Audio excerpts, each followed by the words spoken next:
Hello, everyone. Hello, welcome. It is the start of another stream. Thank you for clicking. Back again. Just can't quit. We're gonna be approaching 100 hours of Europa 5 soon. Not today, but soon. At this rate, that's crazy. Didn't see that one coming. Sometimes you get blindsided a little bit. I still don't even know, like, if somebody asked me to give a rating, I still don't even know what I would say.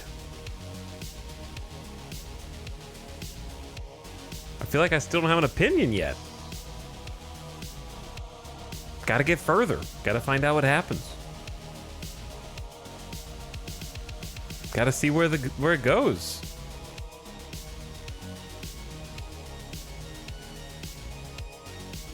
Thanks, beginning of stream subs. Hello, KM Sparkly for 19 months. What's up, Sparkly?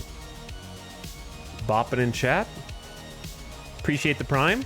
Psycho Peanut also. I'm trying to catch up in the VODs and you keep making it harder. Well, I'll make it easier on you. We built a bunch of buildings and the population goes up and then we settled more land. And we've done that for 8 straight days. But it has been, I feel like, at least learning a new mechanic each day.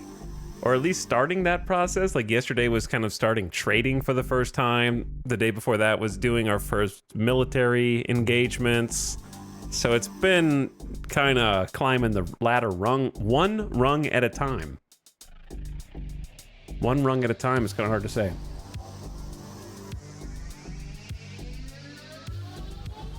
But glad to have each of you back.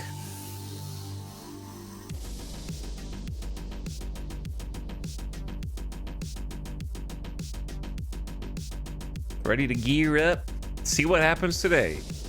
15/22 start date. All right. My brain is starting to get a little rattled after 11, 12-hour streams each day. I don't know if I can keep that up today. Probably not. Maybe a little shorter today. We'll see. TBD.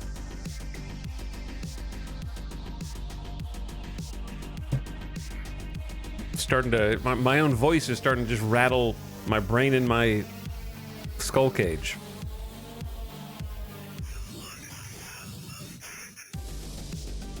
All right, let's do this, and then this, and then let's do something a little less intense. So, you know what? I need to just sit down when I have a couple days off and just pour over all of the good medieval style songs. I need to make like the ultimate medieval-esque game soundtrack and then an ultimate sci-fi game soundtrack. And that way I can just have both of them. And I just open it up. We can put it on shuffle or whatever. And just, there it is, you know, like 100+ songs per soundtrack instead of having to find new music every day. Be nice if all the developers of every game did that for us, but it feels like we have to do that for 3 out of 4 games. Is what I would say. I liked Red Strings Club the other day. Let's just do that. That was pretty chill.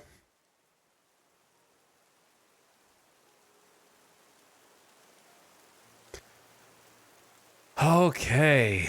Different version. Was there a patch? Today, hotfix. Bug fix. Nothing crazy. Fixed just a bunch of crashes, desyncs, more crashes. Okay. Nothing crazy. Nothing about patching the Europeans into the game yet. So, you know, this is an early access game and we're playing as the only faction available to you at the beginning of the game. So I can't wait until they patch in the rest of the countries. But it is fun just to play around in our little sandbox and kind of expand in North America. Nice single player game. Hopefully they add that content soon. Maybe DLC?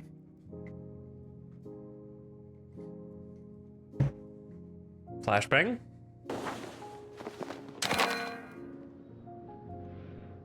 There we go.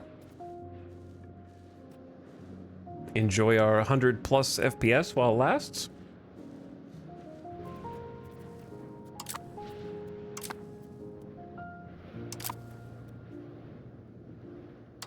It is crazy that, like, this is one of the only Paradox games where you can safely ignore almost every notification flag that appears on the screen.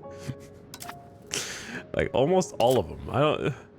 This is the only one that might be relevant. I don't think it's that relevant. You can ignore pretty much all of them. It's crazy.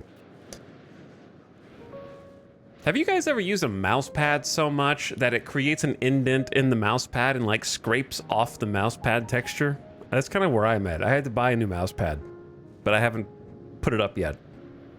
And I look at this one and it's just got a portion of it that's supposed to be black, but is like light gray from where my wrist has just been moving across it.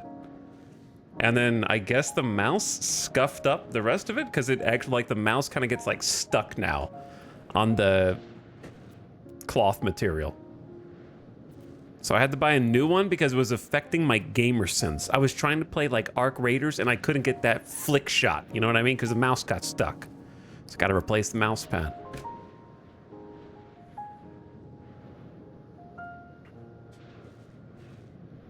The mouse pad rubber's breaking down. Maybe so, maybe so. All right, welcome back to 1522, everybody. We are trading with Cahokia, another nation around Illinois of other tribal natives. They're probably a tribal kingdom. We've actually revealed the map all the way from Maine to Florida and can confirm no one has settled the east coast of North America yet. There's, you know, we got a couple other sections that we're going to check. I don't think we're going to find anybody up here, though. We're about to go to Antarctica soon. We're gonna go all the way around. So maybe we'll see them. I really genuinely think we'll see them today. It's gonna be like 1560 or so by the time we're done. 1550, 1560. It's pretty late. So we've just been revealing the map and checking different locations for resources. There's some different ones down here that we found, such as cotton, and we also saw pearls. That was a cool one, very unique. The lead, of course, from earlier. And Florida's just got a bunch of fish and wood, but also a ton of clay. Lots and lots of clay. And then we got coal country right here. That's going to be, you know what? Now that we've revealed a lot more of the map, we are pretty close to coal country. That might be worth just sniping, just to keep them from having it.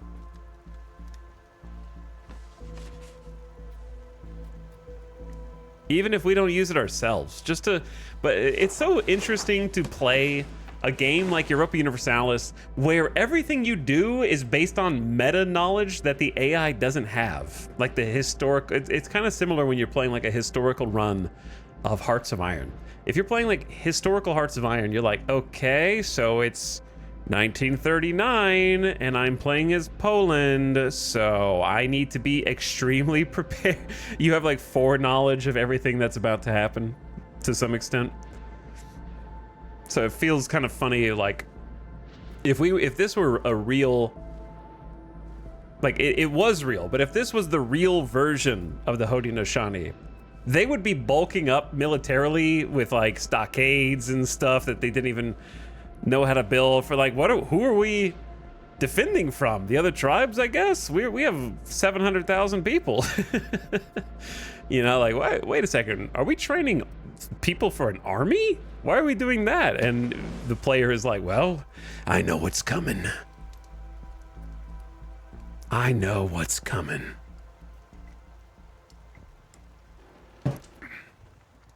You have no idea. But we are currently expanding the roads. So we just built a number of roads, and we got 3 or 4 more. Yeah, 3 more coming in. I think the last ones that I built were like from Flavortown to the north in order to kind of get control over the fiber crops, because our fiber crops are pretty profitable. Almost 1 ducat per level. And that's going to get better, I think, if we can start trading it. So we actually have a pretty solid amount of fiber crops in this little sector that we're in. Make lots of paper They're going to want some paper. So we got some control up there. You can see the road kind of split. I think, logically speaking, this is not the best way to make a road, but for the game, it is. The game wants to travel down this path, not through the forest. What is this? This is woods, which is easier to travel than a forest, I believe. 12.5% proximity impact versus 25. Yeah, woods are like half of a forest for the game. So it doesn't want to go through the woods to get to the fiber crops. So instead of just like connecting these up, we built two separate paths. Kind of funky how that works. But you know what? If there's a river there in real life, you would want a path on both sides of the river. What if you're stuck on one side, you know? You don't want to have to swim. That makes sense. So anyway, we got those two built. We also built a road into Tiakandia. And now we're going into the other fiber crops. So we're kind of just trying to get a control lock on all fiber crops for the future. Because we are making a lot. We're making like 14 units, and that's just going to keep scaling up. And also, we've had this territory for a long time and never built any roads into it. So one road going in here is going to have at least a small cascading control effect to the people that are near it in terms of getting closer to the capital. So it should actually slightly improve the control of all the little locations around it as well. Should be nice. Because we got fruit and a bunch of lumber, eventually some iron, all kind of sitting up there untapped. And then we got more roads going south from Alabama Slamma into Sanamakara, which is Medicaments, and then Glaikit Egypt, which is wild game. Not that important, but it's getting us closer to like our new holdings in the southwest, including stone. So I want to lock down the stone with control because we will make good money from that as well. And it's nice to have some roads because these are like our frontier territories. So, you know, I'd like to have some roads going all the way down at some point. I like building the roads. It's fun. We got 2 charters going on at the moment. Why is our gold so high? It's probably because we only have 2 charters instead of 4. Taxes are not quite maxed.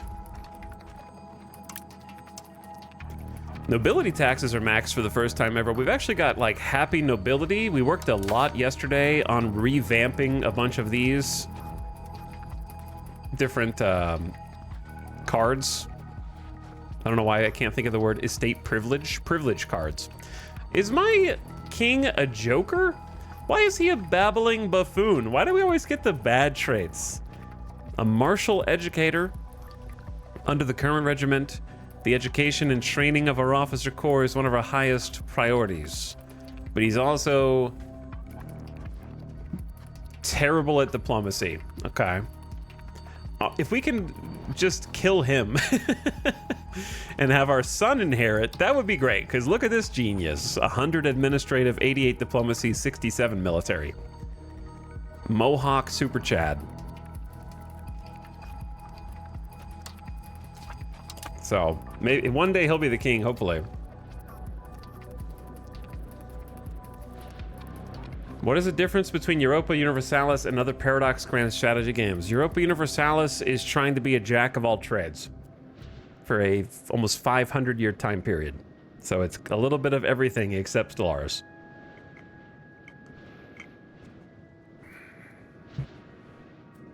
That's how I would describe it. It is not especially adept at any one aspect, but it has a lot of width to it. I'm not to be TBD on depth. We're still playing. The economics of Victoria 3, the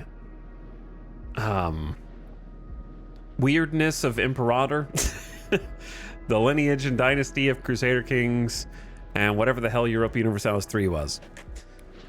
Because I didn't play it. A little bit of everything.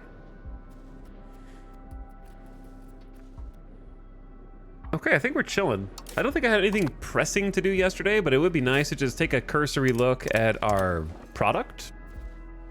I know we're going to be short on masonry because of the road building. 3 for gravel roads. It wouldn't be a bad thing to just have more total masonries so that they can spool up as necessary. Because right now they're all at max, I think. And I am already subsidizing 4 of them, which means that they will always work even if they're not profitable, and will pay the difference if they're not profitable out of the crown. The crown will cover them. I say just keep putting it in Sonocta Wombo. There's the most people there in the capital. We're already subsidizing it. How much does each level make? It makes around... It's hard to tell because it gives me the summarized. I think it's like 0.5. Okay, it's 0.5. And we are short how much? 1.15. So maybe make 2 levels.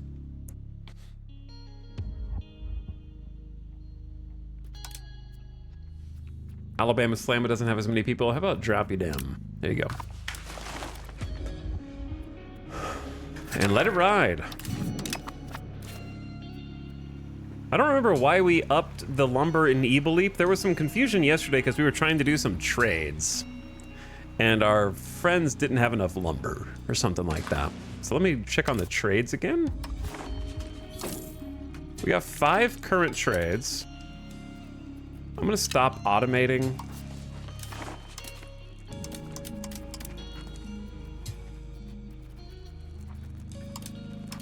I haven't really done any suggested imports.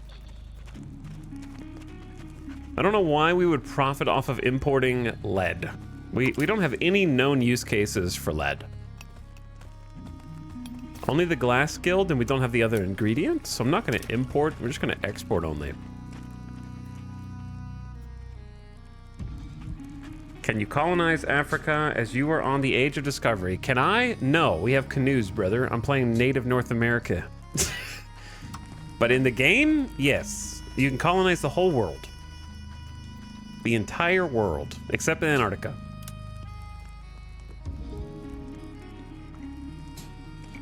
Have you seen or talked about Pluribus yet? It's on my watch list. It's on my watch list. Definitely going to watch it, but I haven't watched it yet.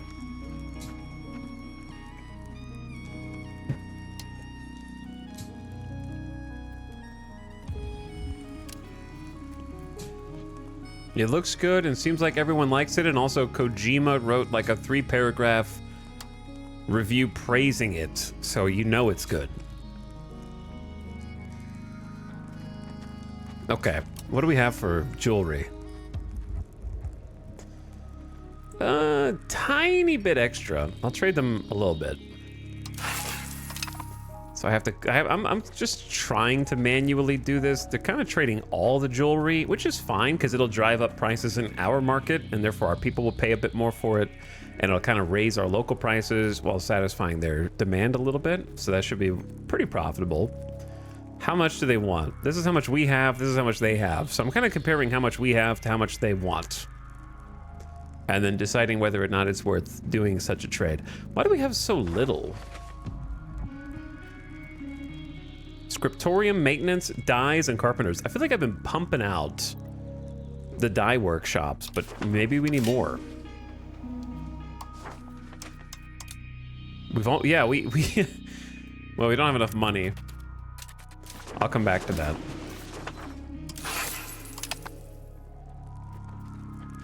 I do not want to send them 0.6 dyes. Let's send them like 0.2, which will create, well, they only want 0.1. I'll come update that in a minute. Do they have any demand for marble? None. But if we give them enough marble, it might create demand. They just don't know they want it yet.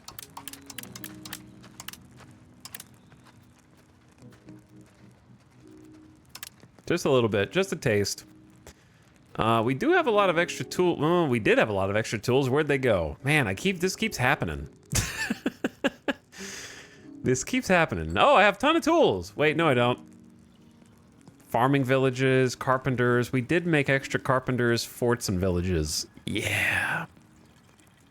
All right, I'm gonna ship them my extra tools to 0.2. If you hold Alt, you can do these 0.1 at a time. I wish there was even finer tuning, but alas, there is not. Do they have any demand for tobacco? None. Let's create some tobacco demand, shall we? Share the good stuff.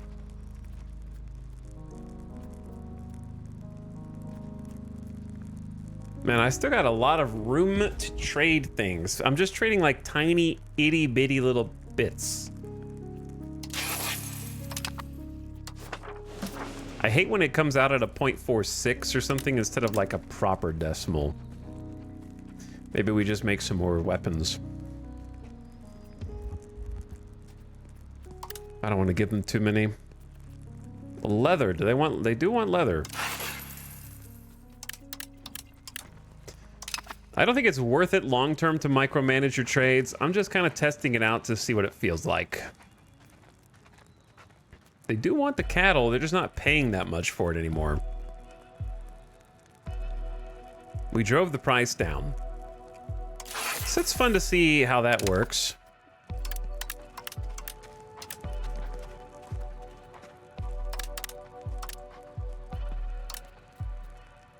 Get a little cause and effect there. And then maybe send them like 2 whole units of wood and just start there.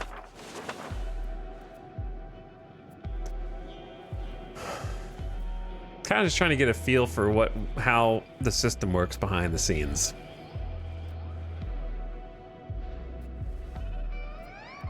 No elp, no spoilers.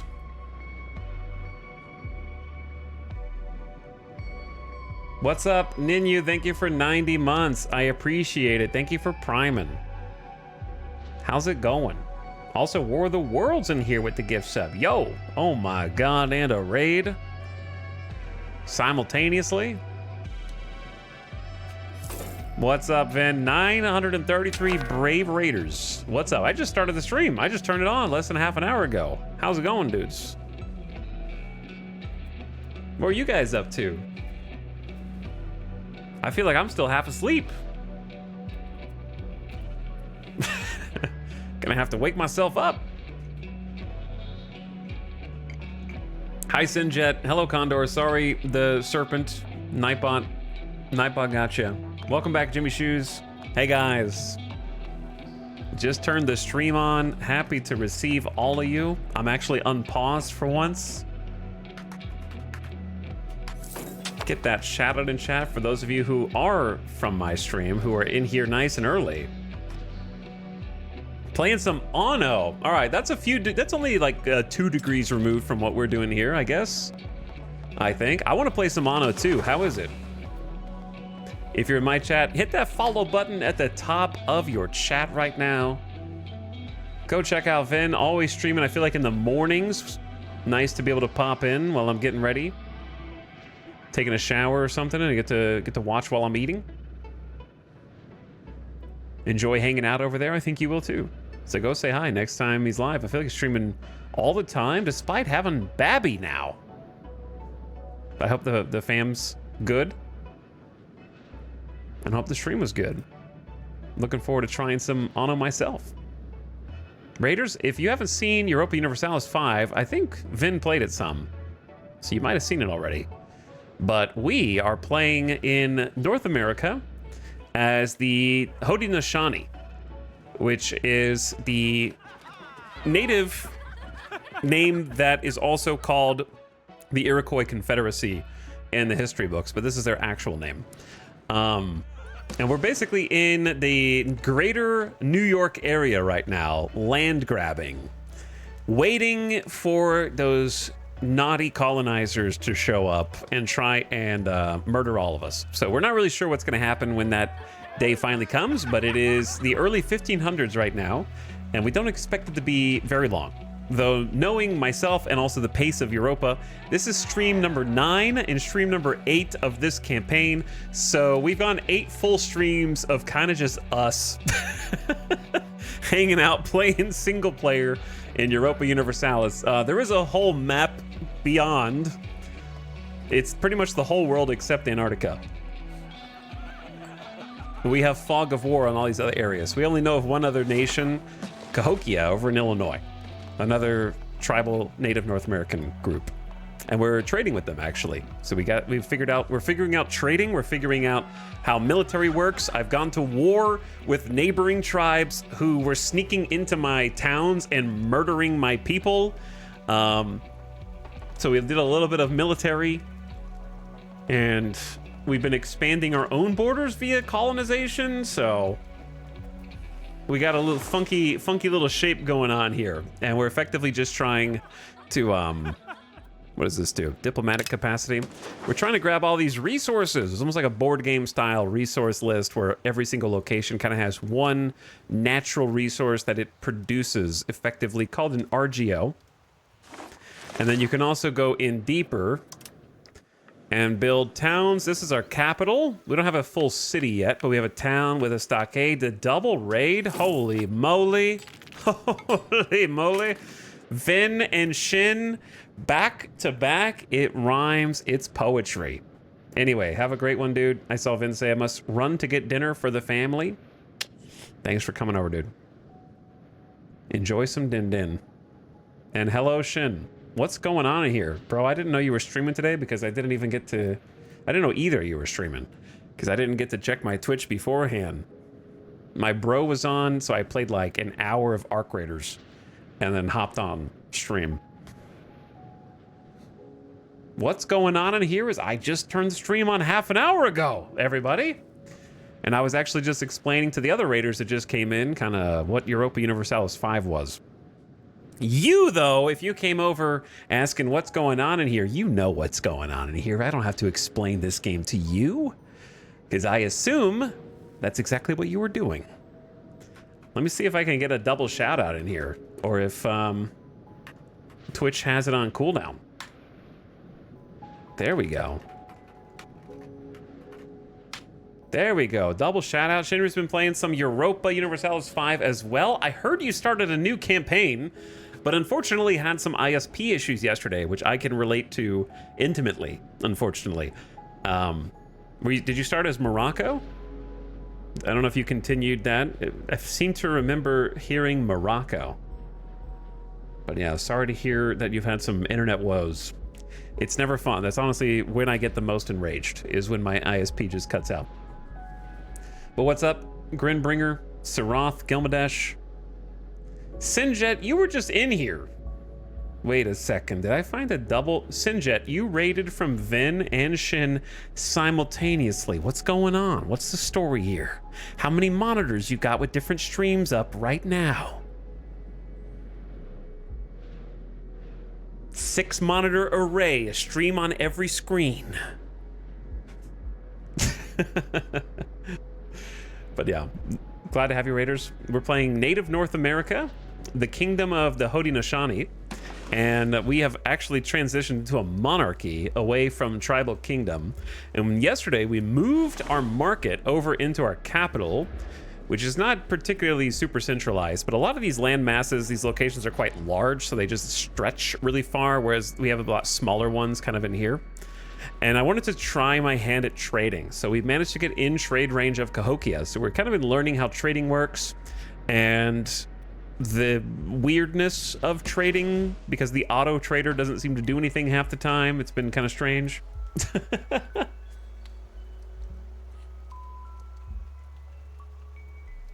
They're watching everything. We spent the last hour stealing pops from Europeans. Very different than Norway was. I imagine so. That sounds like a fun change of pace.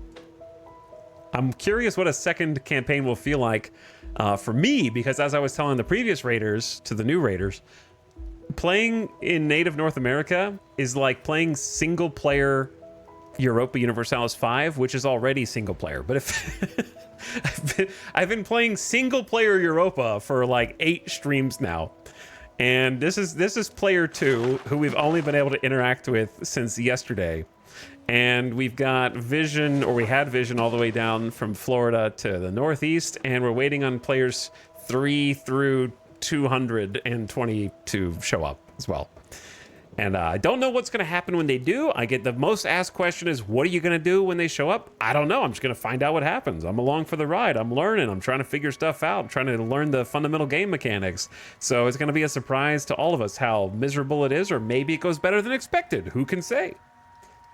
It'll be fun to find out, though. So I think we're all kind of just waiting for that reveal to finally happen and see where things go next. In the meantime, I've been trying to land grab and expand my holdings to the best of our budgetary ability. We had about 4 charters going out at the same time. 2 of them just finished up, and I've been spending a bunch of money on some roads. So that's where we're at.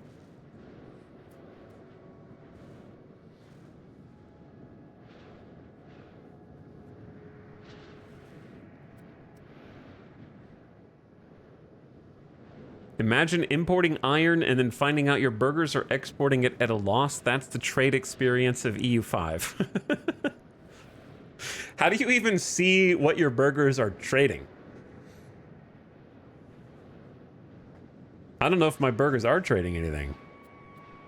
My burgers are broke. They have 0 ducats. They have no money. I don't even know where to look to find out what other pops are trading. They haven't built me a single road because they've been bankrupt ever since we invented towns. Third tab, go to trade, go to goods, and hover over, you can see everything. Third tab, go to trip. Third tab. Okay, go to goods. Hover over, you can see everything. Hover over. Second tab. Oh, I've already gotten bad instructions from chat. That happens so fast every day. I'm just kidding. But anyway, I know what my trades are because I just set these up manually just to experiment. We're trading peanuts. Someone needs to start an initiative on Twitch to teach Twitch chat how to speak in complete sentences with full instructions. Because what they do instead is they'd use 3 to 4 word text message to the family group chat sentences, and then wait for you to do 1 line item at a time. And then 1 line item at a time. Okay, what's next? What is next, chatter? I have clicked first on my market at the top.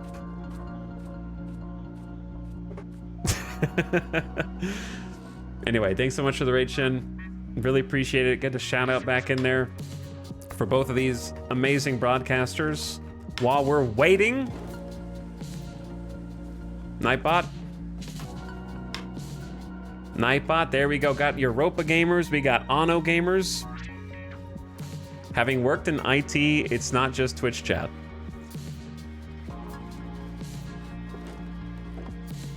Hover a good. I have hovered a good.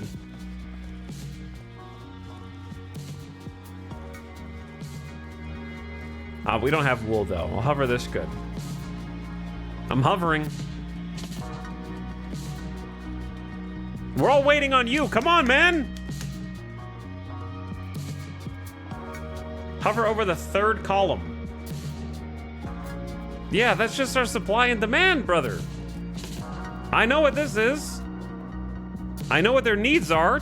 That's not what they're trading. Hover over the outbound metric on the in and out. What? The outbound metric on the in and out.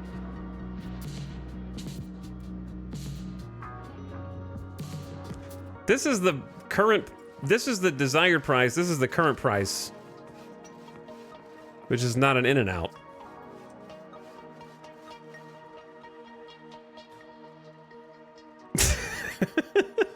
Like trying to get instructions from a dog who just learned how to speak.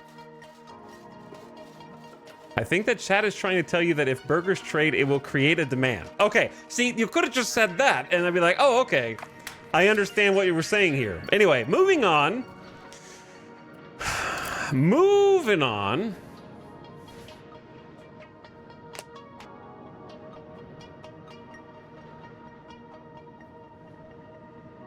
That, yeah, no, that would have done it. I understand, Giso. I understand.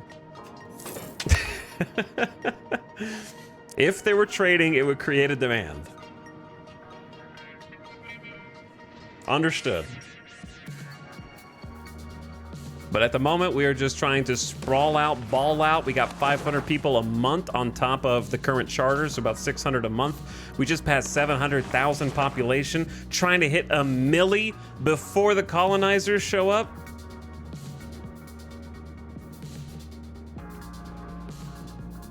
Seeing if we can just continue to snowball. I mean, look at this population graph. It's going parabolic. It's going parabolic. And honestly, economy is doing pretty good too. So I'm just handling.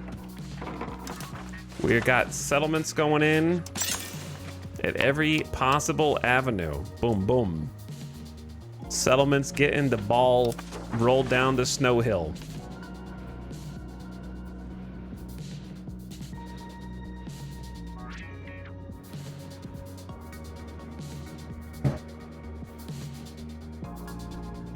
I can't wait for Utah to sail east and then colonize the new world. I'm planning on it. We're gonna develop our own galleys. Incoming. Gravel road. All right. The roads are coming in. Infrastructure's coming in. Where's this one go? To Hrakadin. Where's Hrakadin? Here? The fruit.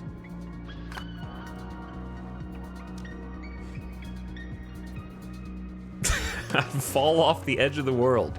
We did discover water yesterday. So we know that there is actually water beyond the coast. Apparently they just never looked out. They thought this was just a small lake over here around Long Island. I suppose. Maybe we should go ahead and get another couple charters going. I just want to grab land and we figure out what to do with it later. We don't really have that much to need to spend money on other than roads. We don't have much that we can do in terms of building tall. You know why? Because we have no technology. We have no advances. There's nothing to research until someone comes and teaches us what to research. So there's not too much that I actually need to build except other towns. Can you colonize? I can. That's what I'm doing. Mason's getting built. If you just research the ability to colonize, everybody can do it. We discovered the alphabet. So here's the progress of mankind. This is how historically mankind has educated themselves over the millennia. First, they figure out how to read. Then they figure out how to draw a map. And then they instantly colonize everything and everyone, no matter who stands in their way. Those are the three tenets of humanity. In that order. So it's can colonize, bam, immediately. First thing we ever learned.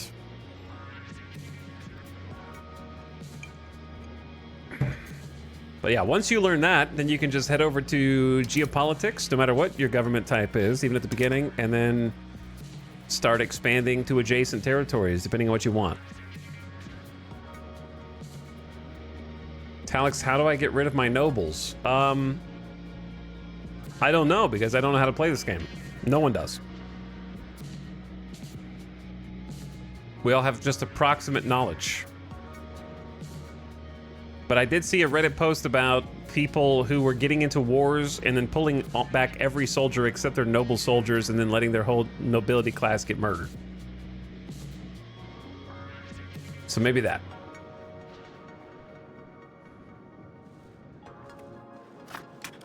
That could work. However, the consequence is that your nobles are going to tank your economy if they all die because they all have an insane number of demands that the other classes don't. So they've got, for example, for me, they're pumping 15 ducats a month into the economy, buying all my cloth, fur, salt, jewelry, and weapons, right?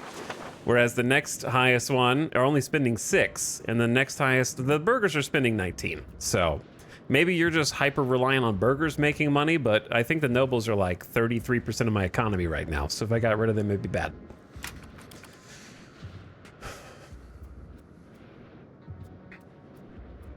They're probably closer to like 25%, maybe. 25% of the economy, from what I can tell. But did you guys have fun in Morocco? And if any Vin chatters are still here, how is Anno? Or any chatters, how is Anno? Is it fun? It's on the to-do list. I've got it on the back burner right now because I gotta finish this campaign, or at least feel finished with it. It doesn't have to get to the actual literal end. I just need to feel done with it, and I don't even feel close to done. Oh, good, my first coming of age pop-up. I can't wait to have 1,000 more of these. So, because we have become an actual monarchy, we reformed our government, which we discovered is under the Form New Country clicker. And that's how you reform your government. I would never have clicked on this otherwise. I did not expect to need to form a new country. I didn't really know what that did, but it helped us get off of tribal kingdom onto monarchy. And that allowed me to have manpower. So because I'm a monarchy now, my line is a line of kings and princes and such. So they have no one who is an equivalent rank to marry because they don't consider tribal kingdoms to be the same level of royalty. So we used to be able to royally betroth to all of the neighboring tribes who are around us. You can't see them because they're not technically nations per the game's sort of like definition of what a nation is. So now we have no other nobility to marry. We know of no one. And the only nobility that we have that we can marry are ourselves. So we've just been marrying every single cousin to every other cousin, and we have a massive line of inbreeding that has resulted in a fairly statistically significant portion of stupid and slow characters that are now just in the family tree. And those are the ones who actually had kids, because the rest of them have seen their lineage die out because it's just simply too much work to try and manually arrange a marriage for hundreds of family members, because they do not arrange a marriage themselves. So now, whenever this pops up, we just find someone who has come of age, open their tab, marry a noble, try to find someone who doesn't have 3 wives yet, and then they get married. Good luck. I don't remember who that was, actually. I think it was this dude. Good luck. Now we can marry lowborns, which would get new DNA into the pool. However, a lowborn costs legitimacy, and legitimacy is a finite resource. And we have so many arranged marriages that we'd easily be at perma-0 legitimacy if I was marrying them all to lowborns. So we're sort of stuck. No automated marriages has to be a mistake. I wouldn't call it a mistake so much as an oversight, to which I would say many such cases in this game. I think it'll be one of the first things that is updated because it is clearly the most pop-up spammy time consuming. Like that, if I were the devs, that would be my first priority, is to fix the arranged marriage situation. And I don't just mean here, it's pretty much anywhere. You really have to like manually marry your entire family line, I think, no matter who you play as. Or they just never get married and their line dies out.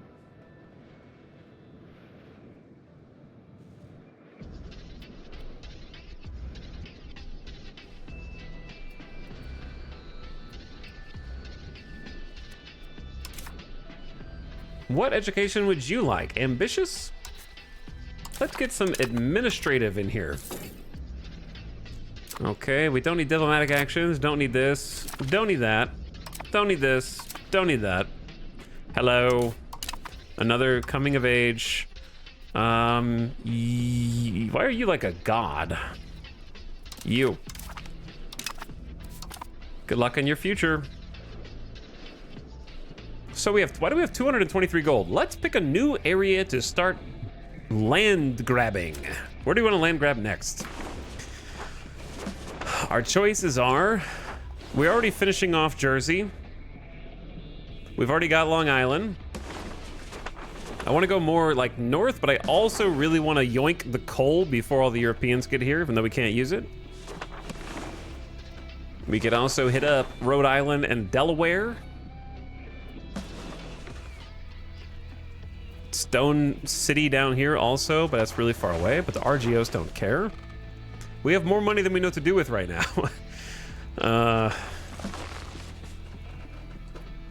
There were some things that I wanted, and I'm trying to remember what they were. What did I want? This little pocket up here is actually... Oh, it goes so far up right. But I like the fiber. Double corn and fruit is pretty solid. That's a nice grab.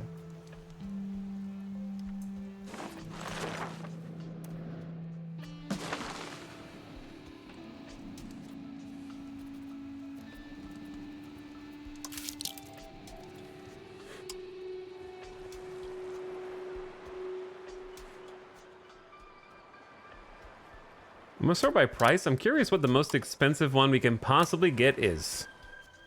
And why. I'm just want to look at some price.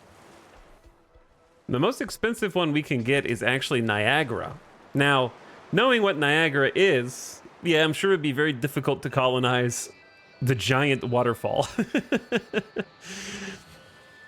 Its population is the most, I think.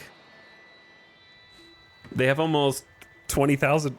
There's like 20,000+ people living up there. That's crazy. That is crazy.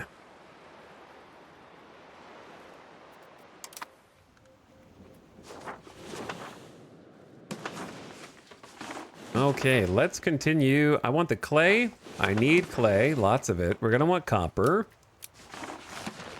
And we are going to need, I think the double corn and fruit looks good as well.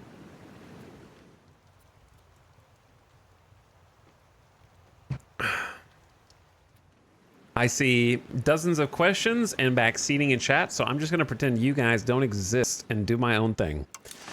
Let's do a colonial charter from... Kanien'kehá:ka just has crazy population value. I don't know how they keep getting such high pop. They're consistently the highest.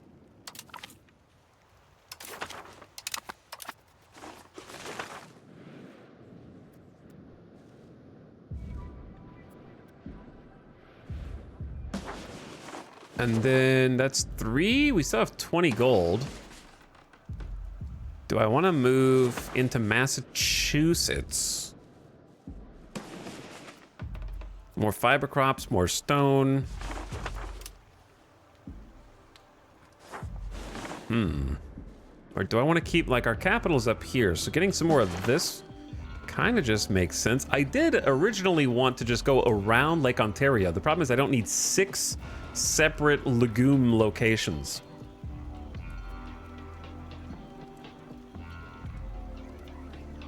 Is this game like Pac-Man?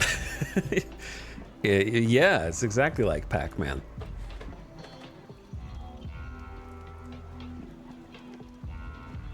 You just gotta eat up all the little orbs that are on the map.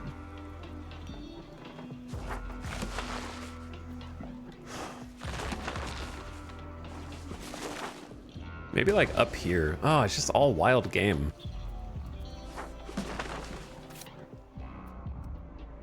Three wild game for 1 stone feels like I'll never ever be able to actually use that. Chat, where is this in real life? Where is this little spot in real life? Lake of Two Mountains. What city is here? IRL. What do we do in this province? We scoop sand and we sell it. Is this Quebec City?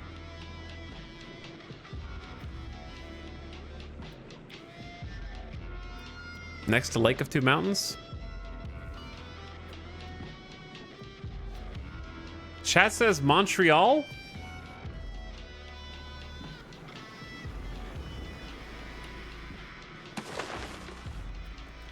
Montreal, sorry. Chat doesn't know the map any better than I do, okay? That's fine. It makes me feel a little more comfortable. I'm not alone.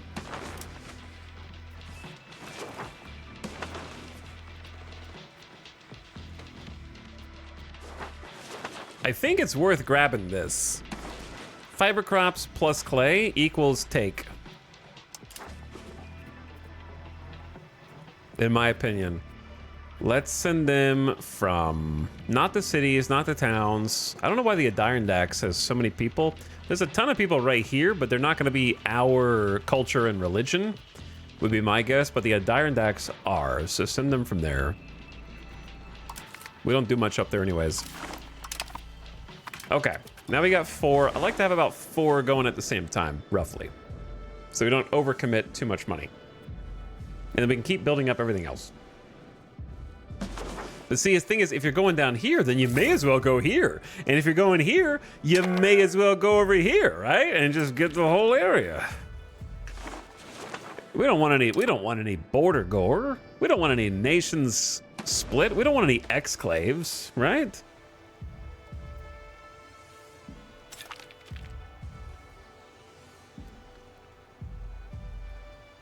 Who built the toll castles? Stop building toll castles. You're taking my peasants' money. Only I can take my peasants' money.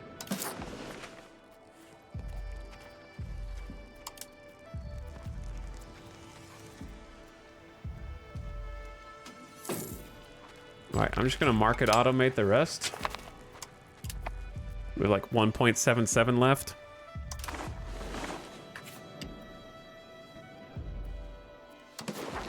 Time to find out why we have a clay deficit. Need a farming village, potteries, and clay bricks.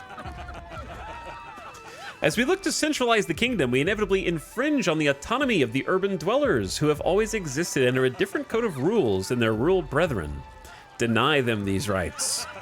Or give them formal guilds. No, we're not going to progress to plutocracy. This is a monarchist aristocracy.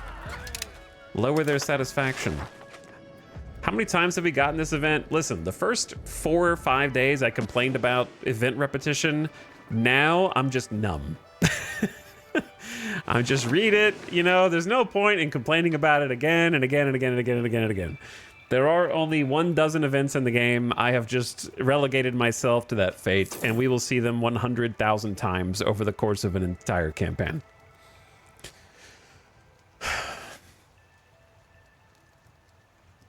But as I said before, I don't care about not having that many events because I'm in native North America. That's fine. Just put them on a hella long cooldown so I don't have to see them every year.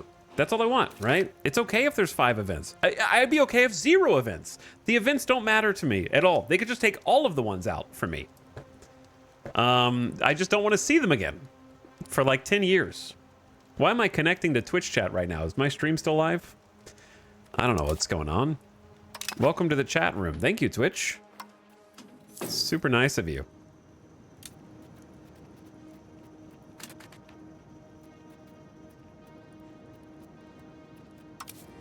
You've got, how do you have 3 spouses? Oh, okay. Snoakshoa Matawana. Snoakshoa Matawana. You. Mary.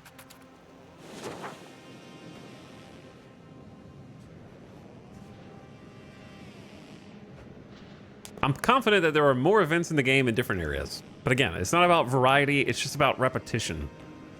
There should be, in my opinion, at least a 10-year cooldown between events. Maybe even like longer for certain events.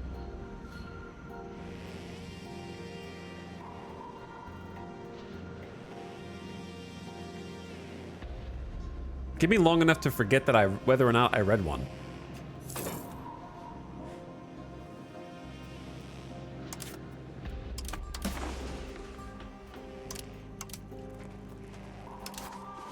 Let's see how we're doing on balance.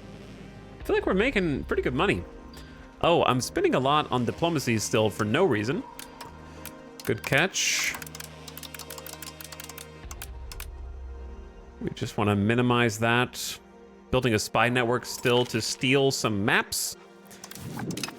Built a new settlement in Fatigondo. Who let me name that? In Shamokin.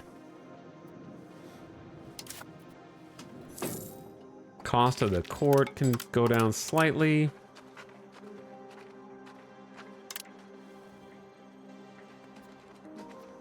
All right, yeah, we're actually cooking enough to maybe go for a 5th charter if we wanted. Simultaneous. Also, I feel like I asked Chad how Anna was a little bit ago and then didn't look at any answer. But I don't know. I don't know if anybody said anything. Anna seems great. Hello, Salmon Roll. Thank you for the 11 months. Appreciate the sub. Thank you for the resub. Very kind of you.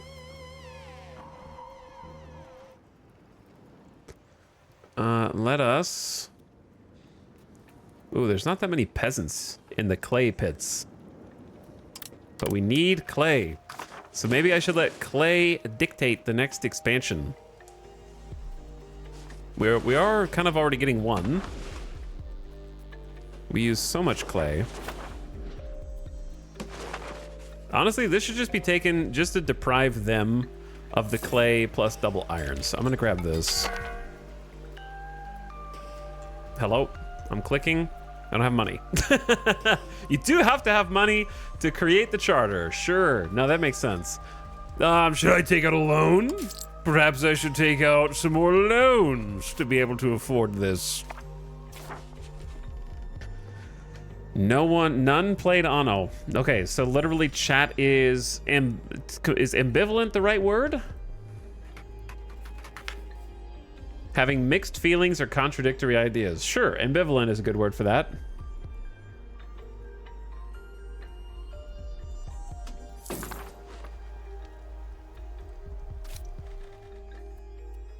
Okay, Colonial Charter in Paxtang. 2 iron nodes that we are not going to use. I technically could use them because there's a bug in the game now where tribes who don't have mining technology, such as us, we cannot mine coal or iron, do get a free level 1 RGO, but I'm using my own mortal code and deleting it because I'm weird and I don't like handouts. I want to suffer. I want the challenge.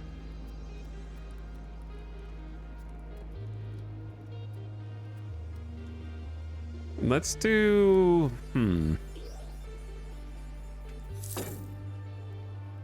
Pause, please. Thank you. It doesn't feel like you're supposed to be able to do that. Like, it's definitely a bug. Why is Gaia Gahano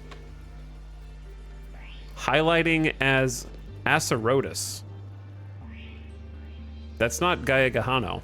That's why I was really confused, because I was looking for Gaia Gahano, and it wasn't on the screen. I don't know why it's called Asarotus. I didn't name either of those. All right, it's like 90 gold just to start the charter. We have too many charters, so we're getting an even higher premium. I think 5 is my max. 5 is my max. Because, yeah, I want them to come from here because we have just like 10. There's 10. Oh yeah, we have 10,000 peasants in Pojapalo because I learned a valuable lesson last night, which is if you have a bunch of rural buildings, don't build a town on them unless you're prepared for those rural buildings to be instantly deleted. So there were like 8,000 people working in rural buildings and we crushed all of their livelihoods and then built a town on top of the burning husks of their former farms. And now they just sit here and wait. 11,000 of them. Not sure what they're waiting for, but they're waiting for me to give them jobs, and I don't know what jobs.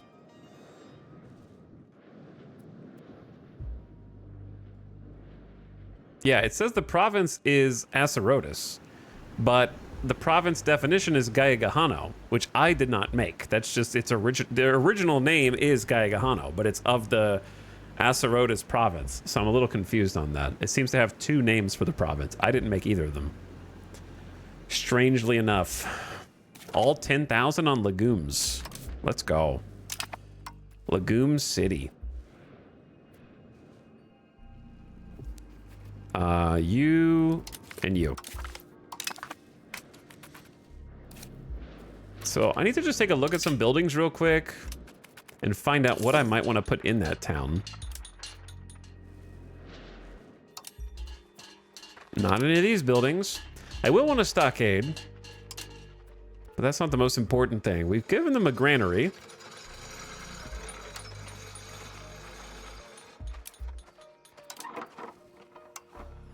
I think... Did we give them die makers? No. Die maker would be good.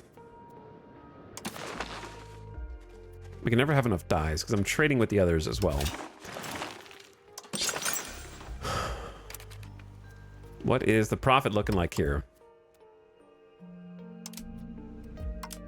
Potential profit from the game says 0.17. That's pretty high for comparatively. All right, give him a job. I need to give him more jobs. So let me just queue a couple things up here in a second. Getting some more clay ops. We're almost maxed on clay at Husensickend. Husensickend. Gonna be 5,000 people working there. Kiddos need a new education. Slow. I'm not surprised. Not surprised. How about military?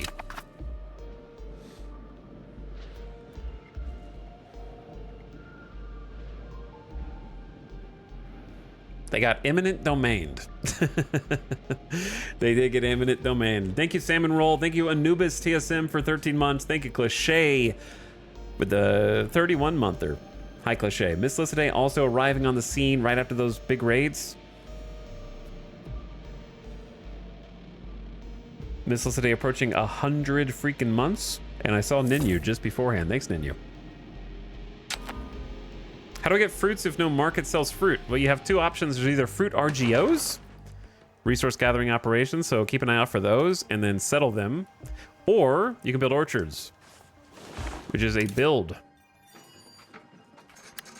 Fruit orchard, it takes wood. So as long as you have lumber, you can use the lumber and get smaller amounts of fruit. Where did the sailors go? I don't know. I don't know. They're all gone. They left. Maybe they're trading. I don't think that's how that works, but that's in my headcanon. I don't know where all the sailors went. What did we just build? Oh, settlements.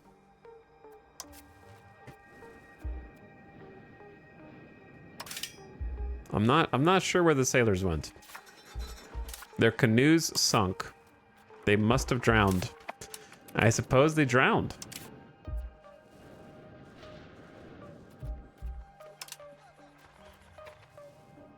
But typically, for most of the basic resources, if you don't have the ability to get them off the land, there will be a building that produces them, usually at a worse ratio for you, but it's worth doing if that's what you have access to.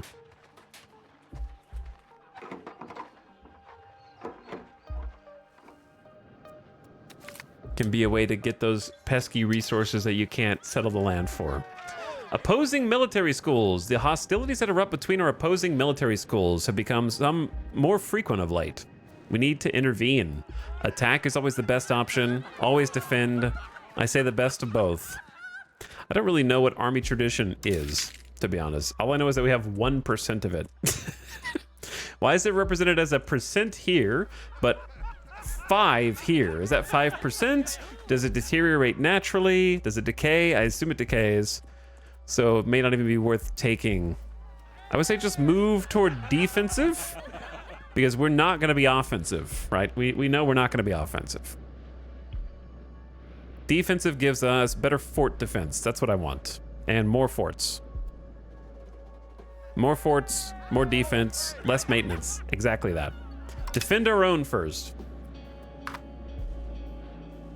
I got pre-rolls. I know you did, Gerbil. That's because I snoozed the ads because we just had 1,000 raiders come in. So I've snoozed the ads twice, which resulted in temporary pre-rolls. So if you just hang around for just a few minutes, that will take care of itself. And we'll be fine. She's come of age. I want everyone to stop growing. Okay, everybody? No more aging. No more calendars. I don't want to have to get anyone married off. Ever.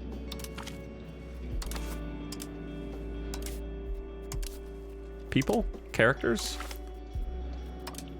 Adult males? Who are not married.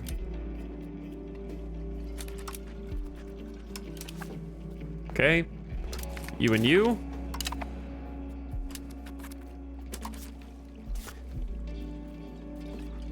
Okay. Someone younger? Not 67, brother. You.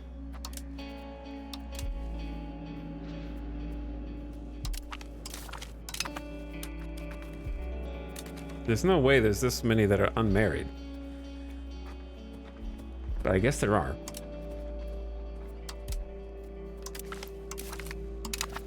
I have no idea who who I'm picking here, but just trying to help out.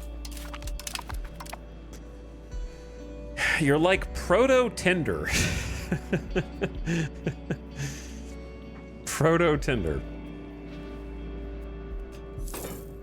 Hi, Cream Master. Thank you for 9 months of sub. I appreciate that as well. That's very nice. Thank you for subbing once again. Going on a year. Now, to make a weaponsmith just needs stone. That's fine. Put it in Sanakta Wombo. That's where the most profit is for us right now. And also, we still got 6,500, 7,000 peasants here that can work. Hell, look, someone else has come of age. Wow. What a great gameplay loop this is. I'm just gonna pin this guy. Just keep marrying people off indefinitely. All right, the ad, I did snooze the ad as much as I could for the raiders who came in, but the ad is starting now. I'm giving you a heads up so you can turn the volume down. 3 minutes of mid-rolls to keep the pre-rolls dead, which are not currently dead, as chat just pointed out. I'm gonna keep the game paused right here so that the Europeans don't spontaneously show up while you are inside of an ad and you don't miss anything, and just kind of talk to chat for a minute and see what is going on. What is going on? Actually, you know what? You can just marry... Why can't you marry our daughter who just came of age? I don't know.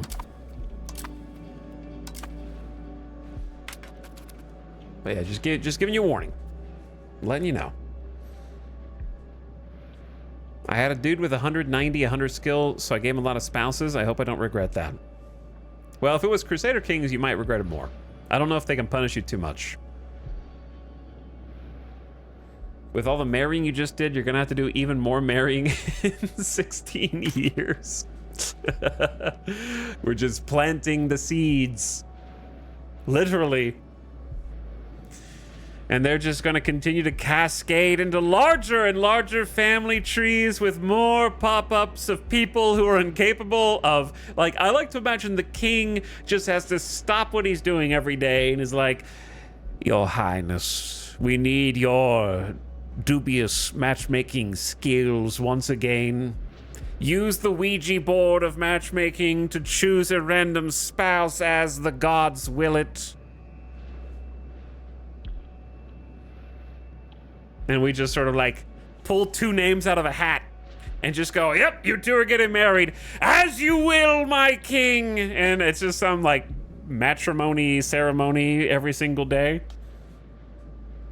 A tradition. The king decides who everyone is getting married to.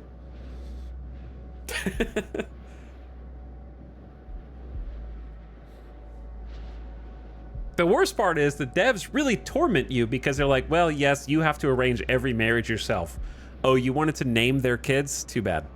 No, they get to name their kids. Oh, so you can program an algorithm for them to name their children, but you can't program an algorithm for them to get married. Okay, I don't get to do the fun part.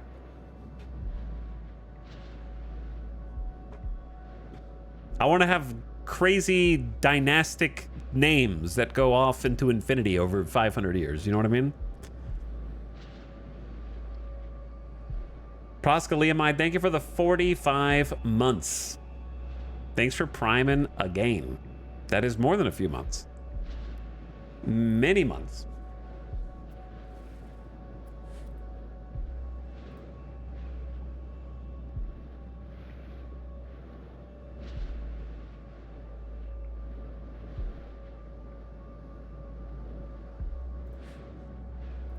Dynasty names are fun. I like it when they get cycled in to the total lineup of names and then you just randomly come across them where you don't even have to be the one that renames them. They've sort of like chosen it on their own randomly. I keep saying the name Kikuchi. Nope, that's their name. That is their name. Not ours. That's an OG original game name.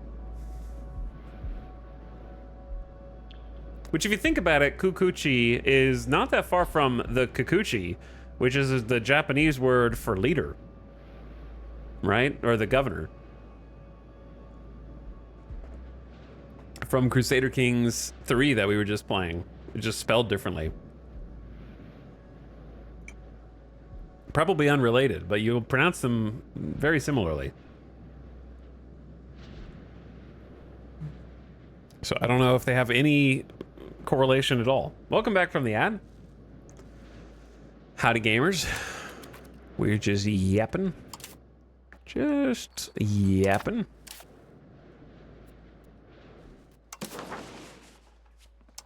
How to get more game... How to get less game lag.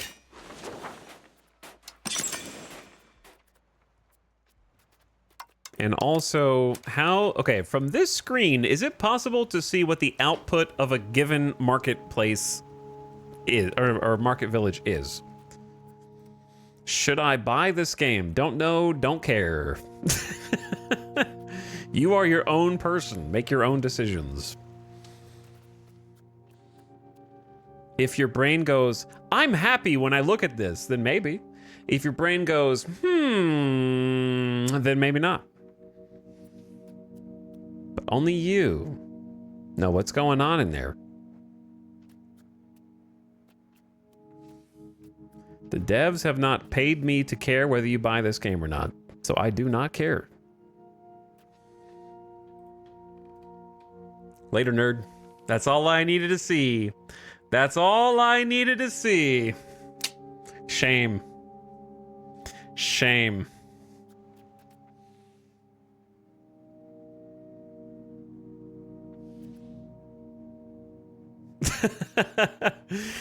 Easy ban.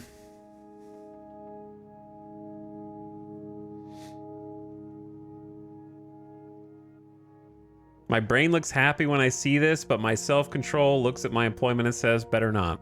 Well, you know, that's a worthy decision to make as well. We all know that the game's going to be on sale eventually once more DLCs come out. Right? So there's nothing wrong with waiting. And then by the time that the vanilla game's on sale, there'll hopefully be a bunch more patches and polish, right? So there is that. If that tempers your decision making. Talix, why would they sale it? Because they sale every game. That's what I just said. Every single Paradox Grand Strategy game will go on sale, probably for 75% off. Once different DLCs release, because they want you to buy the base game, and then you like it, hopefully, and then you buy the DLCs. So it's the same. It's called a loss leader, is the term.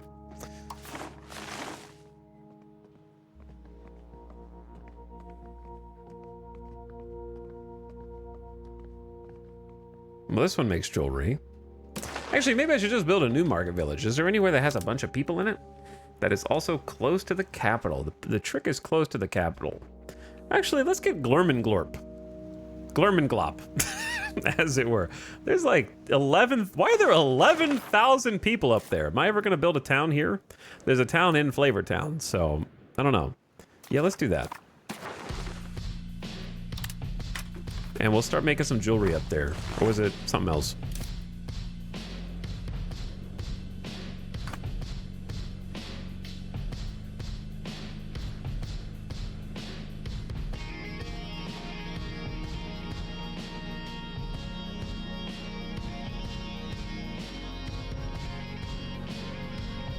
They hook you and then add stuff later. That's the way they do it.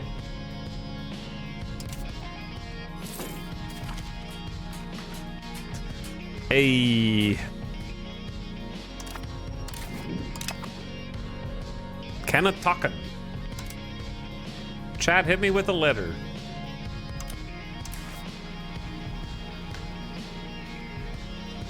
G?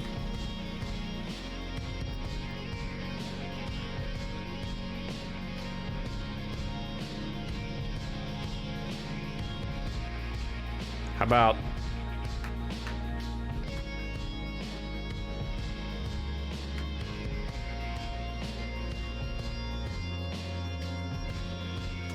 Gigabop not.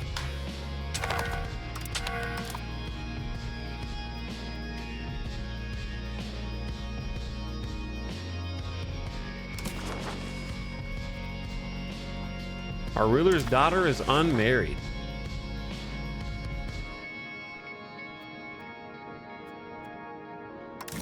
It always says the province is starving as soon as you settle it. So it's like always the one. If there's ever a time in which I actually have a province starving, I'm just gonna assume that there isn't one and that we're just settling it, and everyone's gonna die.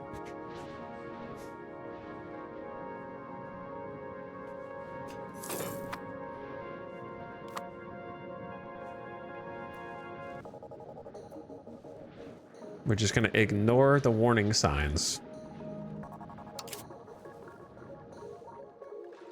Cost of court coming down.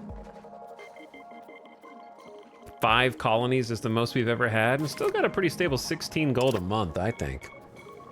Yellow. Throw this dude a party. Is this guy smart? Intelligent. You were intelligent. Okay. What if you, can you marry our daughter? Why not? I don't understand why. Don't we have a daughter who needs to get married? Who are you? Our ruler's second cousin. That's never stopped us before. What was that dude's name? Kanyagong?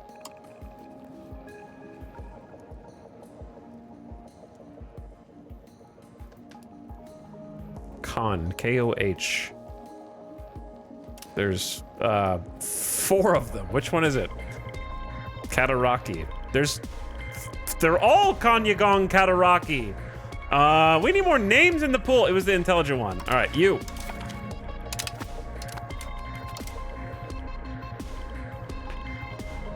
They're all named Kanyagong Kataraki. Okay, it doesn't differentiate much.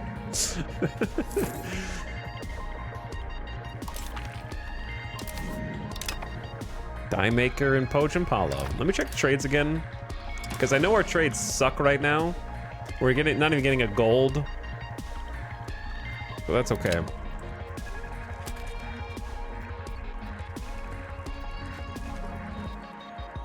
The exporting market does not have a good surplus for dyes?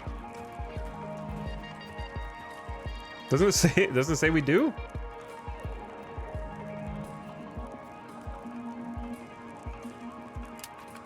Who do you trade with? We're just doing baby trades with Cahokia. They're not serious trades. It's just a learning process for me. Oh my God! Who's the There's a market down there. The Mayans. Mayapan. There's a freaking market down there.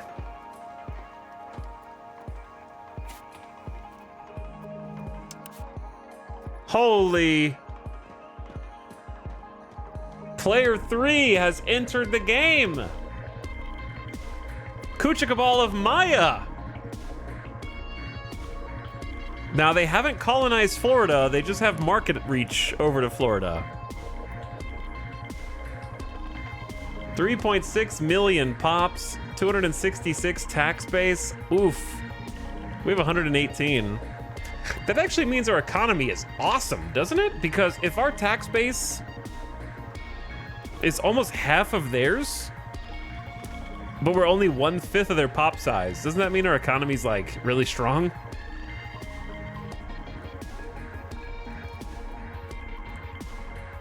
They have 31,000 troops. Holy moly. How can they have 31,000? I guess 3.6 million with levies. Yikes. We are no match for them. Yeah, you could say that.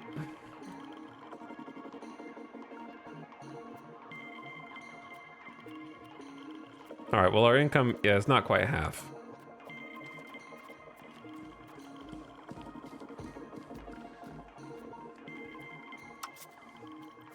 Industrious and architectural visionary. Somehow you outrank them. I think it's just my kingdom status pumping me up. They're not technically a kingdom, So Kingdom is inflating our numbers. I don't know how we jumped up to 219, actually. We were like 270 for a while. But we have Kingdom country rank as plus a hundo, so we're kind of cheating to get that. Theirs is based on legitimate things like population. Great power score doesn't make any sense, no. So we've detected player 3 at last. It took a long time to get there. We can't see them yet, but we know they're down there. The Mayans. Yo, that's so funny. All right, what was I doing? Someone asked about who I'm trading with. We're just trading with Cahokia right now. It's very, very small potatoes. Just kind of learning how the trade system works. Not really trying to make massive profit or anything. Trying to figure out, like, for example, why I can't increase my exports for a resource that I have a surplus of. Don't know. The growing power of the burghers has led to individuals from within their ranks seeking fortunes in areas dominated by other groups. The sons of mid to low prominence families of the burghers now have the education and ambition to match the privileged classes. And as a result, an increasing number of them are being employed as administrators, lawyers, and officers, and other positions traditionally dominated by other estates. The burghers still feel they are being unduly held back by archaic rights and privileges. They're not wrong, but don't tell them that. We must protect the ancient rights and piss off the burghers? Or make the nobility and the clergy less happy. I feel like 2 groups at 10% is better than 1 group at 20% is kind of how I feel. Spread it out. Don't stand in their way. And they'll fix it in time. It says you can't increase it by 1 because you only have 0.5. That may be so, but you can increase it by marginal amounts. Oh, if you hold Alt, it changes the hotkey. That's confusing. See, okay, if I'm a UI dev, don't gray these buttons out. It should be clickable, but only put as much as you have. It's like a if-then statement, right? It's like, yeah, well, player can't do 1, so don't click. Right? Instead of like just being able to click, but just pumping it with as much as you can, then graying it out because you can't put any more in. So add it to the list, many such cases. But you're right. You are right. You just shouldn't be right. You shouldn't be. They have now they're back to a 6 cow deficit. How many cows do we have? 1.1. I have a question for chat. If I'm trading 0.5 cows, or in livestock, is that already factored into my deficit? Yes. Okay, I answered my own question. We're good. So I do have 1 surplus in spite of the trade, which means we should pump this number up. I think I'm using all of my trade capacity now. Which is the least profitable trade? Get rid of these.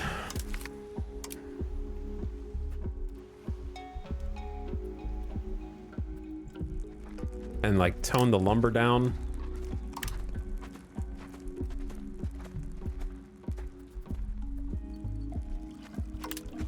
It's not up. Okay, it's also driving me crazy that increasing your trade of an item does not live update the actual amount that you're trading.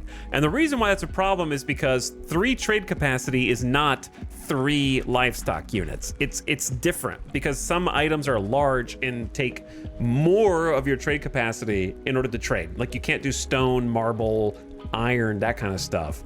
So I can't see how much I'm actually trading. All I can see is that I want to use close to 3 trading capacity. I'm assuming it's close to 1.5 livestock total, but you can't tell until the month updates. When everything on the UI updates, they just like kick the can down the road and don't update any UI until the month rolls over. And that's why it goes every time there's a month rollover. Like every single calculation in the game is trying to solve at the same time.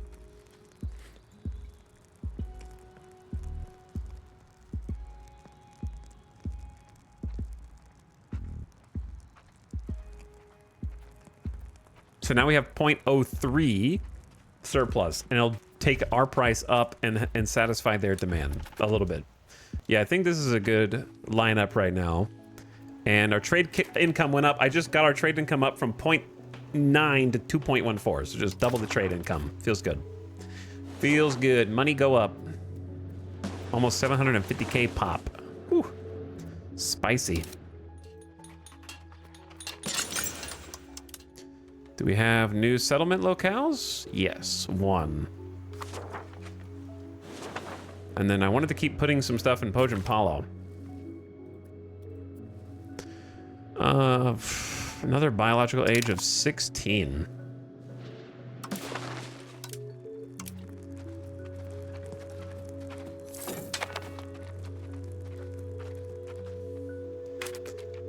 Not ready for all this junk.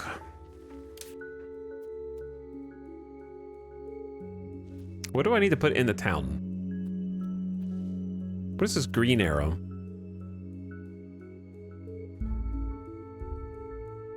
I know what the orange arrow is. That's my tray. But why is there a green arrow come? Is that we're not importing anything? Vibes-based permabans. It's not vibes, bro. That's a spam bot that tries to get you to add them on Discord to fish, so that you click on a link or some shit, and then bam, they got you. Phishing bots. If you don't recognize that, you need to be on the internet for longer. That's how they get you, because you're naive. No, you have to assume the worst about every sus chatter.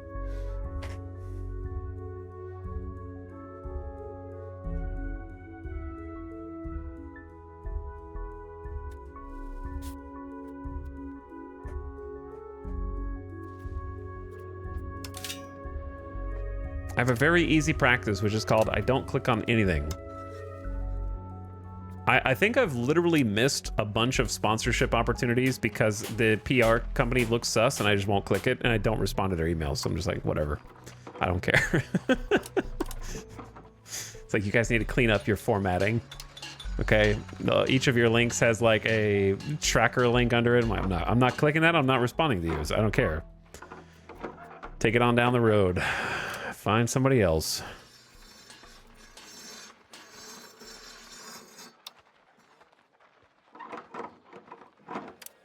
I forgot I'm allowed to, well, I don't have gold, never mind. No gold. What do I want to build in the, I'm trying to figure out what is worth building in the new towns. More libraries.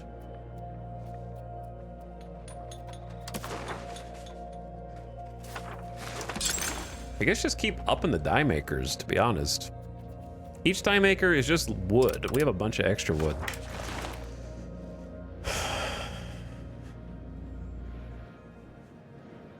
My company owes Google $400 because I kept thinking Google's overdue cloud bills were spam.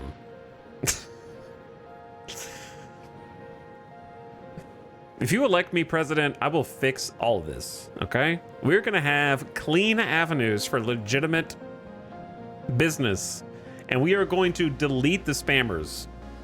I will revoke the rights of any mail physical spam. We will save the trees together, okay? Stop sending me 98% trash that I have to shred because it has personal info on it, okay? You're all banned or you're going to jail. And then all the email spammers, we will I will use the DA. I will use every possible attorney at my disposal. The government will personally sue every single email phishing scam. Okay?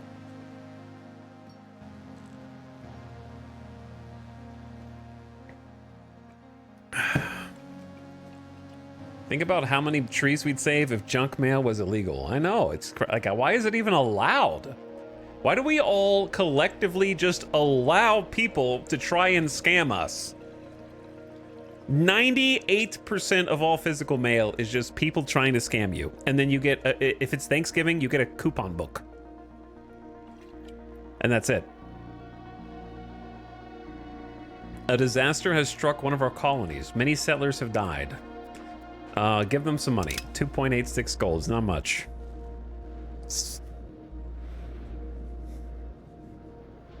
Why do we just allow old people to click on Facebook memes and then lose their inheritance for the rest of their family? You know? We could simply ban all of the bad links and the companies that allow them to be displayed.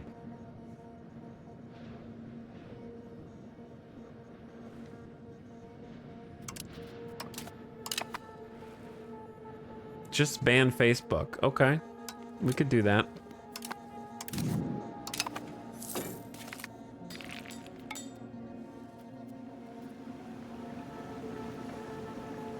What did I just build here? My literal, oh, it was a weaponsmith. All right, we got a nice surplus of weapons. Cool. So Noctawambo is doing good, man. 21,000 people. We need more, though. Political crises occur from time to time in the kingdom. They often involve a conflict between the king and the parliament, unrest among the nobility, or conflict of interest between the nobility, burghers, and clergy. This is a new crisis. Given time, a solution will present itself. Or lose 5 prestige. I only have 4. Take it. Give up my reputation. Cohancy. Cohancy. This is not Cohancy anymore. This is now...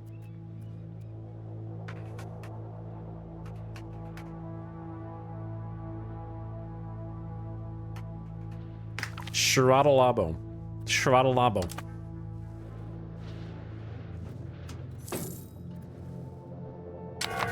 What does that red thing next to encouraging serfdom means? It means I can't tell if you're bait and you were here for yesterday's stream when it was talked about 4 or 5 times, or if you're trying to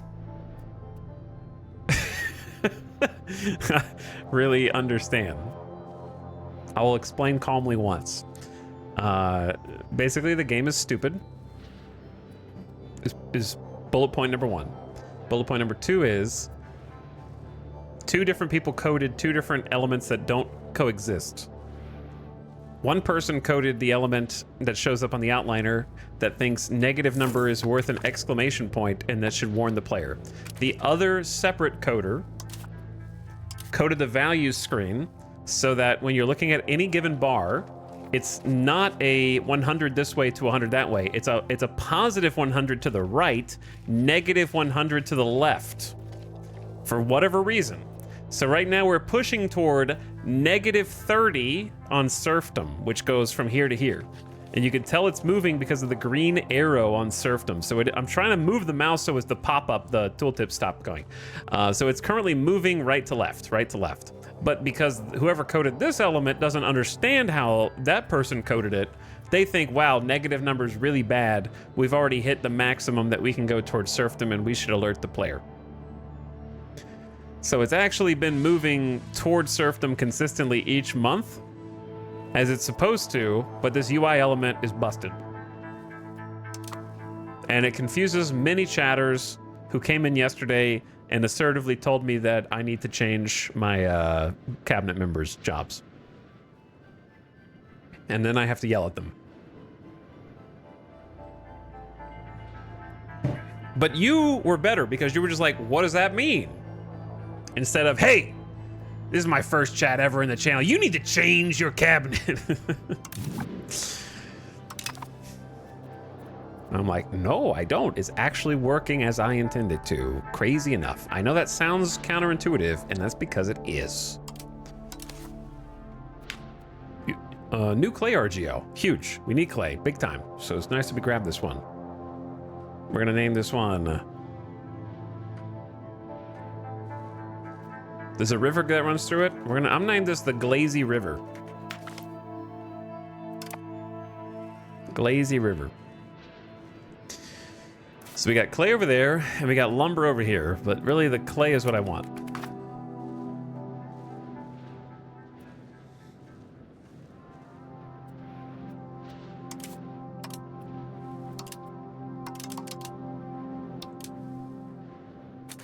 Which one of these is our daughter? Imagine being the king and looking at a lineup of people. None of these are daughter? Who are these people? You're married. You're married. All right. Our children are already married. I'm the king. Which one of these is my daughter? All right. Get off the list now.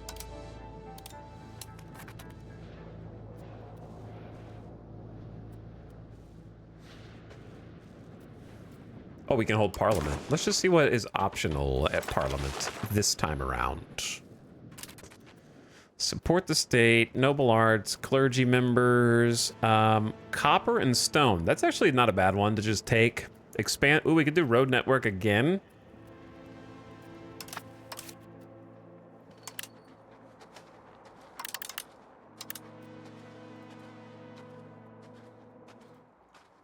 I need a new soundtrack. Let me find the music real quick. The reason I'm not listening to the game soundtrack is because when you're in North America, it only plays 3 songs and 2 ambient tracks on eternal loop. So you just hear the same 3 songs eternally, and it never plays the other 23 songs on the soundtrack for some reason. So I just have to play my own music.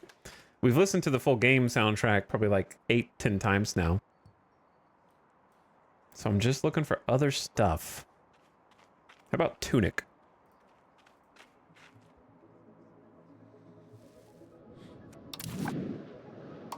Market Village. I wanted to do something with this Market Village, but I don't remember what it was.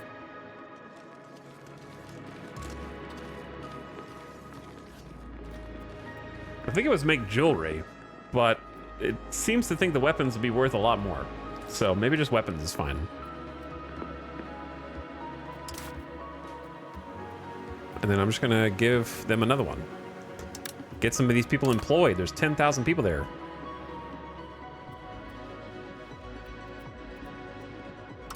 Better education? Nope, they're a donkey. They cannot have a better education, unfortunately. Many such cases in this family. All right, let's save up money for the gravel.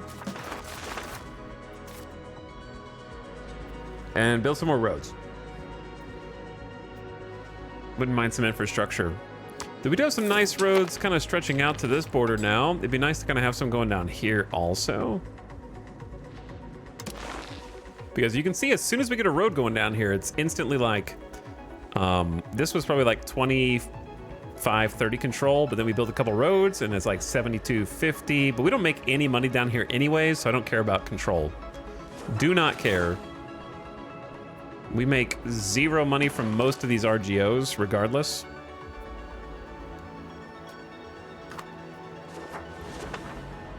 Did we ever get an embassy? Nope, it's not allowed to be built. No reason given.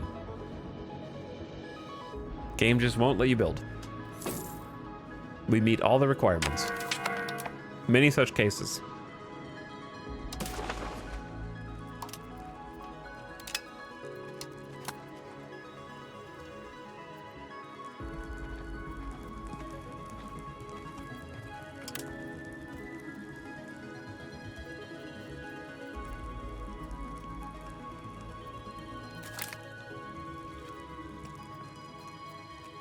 They still have no demand for marble. Is there a decent tutorial? Absolutely not. I rage quit the tutorial and did my own thing and just read every tooltip myself. But it does have technically have a tutorial. Some people might learn something from the tutorial. I just am not one of those people. I couldn't learn anything the way that it was positioned. I think even the tutorial is the deep end, in my opinion. I would say that of all the Paradox grand strategy games I've played, this is by far the hardest and most obtusely written. You have to infer the author's intent of the tooltips. The tooltips sometimes help. Occasionally. And many of the helpful tooltips are buried 5 nested tooltips deep. But there is fun to be had in the game. Like, I am kind of enjoying myself, so... You know, is it worth it? I don't know yet. I haven't gotten far enough to know what I really think. Still in the beginning of the game, 80 hours in somehow. How about Mono,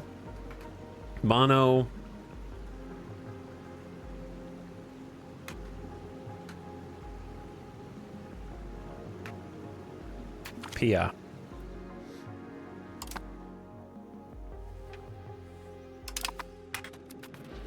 What was I just looking at? Oh, the trade menu.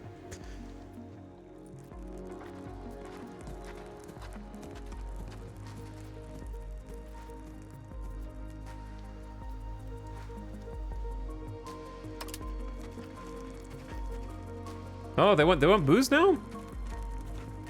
They do want booze now. Why do they want booze? They have a huge booze deficit suddenly. Did we give them some before? Yesterday? Did we give them liquor yesterday? And they're like, holy shit, that stuff's crazy. I love this stuff. I don't remember seeing any liquor deficit before.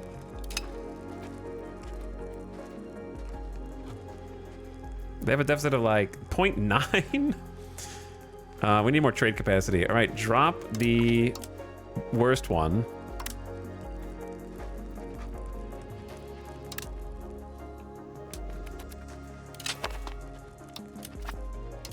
There we go. I guess we're getting them hooked. I want to see if they do the same thing. I think that's one of the most fun mechanics in the game, to be honest. I like seeing how the dynamic demands update across different people being exposed to different resources. I think that's actually one of the more fascinating game mechanics. And the fact that it happens under the hood actually makes it a little more interesting to me, as opposed to having a graph that kind of shows you. It's fun to look over and be like, oh, suddenly there's a huge demand for this.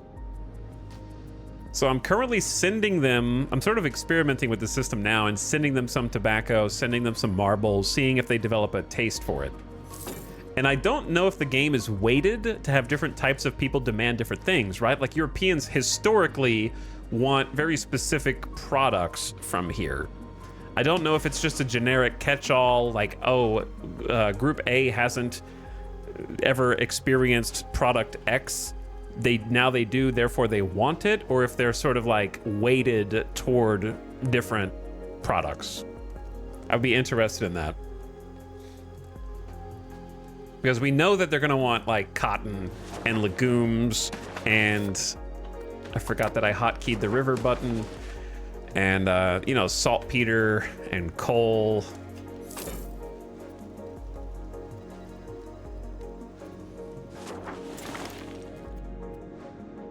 But it's a really interesting system. We built a new local shrine. I didn't do that. They did that. But they can keep it. It'll give them some clergy power. It also blocks clergy from being demoted or promoted. Got some dye going into Drosham. We got a pretty big dye surplus. We're gonna, oh, and another one. All right, should be good on dyes, I think. Gigabob Knot has got a wonderful new settlement as well. All right, all the buildings coming in. I say we just sit on it, get some road money in, just chill for a minute. Yeah, they're gonna want some maize, some corn. I just looked in the game files for the embassy. It's a line about needing the country rank. Maybe since you're a kingdom, your rank is higher and therefore doesn't let you. That would be my guess. We sort of conjectured last night that because they're a tribal flag that it doesn't let them, and we're like kingdom monarchy and they're tribal kingdom or something like that, if a kingdom at all. And that's why, even though they're a nation that we were able to interact with and trade with, which we got our trades hovering around 1.8 to 2 right now, which probably about the best we can get, because the more we trade with them, the more their prices stabilize. So there's kind of only so much we can do there. Can send them a little more.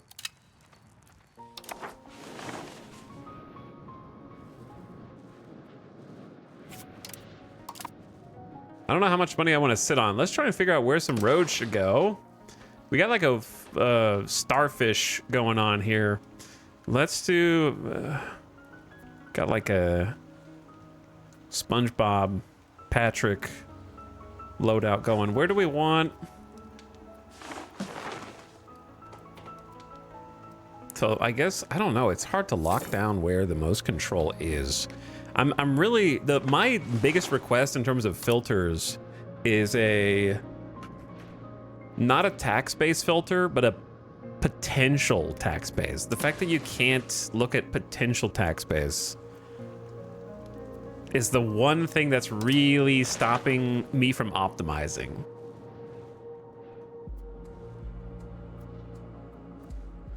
There is no way, as far as we know, to see a list of potential tax bases without mousing over their tax base one by one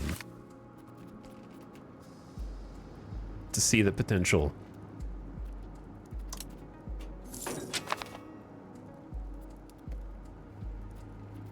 So I'm sort of just having to kind of use the knowledge that we're accumulating, which I don't, you know, it's fine to do that too. You don't need the game to tell you literally everything, but...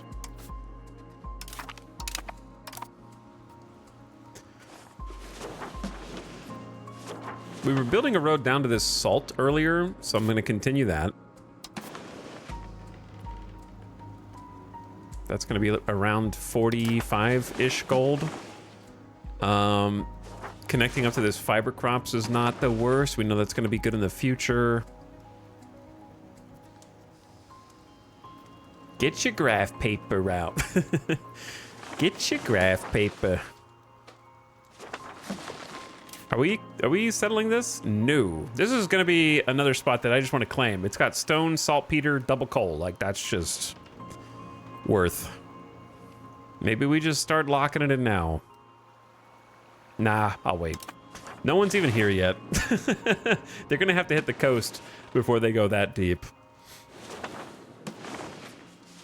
We do not have a road to this stone. Or this fiber crop. So what if we go kind of east, southeast? I am aware that there are means to increase control by releasing vassals or what have you. I just don't have an interest in doing that right now because I don't think it matters to us. Again, because we don't have any rising technological needs, so we're at a ceiling.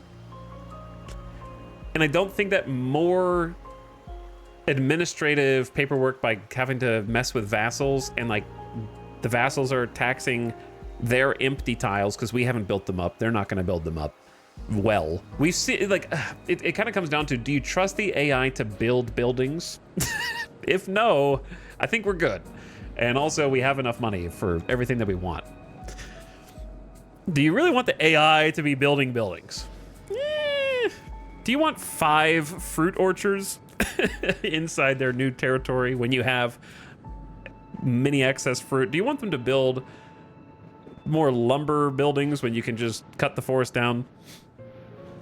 So I'm kind of just handling it myself. However, it would be nice to know how to release a vassal in the future, just to figure that out ahead of time. I assume it's create subject on diplomacy tab and make a custom subject. And then you simply choose a region. So I just don't know how it would benefit me right now. And then you assume you just give them more land in a distant area. I think also trying to sprawl out is good as far as learning goes, because it is a nice way to see how the control changes with roads. So we have some places with some distant control, and it's fun to kind of see how much can little gravel roads actually handle in terms of making everything a little more manageable or not.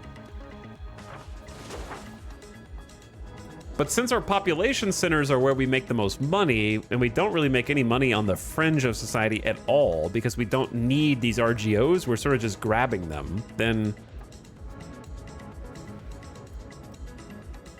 like control doesn't matter if there's no tax base, is basically what it translates to, right?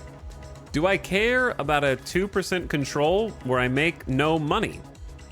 0.08 potential tax base. No, right? Like, why go through all the extra legal hoops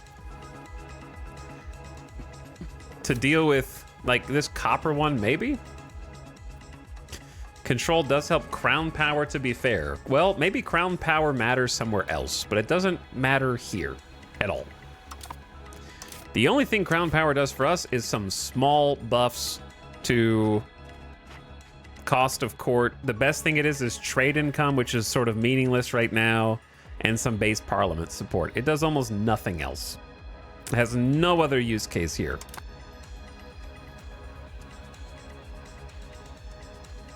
Does control affect resource output? Control does not affect the output of RGOs. They will always output the same amount no matter how much control they have. It does affect the output of buildings. Conversely, or rather market access. Market access is what I meant to say. Let me get my facts straight. Okay, so control, let's go over this again. Low control equals low taxes. The end. That's just your tax base. Low market access is what affects the output of buildings and how much those people are making on their transactions.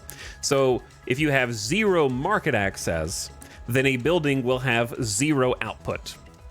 If you have zero market access, an RGO will have its normal output, but they will not, the people who are making those products do not profit off of them.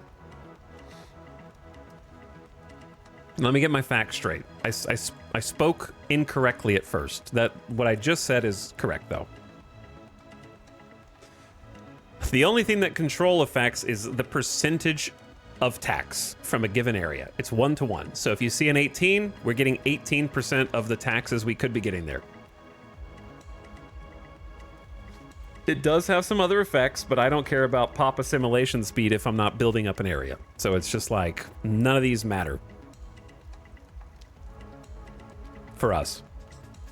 Do you have tribal pops? Part of Morocco's struggle is getting tribal pops to become peasants so they can do jobs. We do have some tribal pops, but we've had no issue with them at all. They seem to be converting extremely fast, and I'm not sure why.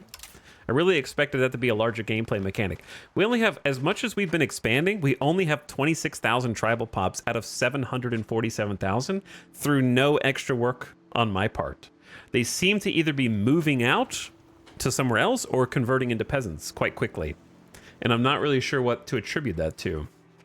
But we haven't really needed to use the government there is like the cabinet action to force convert them, which I don't know if everyone gets, to make it 500% faster to convert tribesmen to peasants in a given area with military skill.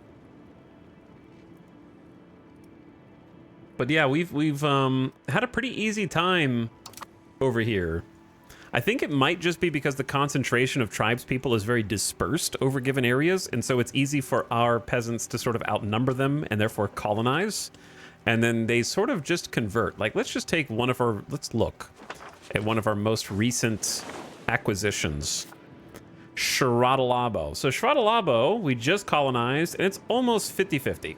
Well, it's actually a little bit more in favor of the peasants.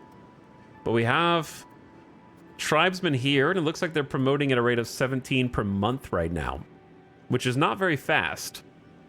But in areas that I still feel like we recently got these areas, and they're already down to 468, so way less than half. Here they're already fully converted. Here they're fully converted, and these are pretty new territories, so I'm not sure. We haven't had any issue with that. Morocco has like 1 million, and it's like half the population. Yeah, if you start and they have a huge tribal pop, I can see how that would be way more difficult.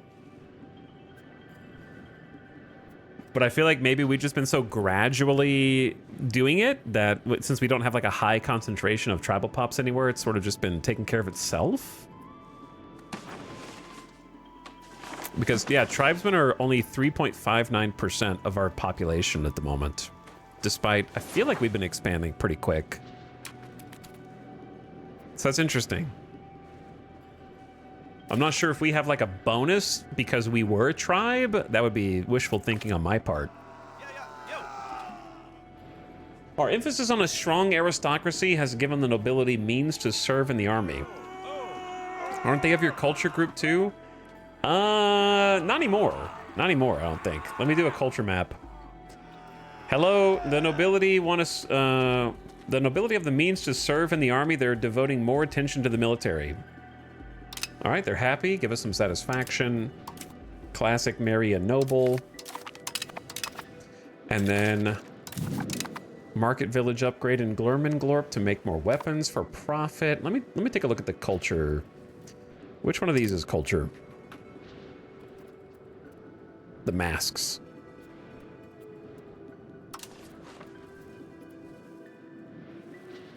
So, yeah, we've got Iroquoian down here now.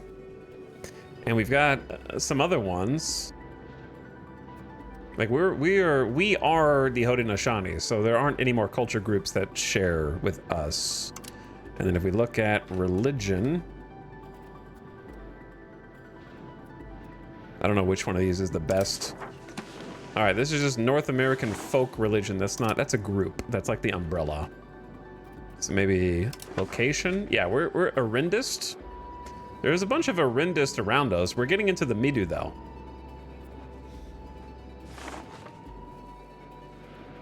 And I have been using one of my cabinet members to focus on culture first, especially in areas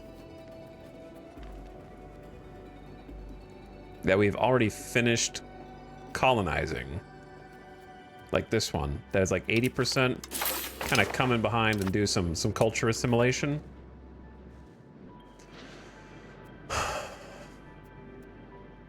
But yeah, we were talking about roads, and I think, like, I just don't see the need of releasing a vassal right now. I just feel like a vassal creating a bunch of buildings that they don't need and having to make their own money to trade. They'd have to trade with our market, right? And they would just be buying everything while making no money. So how would they stay afloat? They would have to be able to make money off of their land, right? AI hacks. AI hacks is how?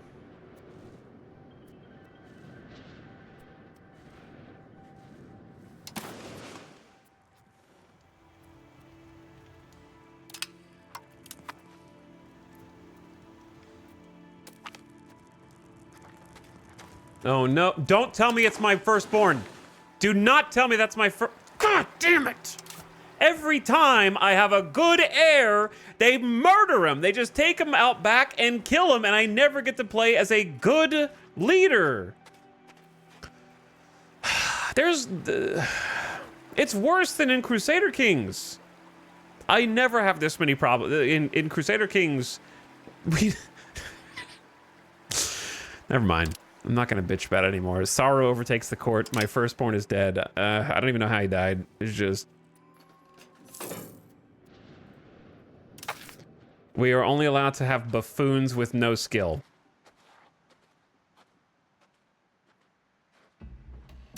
Hunting accident for sure. By the way, no heirs. We're going to have to take more spouses. We have no heirs now. Classic. Who's it going to pass? No, it'll pass to our daughter. We should have some more spouses anyways. We're just gonna go lowborn to try to dilute the gene pool. What does this cost again? 5 legitimacy and prestige, that's fine. Lowborn. Lowborn.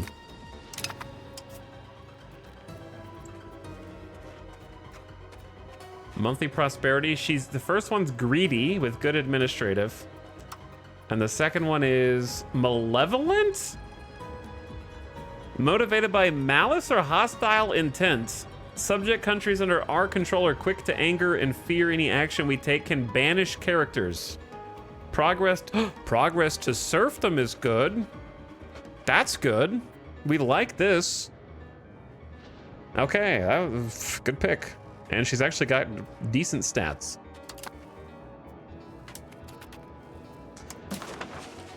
I'm not taking out any loans this time. I learned my lesson. No more loans. I refuse to get scammed into a locked-in 60-month loan with guaranteed 9% yearly interest. Not doing it. No bank loans from the made-up bank. That's like minus... It's basically like minus 40% because you take out a 50 gold loan and have to pay 70. So you just lose 40% on everything.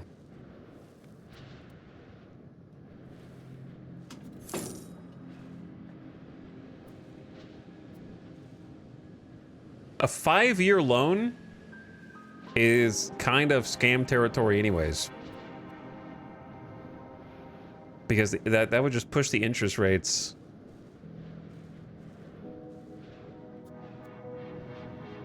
The interest in this game is extortionate. It is. It's only for emergencies. But I don't know why we need 1,000 gold emergency. The only upside is that it's apparently the nobles who are giving it to me, which means is the nobles are investing in the government and I'm paying back the nobles, which in theory is stimulating the government, the economy somehow. Okay, I don't have an economics degree. I don't know.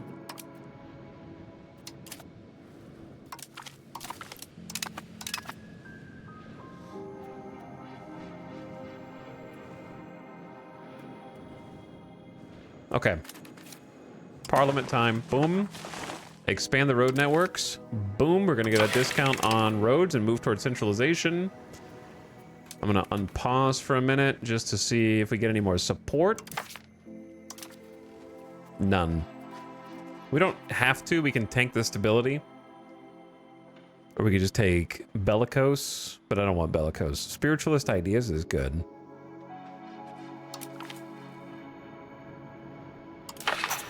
That only gets us to 38, though. Okay, if I were building a road, which I am, where would I be building it?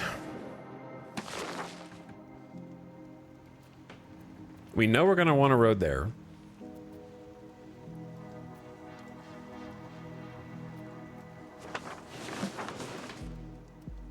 Okay, we know we want a road here. Here's the thing, though. If I go to the capital, the most direct path is a completely different route that would cost 434 gold.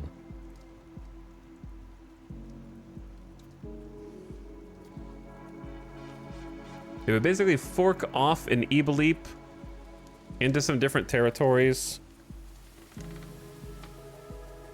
which might actually be good, because then we kind of have a road going through this naked section here to increase control for this territory going forward in the future. So it actually might be worth.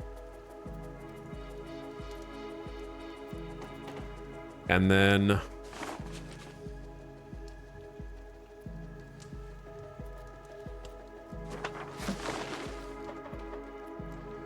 can it even build a road that far away? Hold on. No. Game's like, I don't, oh, because we're not, it hasn't been like settled yet. It hasn't been settled. That makes sense. It's interesting that it wants to go around the lumber forest into territory we don't even own. How is that faster than just cutting across these two beaches? You know what I'm saying? Like, how is going around faster than just going through here?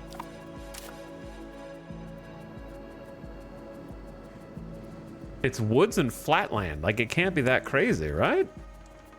Just go boom, boom.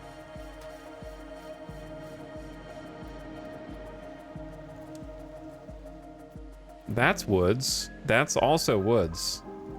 These are all woods.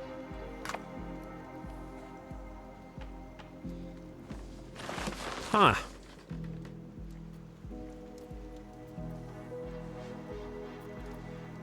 So what are my most valuable mats? Probably salt. Probably stone.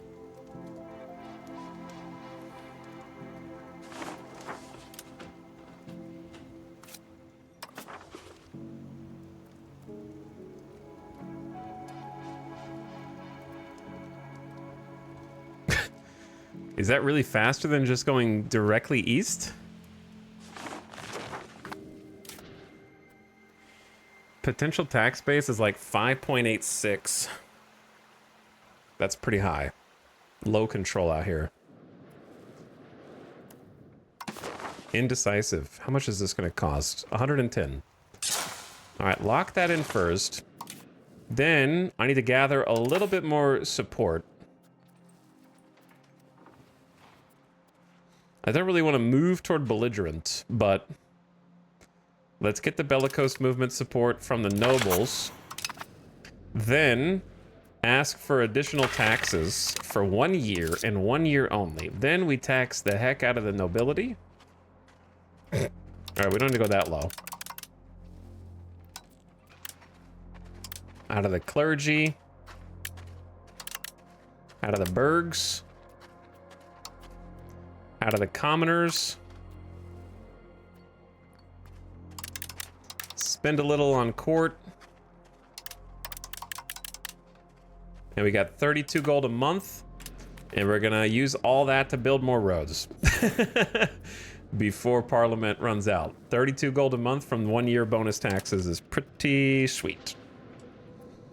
What's up, Hakurism? How we doing? We're having some parliament. Got a little parliament trying to connect up to the distant lands, to the market center. 434 gold is kind of a lot, though. I'm just gonna max tax for just a minute.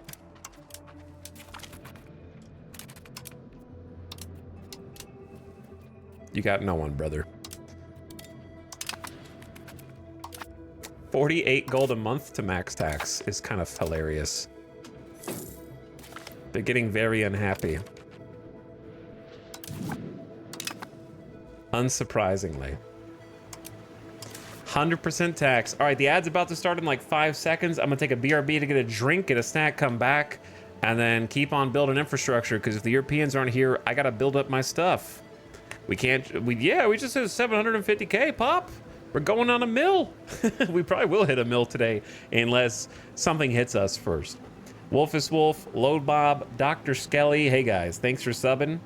Welcome back to each one of you. Load Bob pumping it. Hello, Wolfus Wolf. Dr. Skelly for 83 months. Appreciate it. I'll be right back after the ads. And we're going to go...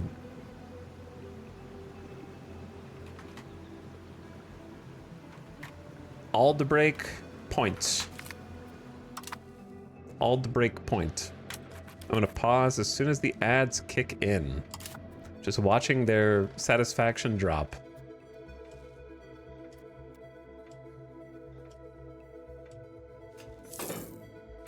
As everyone becomes unhappier.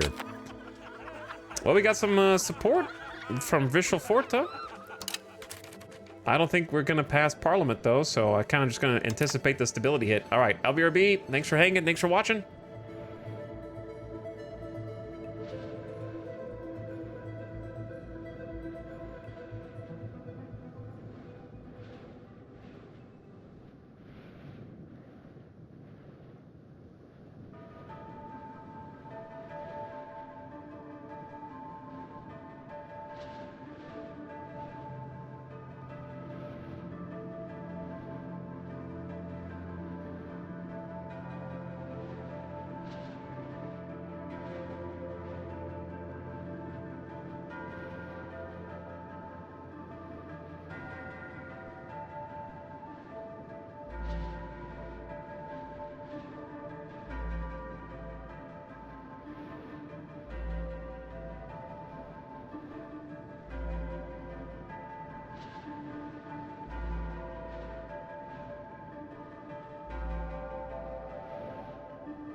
Yo.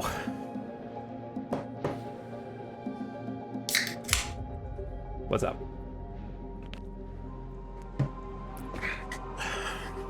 All right. Can we get this done before Parliament is done? That is the question.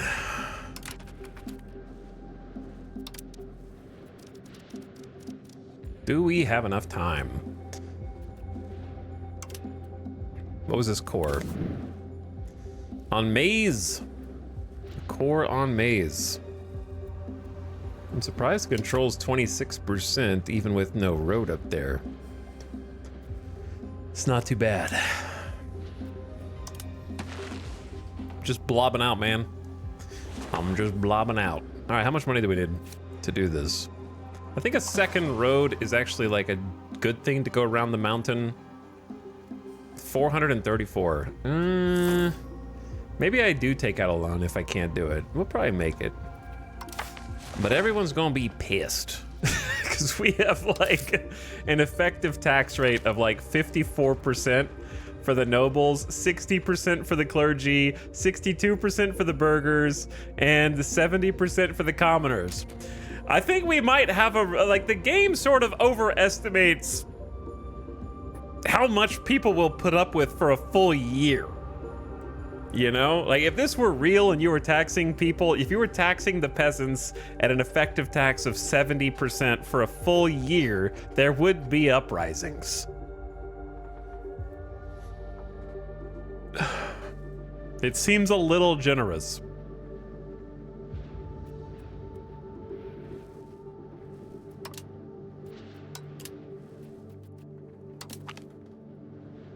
Weedamoo. Weedamoo is kind of a super genius.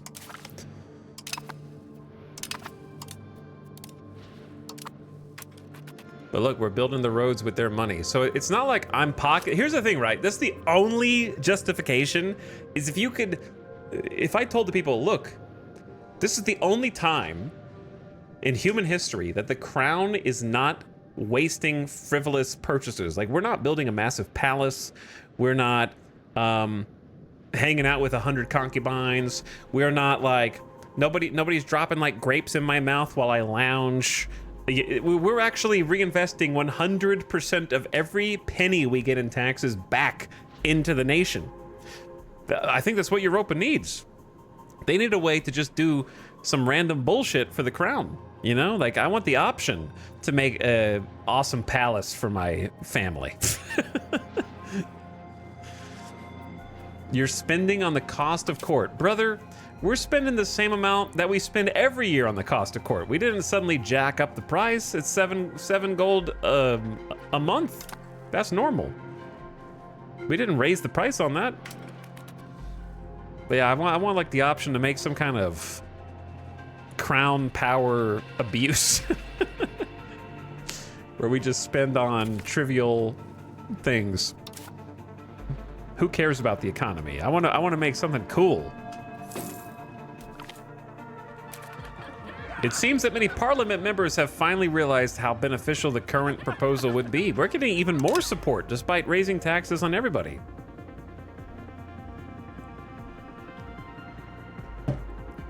For most of history, the military budget of countries is like 90% of all state income. This is a utilitarian dream state. We have no military costs. We have no military overhead. We have no levies. We've just lived in almost 200 years of peace with one war against a tribe that was very brief. Casualties were minimum. We won. This is a utopia.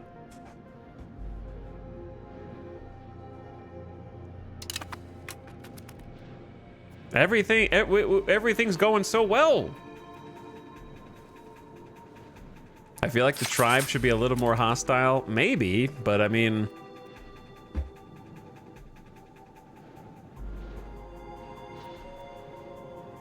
I'm not a history expert, but I believe that most of the time things were pretty chill. It's just that you know, a bunch of bug and mice-riddled ships rolled up with guns and started poking a bunch of hornets' nests aggressively and murdering people and taking people away. But most of it was pretty chill over here. There were just like a handful of tribes who were more aggressive and hostile than others, but they were like not the norm.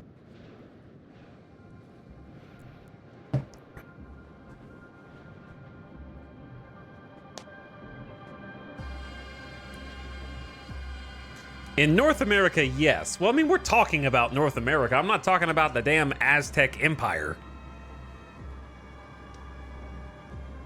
That's a whole different story.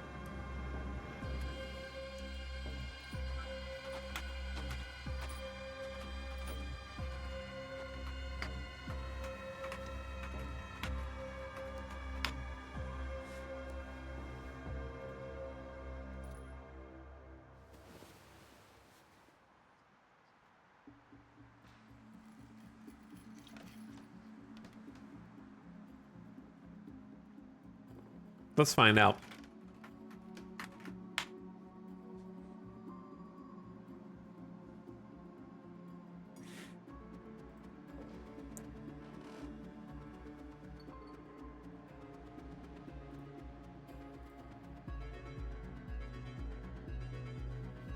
I can't wait for the Beaver Wars. Yeah, the Beaver Wars is the big one, but that was like 1700s, right?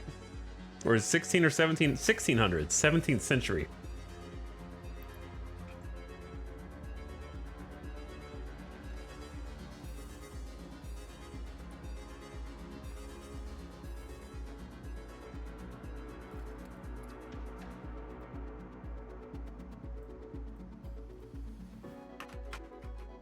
But like we have as a nation, we have where are my buffs? The Great Law of Peace is our literal framework for the whole nation. that's like the starting reform of this entire area.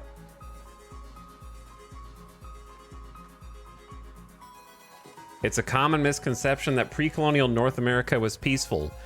It's a common racist conception to try and make false equivalences with the rest of civilization. To say that North America was not peaceful in relation to Europe is trying to paint Europe as a much nicer place than it was. All of humanity throughout history has been hostile to one another in one way, shape, or another. That is the human condition, to want what other people have and to declare war on them, okay? But stop with this bullshit like, there were lots of wars over there too. No, there's a common misconception that it was a peaceful place. They declared wars, just like us. Yeah, shut the fuck up, all of you.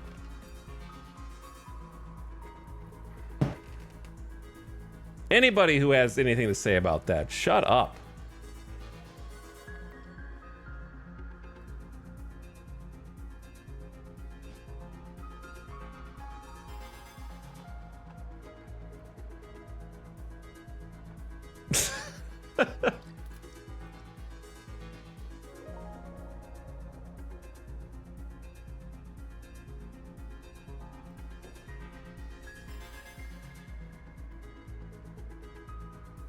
Let's do this.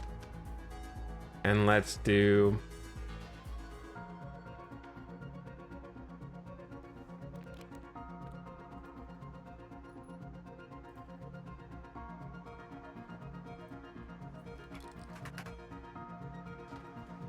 this.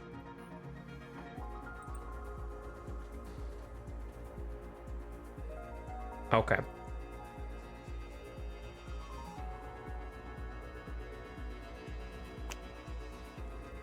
I was there, Etal, I know.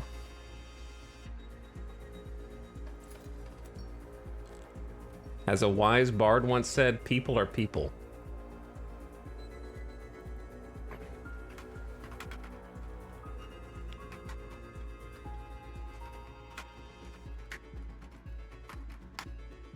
There's a reason why the wars that are the most famous that Native Americans fought in were at the behest of the colonizers who came over onto the East Coast. Okay.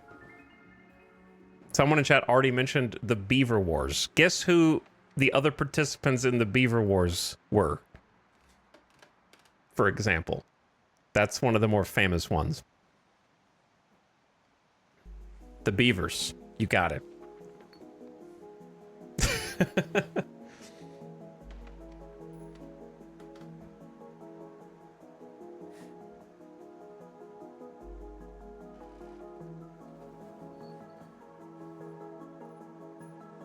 Never trust the beavers.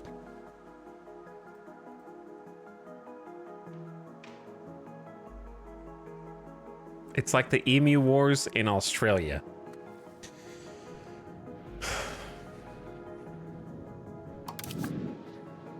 But yeah, man, I mean, it's fine.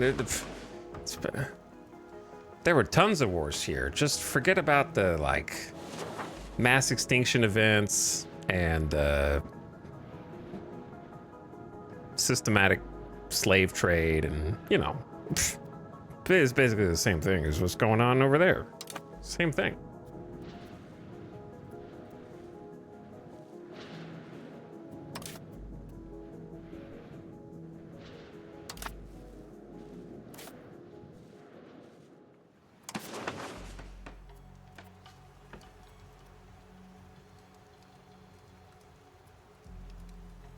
I think this is the road that I wanted to build. Now it's, why is it 559 now? It wasn't 559 before. We have full resource debuffs, or buffs for everything.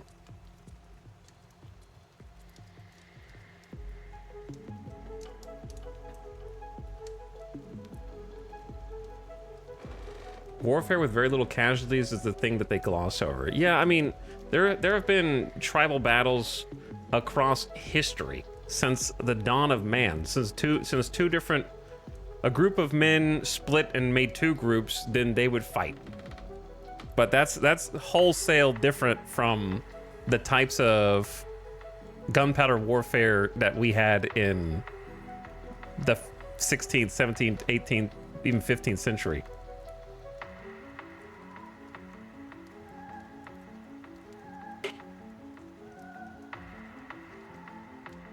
Beavers in the Battle of Hoover Dam. Oh my God, Hoover Dam is just down the road. I gotta be careful. The beavers might be coming back. They're pissed that we figured out how to dam up the river without using wood. I actually don't know why I can't afford this now. It went up by 100 gold.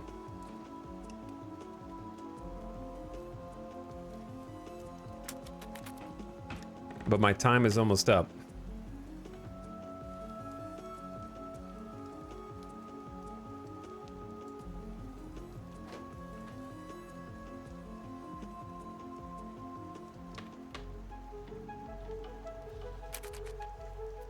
Maybe it is because I already queued up another road and somehow that's impacting it.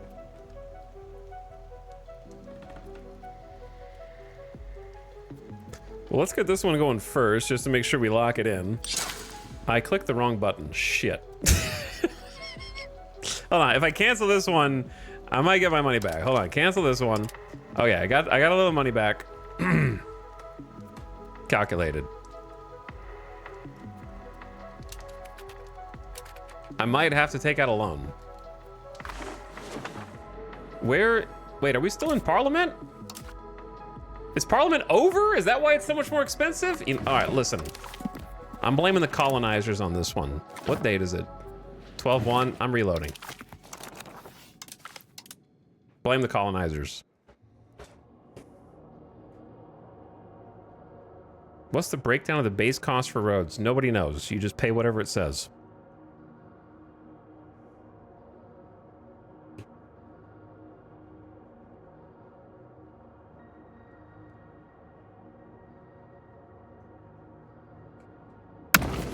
Oh, that noise. Please patch the noise, Paradox. I forget about it every time. It's worse than the flashbang. Like a gunshot in my ear.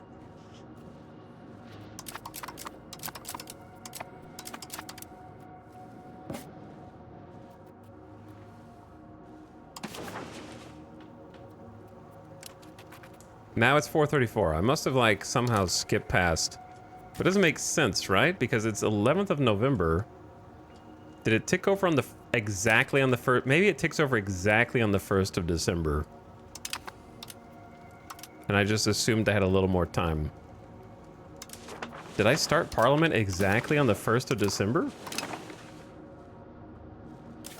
I think that's what happened. So I do need to take out a loan. It is what it is. I just one. There we go. Super road. And then I'll just pay it back. The current debate in Parliament, something good. Who cares? All right, loan is at 82 on a 57 gold loan. It's so stupid. Okay, we lose 7 stability for not passing it. That's fine. Everyone's taxes need to go back down to something a little more reasonable.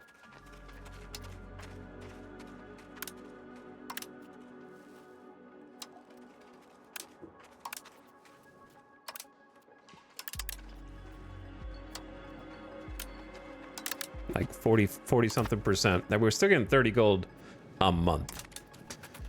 Now, I imagine that we are not going to have enough masonry for all this, but seeing as how I keep doing this over and over again, maybe I should. I already invested in some extra masonries.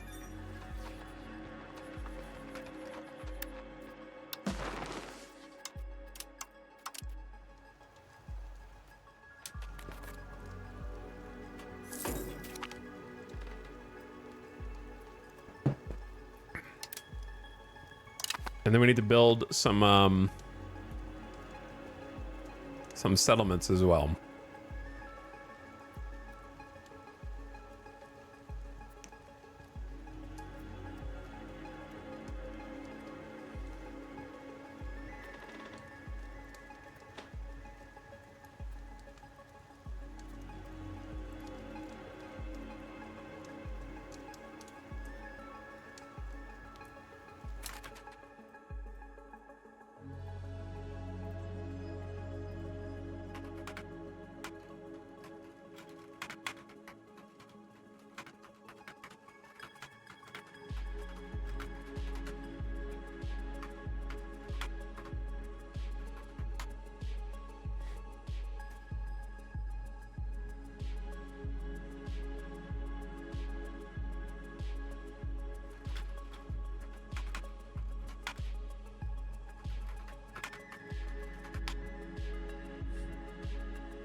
Okay, anyways.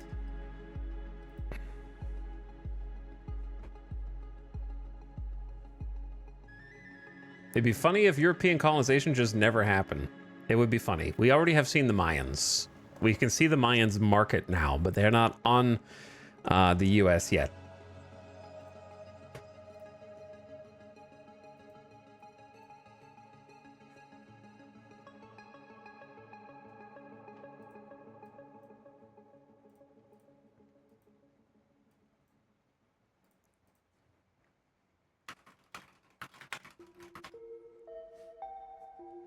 I'm looking, I'm sating my own curiosity.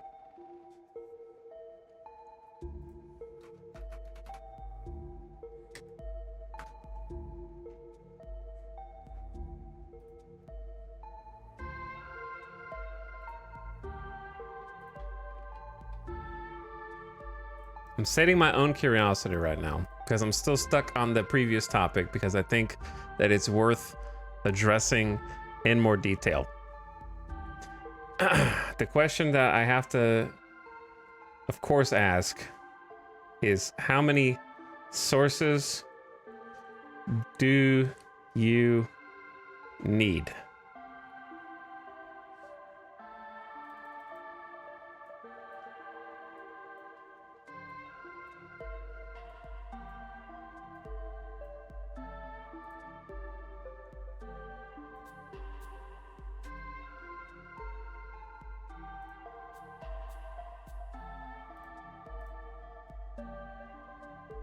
Is this Nero fiddling? Not really. Not really. In my opinion.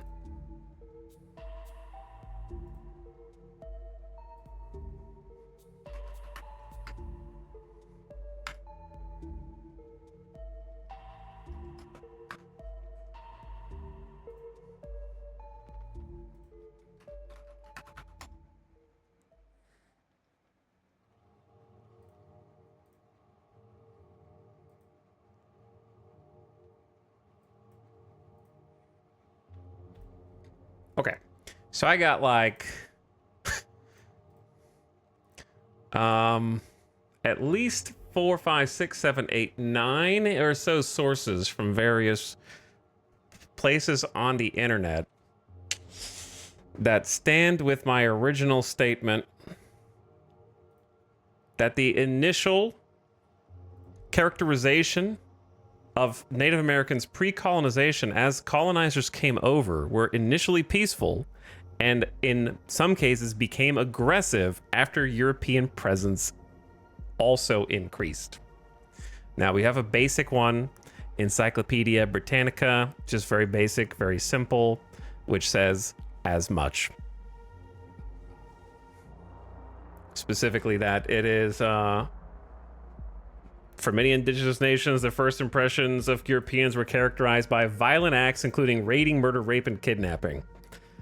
And that they initially approached them with respect and in turn greeted the visitors. We've also got a series from National Humanities Center that describes first contact with Native Americans and exploration. And that is an entire, this is an entire, you could dive into this for a while. You could dive into this for a while.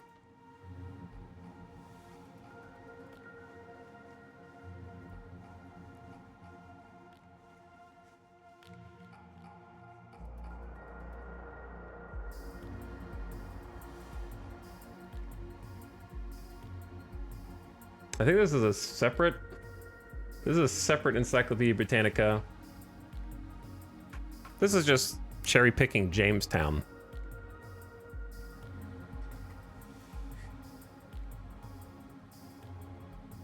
But Powhatan is kind of one that you've probably heard of because Jamestown is probably the most famous incident, not incident, but just location from.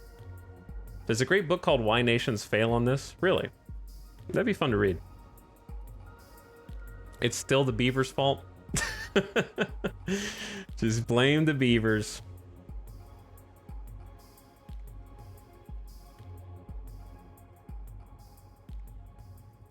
Facing east from Indian country.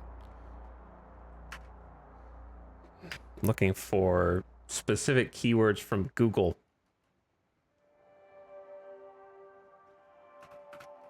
Diplomacy is not one. I guess it's just a little synopsis. But this is like, there's a lot of focus on the historical figures. Everybody knows of Pocahontas and that whole tragic events retold and now framed as a Disney story.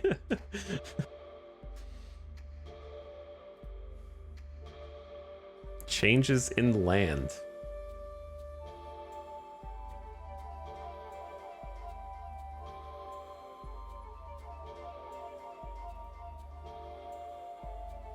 So this is a book on why peaceful first contact deteriorated.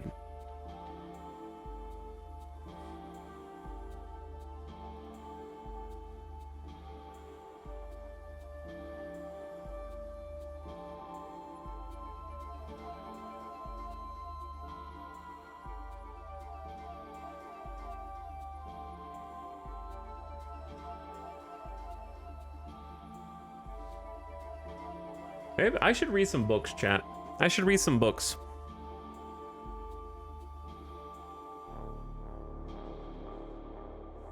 The Disney movie is egregious, even if visually stunning. Yeah. Yeah, it's not good. I need to read some books.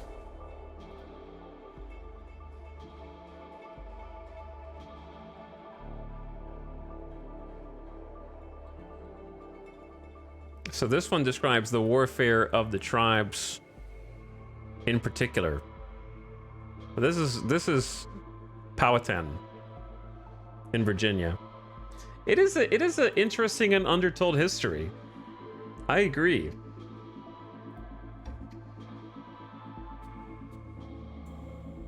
But I think Powhatan is one of the examples where things started off very nice, and then the more Europeans came over, the more hostile things became as well. Powhatan comes up a lot. That's probably just the most documented one, right? Powhatan comes up a lot because of Pocahontas.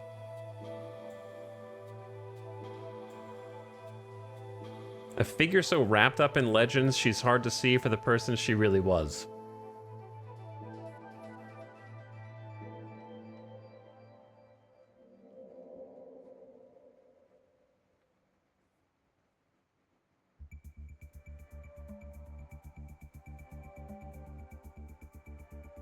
The infamous John Smith. Yeah, that one's gonna be... You gotta buy, unlock 38 pages of this. It's a study guide? Oh, I didn't realize it was a study guide.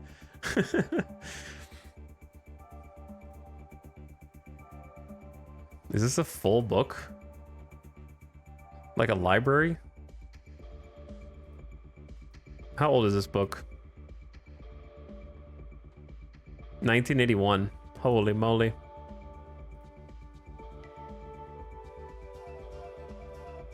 Full archive books is kind of cool, actually. This is a documentary with primary sources that illustrate a range of early encounters, good for reading contemporary accounts, including trade, ceremony, and negotiated relations.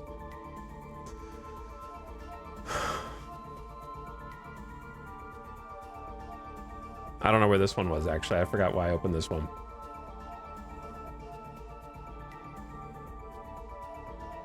But anyway, there's a lot of reading material out there. There's a lot of reading material out there.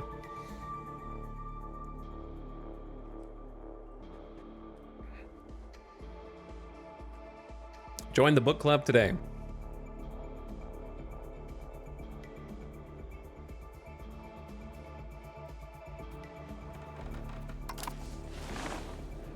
Is this a streamer who said that there was no conflict in North America when Europeans came over? Is this the streamer who said that life was an idyllic utopia for every single person in the North American continent? Love these history rabbit holes.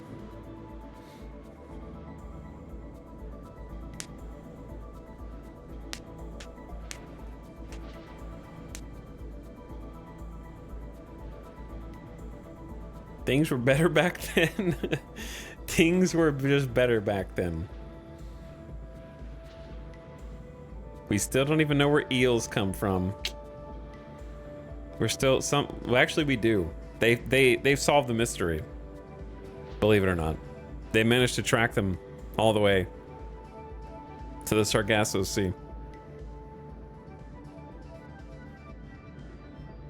That happened within the last year or two.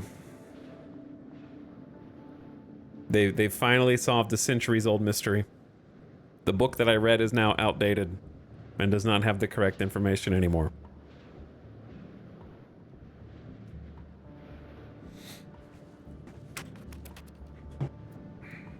So if anyone reads that book, they're gonna get lies. Which, imagine being the author to a book like that. They put little trackers on the eels. They got them.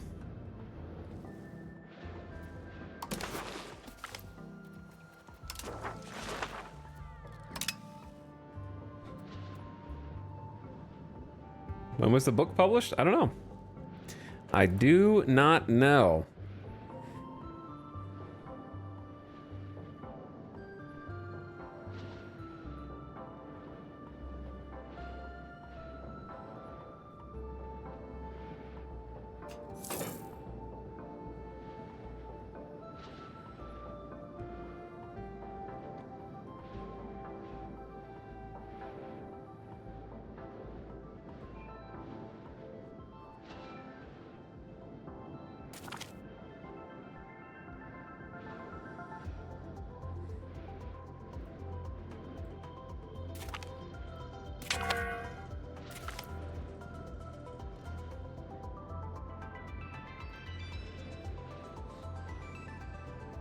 Scrolling through chat.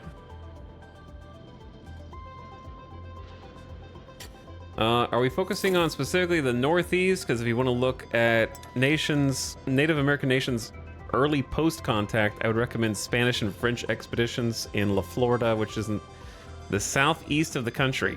Are you copying pasting from AI? Or do you think I don't know where that Florida is in the southeast of the country?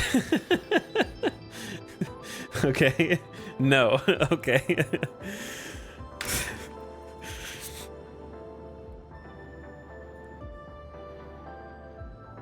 Chat, I couldn't tell that it was Florida because it's La Florida. So it could have been anywhere. I had to get someone to translate that for me. But anyways, yes, the Spanish interactions were initially... That's how it always starts, though. It's always trade first. And then here's the thing. When you trade, you figure out where the hell are these people getting all this awesome shit? What if we didn't have to buy it anymore?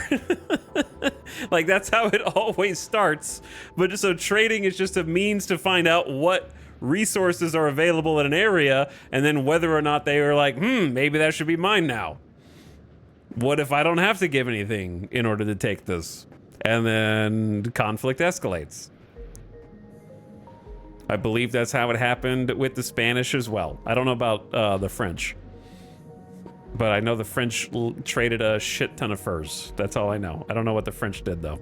But they probably did something. Because look at... Well, I can't look at France, but they're probably over there bullying a bunch of people now.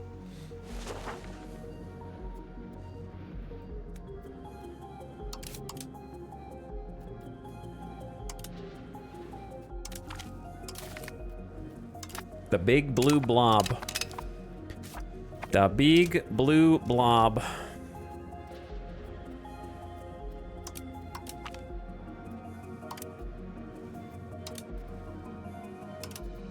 Okay, close this window. Holy moly. Open his character sheet.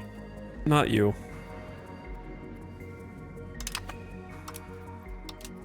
Tired of being matchmaker.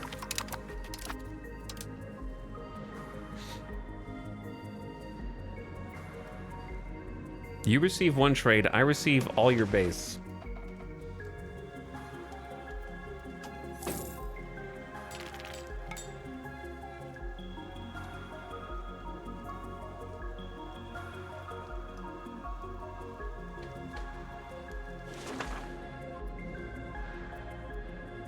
But I do think, you know, it wouldn't be a bad thing to just have, for gameplay purposes, some more opportunities to do some early wars. Like, there's not really any reason to. And no one declares war on anyone else over here. None of the population tribes do it. We don't need to do it. I know that we wouldn't actually be able to make it through 200 plus years of actual total utopic peace. Mankind has never been able to do that throughout human history. No matter where you're looking at on the globe.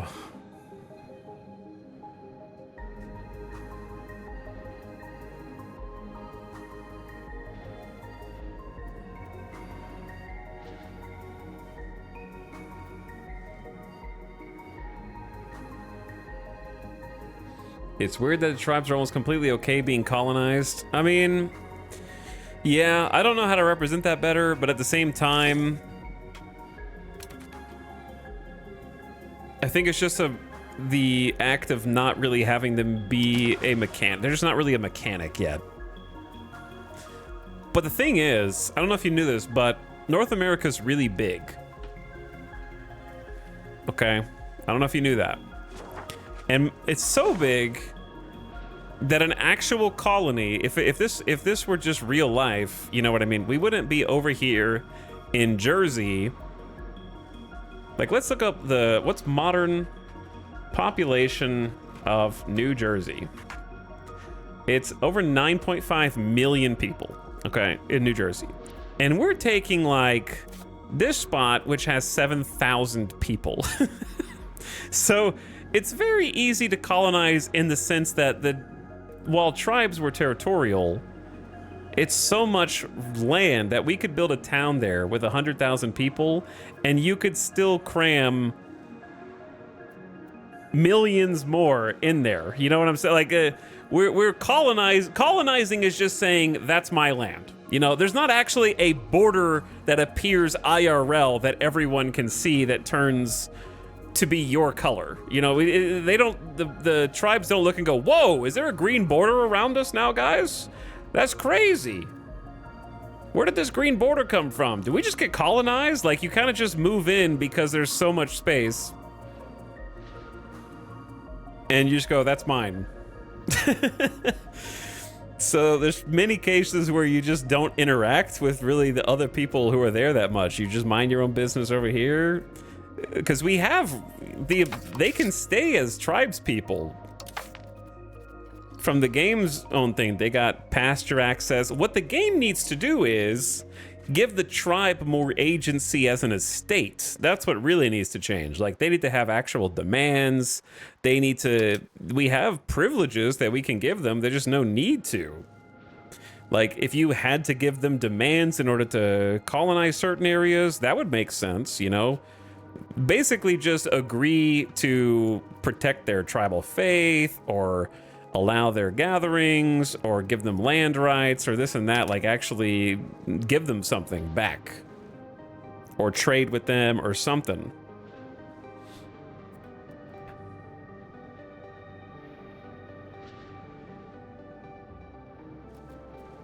They just need more agency as like an estate.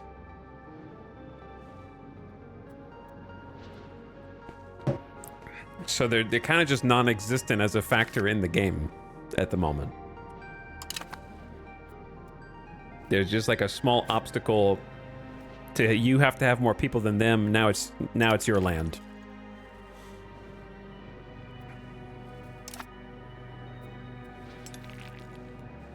I hear roads getting built. I hear them.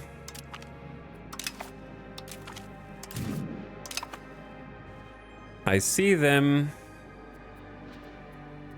We built a road between Tiki Wall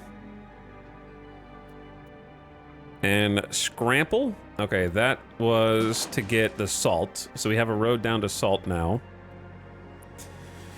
It's not doing too much, but it exists.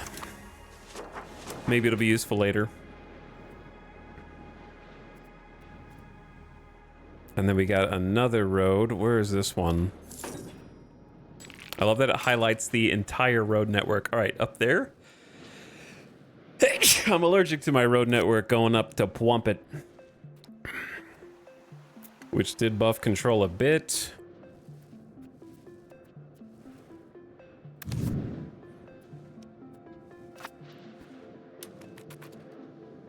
We got an entire lineup going up the middle here.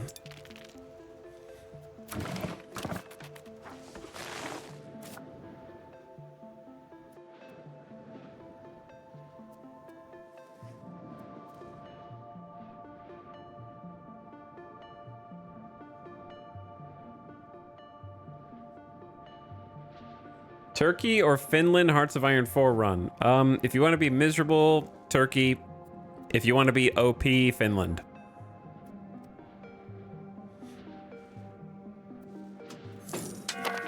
That's a 0 to global hero. So I would say Finland, because I just think it's more fun. I don't think the Turkey focus tree is very good.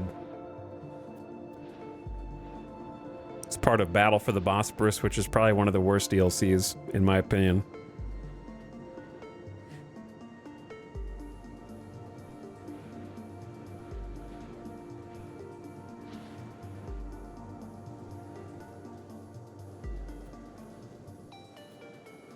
Almost 1530.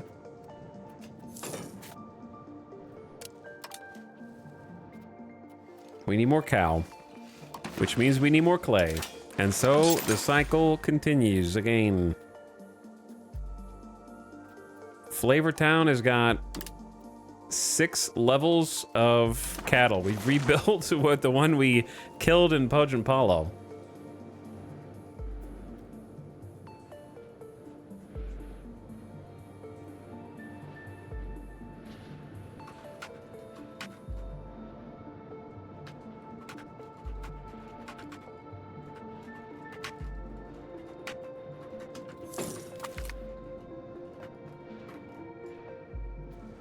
Hochalaga? Hochalaga? Fiber crops.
I'm still stuck on this, chat. I'm still stuck on this, dude. My brain is stuck. I'm sorry, my brain's stuck. Brain's stuck. I'm trying to get out of it, but it's hard. It just claws in sometimes. It just claws in and grabs you. I can't get over it. Time to buy a few books. Maybe. Maybe. I was curious, okay? This part is hang on.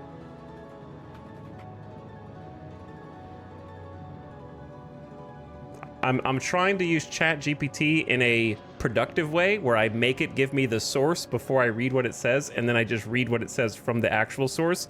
I'm basically just using advanced Wikipedia because that's how I used Wikipedia when I was in school writing papers as well. Everybody knew you go to Wikipedia to get the info, but at the bottom you look at the sources, you click on the sources, and then you cite that as your source instead of Wikipedia, and the teacher's happy, you know? That's how we did it back in the day.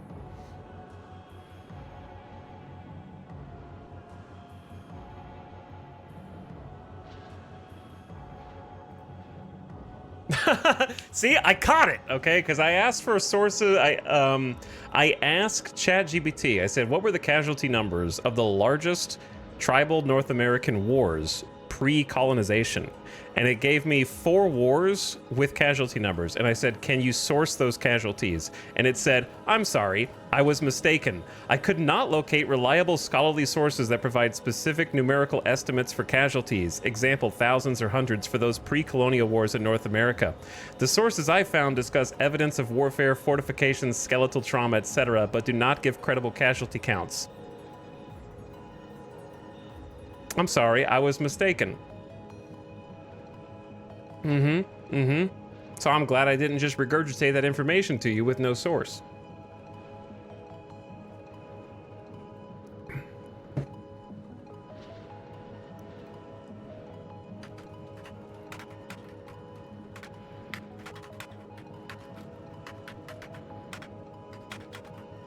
Are there any sources for the numerical estimates? These estimates do not need to be exact.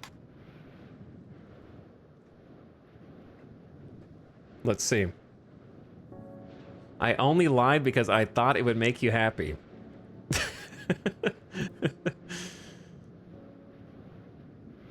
It's AI is so stupid, man.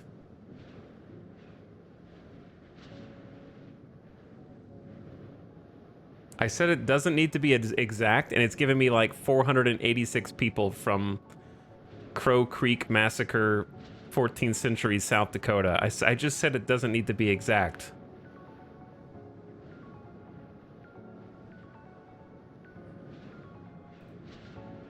And it's trying to be exact. Tell it to name one of the people.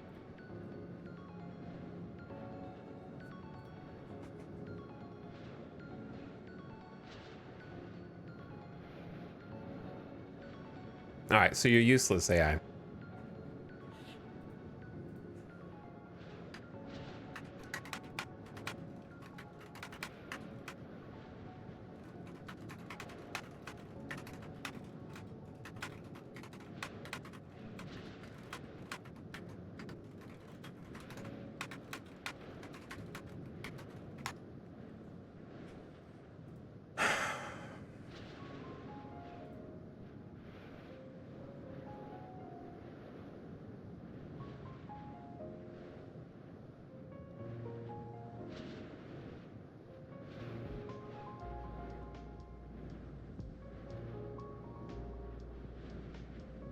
Okay, but here's the point, though. Here's the point. Let's just get to the point. I got 3 sources for...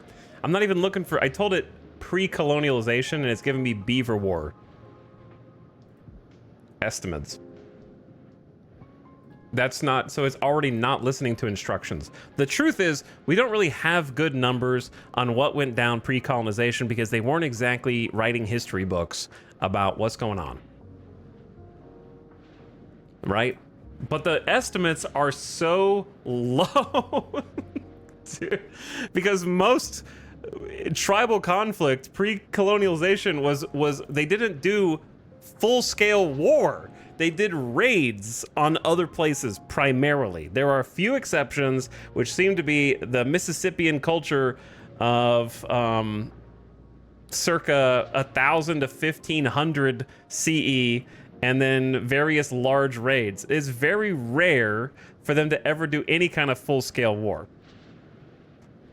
And in every estimate, the most that we can guess, even roughly, is like 1,000 to 5,000 killed or captured over the course of years.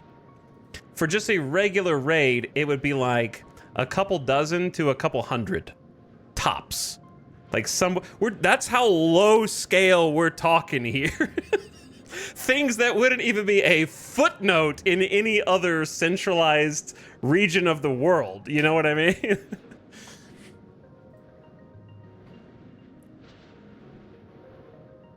There was like 5 million natives in North America, right? I think everyone had plenty of space. Yeah. Keep in mind they would capture rival tribespeople and forcibly integrate them. Yeah, we've been trying to do that too. And that's definitely something that happened for sure. But I think that that's preferable to, I don't know, slaughtering everyone. if we had to put it on a scale, and burning and razing and pillaging and you know, that part of the playthrough has been pretty accurate. Yeah.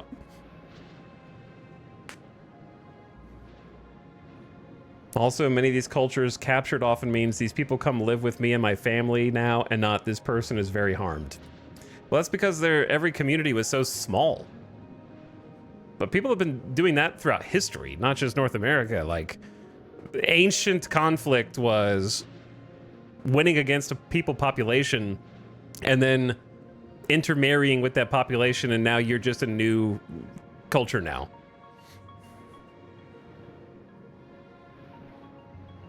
Like that's happened since recorded history, yeah.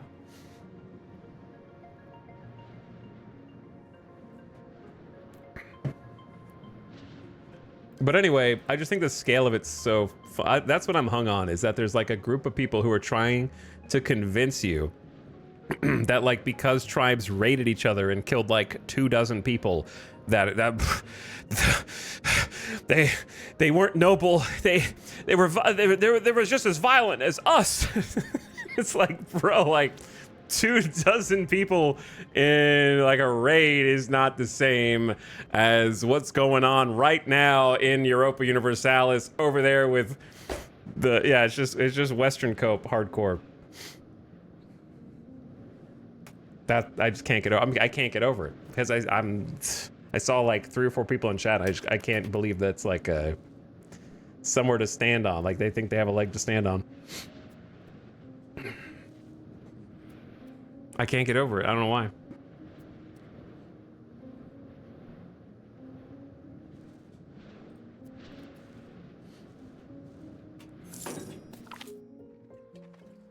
Our nation is surrounded by territories as yet unclaimed by any of our rivals. Our ambition to expand the lands belonging to the crown has taken root amongst our people as nationalist fervor. And a new private company has established itself with the intention of bringing settlers into the lands. Hey, how about that? Most bannable comment I've ever seen. Yeah, the funny thing about this channel is, if you get banned, I have it set where you can't see the stream anymore. So they're not just not able to talk, they're not able to watch. It's an IP ban. So I toggle that on so that I can make sure that people who are obnoxious enough either go somewhere else which good. I don't need you here anyways. If you're gonna say we get it, for the VOD watchers, the comment was quote, okay, evil white man bad. We get it. Please play the game. They've been previously subbed for 2 months, following since August 2025. 317 messages. Rip, big rip.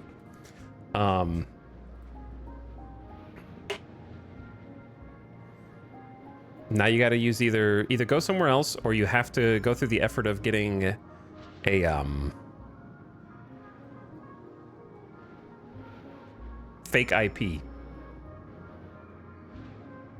I got banned once on this stream, and it scared me. You gotta fudge your IP a little bit.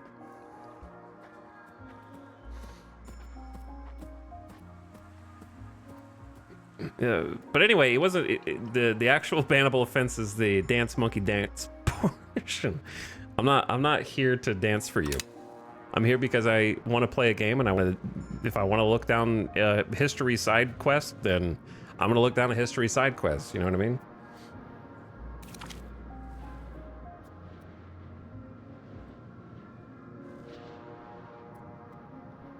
Sometimes I get distracted. I mean, I streamed 12 hours yesterday.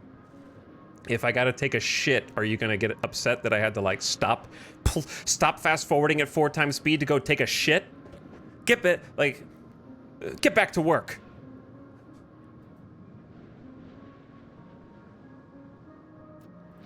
Chill, man. Chill, baby, chill. You know, we're gonna be here for a while, okay? We got plenty of time. Plenty of time. Daughter is born. I actually get to name a character?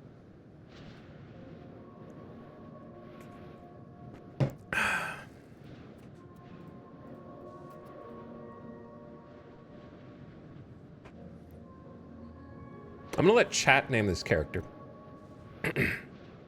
Okay, we're gonna do classic Gamba. Classic Gamba. The 5th person to delete 25,000 channel points gets to name our daughter.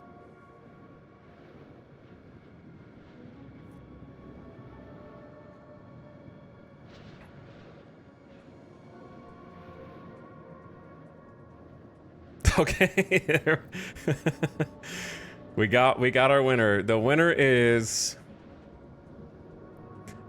Zhao Site, or is there sorry, I'm mispronouncing your name.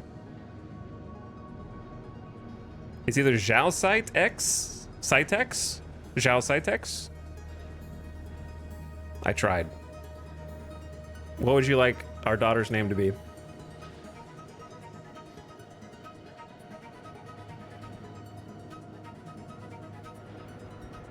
I work in the service industry, and watching your streams is an inspiration.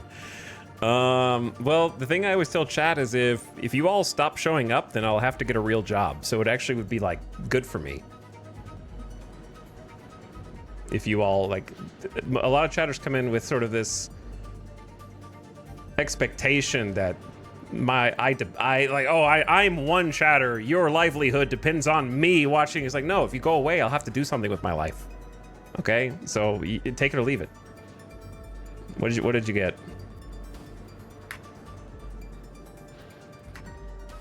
Ingiolata, you got it. Our daughter is born.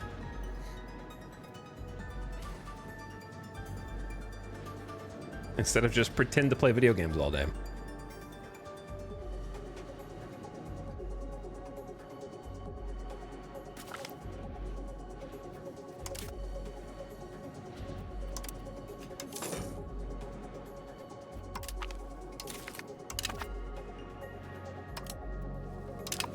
Did 2 people just come of age, or did 1? 2 of them both named Runton. No. One named Runtondu. Okay.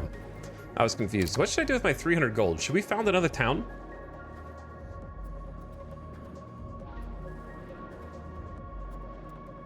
Or just try and like build up what we got? Ooh, I know, a stockade, perhaps?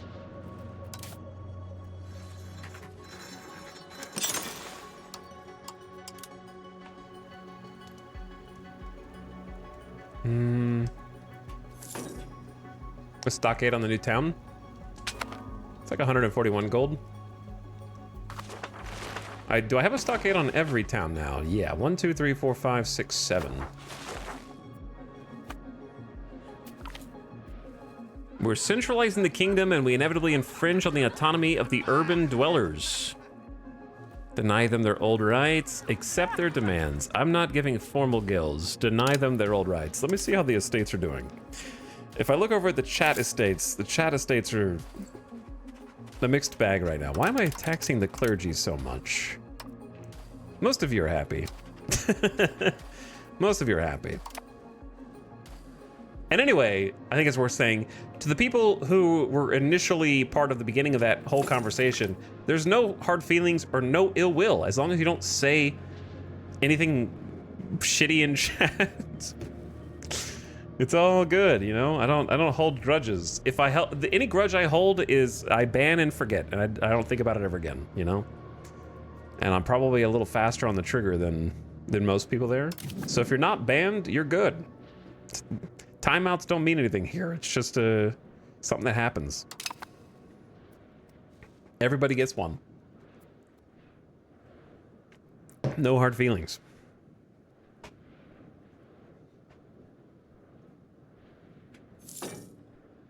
Vibes-based timeouts.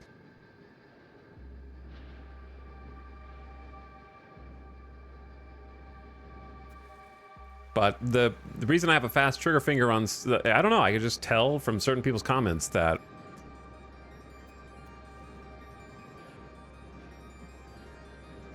it's, my only priority when I'm streaming is one, to try and be coherent, which is more difficult more often than not, the older I get.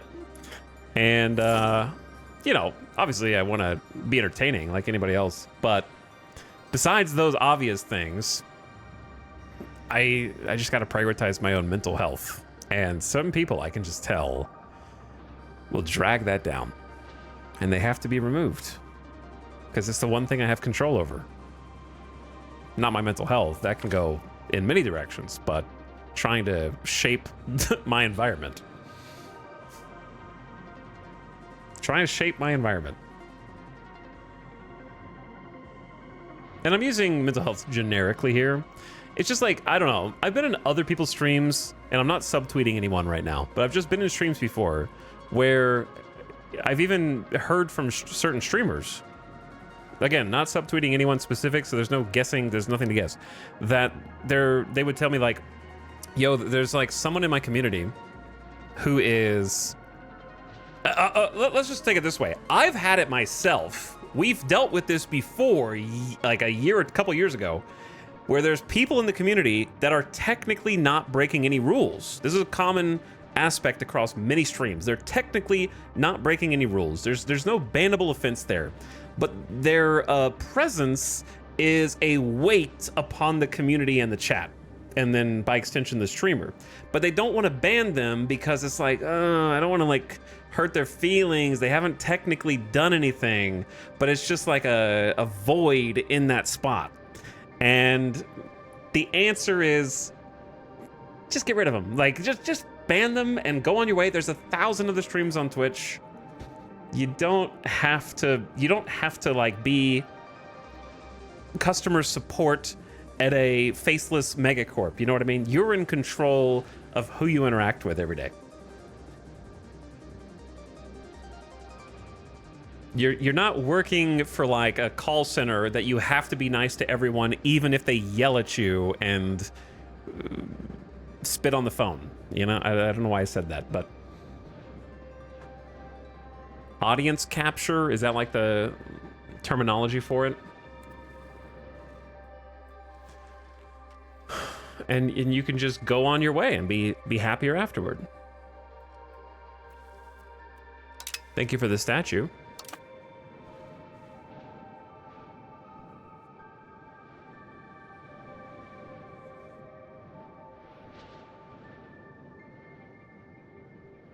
Violating their constitutional rights. But also some people like need that wake-up call, I think. Some people need that wake-up call. To be like, yep, your words mean things.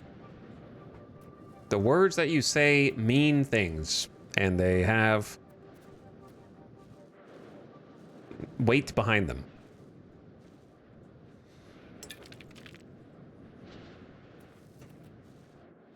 We have given them the meanings. This is going to be a... I hope this is a good road.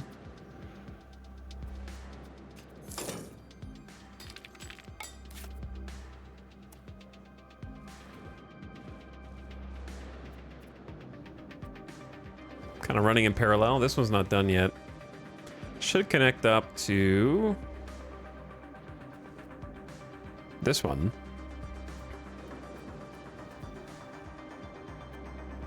And then down to Tochimochi.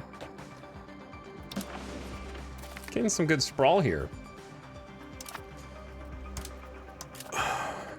Getting some good road sprawl. All the super geniuses in my family line are dead. The only ones that I can just look through the window glass and see the other smarties who I will never be able to have as a ruler, unfortunately.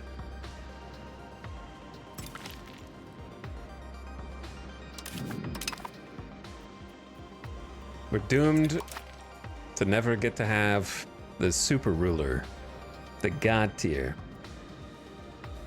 The Hundo 75. I can't believe he died. Why is it always the firstborn that dies too? Do you think that there is a check in the game to kill a family member, and if it rolls a success, it just kills the firstborn? I don't know if I've ever seen anyone besides the firstborn die. I think it just goes in order of your children, like left to right. I could be wrong. It's for the heirs specifically. That's very rude. Oh, the pestilence! How did it get here? We got sickness and disease.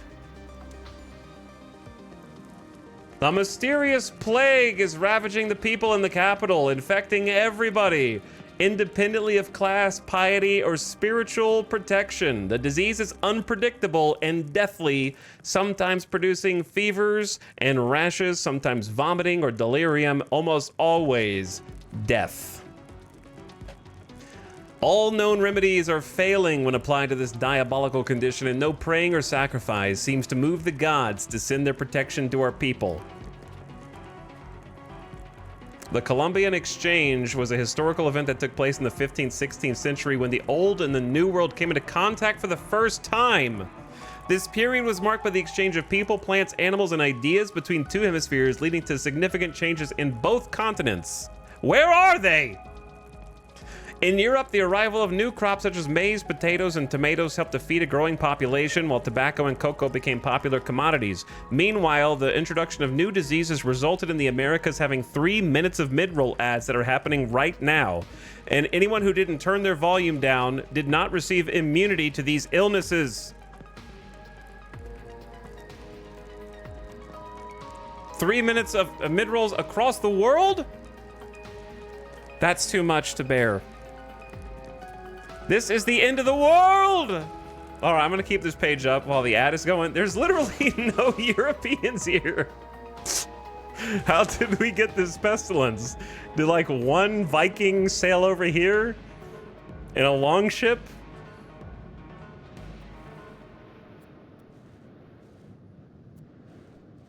Market check? We have market stuff, but nobody can reach our market as far as I know. Oh. Is it the Mayans? No, I mean, our markets are touching, but we can't trade with them. We can't, okay, the ad just started. I'm gonna wait to see. Always remember 771,000 pop on the way to 1 million. 771,000 pop. TBD, TBD. All right, be right back. I gotta take a bathroom break real quick.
Did the song just end?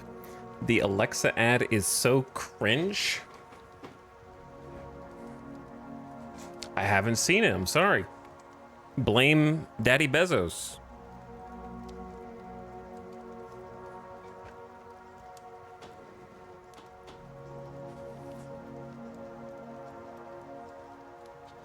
Also, daily reminder.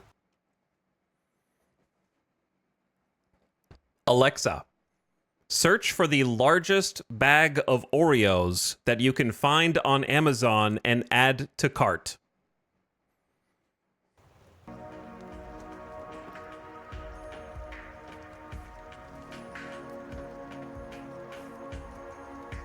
Don't worry, I won't make them check out.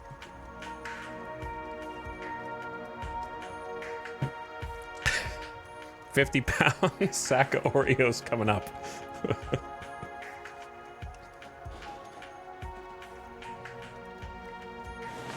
All right, we back. Oh, we have the Great Pestilence. All right, the Great Pestilence is here. This is the end of the world. We move towards Spiritualists and lose only 20 stability for now. It's about to get crazy. Will our people perish, or will we somehow resist when this walking death reaches us? Terrible news from abroad, misery and plague sweep the land, death runs with them, apparently brought by mysterious bearded foreigners. This plague is not something our elders have ever heard of, and no answers in our ancestors' memories could help us face the catastrophe if it reaches our settlement. Will the people perish? Situation breakdown. Whole new screen. Let's just do this real quick.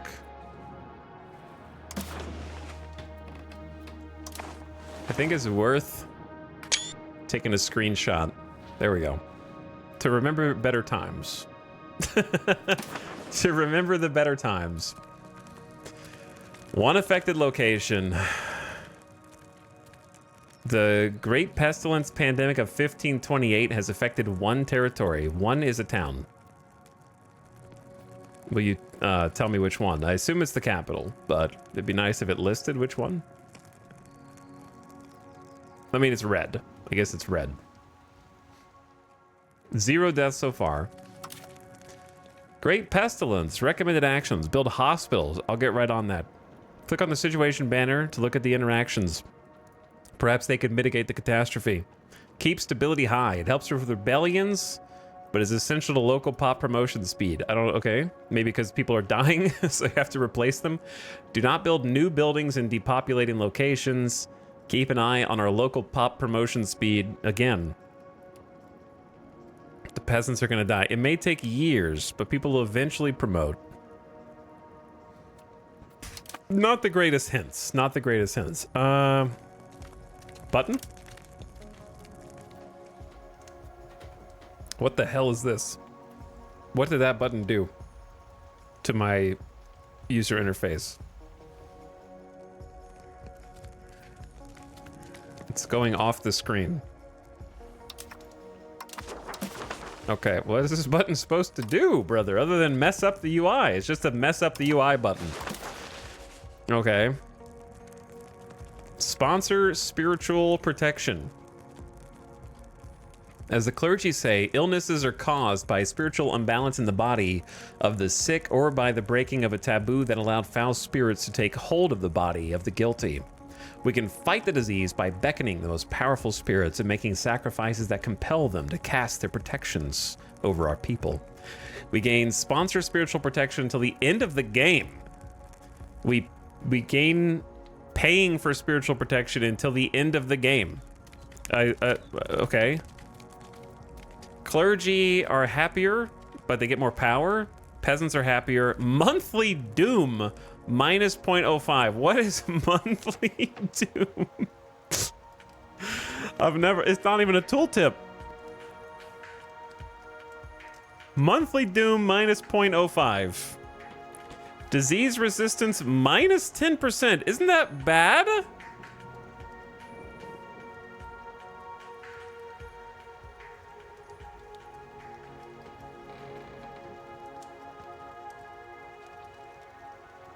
Monthly doom going down is good, but disease resistant going down is bad. So, okay. No contact with the outsiders. Everyone knows that foreigners and merchants from neighboring tribes have brought plague to our territory. To avoid the they already know? We've only had like first case infections and we already know, apparently. To avoid the further spread of the scourge, we will cut all ties with our neighbors and close our borders to trade, no matter the cost of the economy. Well, that's easy. No contact with outsiders until the end of the game. Can I? Is it really mean until the end of the game?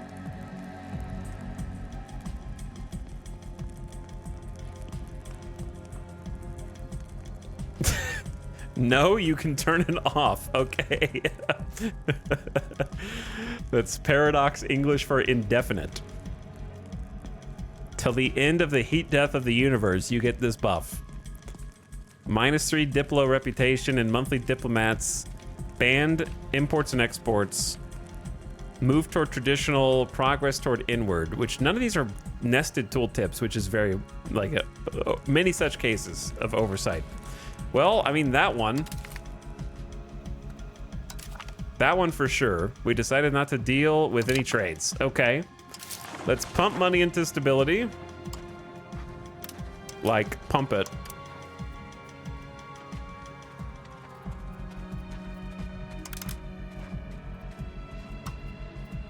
Maxed. Pump it to the maxed. Okay, before we lose all of our Diplo, let's steal 2 maps if we can. Can I steal 2 maps? Before we cut off all ties. Show me... where am I?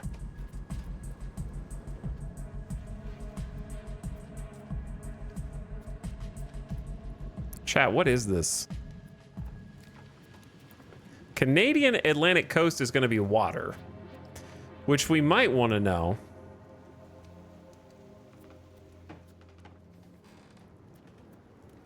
Is it Acadia? It's got to be Acadia.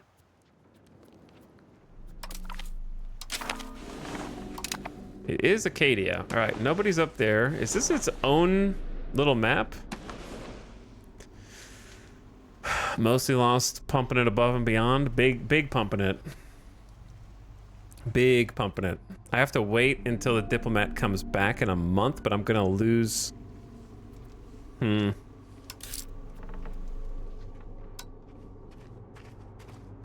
I need to just save my money. Hold on, just let the money drain.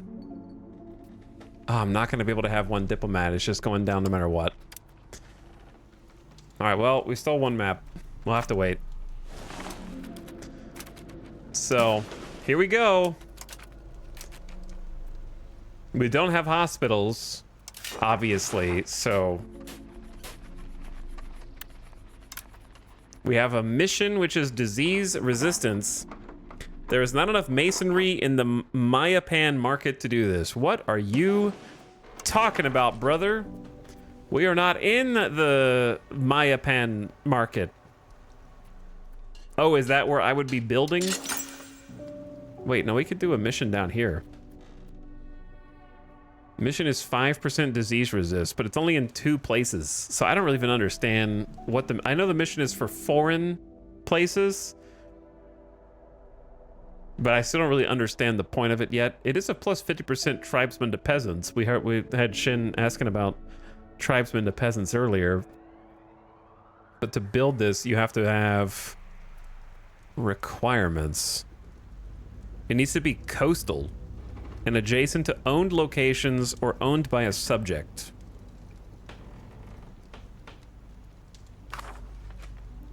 Interesting. So that can help convert tribe pops as well.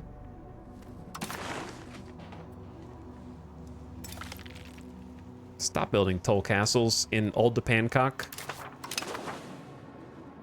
It's very rude.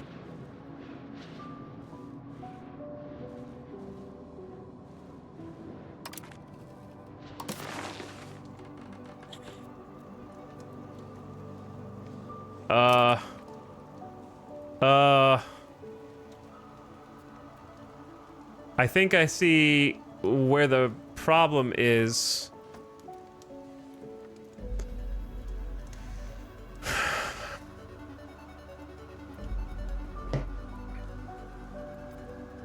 (2,600 population. The Great Pestilence has infected 98% of these people.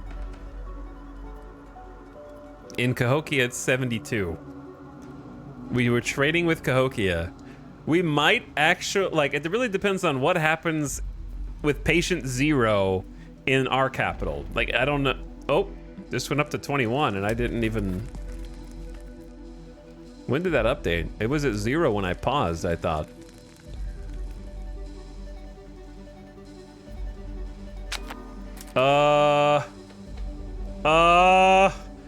The tribes people are all going to spread it into our territory. Oh no, we're at 1,000 country deaths already? That was in 1 month. That was 1 month. How did I see that a second ago?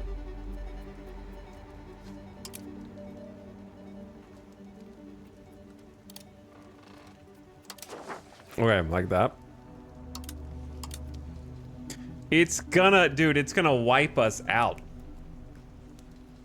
It's gonna wipe us off the face of this. Look at this tidal wave coming in. It was a good run.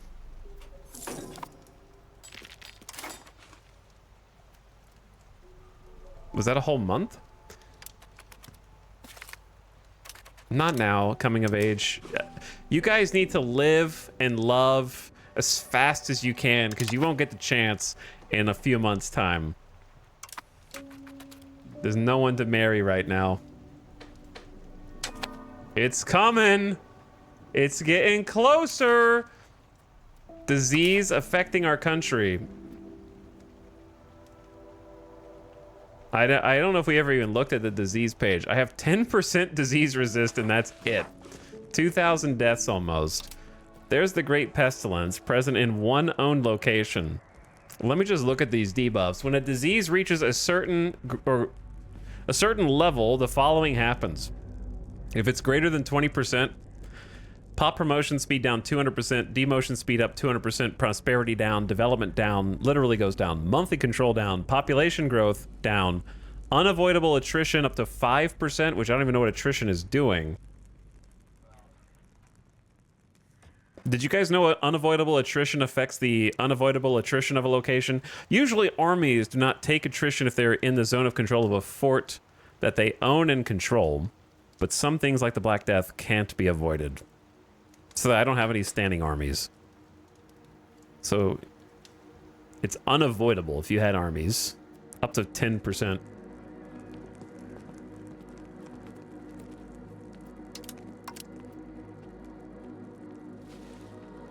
Influenza. We never even looked at these. I never even looked at this geopolitics page, bro.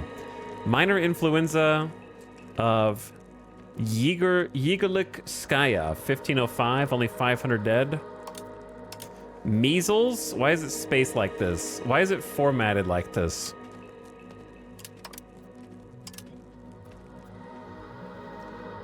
Two people died. It's off the screen. I can't even read it. And then smallpox, 1.2 million in 1361. Is this every historical disease, or do we only get to see a few of them?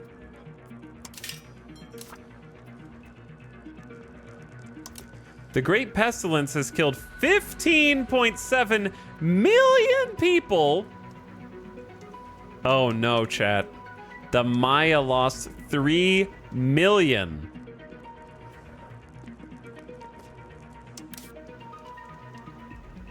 The Aztecs lost like 4 million.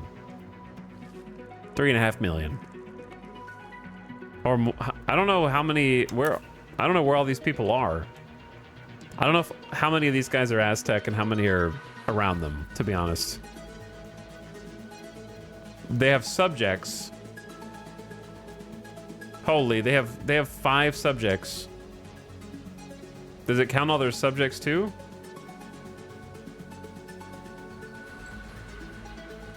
Zalisco, Atlan, 24 more countries. Why can't I look at the whole list? Shouldn't there be a drop down here that shows everybody? Their pop is down to 400K. Those Mayans had 3 million people? What? Oh my God. Are you serious? They have 548,000 people now. Oh, it's over. Look at the line. Look at the graph. Look at the graph. Oh my God, it's so over. Trading didn't even matter. They're bringing it across the tribes people.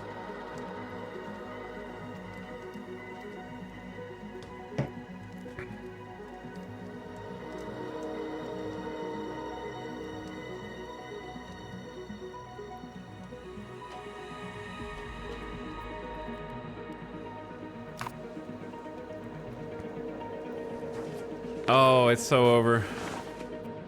I can't believe it came up from the south, north, and northeast.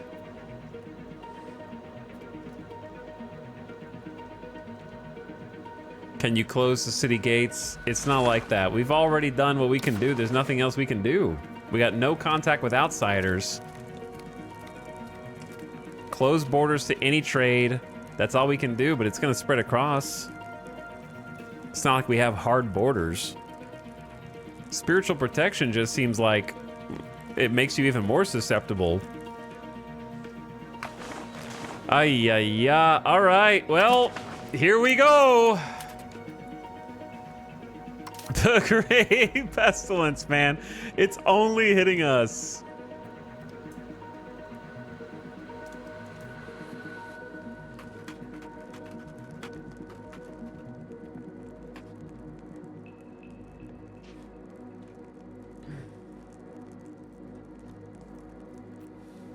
Their boat rats came over and the plague has started to sweep the world. Oh, all right. There's nothing to it but to do it. We're losing people in the capital. We've already lost 9 hundo in the capital. We were at 21,000. It's going to go like to 0. It's been fun playing single player, but here comes disease.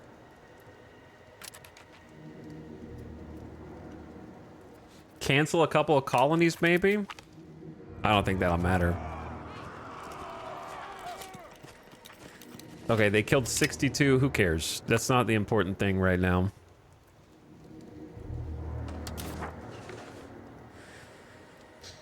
Here it comes. Should we spend everything on disease-resistant buildings? Chat, shut up. You guys are dumb. We don't have any because we don't have any technology, okay? You think I wouldn't do that if I thought there were any I could do? There's 2 spots I can build a mission in that'll be on the edge of our territory that we don't care about. Here it comes.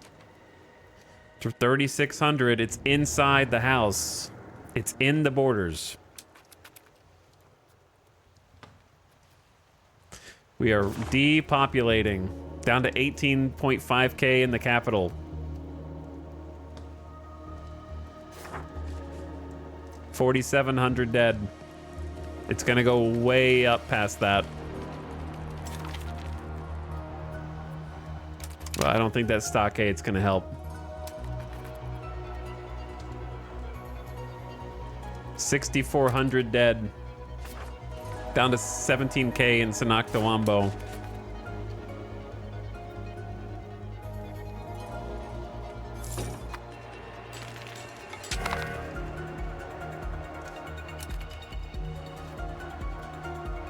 RGO's missing employees. I wonder why. I wonder why. It is definitely harder along the borders. But I don't, let's...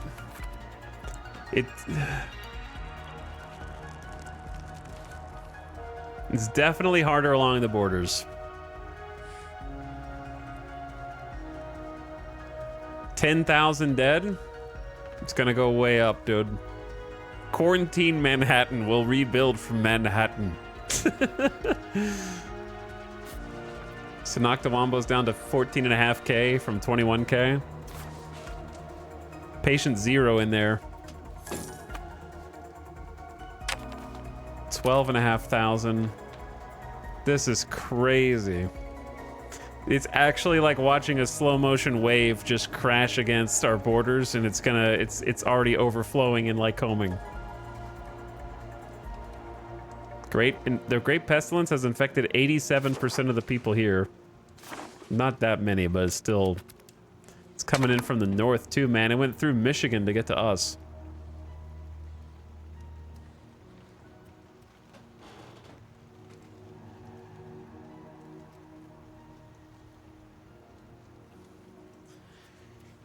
Whew.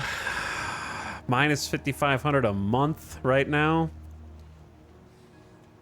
This is scarier than any Crusader Kings 3 plague. Every time CK3 plague comes up, it's just like, I will sequester myself and like one character dies. And it's like, okay, that was the whole event. Not a great time to get a core on the edge of our civilization. I'll name it anyways.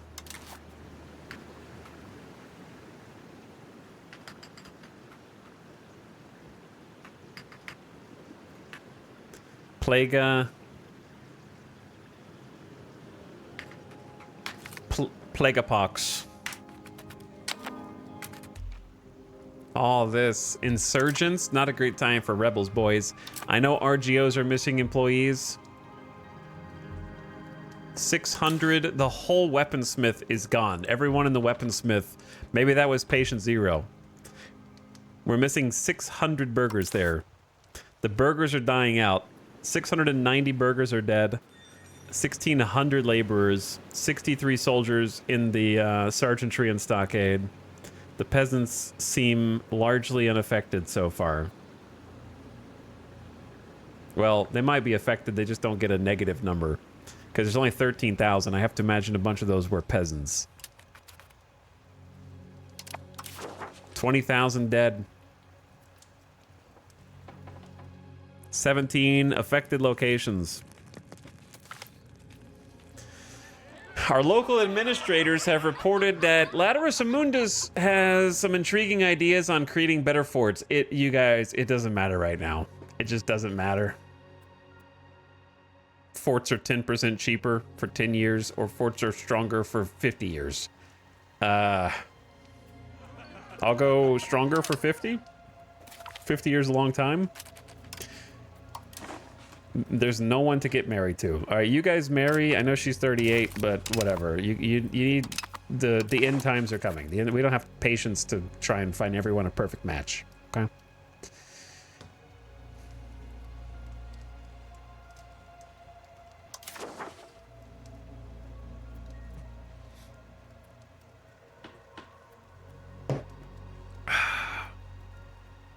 I'm scared. Taco Tyler gifted 5 subs also, and I didn't even notice. When was that? Was I gone? Legume Land.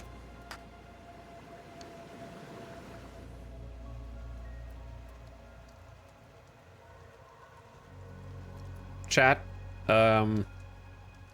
Name or letter? Taco Tyler, thank you for the 5 gifted subs. I appreciate it very much. Thank you for supporting the stream. Dreyer G also for 65 months. Hi, Dreyer G. Thanks for another one. Retrograde Motion almost at a hundo. Big hundo. Mad Dog Mac an hour ago with a tier 3 sub. 5 subs and 1 said at this rate we'll be colonizing the Europeans. Do you want to recant that statement at this point? Thanks so much for the 5 subs and 1, dude. First letter was P.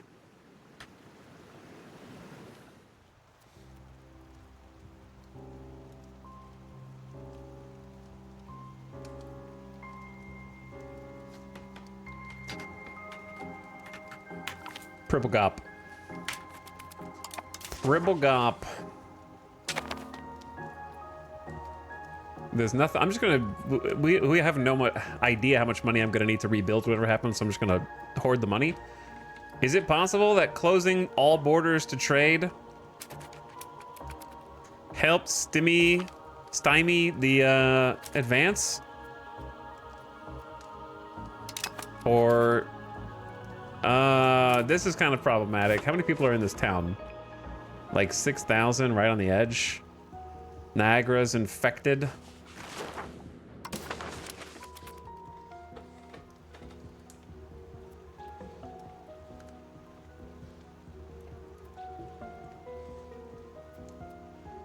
$35,000 dead. Sanoctawambo went from 21,000 to 10,000. They've been halved. Uh-oh. Little new wave in here. We got a nice little, like, domino line of towns that it can just work its way through.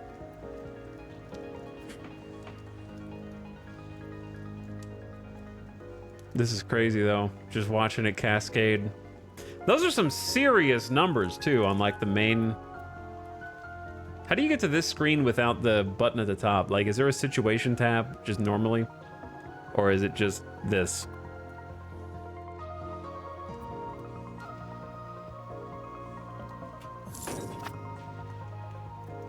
It's fun to watch all the, like, counties change color. Under geopolitics, that's just a disease screen. This is not a situation screen. 55,000 dead. If we get away with 58k dead, that's good. It's awful, but that would be good. That would be like best case scenario.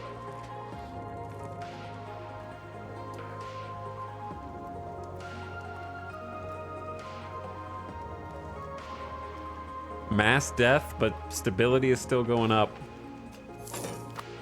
It's really moving along the top here.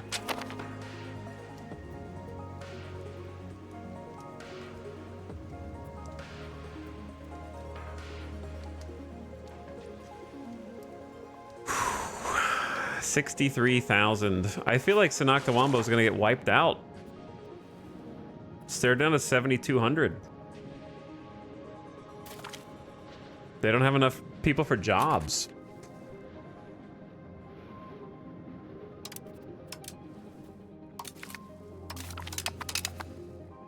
I need to start closing some buildings, and I'm sure we're gonna have like shortages of a bunch of things, but it's a it's a national plague. It's not as bad as I expected. We're throwing him a party. Partying during lockdown? I guess we just can't escape it. Time is a flat circle.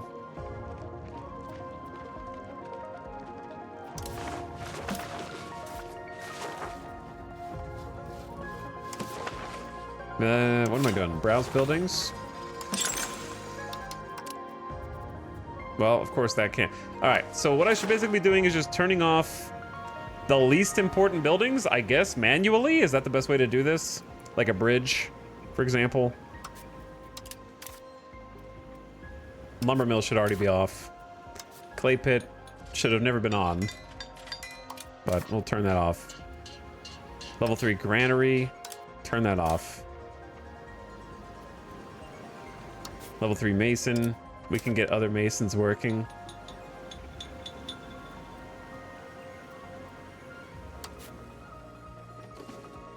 I would say stockade is already almost gone.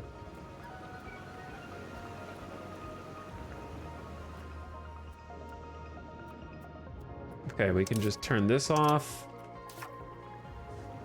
No need for the brewery. Carpenter's Guild. Market warehouse.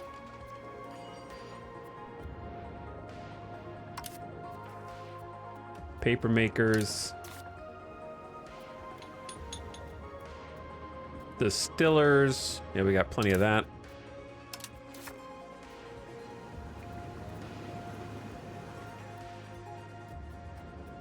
winery. Just trying to kind of control what buildings they try and repopulate. The marketplace is probably the more important one. Library can wait.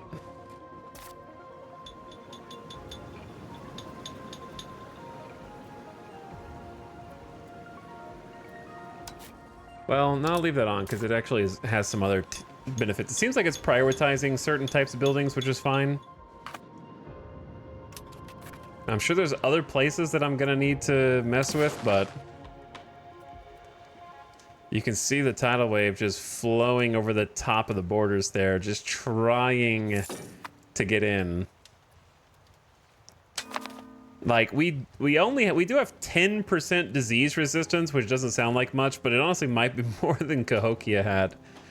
I don't have no idea how the AI researches.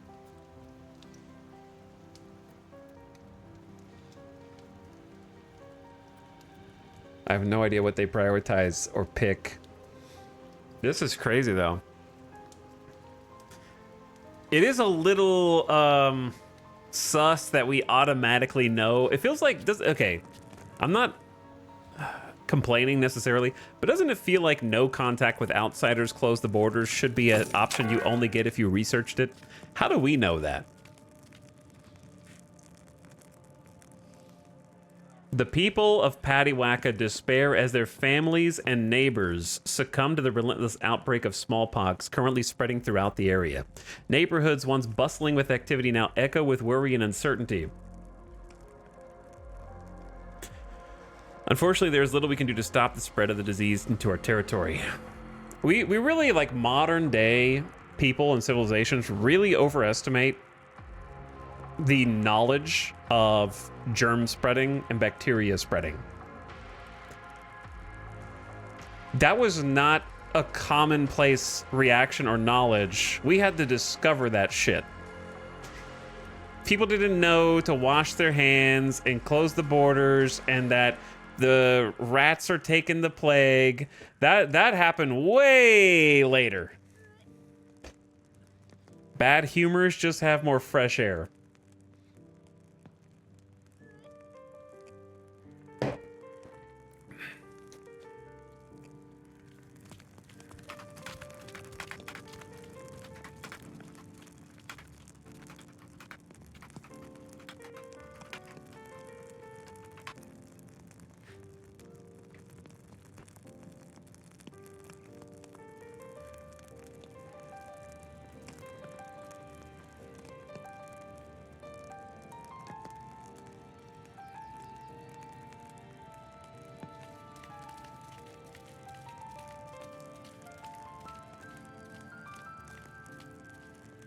Sorry, I'm just looking at Wikipedia real quick.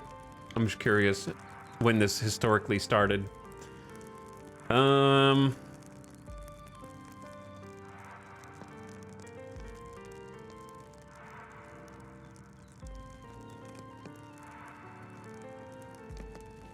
Okay.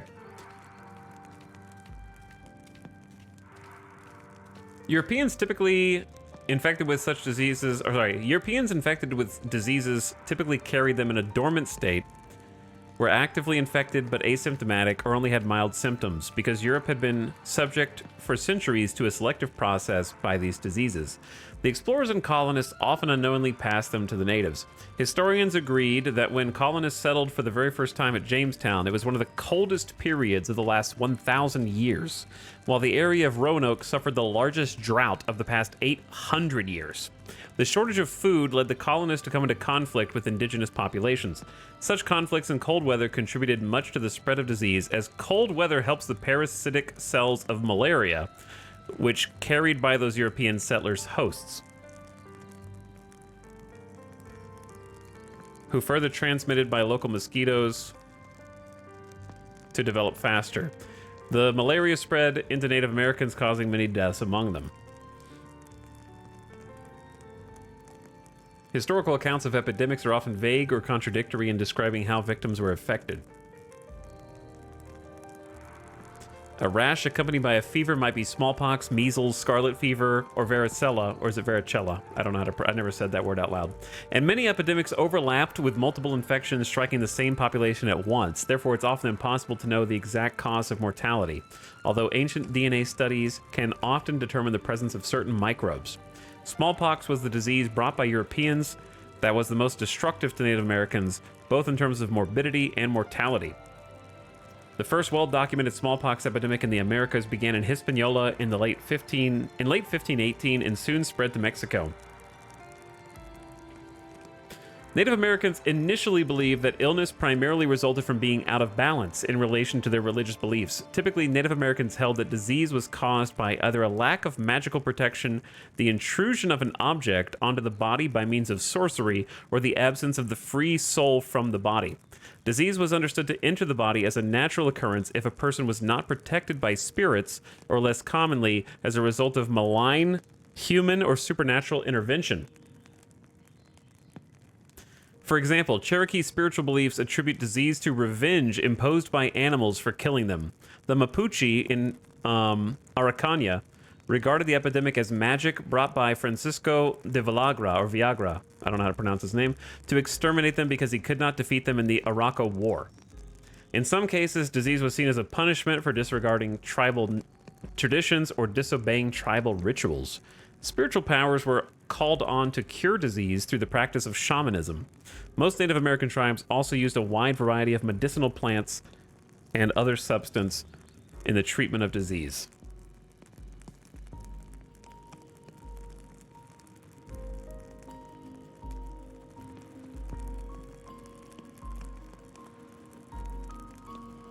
So yeah, I mean that's all it says in Wikipedia. There could be more.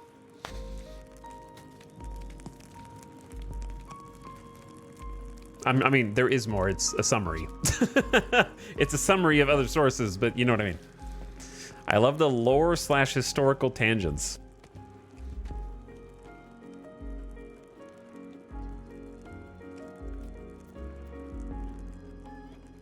Prosperity in Panahuaca decreased by 30%. 75,000 dead. But we just have to hold.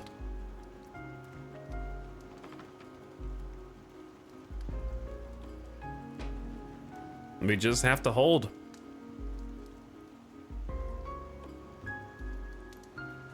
And see where it goes. I'm not gonna spend a dime until I figure out once the dust settles. What I think is gonna happen is it's gonna go around here and then kind of like flower out this way. This is probably the safest area in the entire country. Right in here. Unless it filters out from Sanoctawambo.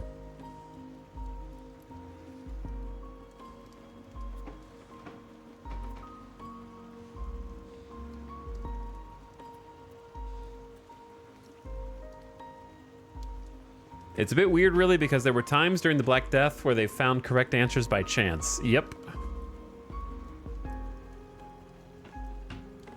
That is true. 81,000 dead. We're gonna dip under 700k here in a second. Oh, there's a blob. I knew that. I kind of figured that blob was gonna happen.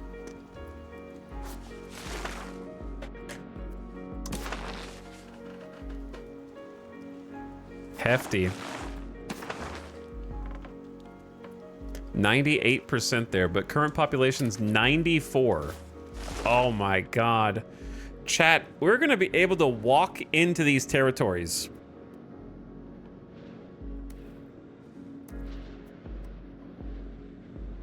Every single colonization effort.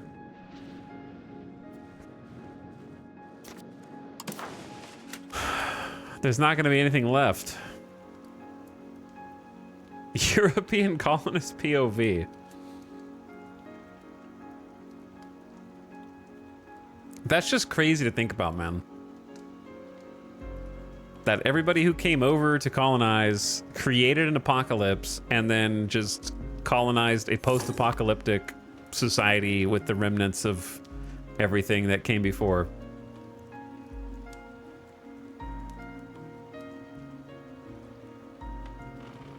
Turns out border controls are OP.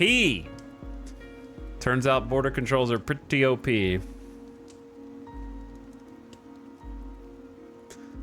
Is there a separate... What was the question?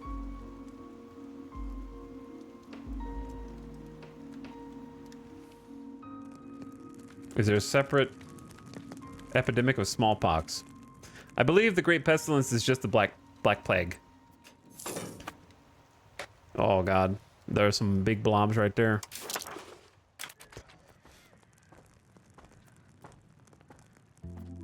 But they have one for bubonic plague also, which is a little confusing. Because bubonic plague is Great Pestilence, and Great Pestilence is terrible news reaches us from abroad. Great Pestilence is everything according to the devs. I guess it's sort of just referring to, like we just read on Wikipedia, that it was sort of like difficult to identify which specific diseases were taking them. They were just all happening at once. But like if you search Great Pestilence on Google, the first result is the Black Death. Black Death on history.com.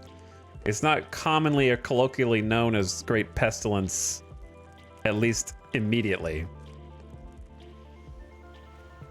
I think maybe the devs are just taking a little liberty for that. But yeah, Google.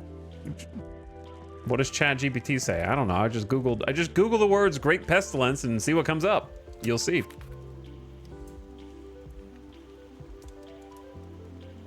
I thought there was an event that mentioned smallpox. It did. But I don't know. IDK. I think it's just a flavor event that's not actually related to these. Approaching 100K.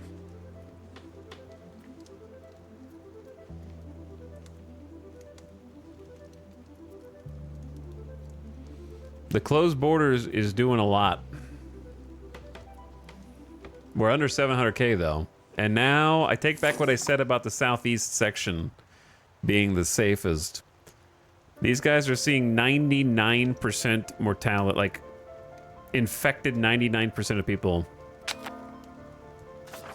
Like let's just do an experiment, right? Let's look here. This spot's unaffected. 2,800 people.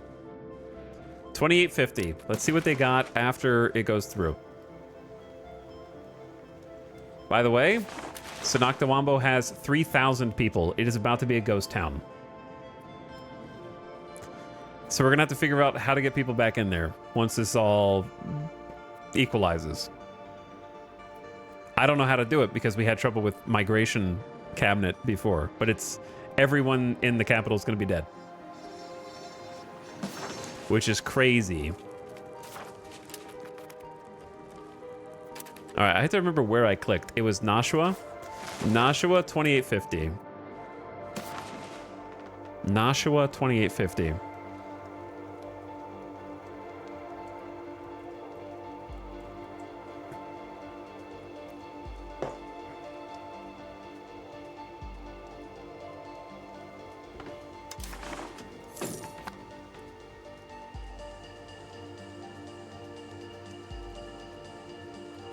This is insane though.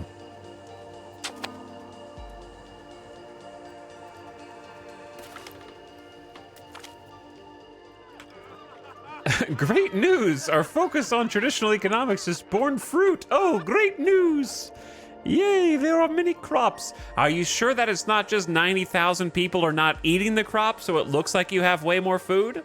Did you think about that? Gives the appearance of an agricultural boom. I'll take the 2.5 stability though. All things considered, it looks like plot armor saved you. Yeah, I'm the main character of this game. So the game's like, you can close your borders, by the way. And do some, basically go full ahistorical. Like the second we're already so ahistorical that that's just an extra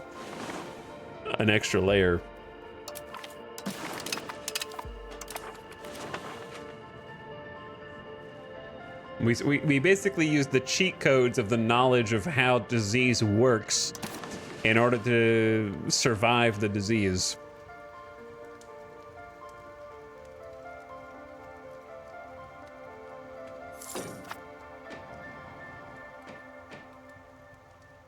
You're getting off so well here, it's crazy. It seems like we're doing pretty good. It like mostly dodged around. I have no idea how. Listen, how do you enforce closed borders in 1531 against massive diseases, brother? Like you're probably getting rumors over here month to month of what's going on over here because people are fleeing and are asymptomatic and going places where there's like infrastructure set up to get food, and then their symptoms start to appear, and then bam, you know what I mean? It blossoms again inside. So I wouldn't say it's realistic. We're sort of just like, I like this part, but I feel like the closed borders is OP.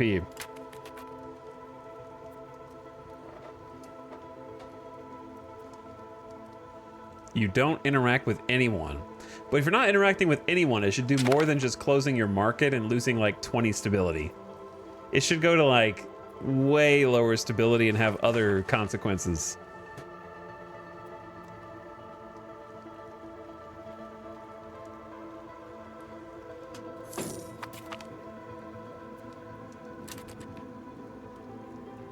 It appears that the Crown Prince has the idiot trait. I will destroy you, devs. You took my genius son away from me, and you gave me this idiot instead again? Where's Crusader Kings 3 assassin plots when I need them?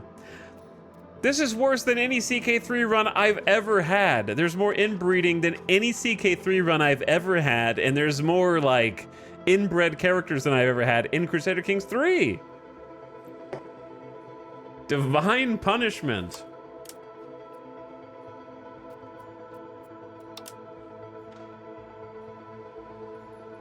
I guess I can just try and change inheritance. I gotta change my inheritance laws. I'm not gonna deal with him. I'm sure the genes are in him, but this is the son of a lowborn peasant. We picked two peasants to try to get the gene pool a little more diluted, and it didn't work. Our firstborn son was a god. He was actually a super genius, and they just offed him. Killed him off screen. Man. Heir can have a better education. What do you say we just spend 250 gold to give him an expensive education to compensate for it? It's either that, or we try and change our entire inheritance laws. Those are like the two choices.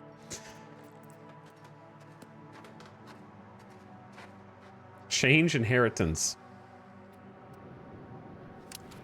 Most capable heir. We'll try and change inheritance laws after all this is... After the Great Pestilence. 95,000 deaths. Once this goes away, I'll say the worst is past, but now it's in Connecticut over here in our new colony. Which can't be good.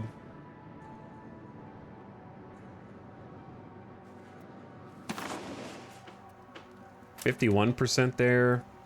84% there. Ostensibly is not doing so good. There needs to be, is there a filter to see like disease losses by territory? Because that would be sick. Like, the disease filter just showing the disease is really fun to watch, but I need, like, a pop map that shows, like, disease casualties per area or something like that. Or simply a graph. We just passed 100K. Like, just telling me I lost 100K is not enough. I need a breakdown of, like, okay, but if you're playing the game, how would you even know where to look? I guess you just wait for pop-ups that say you lack workers? Or something like that. Uh-oh. Uh-oh. It's in Gimme Gummy. We were almost clear, and then Gimmigami got hit.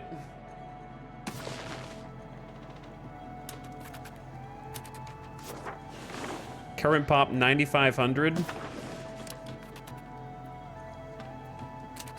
Current pop 5,500 in Chungalusa.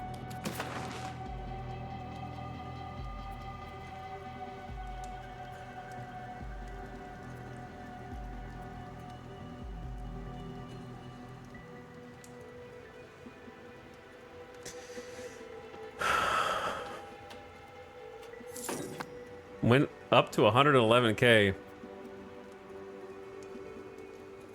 I can't, is there an ad right now? The ad manager just went completely blank. No, we got 4 minutes. Okay.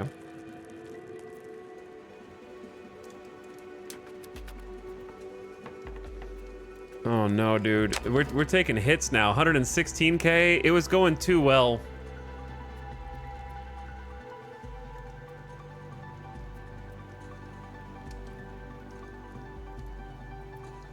I feel like I can't do anything until it's done. Like, I can't do anything.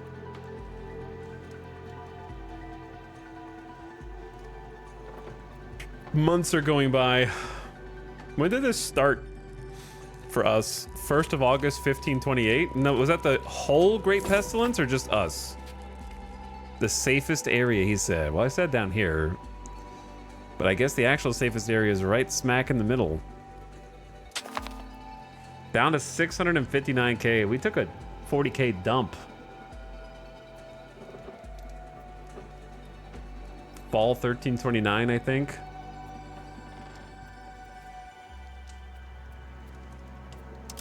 Air can have a better education. I'm not sure about that.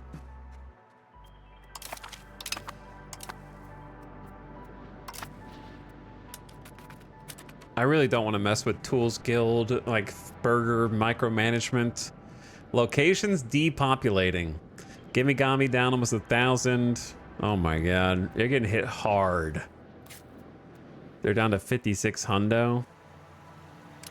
I want a population graph for like every area individually.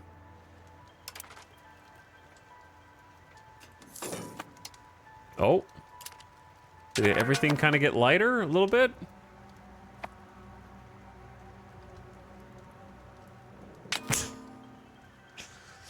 Love taking a 40K dump.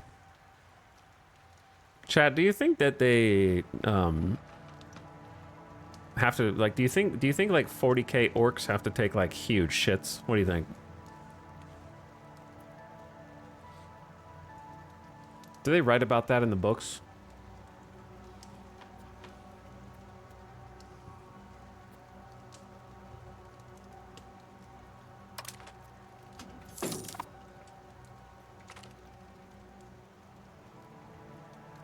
That's 140K deaths right there on the nose. We're down to under 650K. I want to say that... I don't know. It depends on if we see another thing right here popping up, to be honest. I'm not building anything until everything is settled.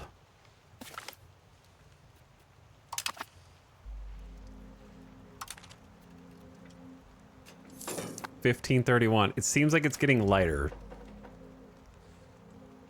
How's the capital?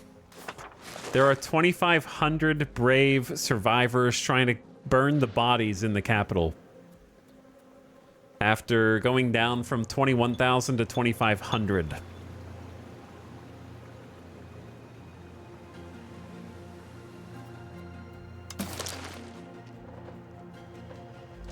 The Great Pestilence is at this. There's two sets of it right here. 16.3 million.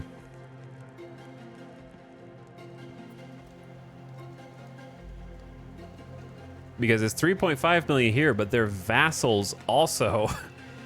That's a vassal. That's a vassal. That's a vassal. Maya lost 3 million.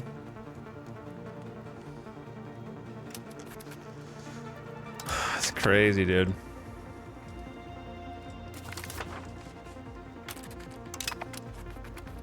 None of our direct family members so far.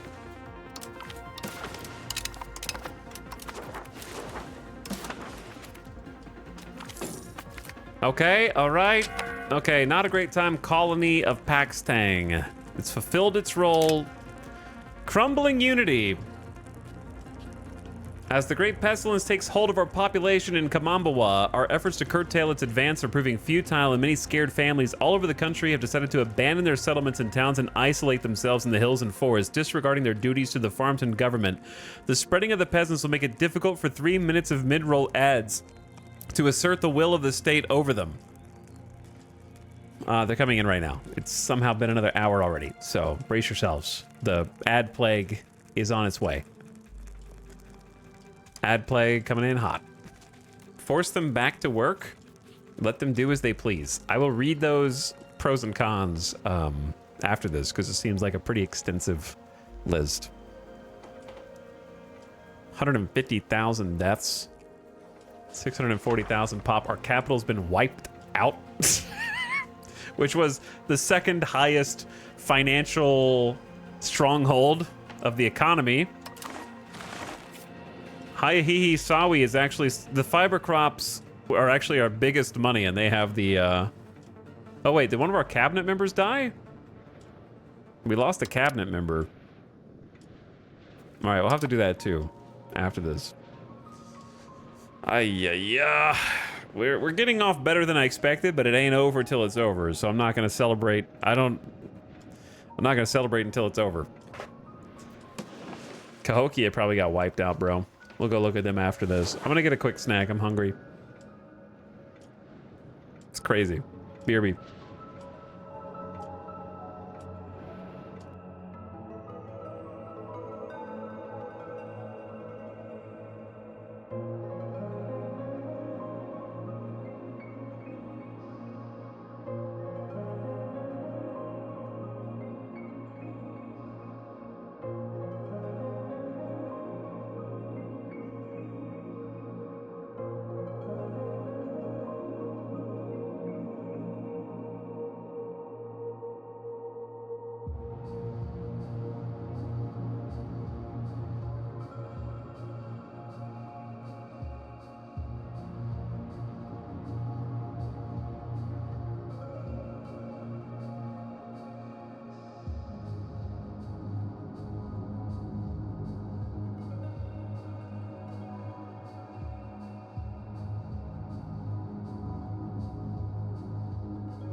All right. The music brings some appropriately somber atmosphere. Tunic soundtrack's pretty good, I think. I have recovered from the ad. Welcome back. Oh, I can't unpause. Correct. The spreading of the peasants will make it difficult for our representatives to assert the will of the state. Force them back to work. Oof. All right, 12 stability, 71 gold. We get 1, 2, 3, 4, 5 locations. They get 5 years of plus unrest and minus local monthly prosperity. So these are all bad. Let them do as they please. 17% of the population become tribesmen. And we lose 12 stability and 5 legitimacy. Not the whole population, just these 5 regions. And we move toward free subjects instead of serfdom. Well, time to tank, force them back to work. 12 stability, 71 gold. I don't want a few thousand pop to become tribe, and I really don't want the free subjects. It's gonna take a long time to overcome that again. So, there we go.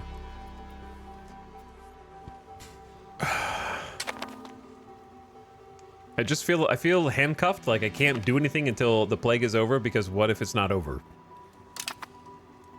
And if I don't have any buildings that have disease resistance besides the occasional mission, then I feel like I shouldn't do anything. Just to wait until the dust settles. But I do feel like I'm supposed to be doing something.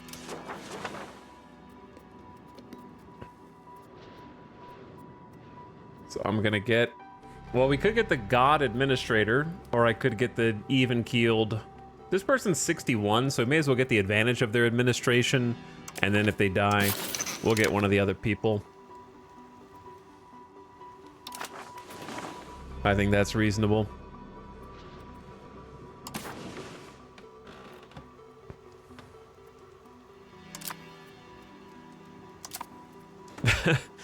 There's going to be a lot of trying to figure out the buildings after this as well. Well, the colony of Connecticut, I guess.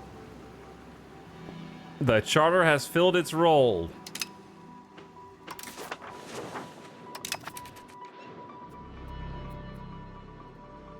Ketchimechi? I kind of like Ketchimechi. I might just keep it there. It's fun to say. What was the other spot that it said?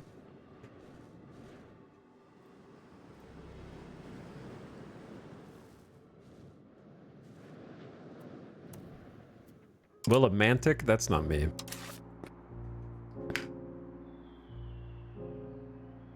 Also, Sakiog? I don't think I did. Did any of us do Sakiog? I don't think so.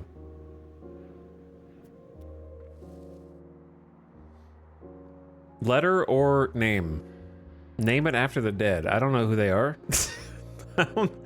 None of our nobles died, apparently, even though I assume they're all ruling from the capital. I feel like we've been super lucky. It could have been worse. It could have been a lot worse, for sure. No doubt. I thought we were going to go to 0. The capital went to 0, but that'll be an interesting challenge to try and solve. Name it after the dead genius kid. Okay.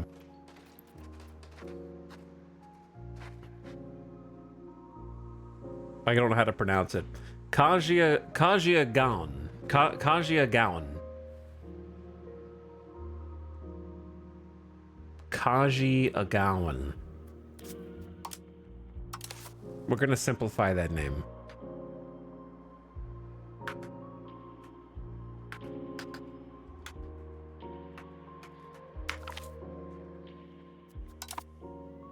Kaji Agawan.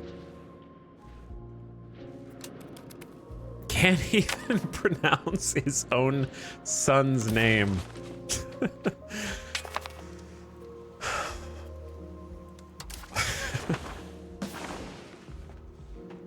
So sad. Look what you guys did down here, man. They must have reached the Mayans, man, because that was definitely where it originated. I think the reason why closed borders feel so cheesy is because why don't the other places just close their borders? Are they stupid? Once the disease starts. Like, I think if it was a mechanic where the AI was smart enough to also use it, then it'd be like, okay, it's everyone gets to. But like, I'm the only one out of all of the populations that get hit by it that like, oh, maybe we should close our borders. Maybe we're just super geniuses.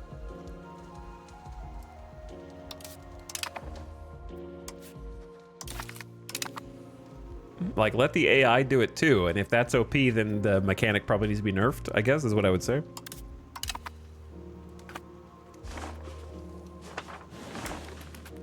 I don't want to have special cheats over the AI unless I kind of turn my difficulty down. Which, then it makes sense. That's the whole point. In my game, I straight up didn't have enough stability to close my borders, so I had to tank it. Yeah, I think that's another thing, right? Maybe just make the stability cost higher so you're rewarded for having incredible stability and, like, centralization. But if you don't, then you have to tank it, and that's the punishment. That could be an interesting trade-off, because I have been pretty dutifully trying to keep my stability really high through the campaign. So it makes a slight more sense if that's the case. We're gaining Omega cores. I wonder why. I wonder why we're getting cores. Corn cores. We're not gonna have people to work all this.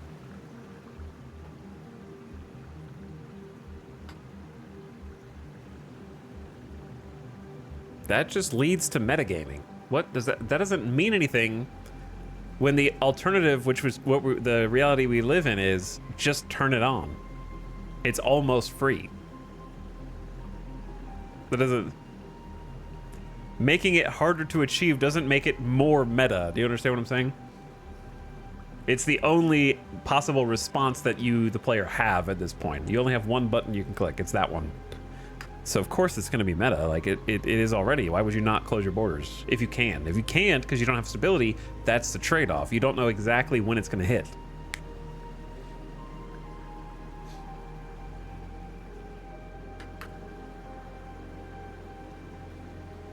I've seen other people press the button and it didn't help them as much. Maybe, I don't know. Maybe you could just say we got lucky. I have no idea.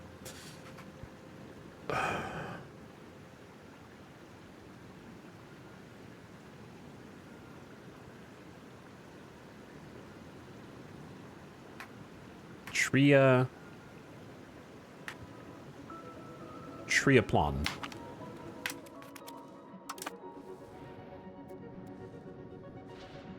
Someone in chat said they closed borders and it still went down to 125k. Well, there was one person in chat who said they didn't turn it on until they had already lost like 300k. Here's what I think happened. I think you guys are being punished for using the meta. You probably were surrounded by like 3 vassals and your vassals didn't close the borders. So it just wiped everybody out. That'd be my guess. I'm probably the only dingus who doesn't have any vassals and it's only me. So our giant, fat, dispersed empire is able to work as a cohesive unit to overcome the disease. And I bet your vassals didn't close their borders, so they just got toasted.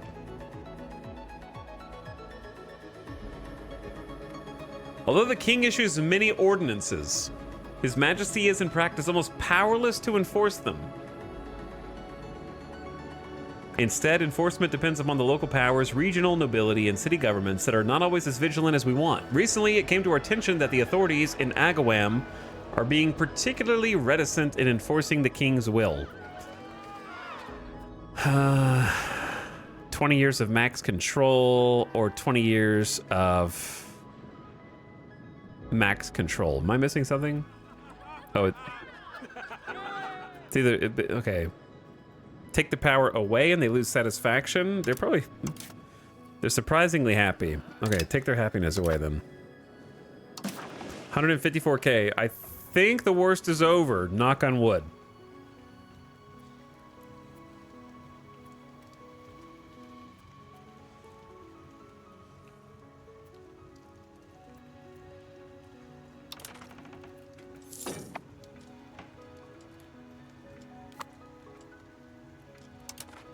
I think we're most... Okay, where was that spot we were looking at before that we wanted to compare? It was Nashua. They're down to 281 people. from like 1,200 and something.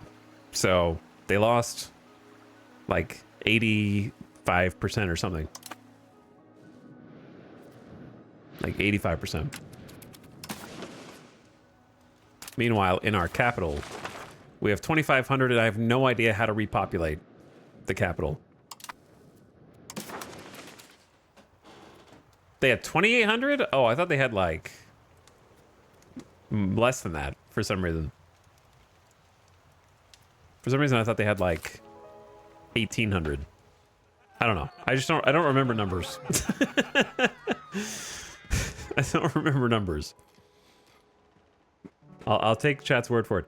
When aristocrats warned us of the secret, not secret societies, just lose 7 stability. I'm not going to murder this guy, even though he's 61. But I also, yeah, just tank the stability. 2850, so they lost like 90%.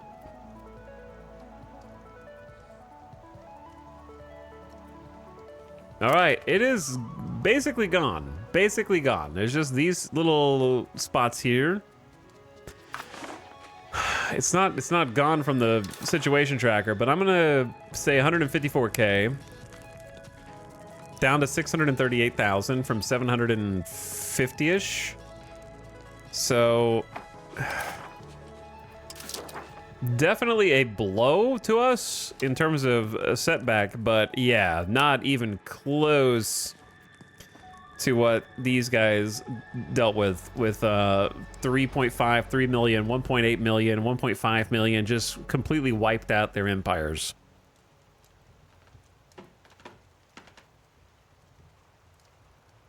End requirements are ticked.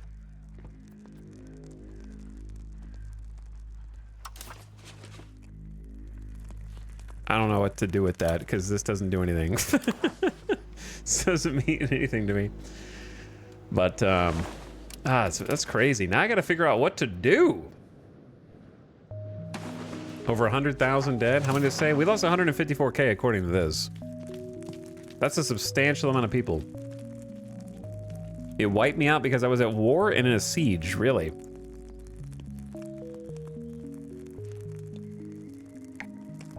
We survived first contact via indirect contact. Indirect contact. I need a new soundtrack, not Tunic.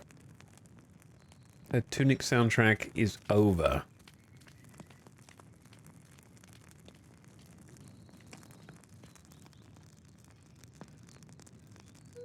Let's try this. Some of you might recognize it.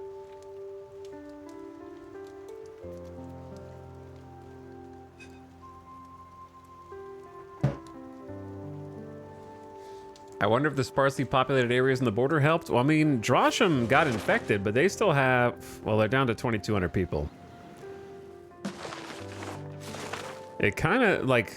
It seems like it did. I want to say that Drosham got infected because it was closest to Niagara. And then we had, like... Oh, Arzu... Arzu got spared. That's like our big maze section right here.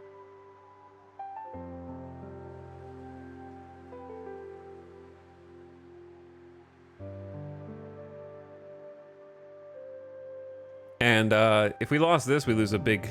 We would have lost a huge tax base. It's not as big as it was. I could have sworn this was worth more money. I guess it was worth more money, but we got a lot more maize. So it used to be highly concentrated because this was like one of the only maize spots, but I guess we've distributed maize across to different areas now, so it's not quite as important. Which begs the question... Is it smart to like actually reduce your distant RGOs that you have less control over just to create artificial demand to drive the prices up where you can tax them easier? Probably. It's not a bad idea. I don't know if I want to get that granular, but it's an option. Phew. All right, what do I do? I don't know what to do. What do I do? Let's stop assimilating. Who has better... Encourage migration to Sanakta Wombo.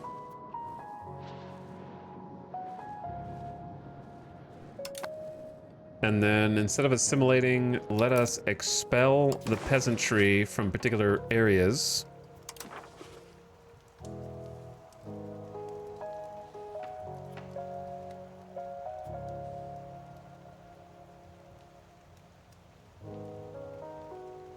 But yeah, they're pretty strong here.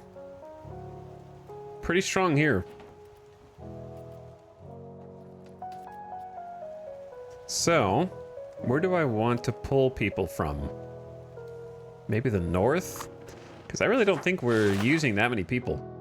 There's 6,000, 9,000. These guys got off easy. 6,000, 10,000 peasants, 7,500. I don't really have anything for them to do. So maybe, like, try and bring them out of there. These people got kind of run down a bit. They're at like 6, 7, 800. Somehow they dodged.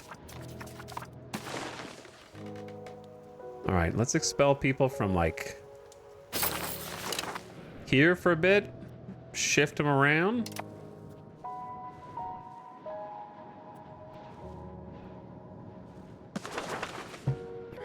And then I guess just keep increasing control for now until like the plague is still here. It's not gone. It's still like right next door and right up there. We have a bunch of people who haven't been exposed to it yet. So we ain't doing shit until we get the all clear.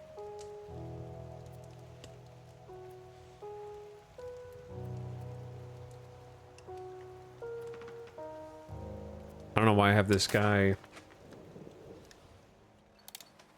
start up there. There we go. We still got multiple charters finishing up also. What should I do with my money? Hey, it's actually working now, kinda. Supposedly. I don't know how many people it's gonna be, but I see arrows to where I want them to go.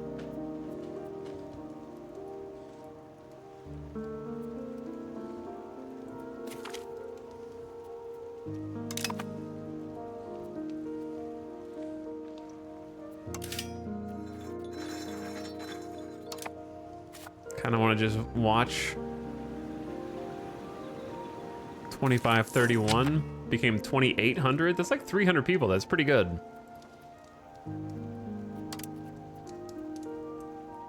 The population outside. Yeah. Yeah. Look at the pop counts outside our walls, dude. 100, 98, 83, 621, 19, that one's 2,000, but 477, 357, oh, just shredded. Just double digits out here in many places.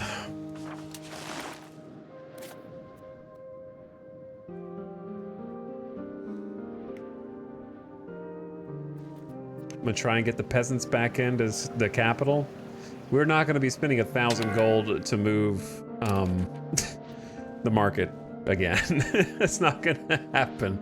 We need to just move people from the countryside into the cities. Like, I think that's easily the best. How's Gimme Gami?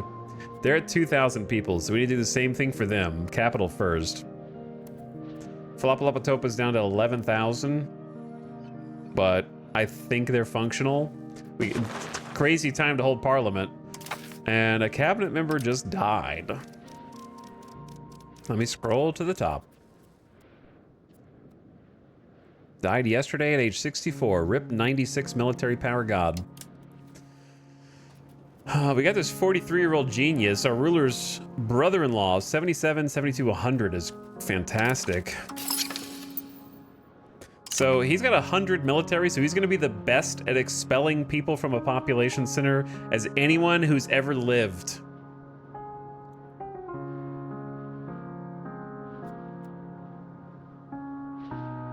Maximum skill. Effective skill is also 61 from the king, is another plus 30%, and plus 50% from his council skill.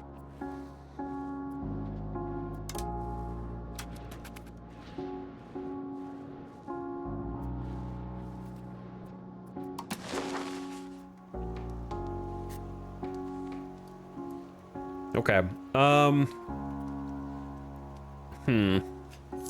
I think that, ooh, we're over 3,000 again. All right, it's gonna take a long time. Dude, we were at like 22,000 hurtling toward a city. Not anymore. Not anymore. But yeah, let's go away from the edges of society. Let's just check our shortages and try and fix all that first. So we know we have stone shortage.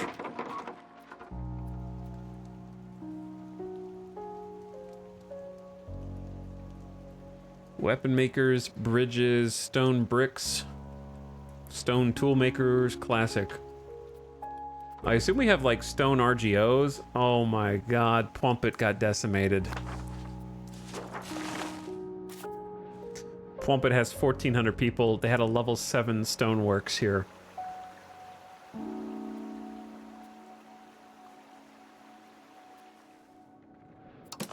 And it's just gone.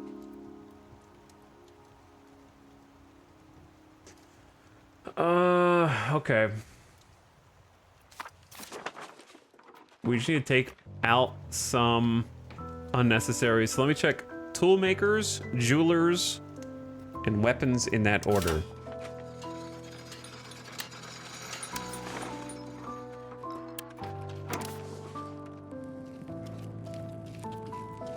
Small surplus of tools.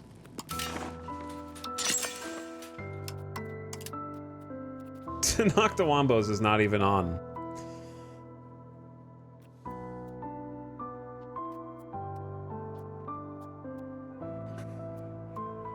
We can't really afford to turn them off either. I'm just gonna leave Noctawambos off for now so they don't fill it back in.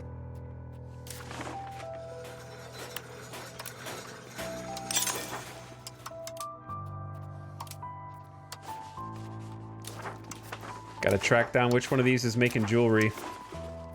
This one. 0.19. Do we have a smaller one? All right, that's Mamdania. There we go.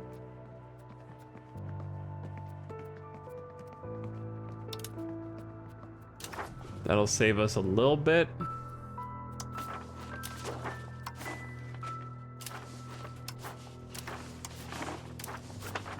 .23. No, obviously, okay, yeah, and this one, Peepo.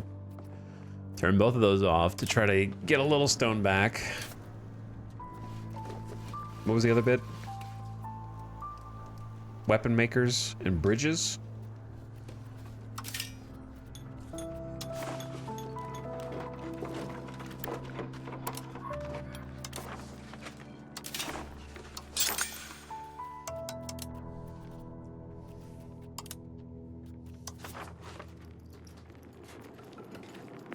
If we turn them off, we'll have a shortage of weapons, but I think that's better than a shortage of stone right now. So I'm just gonna disable this and flop a Lavatopa and come back.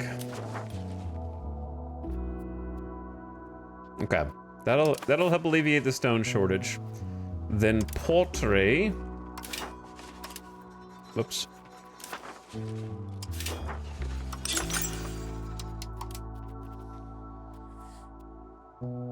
Mostly just the fact that the capital needs people, so it'll fill in eventually. Yo, the capital just became a ghost town. Patient 0 in the market center, and that's crazy. 21,000 to like less than 2. I suppose I should have already taken a screenshot of the post-plague, but because it wasn't quite as devastating as I thought, I kind of didn't. It's not technically over. So maybe just do it like this. That way it's at least like has deaths and the pop afterward. Okay. At least it's some documentation for the future. It'll be interesting to see in the future if there's like DLCs or something to look back on this, you know?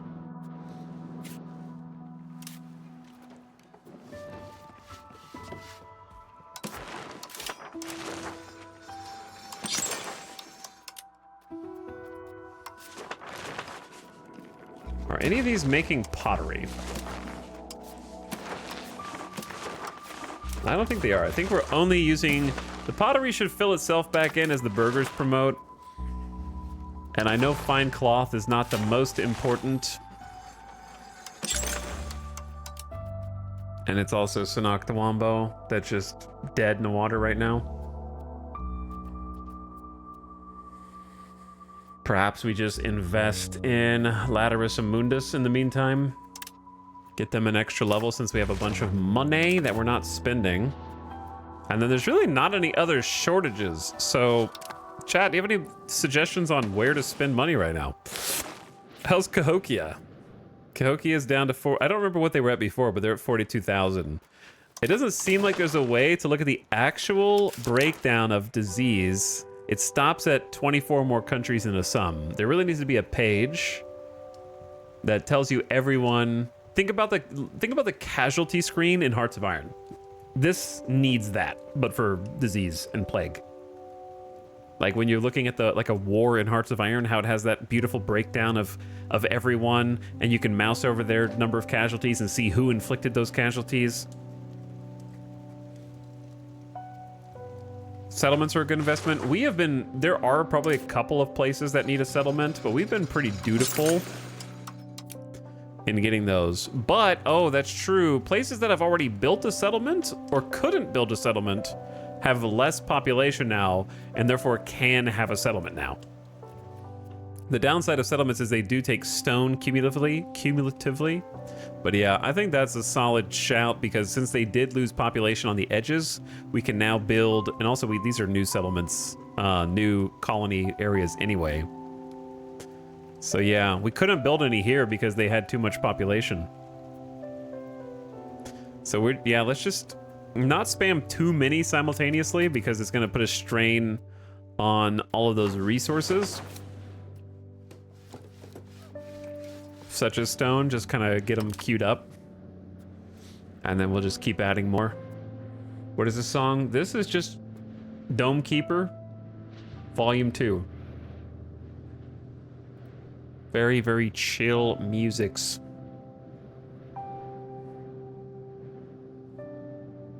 Also somber, befitting of the plague that has swept over the lands and taken the lives of 150,000 confused souls who have no idea why they had to die.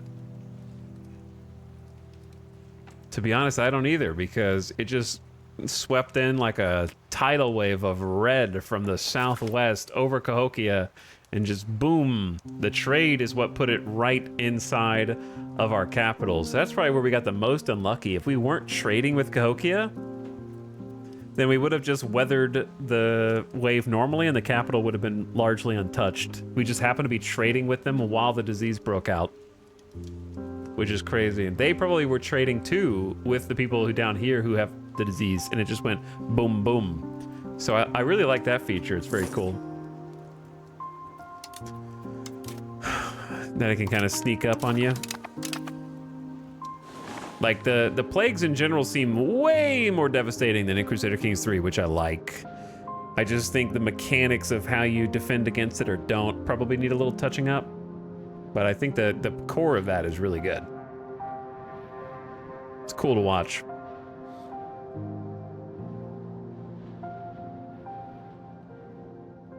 Lashley, thank you for the 47-month sub. Hi, Lashley. Fathom Meridane also. Ad Plague can't touch this. Thanks for a year and a half. How you doing? The colony of Hochelaga has fulfilled its role and is now a fully functional colony.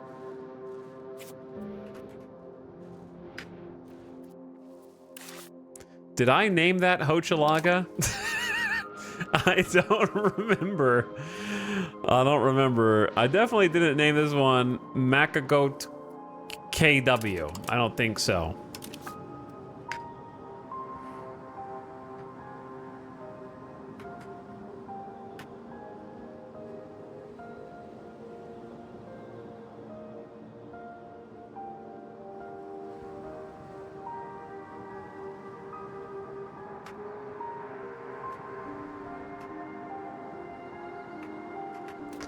We're gonna go Mordegath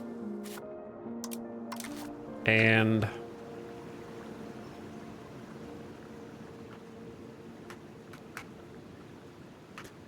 Jangletooth. Jangletooth has fiber crops. Mordegaff has legumes.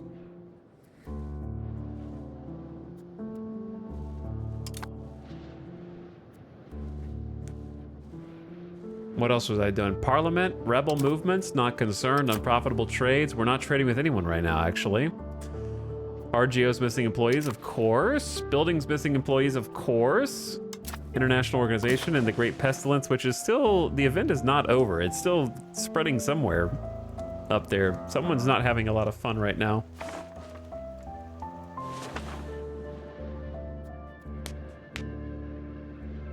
Have we met the Europeans yet? Indirectly. We got their cooties. Is the game in a good spot, or would you recommend waiting? That depends on your patience. How patient are you? Do you have the patience to read tooltips and Google stuff online and not be able to find the information in the game, so you go into a random stream and first-time chat to ask a question and hope someone in chat can help you? Because there's no documentation in the game, or what documentation is there is written in a confusing way?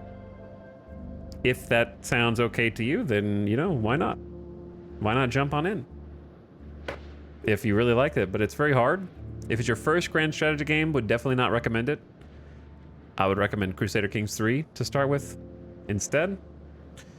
If you really want to play it, then you don't need me to tell you to do it. But I would say that I'm having fun, but also there's a lot of caveats and things that I want to see improved more than in most vanilla releases from Paradox, except Victoria 3. I learned everything through stream osmosis. I've played Victoria 3. I'm used to all that. I think if you played Victoria 3, you're only used to waiting for a patch that fixes your game that never comes. Whereas this is more like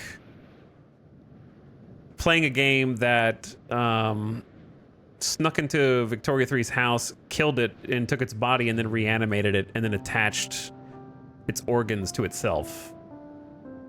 So it's a bit different. You're playing a different monster. You're playing a different beast that no one Paradox game will have prepared you to suddenly know how to play. You'll have to put in the work. You have to put in the work. You can't just jump in and start flying.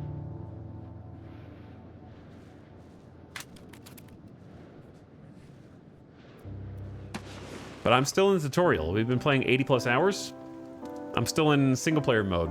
We just met Cahokia and then the plague from the Mayans, so we know the Mayans are down there. But we're still learning a lot. There's a lot left to be learned. But I am having fun. I am having fun. The initial hurdle, the first 40 hours were miserable though. Really had to like overcome it. It was very much like almost a let me love you situation. Where you just can't figure it out. I think that there's, like I said, there's a lot of stuff I would change. So I don't know. I couldn't give it like a rating or a recommend or not recommend. I think it just takes a certain kind of person to want to play it. It has to come from within. It's different than like your bro hitting you up and be like, yo, I played Arc Raiders. This game is sick. Come on, bro. We're going to have so much fun. And like trying to convince you to get it. You know what I mean? You have to want to play it. And if you want to play it, then you don't need me. You already know. You don't need my approval.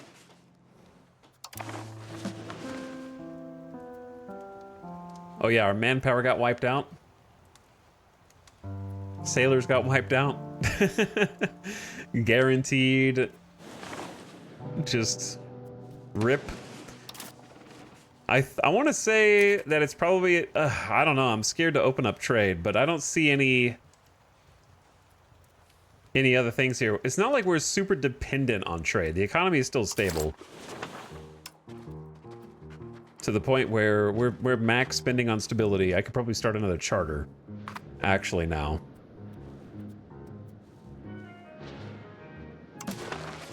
I'm just trying to get the capital repopulated. Yo, hop on EU5. We need a Spain player.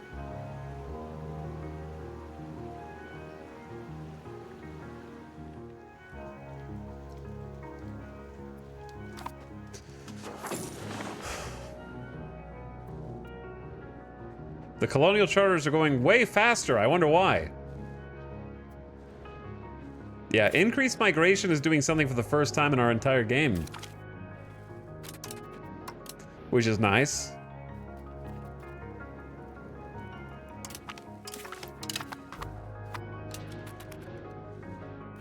All right, these are like 2/3 of the way done. I'm gonna get some more settlements in.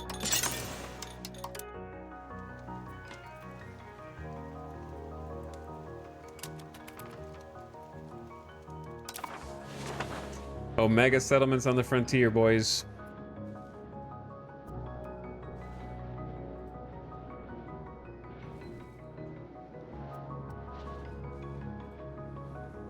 I criticize this game a lot, but I gotta admit this is objectively the best grand strategy ever made.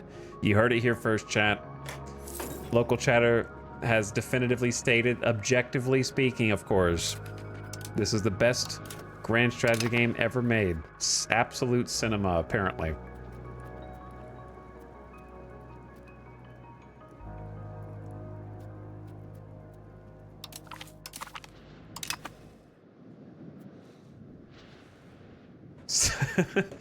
You heard it here first.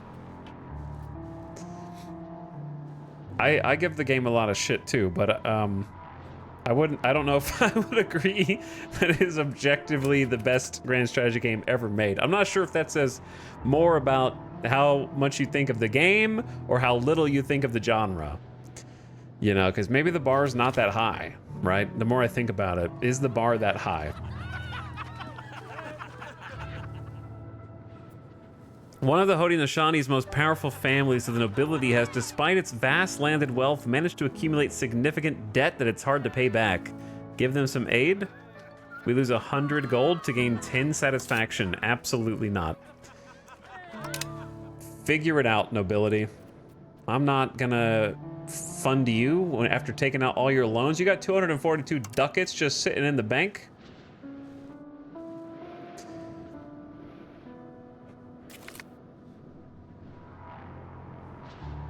I think that grand strategy enjoyers are just so absolutely like thirsty in a desert, looking for an oasis anywhere. I think it's a fun game, and I'm oddly compelled to play it. But I don't see any world in which this even makes my top 3 games this year.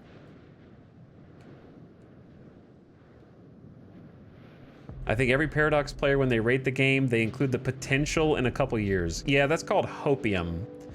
And I've become so disenfranchised from hopium because I had it in 2020 when I played vanilla CK3. And I don't think CK3 has meaningfully changed in 5 years. So I'm sort of just off the hopium train, looking back at the Victoria 3 players who are just waiting for little droplets of water to fall from Paradox and to try to sate and quench their thirst. So I'm not sure that I share that optimism. And then I'm looking back at the corpse on the side of the road of Imperator. as like there's a little speed bump in the car, and I'm like, what was that? And I look in the side mirror, and there's the corpse of Imperator off to the side of the road.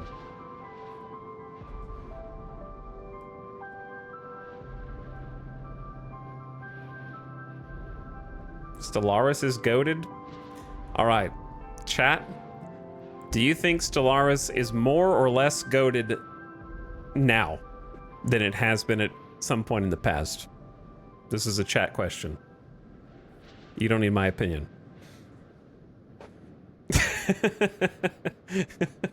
I'm not even gonna say anything about it.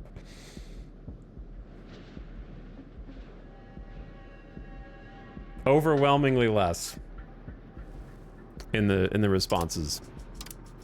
So I just don't know what that hopium's based off of. Like, I don't see any example. I see no example. So my expectation when I play any of the new Paradox games is what you see is what you get. The bugs and the crashes will be fixed, but what else you see is what you get. There will probably be some performance updates. There will be some flavor packs that add more stuff. But if I don't like it now as it is, then I'm not gonna. So I'm not gonna get on like the hype train for waiting 6 years. And there's some fun stuff to do for sure. With what you see is what you get here, for sure.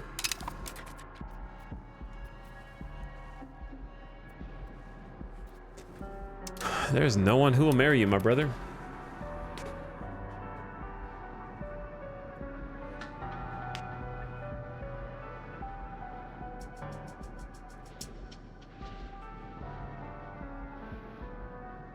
Basically, I like aspects of it, but I'm not willing to go like, this is the greatest grand strategy of all time. No, my expectations are still like higher.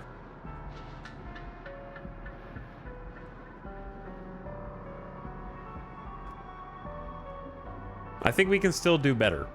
I think we can still do better. And my only wish is that the developers get more time and money and stop being squeezed by investors to try to pump out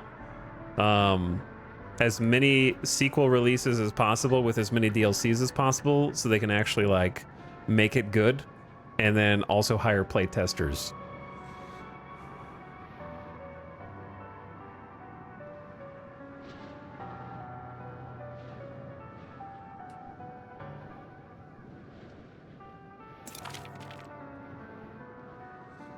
I think Terra Invicta is more the direction I want things to go. I haven't played Terra Invicta since the initial early access release, so I'm going to be interested to see if it feels very different or not from when I first played it.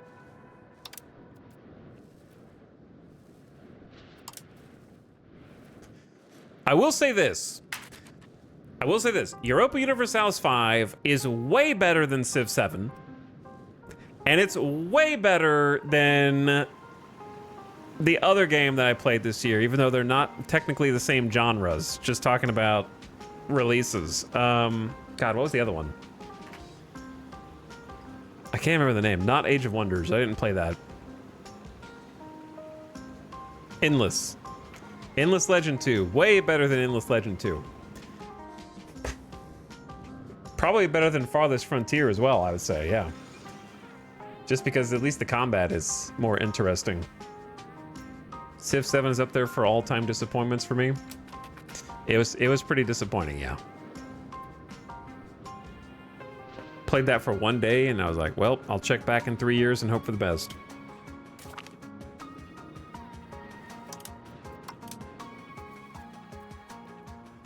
There's no one to marry, man.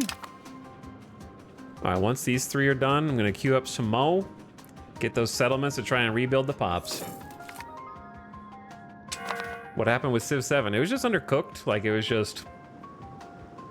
I think that's the easiest way to put it. It's just undercooked. Not the level of quality or polish that I think Firaxis had become known for.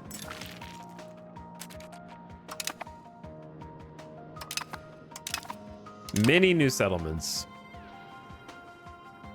It felt rushed out the door, which has become the norm.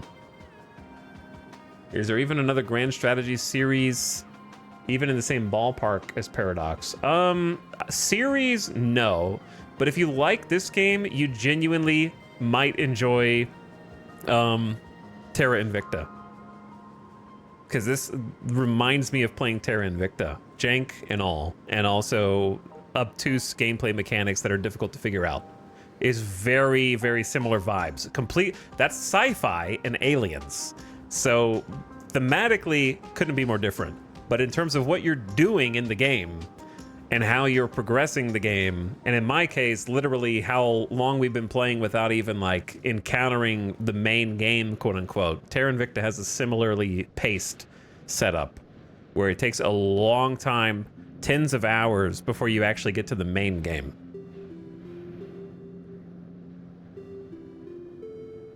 And if you like repetitious events, well, Terra Invicta might be for you.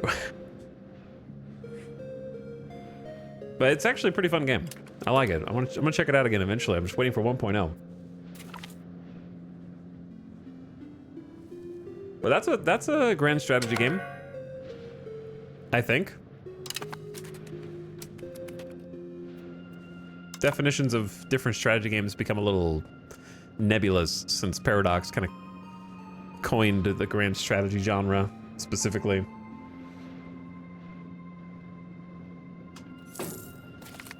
Now I'm feeling down about the whole grand strategy genre. Time to lift my spirits with some Football Manager 26. Oh no. Terra Invicta has such a great way of playing on player paranoia. It does. You're constantly second guessing everything. And there's also a similar sense of dread and panic of when are the aliens finally gonna come, as there is playing Native America in this game.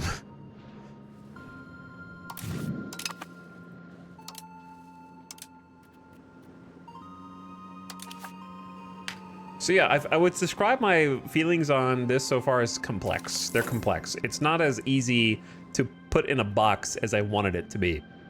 I have to admit. It's not as easy to just play for 20 hours and feel like a lot of games I can play for one day and I'm like, I know everything about this game and where it's gonna go. I can see the future. I know how it's gonna unfold. I know how it's gonna unfurl, and I know I don't like it, and here's why. I can't tell with Europa. Like, I can't tell how I'm ultimately gonna feel looking in the rearview mirror, which is very rare, and that's why I find it, I think, so compelling, is because if it's doing nothing else, it's giving me something that does feel like a different experience so far. So that's to its credit. For sure. I don't look at it, play for 8 hours and go, I know exactly what you're trying to do and I can predict whether or not I'm gonna like it. It's very much a bunch of question marks for me. And so the novelty of that experience, it doesn't come around too often. So I'm compelled for that reason. So I gotta give it credit.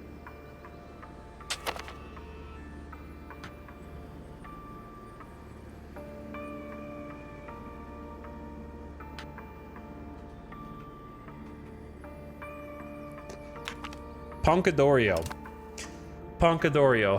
There are about to be a lot of celibate men in our family soon because I don't... Oh, there's one. There's one potential bride for you. Oh. Wait, did our Chancellor die? Which Chancellor just died? She is a super genius child prodigy? Our second cousin? Why don't we get those? And they live. They need to live. Died at age 65. Oh, the diplomat. The chief diplomat. But this dude right here is 17 years old, our first cousin? How is he Midu? We have all these people who are different religion from us, and it's like a 3% minority, but it keeps showing up somehow. Can I get him to convert? Is that a thing? Or does it only matter if it's the ruler? I guess it only matters if it's the ruler. He's kind of cracked though.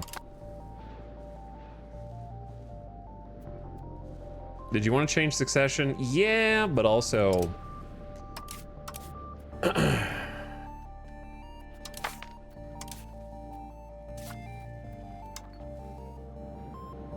it's a lot of work. It's 50 stability and 50... Probably when we don't have 68 stability. My guy's 53 though, so I don't know how much time that's gonna take. Wait until we get more stable before changing succession. We gotta recover from the plague. And get those settlements in to try and boost the population, to try to fix all of our problems. Man, look at these. 1, 2, 3, 4, 5, 6, 7, 8, 9, 10, 11 settlements on the frontier. Simultaneous. I wonder how much wood and stone that's gonna take.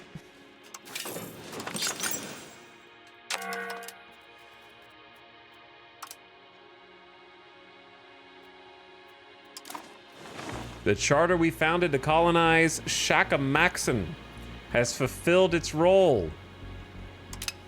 Keep it as part of the Haudenosaunee for now.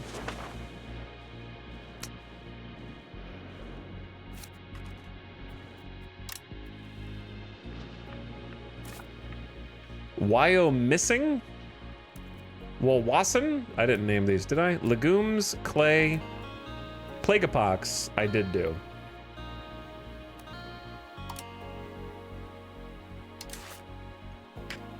Walwasson. Did I name that? I'm starting to doubt.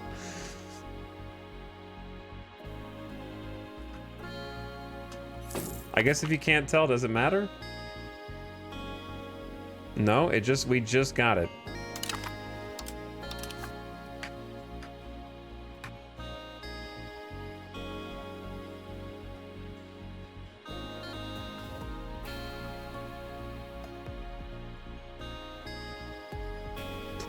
Winkazad. Winkazad and...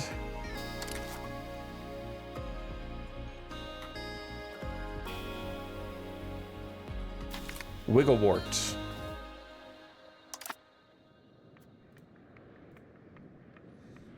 Oh yeah, Cobalt Core.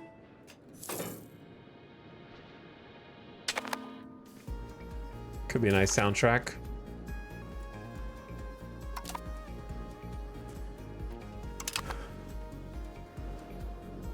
Now, I only have two things. Why are we still getting -3? Oh, because we have closed borders. All right, I still see Great Pestilence, but I'm gonna assume that it's fine to resume trading because Cahokia seems fine, quote unquote.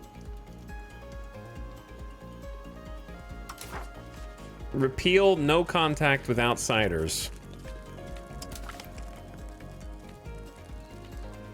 Or should we continue? We waited for months. It's like November 1533. It's been years. We decided to loosen the restrictions against speaking and dealing with foreigners. All right, that should boost income. We got another education. Another donkey? Why does this keep happening? Our first cousin. RGOs are gonna take forever to fill back in, dude.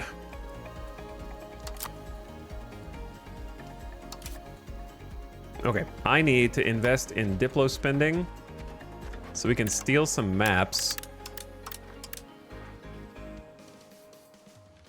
We got 99 legitimacy. Okay, that's good. Fix the taxes a little bit. Max spending instability to try to build that back up after getting almost wiped out.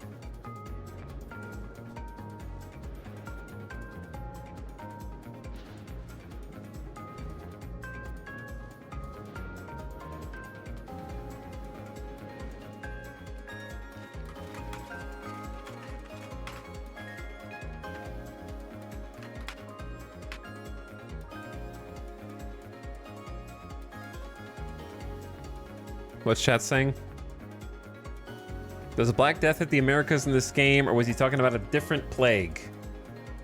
No, it's not. It's not technically the bubonic plague, but they call it the Great Pestilence. It's basically a reference to the myriad of diseases that hit the North Americas. Specifically Native Americans, but you know, it spread to Mexico and south into Central America, and I assume South America, but I don't know. But most people will say smallpox, but it wasn't just smallpox. It was basically a cocktail of a bunch of different ailments. It's far worse than the bubonic plague. Let's see, what was mortality rate of bubonic plague?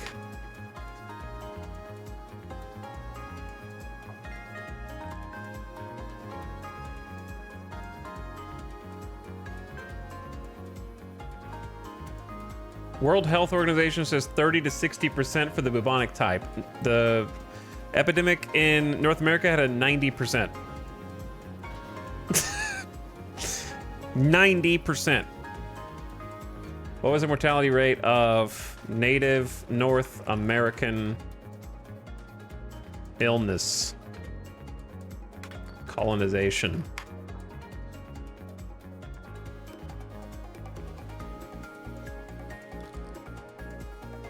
Estimates suggest a decline of 80 to 95% due to smallpox, measles, and influenza.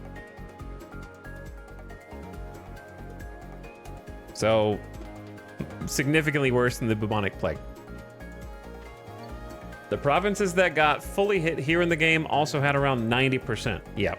We had about 90% just get wiped out. We closed our borders and managed to just face tank the cascading wave and had 154,000 deaths. And our capital basically got erased, and we're trying to repopulate the capital right now.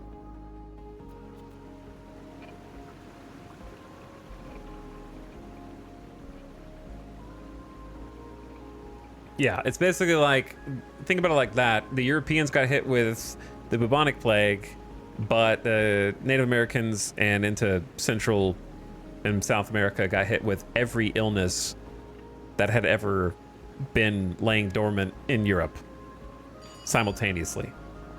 Just a cocktail of disease. If it had been any like single one of them, then instead of the other ones, it would have been much lower, but still high.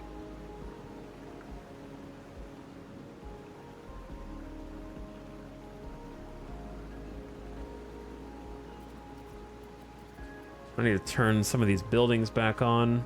Is there a screen that just shows you closed buildings?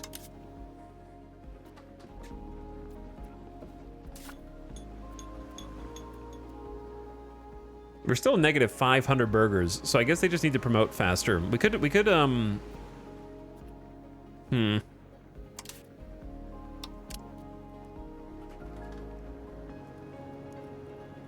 Local pop conversion speed.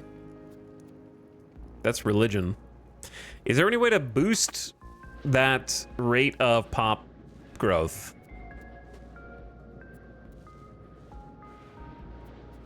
But anyway, we've already gone back up to 7,500 people. So there's 2,000 peasants that don't have a job because they have to promote to the other jobs. So we've already got our soldiery back, and we've already got most of these back as well. We can open the bridge again, I think. We don't need the lumber mill. We will need the clay pit, so I'll open that. The granary and the masonry is already open. They just got to, it's going to take a long time to promote. It's like 52 a month to laborers, and they're also trying to refill the fruit. They're almost done filling fruit. But we've successfully been using encourage migration and expel pops from an area, which wasn't working for us before, but appears to be working now. So we're trying to migrate people from the fringe back into the capital. So it's coming back in. I don't know when it'll stop. We'll just keep an eye on it. And then simultaneously, we're building Omega settlements in the places that either we just settled or that got hit the hardest by the plague. I'll call it. I'm just going to call it the plague. I don't care. I'm not going to call it the whatever. It is a plague. But yeah, we're just trying to grind up some settlements to encourage population and sometimes repopulation in these different areas. And then once we do that, we will resume growing the borders, which just got, unfortunately for everyone who lived there, significantly easier because now there's only like 100 people, 300 people instead of thousands of people. So we kind of just walk in and say, hey, this is ours now, because everybody who lived there died, which is very sad. Sad in real life, but in video game, kind of convenient. But I didn't start the plague, okay? It just happened, and we're gonna try and rebuild those areas. 200 people living in North Carolina. It's crazy.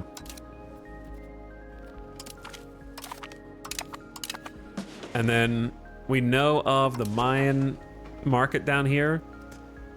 Oh, there's Manoa. The Mayapan and Manoa, which is Jamaica. The Viceroyalty of Jamaica. Interesting. King Perry III de Cardona of Castile. There he is. We got the first taste of the market. They're getting closer.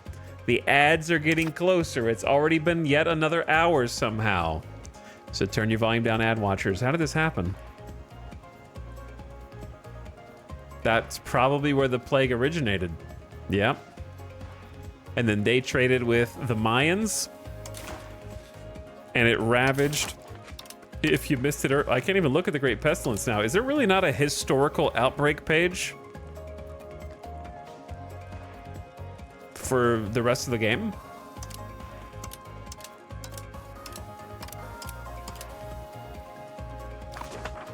I'm gonna keep the game paused while the ad is running. Oh, my brain hurts. I really would like a page that just shows me where all the historical diseases are and just kind of look. All right, what did that chatter say? There's a closed option in the filters list of the production menu.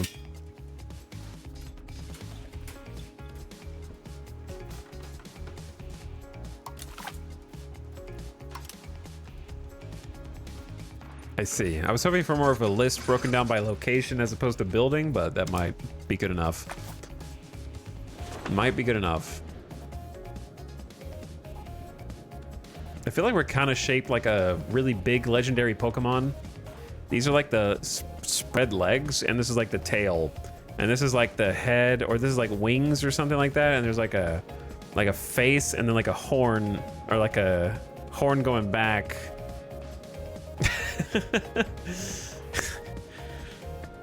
Something like that.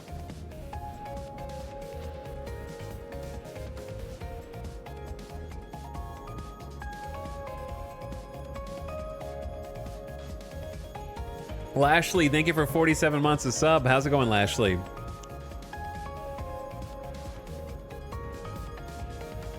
Thank you for subbing once again. I appreciate it.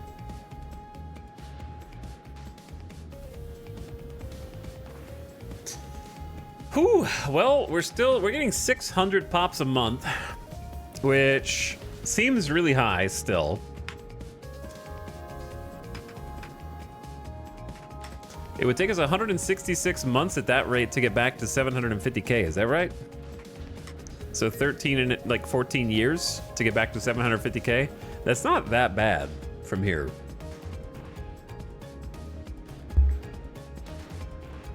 It's not terrible.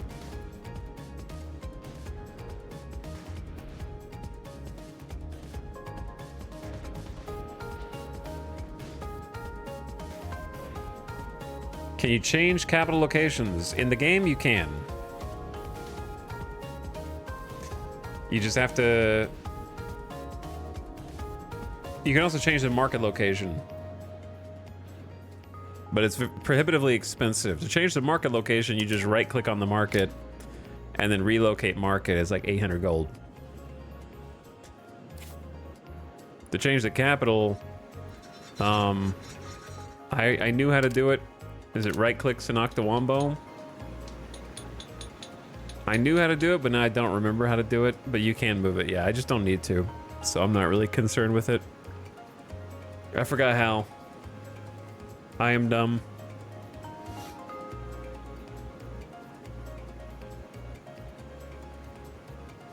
But yeah, 800 gold is a lot to move the market. I kind of want my market and my capital to be aligned also.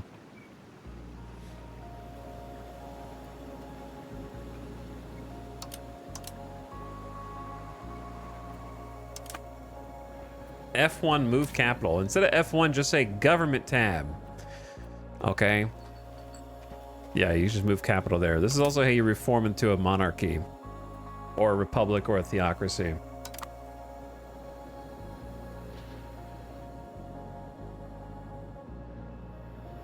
Chat, how will you be a true gamer in Europa unless you know what all your F1 through... Okay, first of all, F hotkeys are stupid. I don't like using my F1 keys.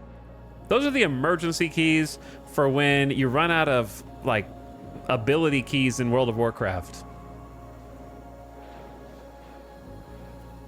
The only reason to use an F key is this. I'm gonna wonder why I'm gonna have 3 identical screenshots in the future, probably.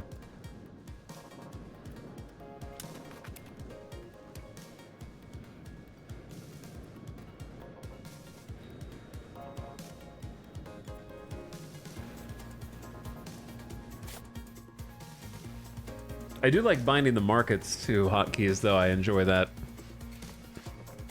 Quick save and quick load. That's true. F5 quick save. That's a legitimate use case. Let's check on the trades. I bet their needs are crazy. Let's just remove all these. Another nice hotkey is if you have current trades and you want to manual them, then you just right-click C to click confirm. C means okay, apparently. So you just go right-click C instead of just, you should just right-click them instead. Like, there shouldn't even be a confirmation for that one, probably.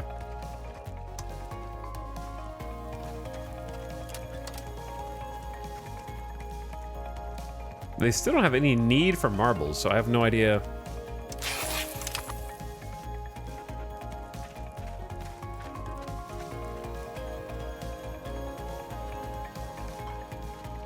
Doesn't seem incredibly like there's that many options for profit. I wonder why. Maybe because demand for everything just went down there.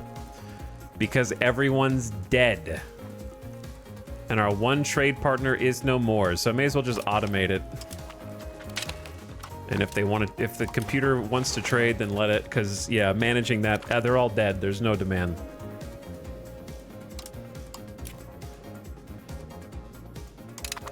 Their whole population got wiped out, and they're down to just 43,000 people. Whew.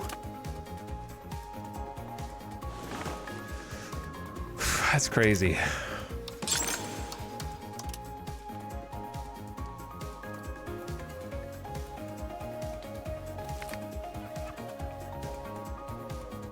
All right, we got so many settlements building, we're not gonna have the resources for this. Our traditional ways have led to a revival of the agrarian community. Perhaps we should encourage this. Yeah, encourage it. I don't like increased rural attraction for 2 years. I want cities to be more attractive, but the stability is nice and the values are nice. And bountiful harvest is nice. So Noctawambo's back up to 8,200 people. The neighbors all died, and our king's biggest concern is the lack of trade. Screw the neighbors, we lost 150K. That's so many people.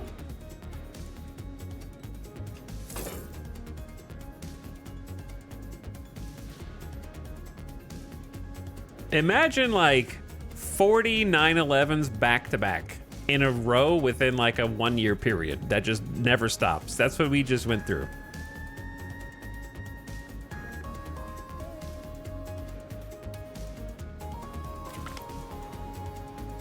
What a sentence. I mean,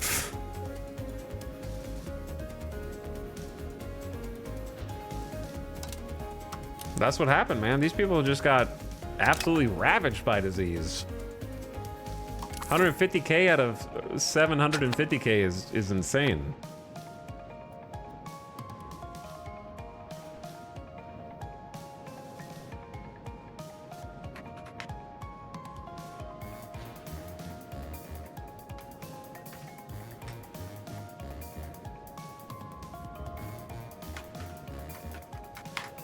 For example, let's say there's 350 million Americans. Imagine if 70 million Americans just died to a plague. 70 million.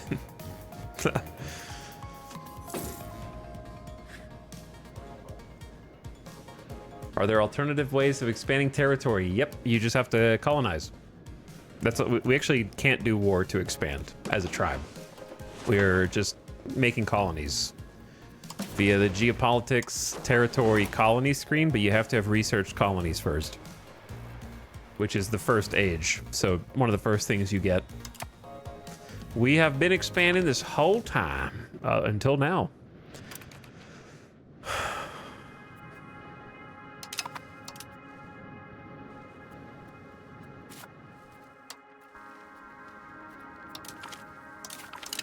I need to use my spies.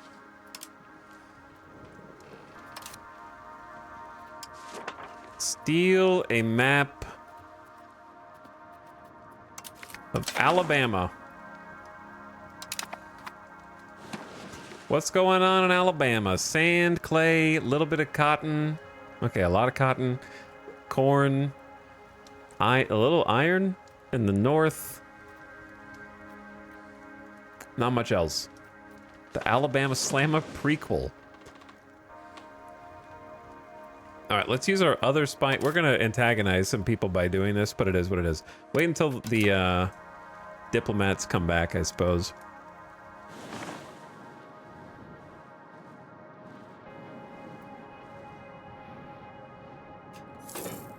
Did they fix the cabinet action to settle frontiers? I don't think so. You just shouldn't use it. Just colonize via the colony tab and it works fine. I'm not really sure what settle the frontier is supposed to do. I don't think it's supposed to be for tribes. It's supposed to be for big countries that have 100. I think it takes around 120,000 pop to do. So it's meant for big countries, but small countries get access to it. So it just deletes your campaign if you use it too early. Well, you're already married. You're not married.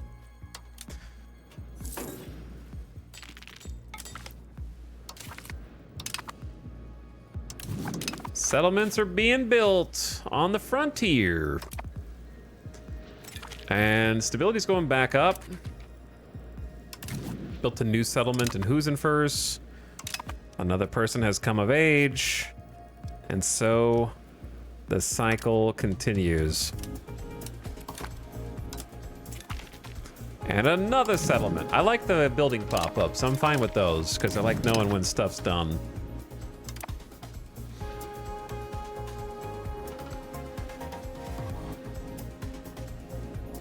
But yeah, we're holding off on colonizing. If I start to see anyone on the coast, we're gonna put it into high gear. But since no one's on the coast yet, I'm trying to focus on our internals because I want my population to be scaling back up. So getting all these settlements up, every settlement is buffing local population growth by 0.75% because we have no access to wool. So I don't know why it doesn't say 75%, but we have no wool access. 0.75, not 75.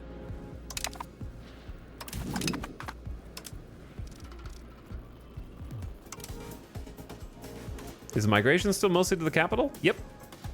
That's what we want. Why do you ask? When do we build factories for toasters? Hi, Mary Scare. Gotta build factories so I can build factories mo faster. Festival grounds in Tikiwala Bing Bong. Thanks for the name, chat. That's a peasant building.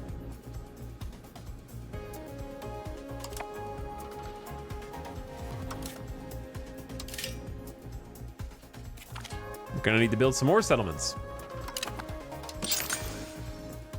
We have many such settlements.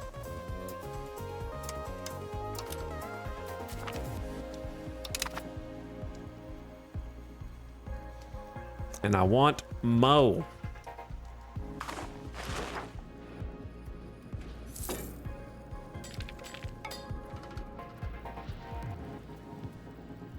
I ask if settlements have plus attraction. Ah, so you're trying to subtly backseat. Is that what you're saying? But we have many people filtering into the capital because we need the buildings to work, don't we? We're back up to 10,000 from 2.5K. Working as intended now. Using a combination of encouraging migration and expelling pops from an area that we don't have any jobs for them to do. So the repopulation of the capital is going quite swimmingly. Better than expected, I'd say. It's almost up to 3,000. Oh, just crossed 3,000 peasants here.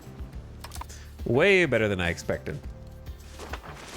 But this is the only time that encouraged migration has actually worked in the entire game for us. Hasn't done anything up till now. Even in tandem with expelling pops.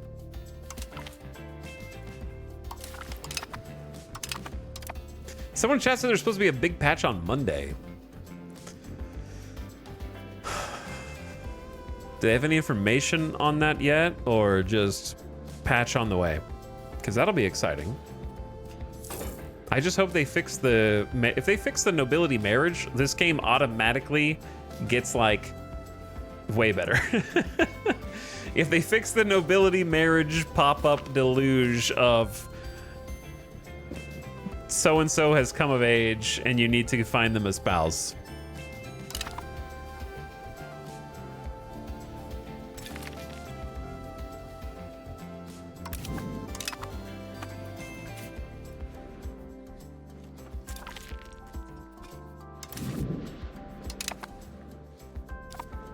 Settlement, Omega Settlement City, man.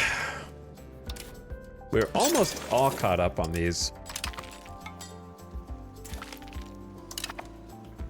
Just need 1, 2, 3 more, I would say.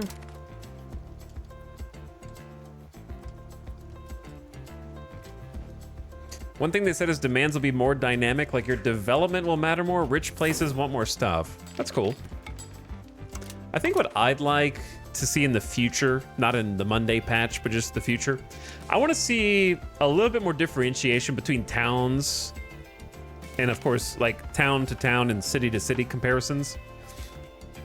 I'll explain more in a second. The clergy are a source of conflict. They're making demands for policy changes, or they will withdraw their support. I'll just agree and lose 5 prestige. I don't care. What I mean is, I feel like so far that when you make a town, the only interesting decision that you make is where can I afford to sacrifice RGO, and how close is this to my control or the market center. And you generally want to cluster all of your buildings in the same area because the only difference is which RGO do you want to sacrifice. So I want to see a little bit more sort of thought process behind where should I put a town besides, and which RGO do I not give a shit about?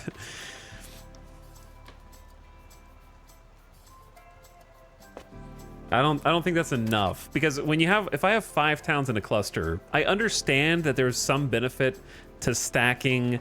We learned about that yesterday. If you have like a level 5,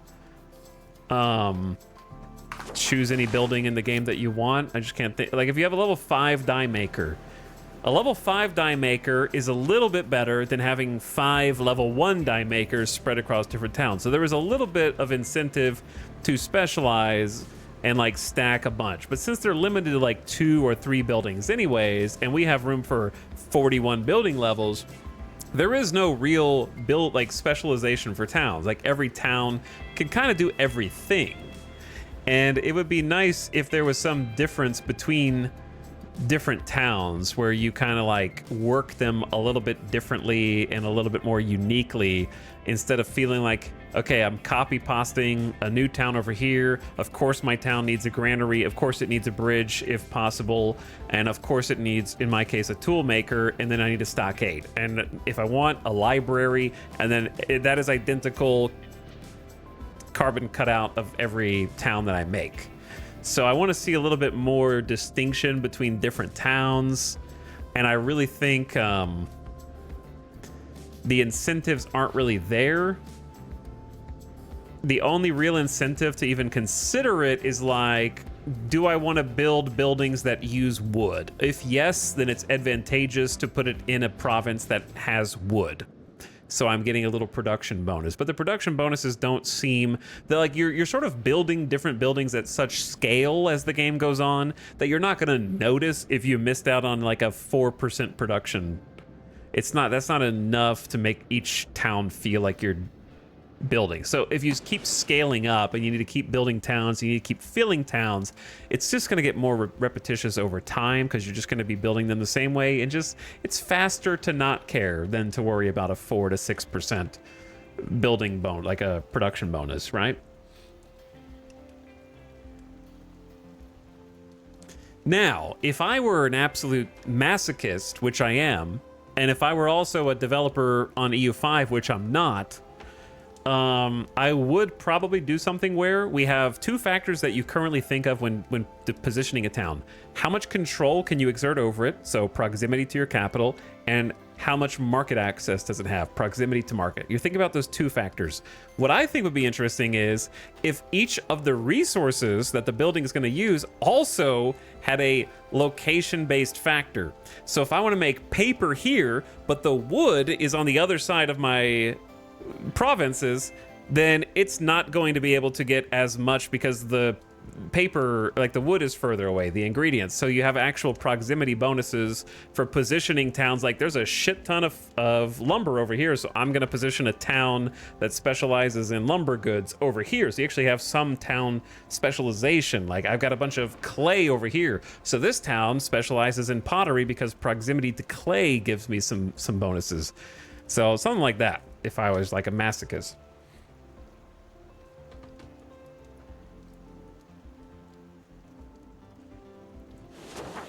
Because like a +4, 6% to local resources in province is just like, it just doesn't feel fun. This doesn't feel fun. It exists, which is better than not existing.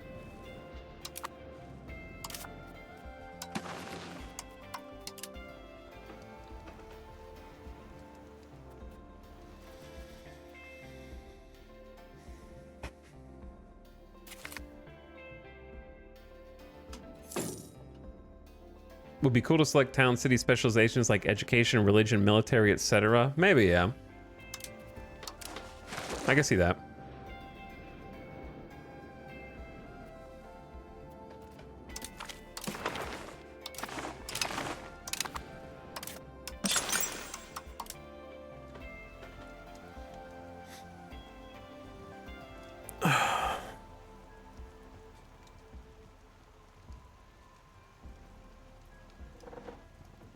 Is that not how it works? No, that's not how it works. If you have wool and build a town there and claw spinners, they get like a 10% bonus, right? If you build a production building on the exact province that produces that good, you get a small production bonus. For example, in Sanoctawambo, we have fruit. So if I have a winery that uses fruit, then when it would output the fruit, we would get... well, there's no one working here right now. There's no one working. Let me turn it on. Allow them to come work. But yeah, there's a better example over here. So, Falapalapatopa has lumber nearby. Therefore, its paper mills are going to get a small production bonus. I'm talking about a proximity bonus in the exact same way that control and market access works, not locking you to a same province, which often only have 3 locations in them, making the choices somewhat irrelevant. You're not going to choose to build a town in like a 3 or 4 location province because you're going to get a 6% bonus to making paper. So in this case, the bonus is, let's see, because we have access to input goods times 1. That's not what I'm looking for. Lumber is a 2.5% bonus. Now, that might go up again if you level up the Papermaker Guild. I don't know if I have a level 2 building that uses the resource in there. Die Maker uses lumbers. Let's check die. 0.56. You get a 10% bonus for die makers because it's a level 3. But what I'm saying is not be limited to the exact province tile that it's in, but have it work proximity based like markets and control do. It scales up to 10% depending on how much wood is sourced from the province. Well, it can't be only that because one wood building is getting 2.5%, the other one's getting a 10% bonus. So it must be based on their level of the building as well or something.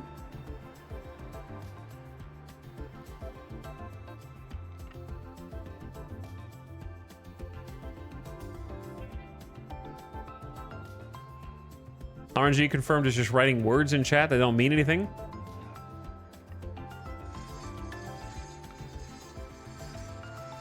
All right, so you're not following us. So why don't you just stop typing so you can follow us and listen to what we're saying?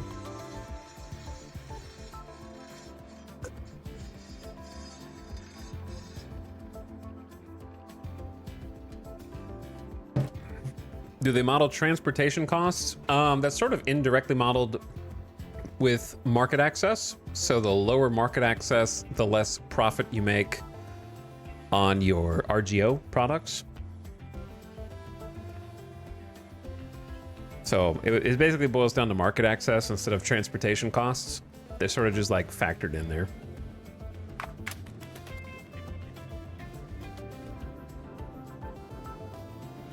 The curse of being correct but not talk good? No, the curse of just repeating what I'm already saying but not listening to what I want.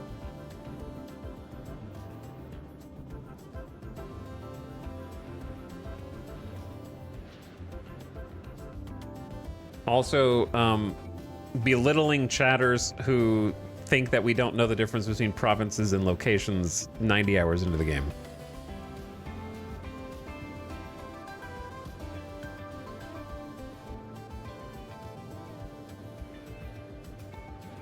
Do you have to get this involved in the economy portion? I don't know.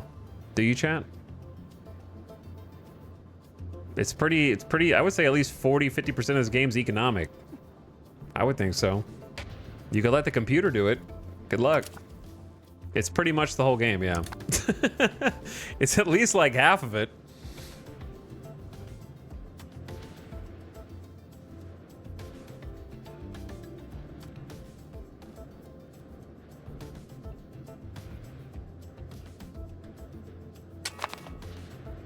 I'm not sure why the level 1 building has a 2.5% and the other building has a 10% bonus that's in the same town with access to the same raw materials.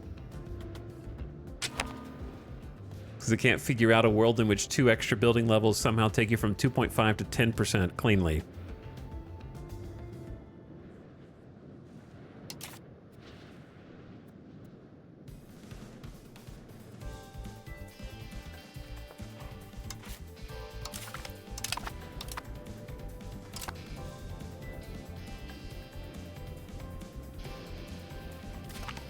I bought the game because I want to paint the map one color. Well, it's harder to do in this than most, I would say, because you actually have to administer and administrate your lands to some degree. We built a new settlement. Chat, the third person to delete 25,000 channel points can name our daughter.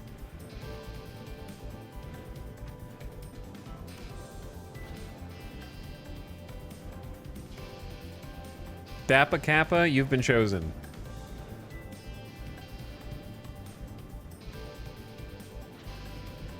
What would you like to name our daughter? Plingus. All right.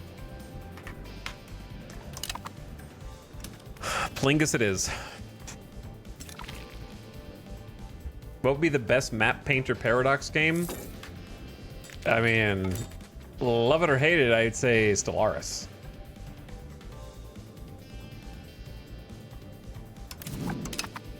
For sure. That game is all about map painting.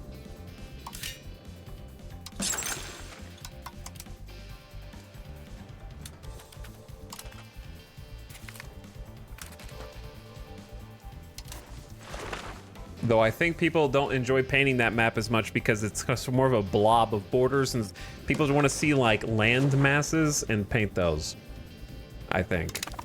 So maybe it's more tempting for that reason. This or Anno, who knows? Not me. Only you know, brother.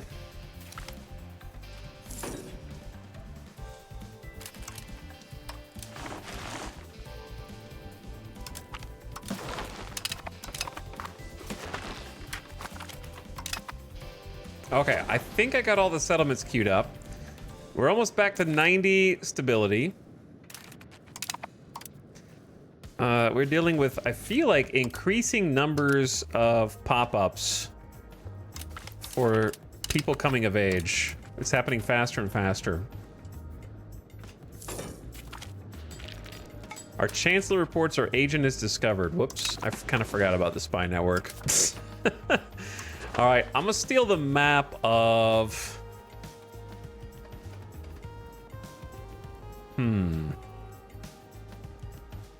It might be interesting to steal the map of the Gulf of Mexico. How do they even know where the Gulf of Mexico is?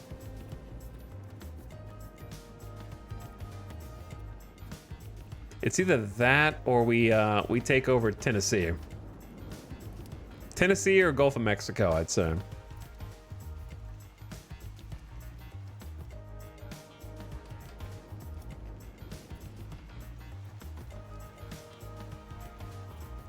Let's look at the Gulf. Whew. Big area.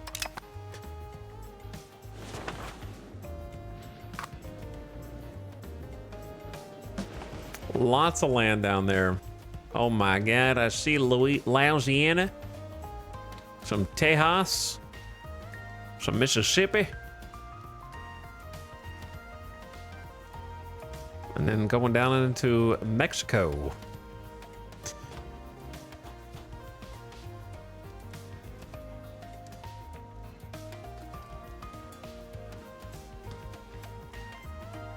Speed run to the Mayans and see what they're doing. Yeah. All right, I want to start settling again, but first I need to handle the succession laws before my king dies. He's 55.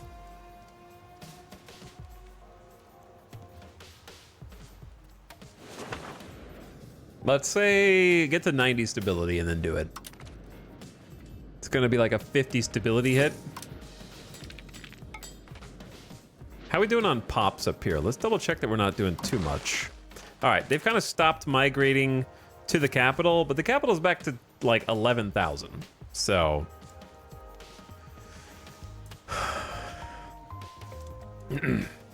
Which is, you know, better than it was. Not as good as we need it to be, but better than it was, I'd say.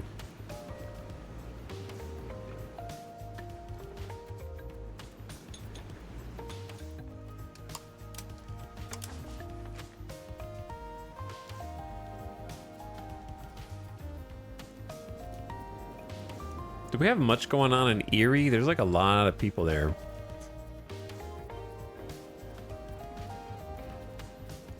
Can I sort by pop?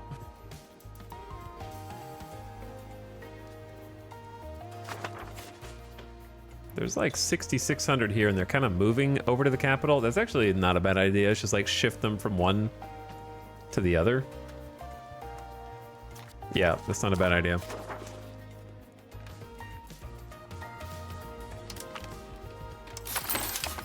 I just don't want to leave it on too long, so let's just help move them out from one area since they're already kind of migrating over here anyways.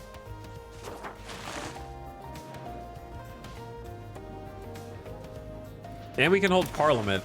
Let's see what's even possible.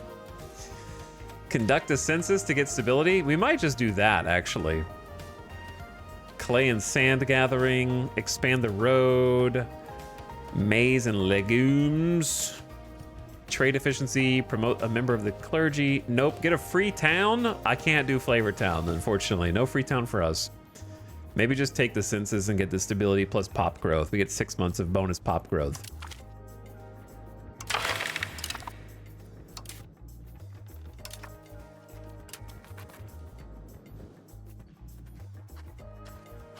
Change toward inward. Lose 5 prestige. Upset the nobility. You got it. We enact mandatory impressment in maritime law. Okay. I've never seen a request like that, but we don't even have a maritime law. Well, yes, we do. We have protect trade routes. I like that better. I like that better. Never mind. I'm not going to take their little suggestion. The members of parliament in Bibimbap hold an influential position and have decided not to support us. Well, how about that? Very rude. We built a new settlement.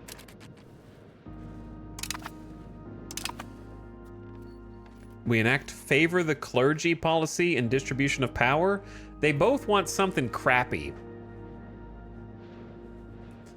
So unusual. I need to check my council type after this too. We haven't checked that in like 100 years.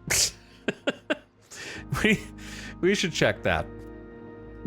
I kind of forgot that you could. Crown power up. Minimum tax or max tax up 5%. Yo, how do we get to 900 pops a month? Is it all those settlements just banging on? Because weren't we at like 600 just a few minutes ago? And then we're at almost 900, and then we just went settle like 15 to 20 settlements built, and now it's up to like 900, right? I understand a couple of settlements finished too. Like not settlements, the charters. A couple charters finished. Oh yeah, that's from the census. It's from the census, of course. Literally just clicked it. I don't know how to get more support here without giving up some crazy rights. Sailors plus 10% is a stupid law.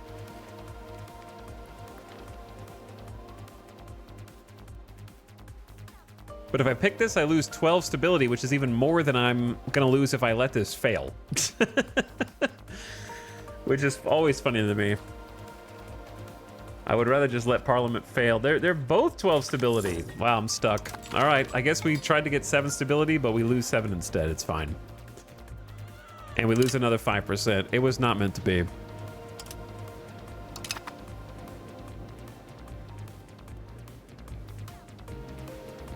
Failed the RNG check. Basically, yeah. Mini RGOs, missing employees. From the edges. We're gonna have to encourage migration out here too.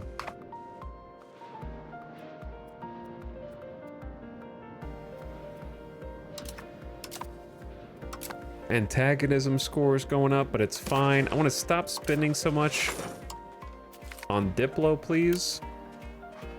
So did my spy network just get straight up canceled?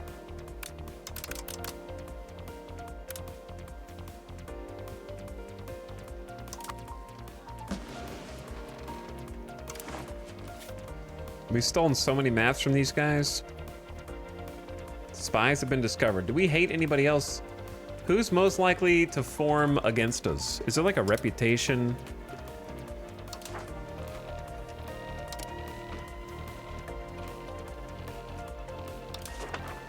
It doesn't show population countries.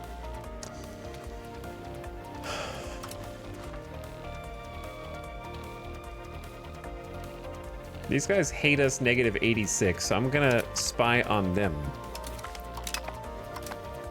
instead.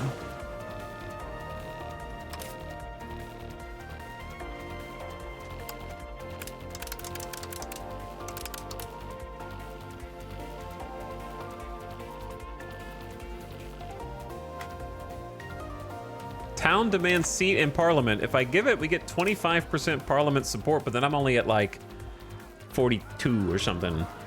43. Or they lose 20% satisfaction. That's rough, buddy. That's rough. 20% satisfaction it is. Take it on the chin.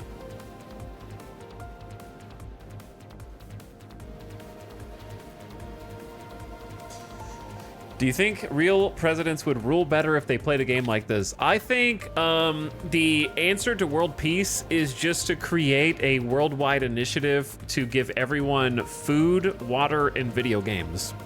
If everyone could just eat and drink safely 100% of the time and then play video games the rest of the time, we would achieve world peace.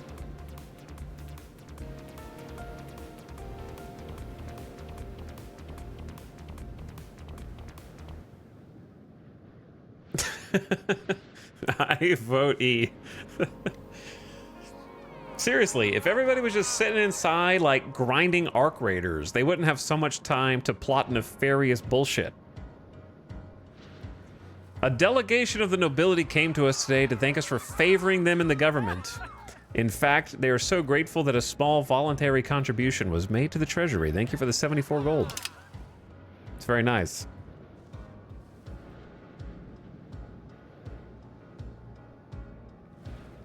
And the population boon is kind of cracked though, isn't it?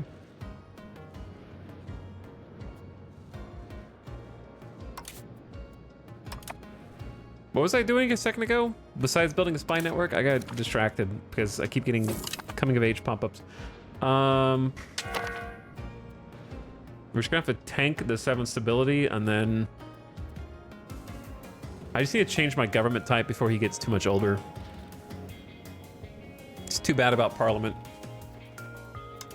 But if I don't do it now, then when am I gonna do it? I can't have this idiot become our king for the next 50 years. It has to go to anyone else. At least our daughter has some administrative stats.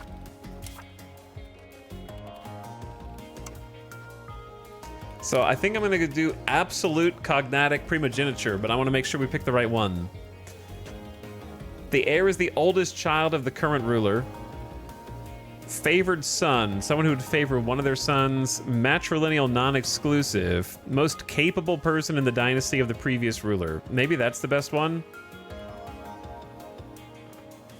Eligibility rules, but it could be siblings. I don't want siblings. Keep my brothers and sisters out of this.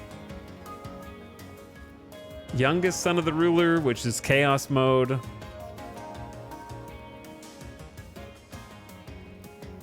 I say just absolute oldest no matter what.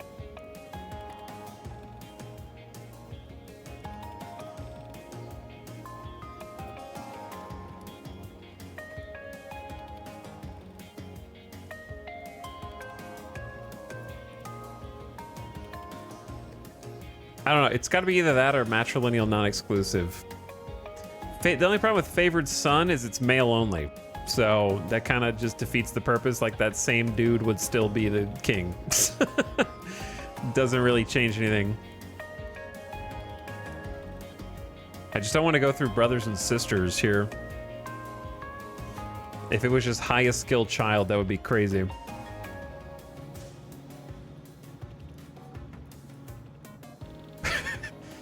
The Haudenosaunee motto, keep your sister close, but your cousins closer. Oh no. Too many cousins.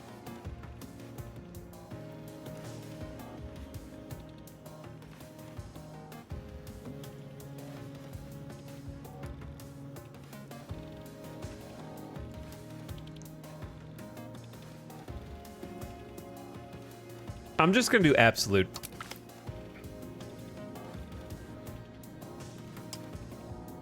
I'm just gonna do absolute. They do get plus 100 toward your children. How goated would a sibling need to be to overpower that? That's true. That's true. All right, you convinced me. Matrilineal non-exclusive. 50 stability gone, 50 legitimacy gone. Time to spend money. I think I've been spending too much on cost of the court already. To try to pump these numbers back up. We're just max tax and stability.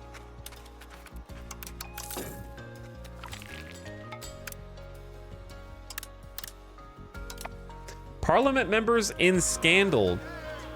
They're not attending sessions. They're disturbing the peace around the capital. Just lose 5% support. It doesn't matter at this point. All right, 180 gold.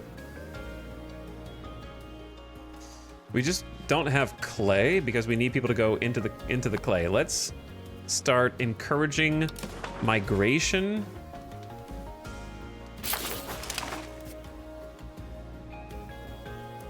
Wait, what did I click?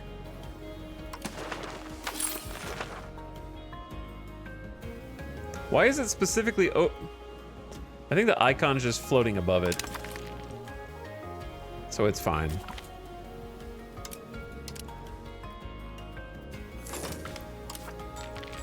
Pop up. Pop up. Pop up. Pop up. Well, that didn't really encourage migration too much, did it? Still a bunch of people filtering into the capital. We're at 12,500 now. Buildings are starting to come online. We failed to conduct a census in Parliament. Stability is at an all-time low. Parliament has failed.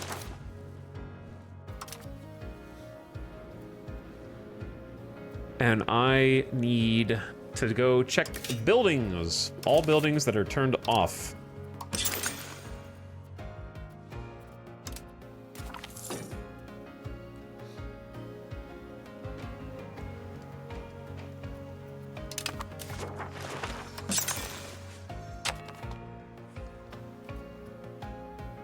All right, Laterus Amundus. We need the clay pits to work. Mamdania, you guys don't have that many.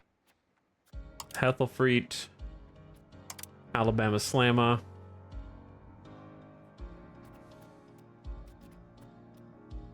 We're very, very behind on clay and Mamdania. Mamdania is the most profitable one. Let the peasants get some work there. Definitely no lumber mills.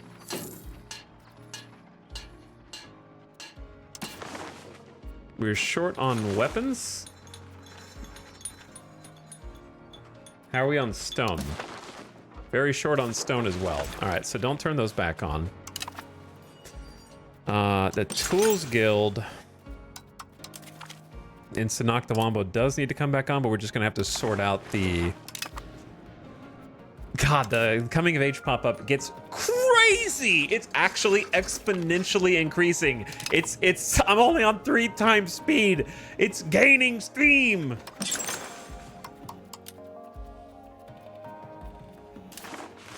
Because every time we marry 2 of them, they have more babies, and so we're literally creating a larger tree of relatives from whom it can choose from.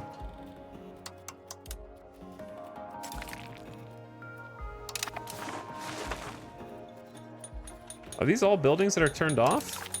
No, the filter went away after you leave the screen. The filters change.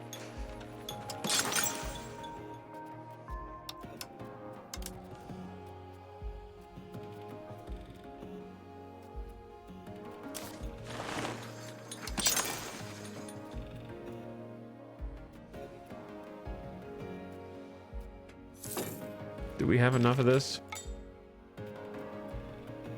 Yep. But it's hard to keep track of what buildings are open and closed. The menu is not displaying that information very well. But what else is new? Administrative. Okay. Is there automation for weddings? Nope. Maybe in Monday's patch. Please, please, Paradox. Do it all yourself or let your family lines end. Those are your 2 choices. That would be a killer Monday patch. I'd be singing some praises from the rooftops if that happened, for sure. I don't know how easy that is to implement. That's probably not easy to implement. I think it would just be nice if there was a page that's like, who would you like to be in control over marrying? And the options would be like immediate family, i.e. siblings or children. And then one for like 1 tier removed extended family, which would be like first cousins and your children's children. And then like maybe a setting that encompasses like nieces, nephews, and cousins in their own category. And then distant family is anyone that's second cousin or beyond. And you have like a button you click of which ones you want to be in control of. And it just does the rest. And you can automate all of them if you want.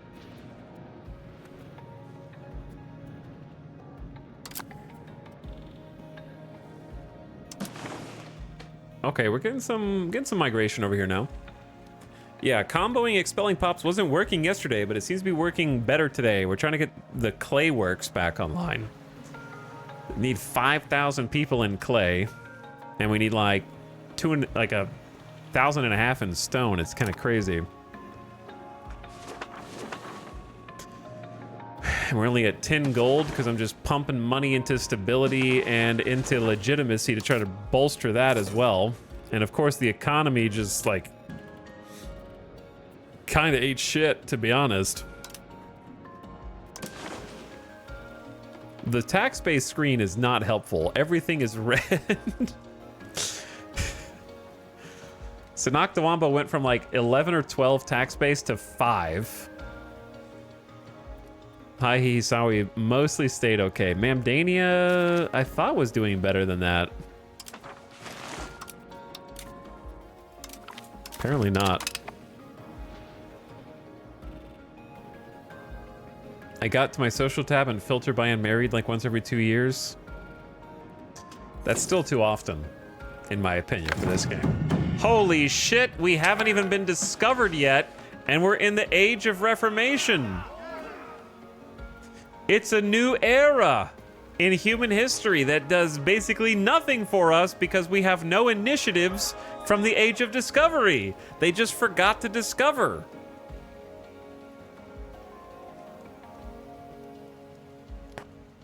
We don't get to do any of this, but I guess I still need to read over each one of them and pick, because in the future we might be able to progress up one of the research trees. One day, surely. Yo, it's got to be today. The plague kind of slowed us down, though, to be honest. I'm not fast forwarding nearly as fast now. I'm going to read all these, but I desperately need to get a water refill and take a bathroom break and get a snack. And I'm a little early compared to when the ad is supposed to play, so I'm just going to kind of run the ad early. And then we need to summarize each one of those little dealios and see which one we might want to do in the future. I'll just leave this up here for you.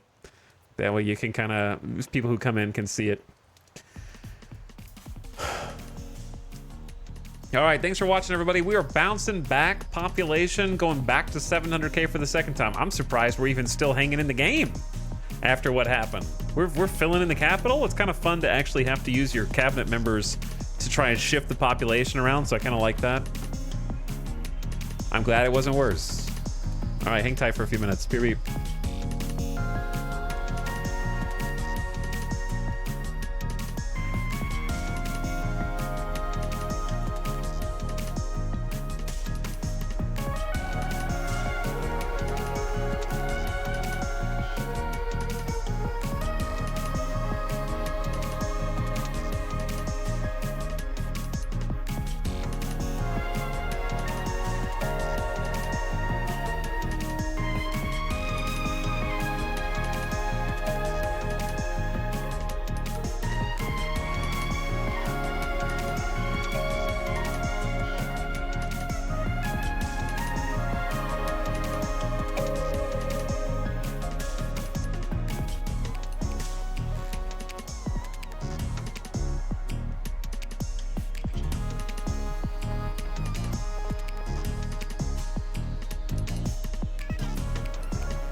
Okay, I'm back.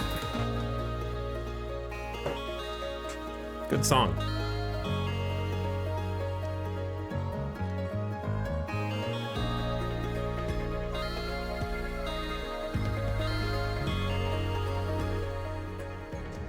Let's see what we got.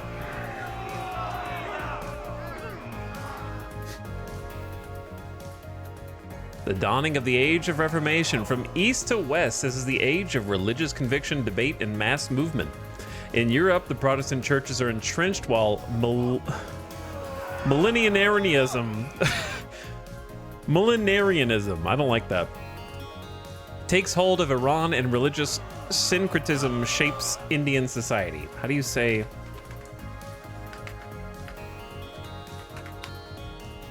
Syncretism. Syncretism. Okay, I was right. So we've been picking admin each time.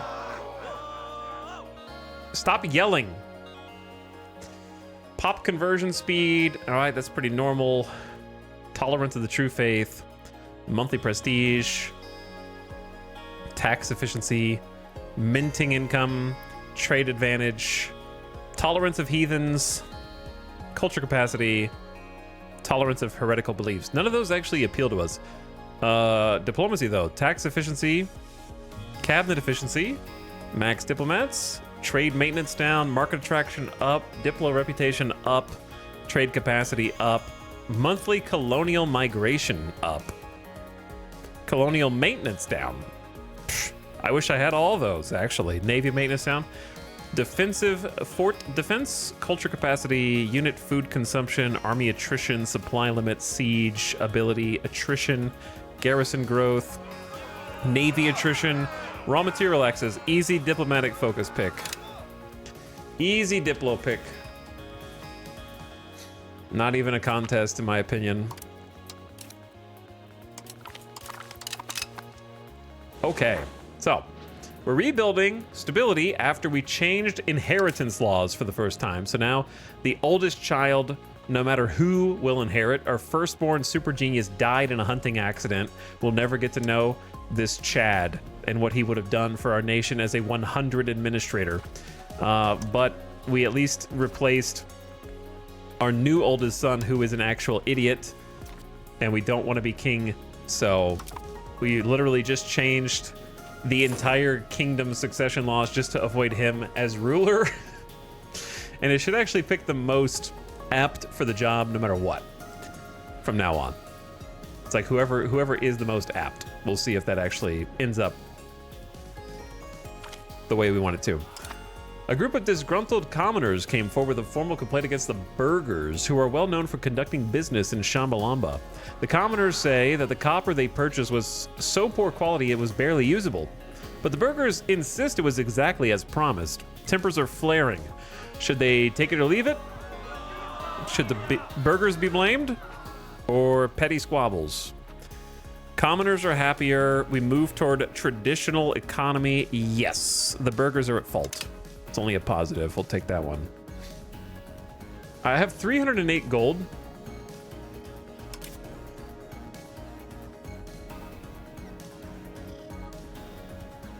How's the capital? Sanoctamon was back to almost 13,000 pop. That's actually pretty impressive after going down to 2.5k. What's crazy is that a bunch of people's familial homes have been sort of repossessed by those who have moved in. It would be interesting. I think that the plagues are in an interesting place at the beginning of the game.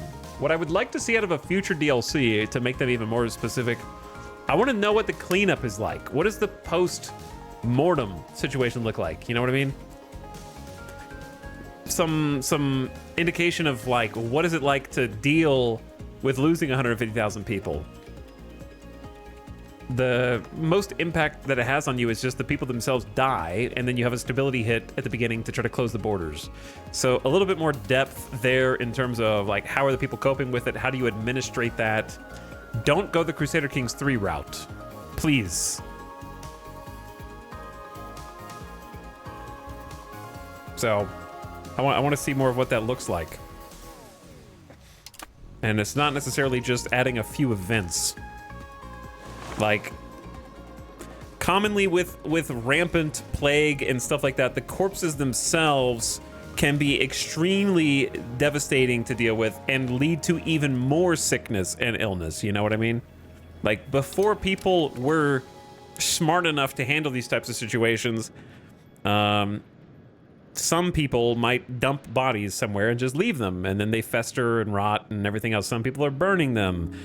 Sometimes there's too many bodies. Like in this case, we only had 2,500 people left, and there were 18,000 dead.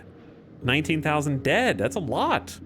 So how do you deal with that? Like, an easy event is, do you want to bury them? It takes this many resources. Do you want to burn them and piss off these people?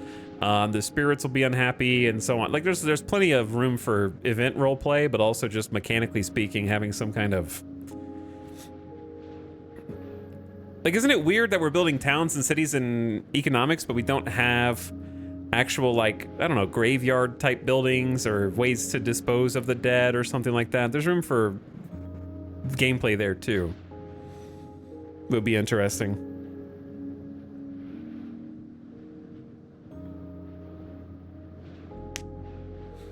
Having like a decision that you could make to designate an area as like a mass grave to try to take care of all the bodies or something like that, so it has to lose buildings in order to bury the dead. Like, there's a lot of potentially interesting just spitball ideas.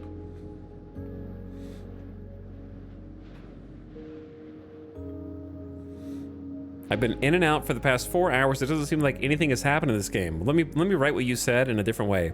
I'm barely paying attention, so I don't know anything that's going on. And I assume nothing has happened in this game because I am stupid. Did that sum it up?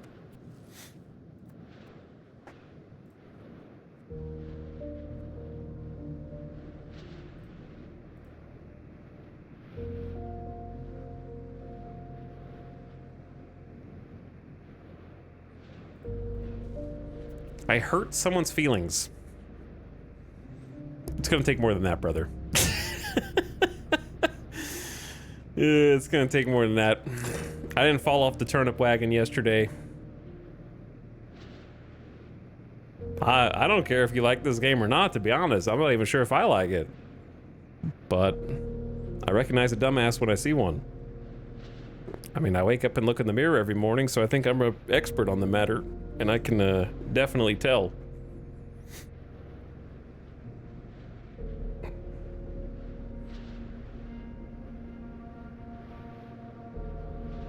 But yeah, I didn't mean to hurt your feelings. I'm sorry. It's true.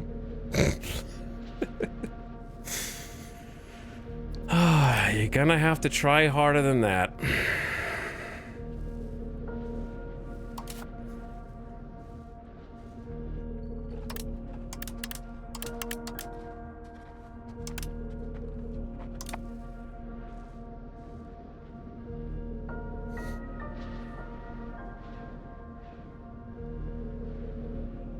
Use corpses as catapult ammo to demoralize your enemy. I mean, that wouldn't be the first time it occurred in a video game. You can kind of do that in Total War, can't you?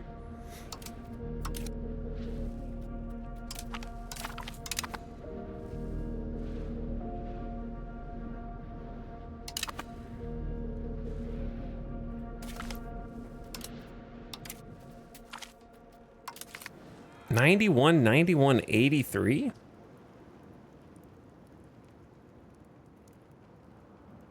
Why are these geniuses not like my children? They're all my cousins.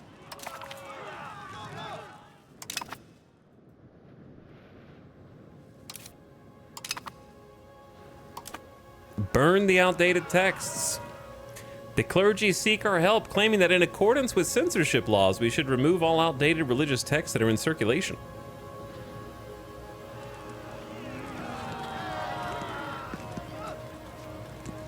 Clergy can tank a little bit of estate satisfaction in exchange for stability, I think.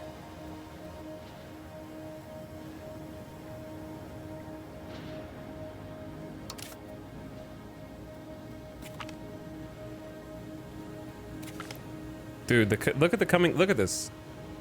How many do you think we can acquire on the same screen simultaneously? If I just don't click through. before the game crashes.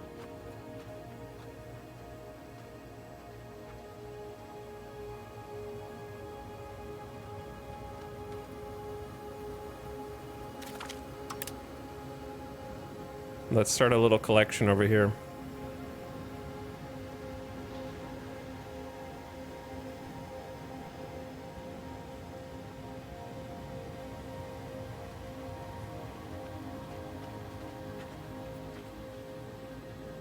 A little collage, if you will. What? Oh, no, no, no, no, no, no, no, no, no, no. Smallpox? No, no, no. Round 2? Where? Where? Why? In Patiwaka? What was in the last cluster? This is a completely different issue. Where did it originate? The minor smallpox outbreak of Patiwaka. The disease has killed 718 of our people. Smallpox is a terrible disease that inflicts fever, vomiting, and finally an enormous amount of liquid-filled blisters that cover the entire body of the unfortunate victim. The outbreak of the plague is very deadly, and those that survive are commonly blinded for life. What was in the last pestilence?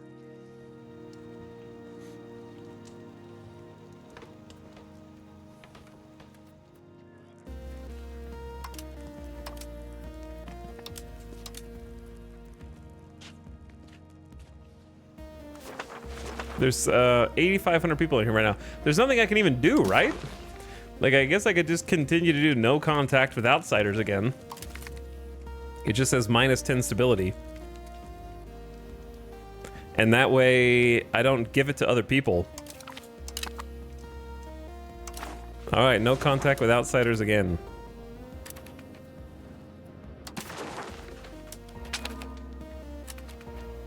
Patiwaka is losing population rapidly. That we have 65% resistance. How is it tracking resistance? Disease resistances in this location, 14% Great Pestilence. Wow, it even has like some kind of immunity buildup. So we have 65% resistance to smallpox. Where was this tracker before? How do you even see resistance? I guess just mouse over it. What about the capital? We have 100% Great Pestilence resistance.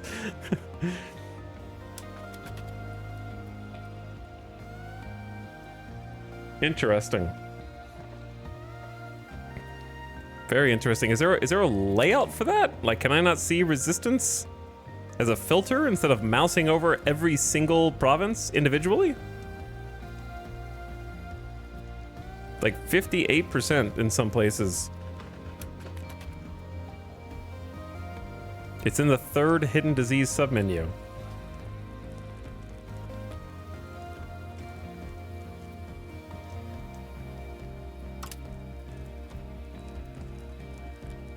Wait, it says it says it's killed 1,300 of our people, but my kingdom only says 538. So I don't know which of those is more true. The lesson I'm learning is just never trade with anyone. That's it? Oh, we're saved. We're saved, baby. Contained. Easy. Done. No problem.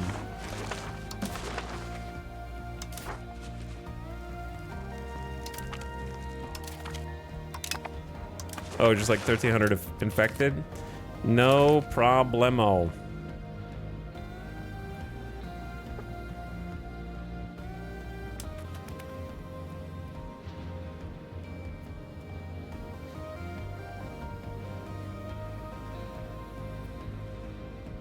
I got 381 gold. What should I do with all that? Are there peasants here? Alabama Slamma has 5,000 peasants. All right, let's, it's already maxed. We got plenty of peasants in Old Pancock, but it's pretty far away. I think it's still worth bulking up here.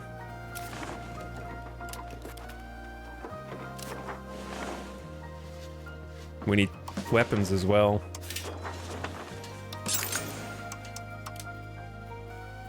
Which also takes stone, of course.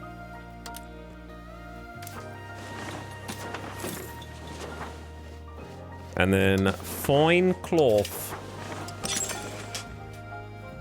More fine cloth. Laterus Mundus. What does fine cloth take? It takes regular cloth. Oh no, it take... Wait. What are these recipes up here? Oh, you can just use wool or silk instead. We're using just cloth and dye, of course.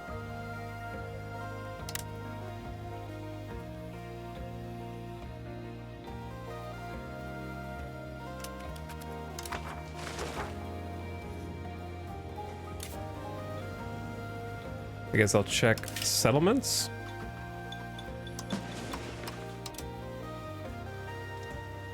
Looks like we got a settlement everywhere we need one.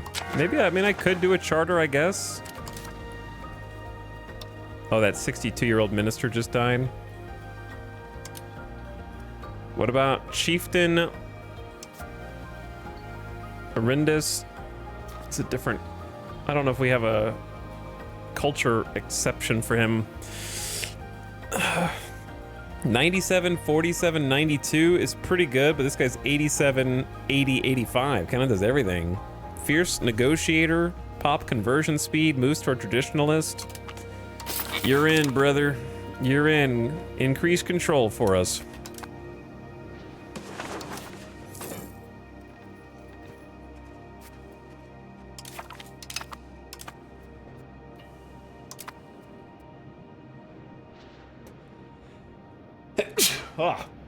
I am allergic to small outbreaks of smallpox inside of my borders.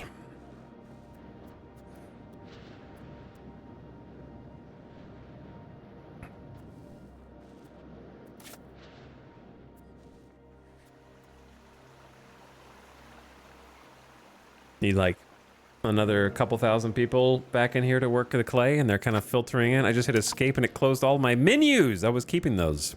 Actually, I kind of was keeping those because I need to have them marry somebody.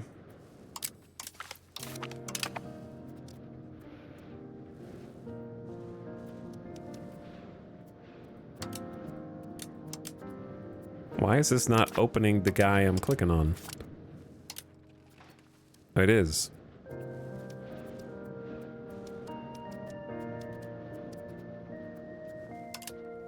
He's already married.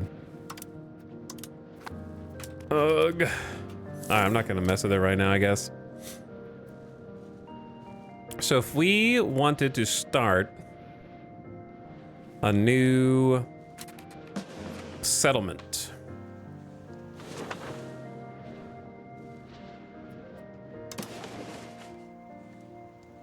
we're kind of as far down as I really want to go for the most part. That being said, if we get some roads down here, it won't be that bad, because these are like 44%, 52 with no road is not the worst. These have no road either. All right, I've been wanting to take this stone saltpeter double coal.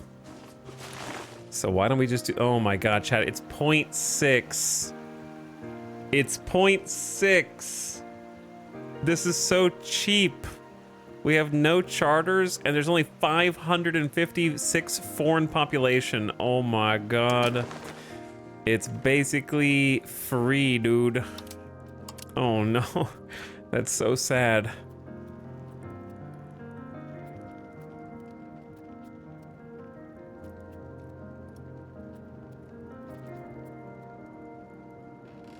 That is so sad.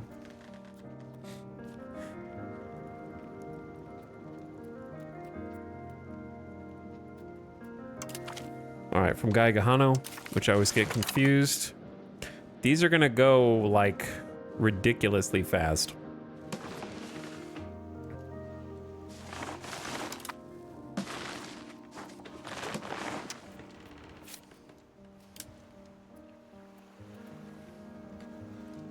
Fruit, maize, tobacco, and furs.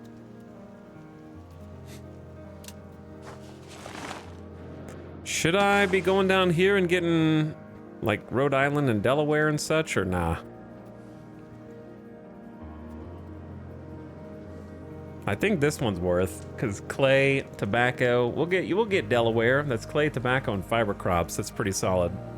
This one's a bit more because population's a little higher, I guess. But it's still not crazy. Okay, that's 2. This one's kind of nestled right underneath us, so it just feels natural to get because of Border Gore, and then it's also pretty good stuff, tobacco, fruit, copper.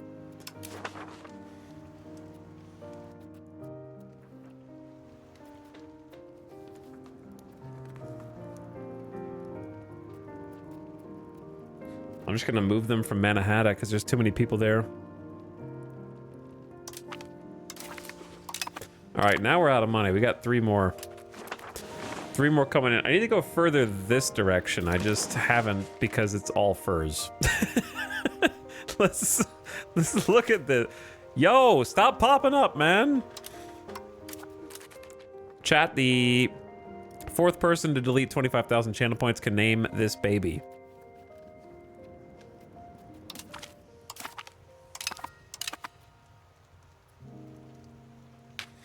Did I say 4th? 1, 2, 3, 4. Dr. El Chimpus PhD. What is the name of this baby?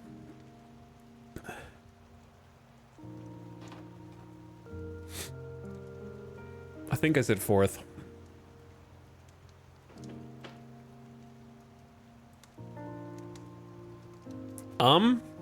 Okay.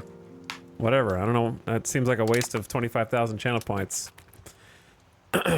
But it's whatever you want, I guess.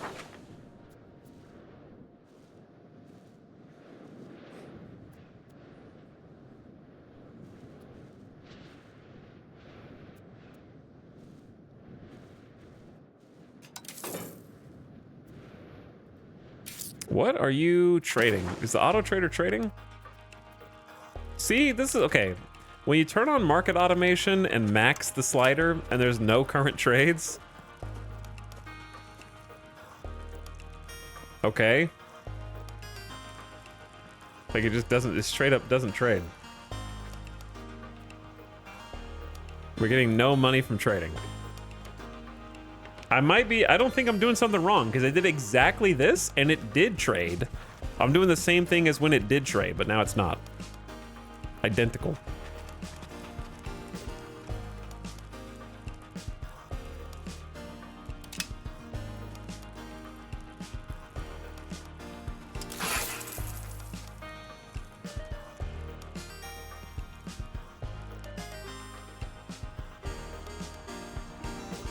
Do you have closed borders? I believe we lifted them.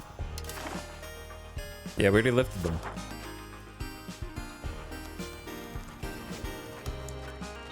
How does the Cahokia market have no demand for dyes?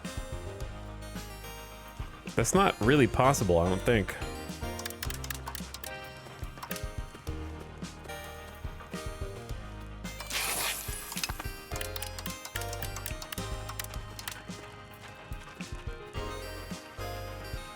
Wait, we have iron? Where's the iron that we're not supposed to have?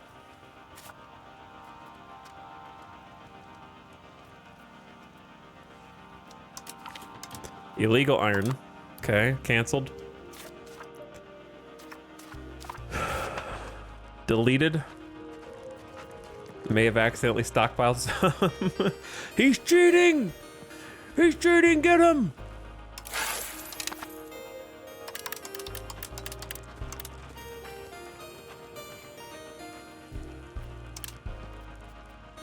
They do want tar, right? They want some tar.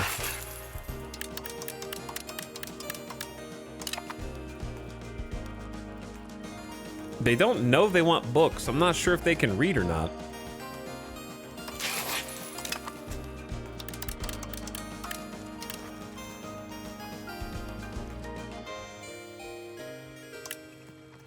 I'm just setting up some manual trades just so we're making something. Maybe we do send like a whole unit of furs over and just see what they say. I think their nobility got wiped out. Like they have no demand for furs or jewelry. Like I think everybody's dead in Cahokia, and that's why they just don't have any demand for anything now. They just got wiped out from the pestilence. Actually crazy.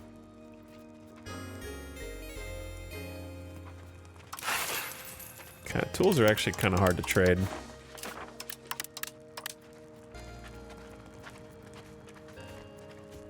They have medicaments. They don't have fish. That actually could become a decent little trade. Let's just do a full unit of fish. And then a full unit of wine and just see what happens.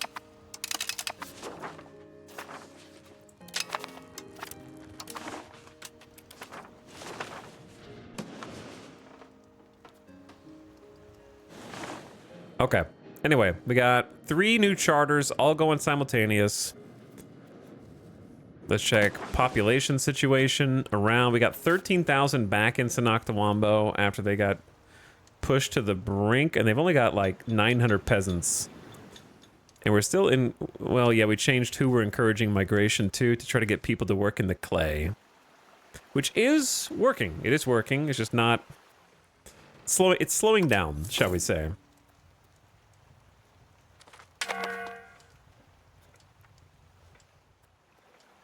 We still need about 2,500. So we need about 1,000 more peasants to move back into Husensigen.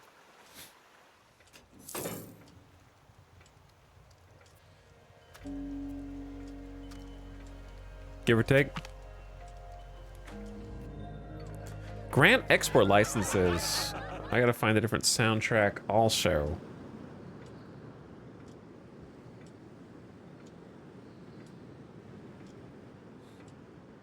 Tunic was a pretty solid choice.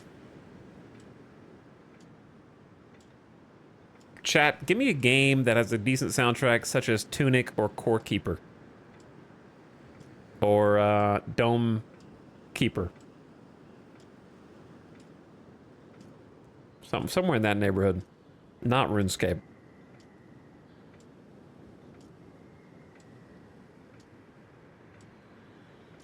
Cobalt Core? Did we just listen to Cobalt Core? Didn't we just listen to it? It's a good suggestion, but I think we just listened to the whole thing. Celeste, yeah, a little overplayed. Stardew, way too overplayed.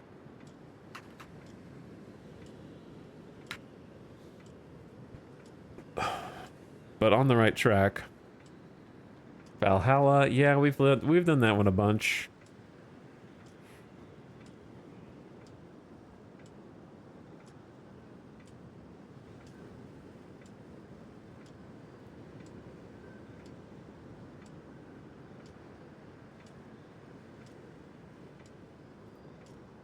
I guess I'll just go back to CK2. I don't know. All right, instead of paying cash to the nobility, another option to ensure their loyalty is to grant them privileges to collect special revenues, such as from foreign trade. A proposal has recently reached the king's ears to grant several families of the nobility export licenses. No. Well... yeah, no.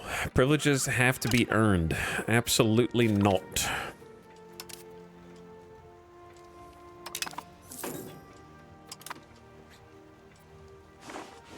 We've listened to everything that's even remotely adjacent to Europa Universalis 5 at this point.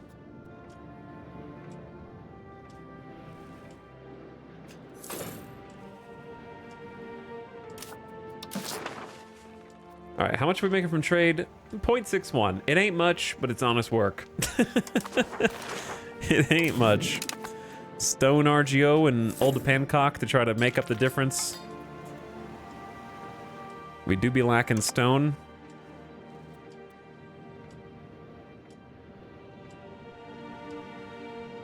Waiting on this spy network to bulk up again. Pwompit is kind of getting itself fixed, it looks like. Where is Pwompit? Population has been actually doing a pretty decent job redistributing to try to fill all the gaps in our nation now. No, it hasn't. Pwompit needs like 5,000 people. No, I'm just kidding. No, but the migration has been working better. I do need to like maybe just shift the location and encourage migration up here instead. Nobody wants to move here. The migration attraction is just not very high. We built a Tailor's Guild in Laterus Mundus to try and shore up some of our resource shortages. All right. Tax, tax, tax, tax. I am going all in, spending on stability and a good deal on cost of court to try to balance the books on both of those.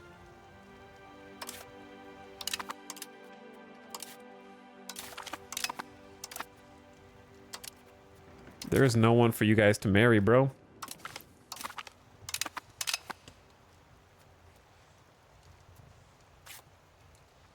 $7,000 stoneworkers like died. Now we need 5,500. Whew. Promoting at only 12 per month. Yikes. That's going to take a long time. I do kind of enjoy how, like, that makes sense. If you're moving people across your nation to a place where pestilence swept through and killed everyone and all the jobs are now vacant, it's not something that they can just hop in and be like, well, here's 5,000 people, get to work in the stone mines. I like that there's kind of a gradual increase of it and potentially some buildings that we might build that help us promote them faster, or some other laws that you can pass, because you can't just instantly slide into the shoes of the people that came before you, right? That takes time to adjust, so I do enjoy that.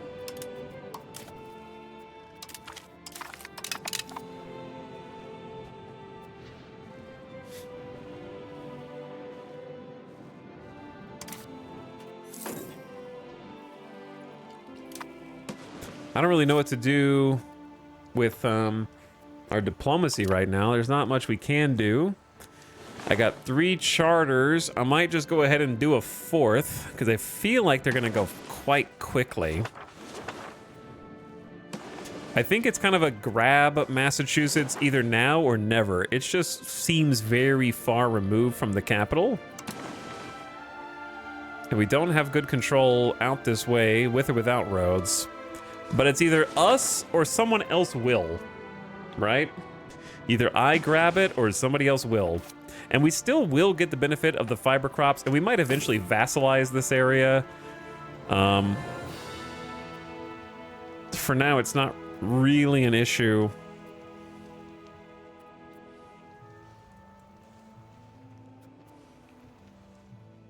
And I'm more concerned with expanding our own blob than taking foreign colonies. I feel like foreign colonies are just a risk. Like, if I just tried to colonize somewhere down here, like, I can't even colonize this land, right? So I don't know what our max distance is.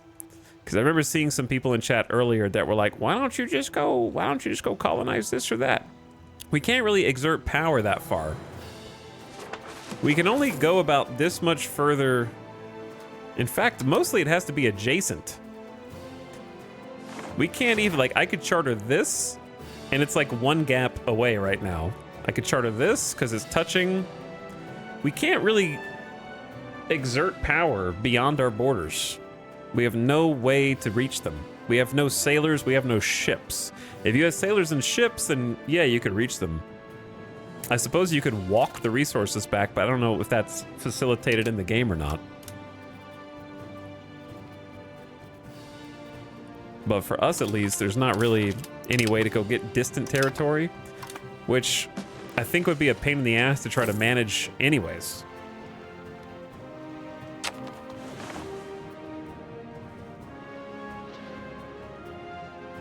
But yeah, we're focusing on the coast and then probably going to turn back around and go that way. So let's just grab this colonial charter for 87 Gs. Fiber crops are good, legumes and fish are not. But it'll let us connect up to some big stone, I think. What I would love to see on this screen is not a population count, but an unemployed population count. That would actually be really nice, and maybe an indicator for whether there's a city or a town in that area without having to mouse over things. Because if there's just a bunch of people of my culture and my religion just kind of hanging around, then I want them to go out there. I don't want to take from my towns and my cities. Or if there was something for population per location. Because some of these provinces are much larger than others. Like up here we have 1, 2, 3, 4, 5, 6, 7, 8, like 9 locations in one province, and then over here we have 3. So population density will affect my choice also, right? Because I don't want to have too many people congregating in just like one area. I accidentally left-clicked. I guess that's what we're gonna do. Well, Colonial Charter has begun. They're going from Mannahatta. How is Mannahatta? Let me see the province of Mannahatta.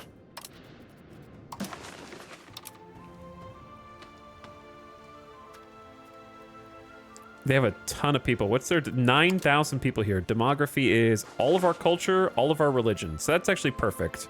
I thought that they wouldn't be our culture or religion, but they are. So yeah, that's a perfect use case. 10,000 people in Billy Billy Wally Billy just sitting down there doing nothing. And they can go settle.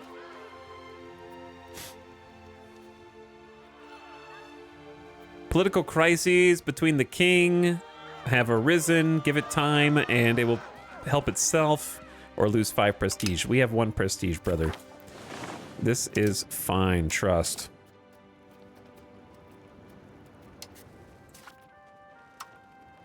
No biggie.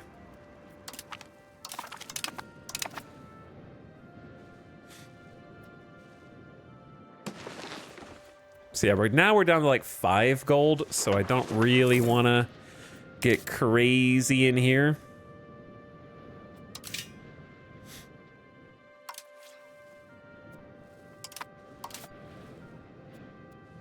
Most of our money is just going to cost of court, which I think I can go ahead and tone down a little bit.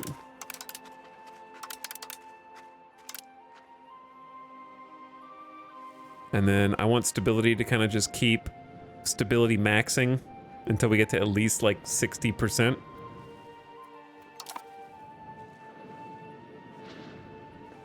Four charters is pretty decent though. Spy network? Hello, spy network.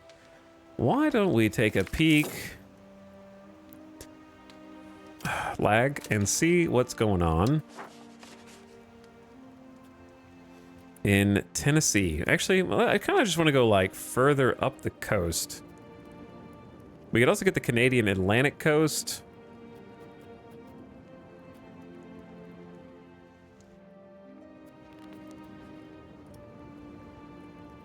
Or we could try and go for... How do the tribes know about all of this?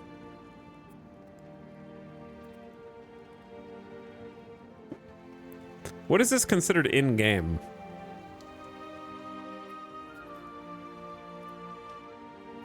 There's a lot of small areas here, huh? What is this in-game?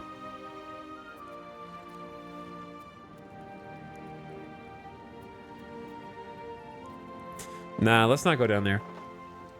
I want to try and solve this just to make sure we're not getting like capped from the north.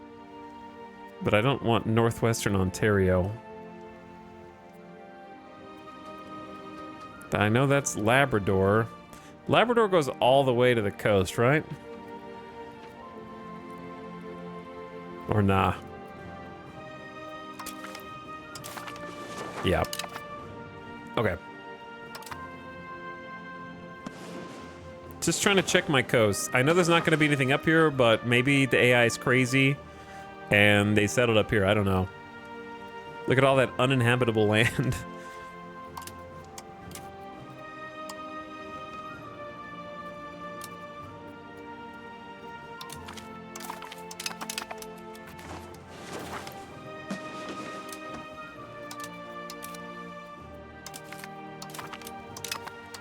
Marriage simulator. Maybe Europe's dead. We know Spain is here. We know Spain is here. Ooh.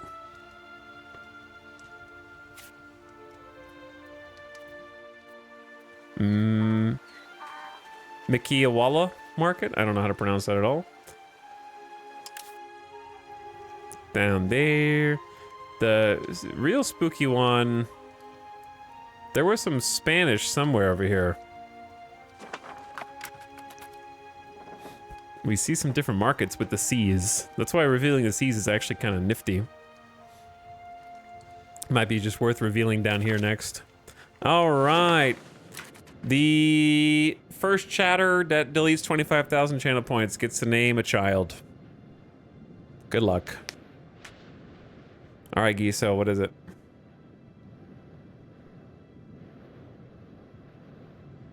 Glorpina. Okay.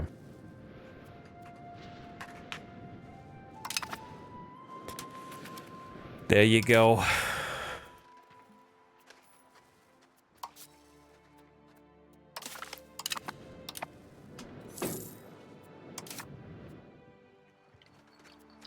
Diplomatic.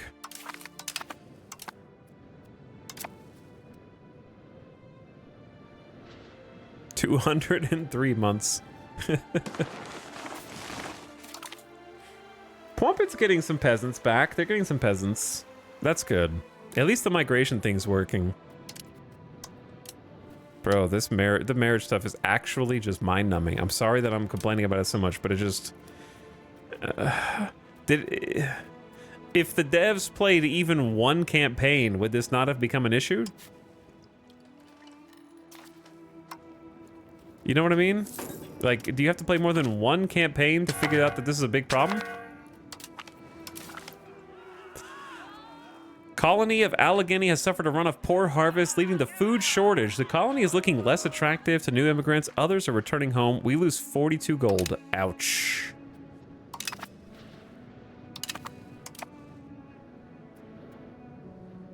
Ouch.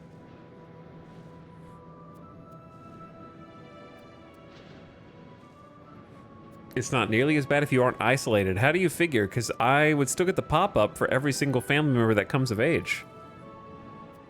I think it's probably less a problem when the nobility isn't all your house. I guess. I don't know. But I think my point still stands, doesn't it? If you played even one campaign as any of these nations, this would have come up, right? If a playtester played any... Look at this! If even one playtester played this campaign, it would have come up. It's impossible not to.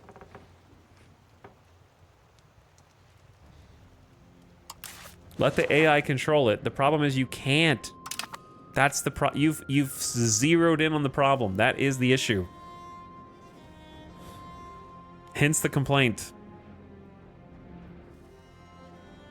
I would if I could.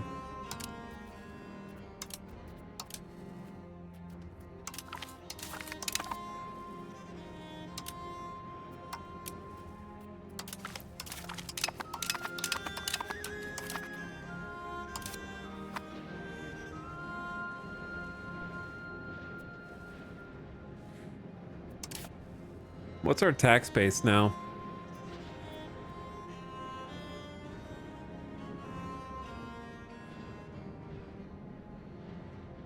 $94. Does anyone remember what our tax base was before the plague?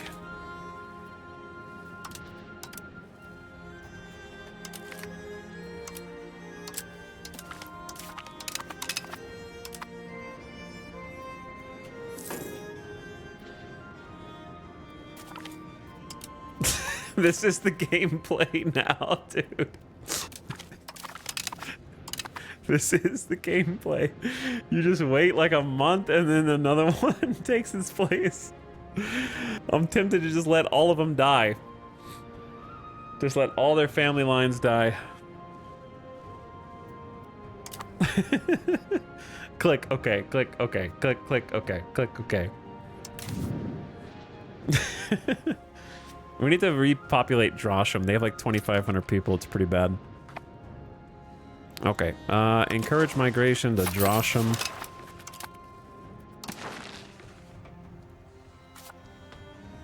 They got 1,700 people to help work stone. Oh, I know what that means. Ass a woman? I don't know if you can change ass a woman. I didn't name this one. That's just this. That's his historical accurate name. Now, ass a woman.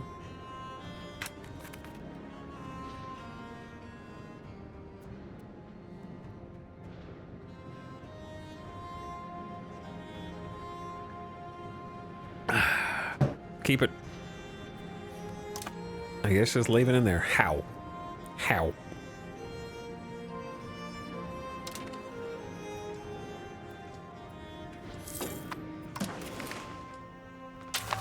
It is now considered a core.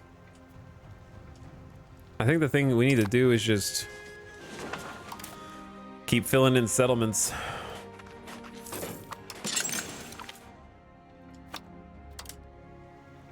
Loyal Hana is now considered part of our patrimony. It's not a patrimony anymore. Give them a settlement. Give Assawoman a settlement.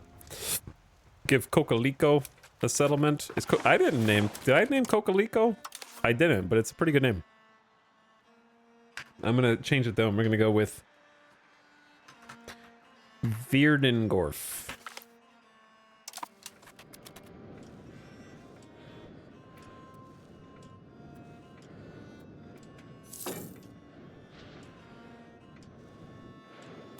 Which is tobacco. Assawoman is fiber crops.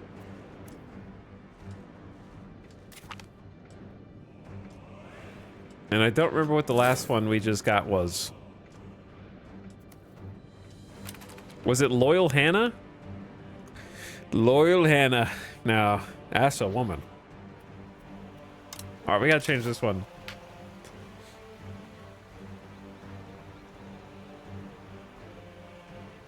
Am I going too far if I go...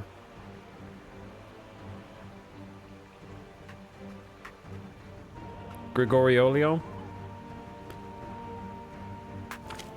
Did I go too far?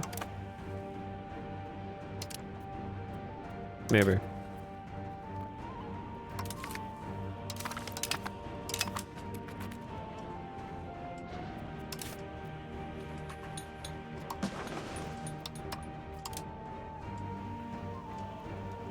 I just started ignoring every cousin in my game, but here's the thing. Some of my cousins are also my nephew, and some of my nephews are also my, like, half-brothers. So it's a little confusing to just pick one and ignore them. I don't know who's who anymore.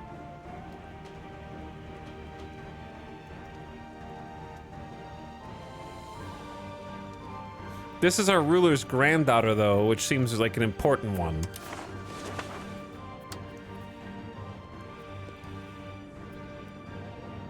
Honestly, this dude seems pretty cracked, but he's already got a spouse. Where is she in the lineage? Wait, your father's dead. Oh, is that our firstborn's daughter? All right, we'll just pin this for now and come back. Community defense, whether out of patriotic duty, love for the community, or a lack of trust in our defensive capabilities. Communities across the realm have begun to form little militias. The commoners can be called, in our times of need, 15 years of infantry maintenance down, or 10 years of experience. Well, we'll just get recruits cheaper. That one seems better.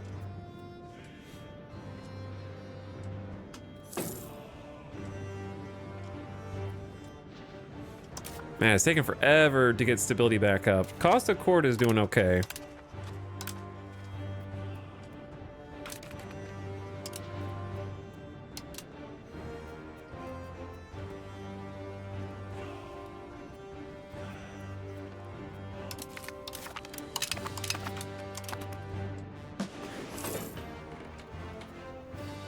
It's 1540. It is 1540. We're trying to slowly restabilize. trying to shift the population around. Drosham lost a ton of people for a burgeoning town. We got 1,000 people back. I wouldn't mind shifting a few more. Where are we expelling pops? From Laterus Mundus? Alright, let's not expel pops from here anymore.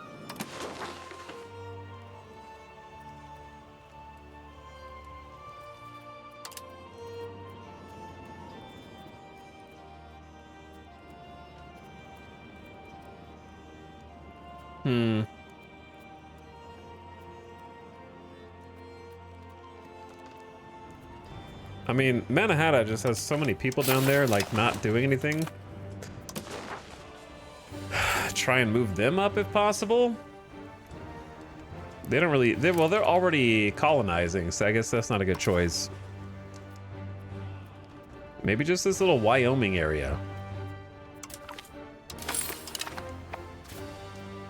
There's literally 0 jobs down here. Literally 0.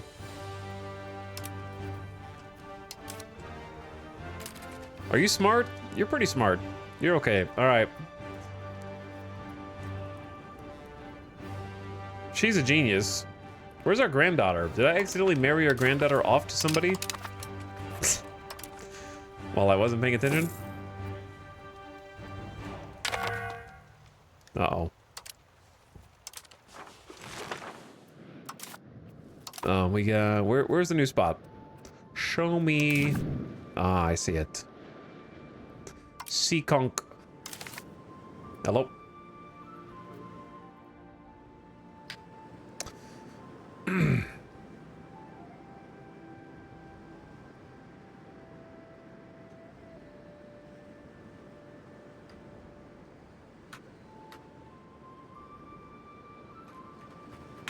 Lion Grift.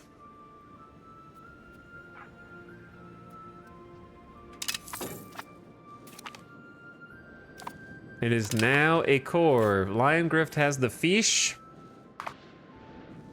Mini fish. We're a little low on dyes. We're low on weapons. Why are we low on weapons?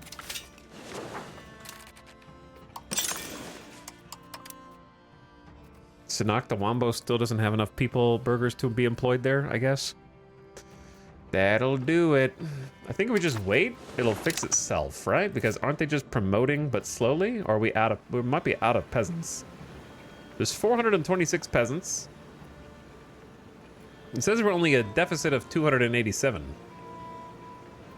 So I think they will promote. If they're not doing anything else, they're just promoting slowly.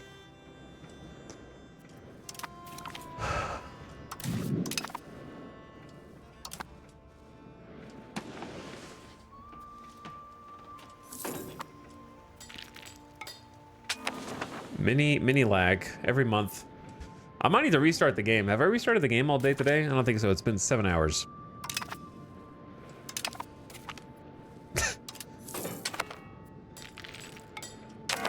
Every time I hit pause at the beginning of a new month, it takes like 3 full seconds before it actually pauses and catches up with everything. This is our great niece.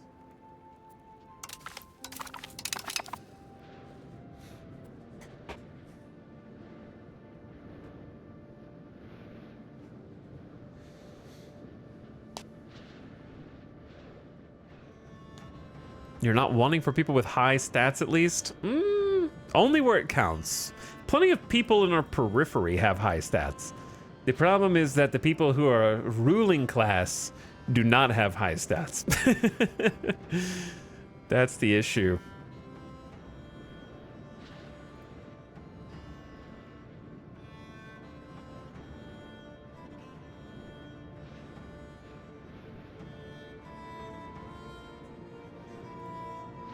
Okay, snooze the ad there.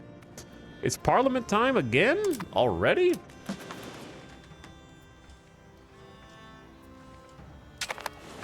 That might be useful, actually. If only we could get something to pass.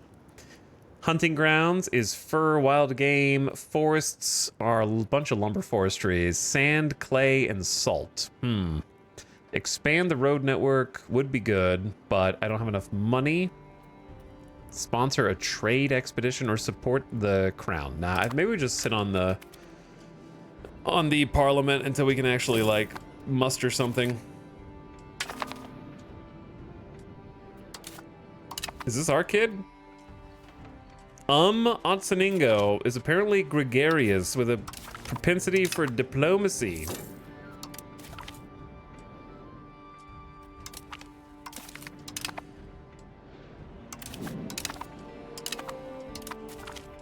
I can't click on anything because of the coming of age reports.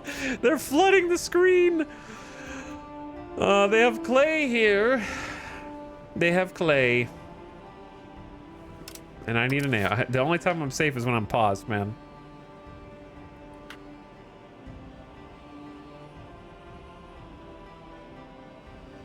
Chat, what if I just name this place Morgor?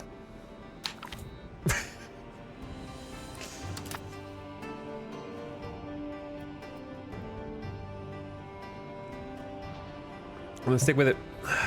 Gonna stick with it. Anyone who lives in Delaware, confirm? We just passed 700K.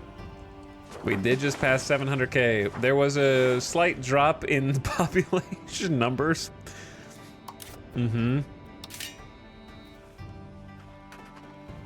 But we're building back up. Imagine where we'd be at without a plague right now, you know? As I queue up more settlements for population growth. Your family will single-handedly repopulate North America. It's kind of true, though. We're the only ones with actual population density here.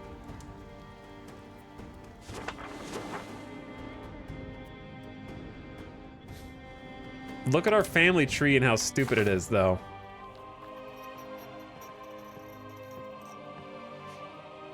I don't even understand these lines.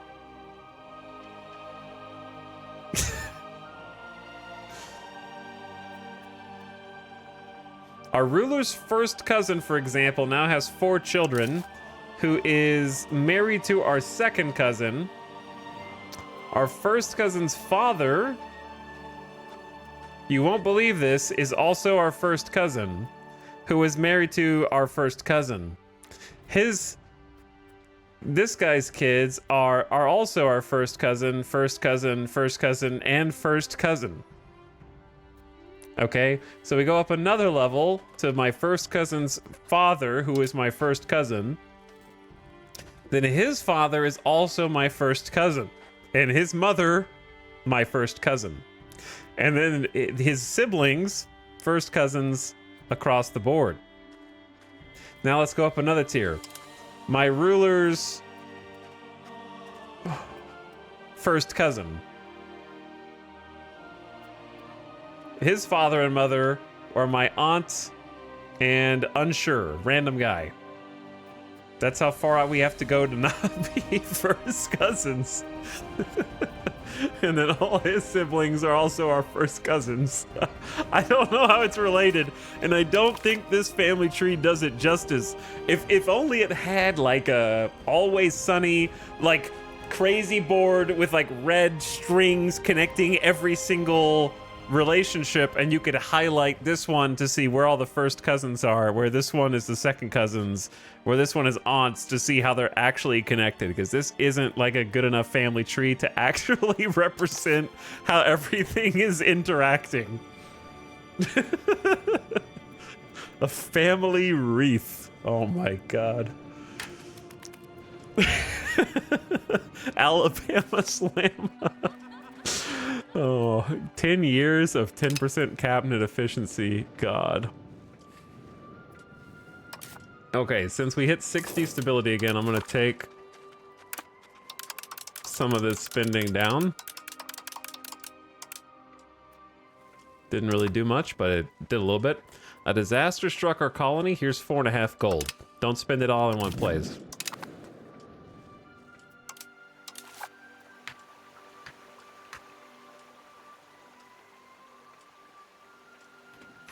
How about Tefel Windu? Tefel Windu.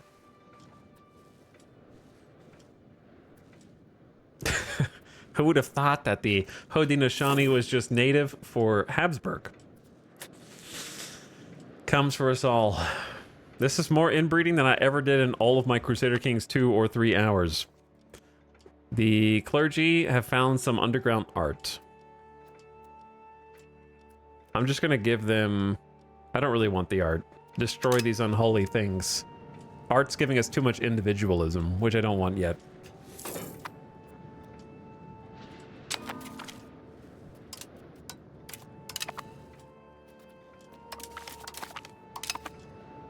This is different. This is a different person who just coming of age.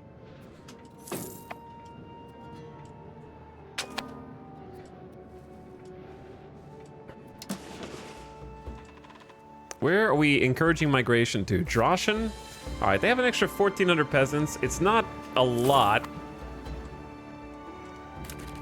But I need to find out where RGOs are not getting people. Who's in Seekon? You got 1,400. Plumpet's got 1,500. Who's in Fur says 200.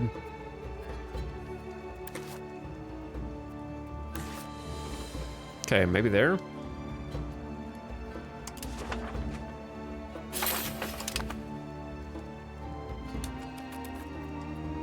I don't know where the icon went.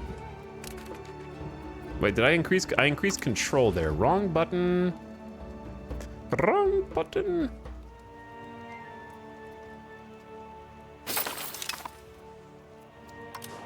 Encourage. There we go. Encourage pop migration. Done and done.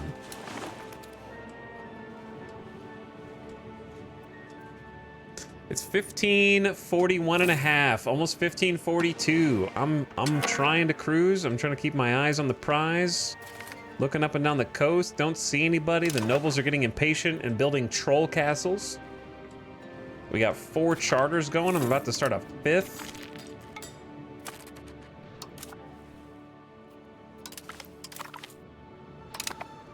We gained a core. Allegheny. Nope. This is now...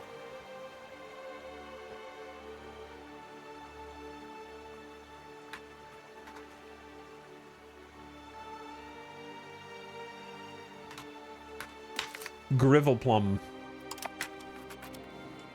The wonderful new colony holding of Grivelplum. Future coal? I'm going to delete the coal, though. No coal for us. We're grabbing 2 coal, a fur, and a couple lumber down here, as well as saltpeter, which we shouldn't be able to mine. It knows that we can't mine saltpeter. It's interesting. Is the Great Pestilence still here? How are we doing geopolitically on disease? I mean, that was a big one. Some measles. Smallpox of Waldburg, 1.2 million people. France just lost 77,000. I wish, like I said, I wish there was a history of all these so we could see what the biggest numbers were throughout history. Weird that your neighbors have not expanded. They either don't know how or everybody's dead because the plague wiped them out. They only have 50,000 pop. We have over 700k now.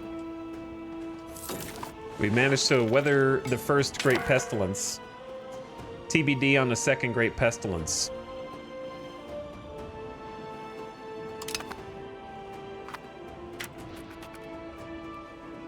All right, I'm gonna get another charter started.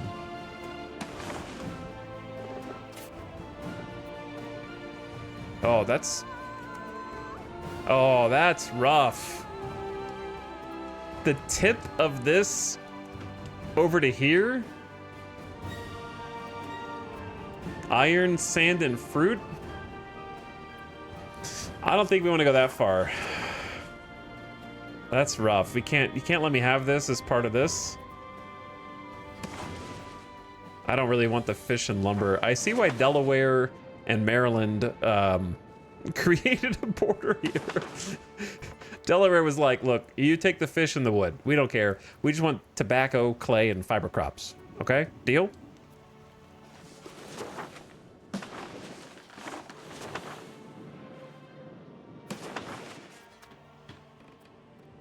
And they separated the stone. Devious. Devious. Well, we need to get this edge at least to prevent 3 fish.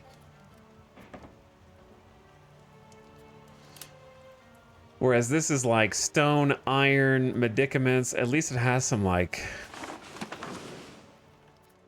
We have to get both, but I say just go for the better tile first.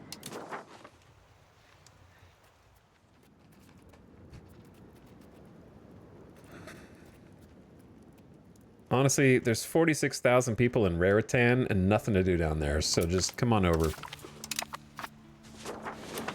Start another one. 5 charters. I feel like that's as much as we can possibly handle right now. We are just border maxing.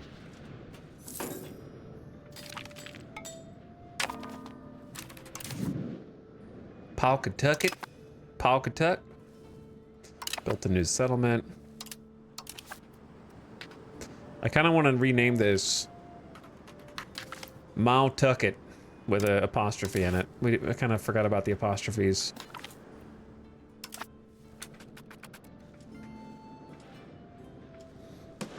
Chat, do we have too many borders? What if I just... Would you guys be mad if I just settled the entire US before the Europeans get here and don't vassalize anyone and just have one uninterrupted blob with 0 control all the way east to west, getting millions of RGOs because I can do that, even though I don't get taxed on them? Double coming of age. Minister gains power. It seems that a member of our cabinet will stop at nothing to elevate his position. Using questionable methods, he has commanded the attention of our king. Fire that dude or lose 10 legitimacy. He's pretty damn good. He's doing a great job.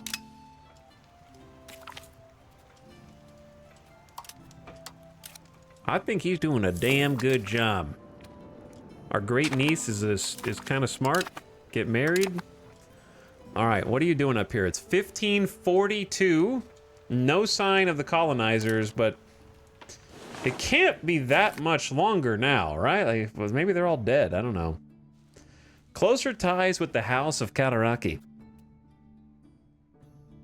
In an effort to bind their family to Otsoningo. Who?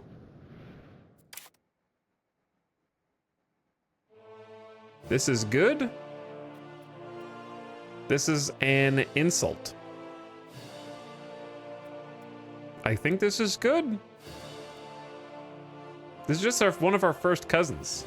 Sure, this is good. I can't believe I'm just... I am like the algorithm in a 16th century Tinder app.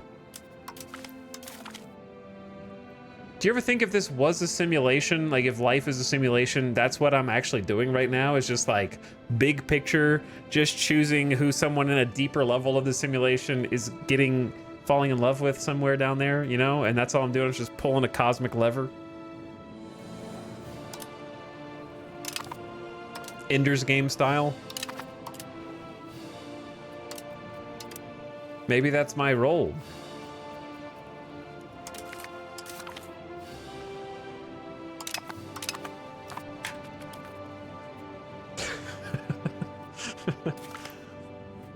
God, it's gotten so bad. I wish when I was ignoring it, it went a little better. Ooh, I can steal another map. All right, I say we steal... Why is this highlighted no matter what?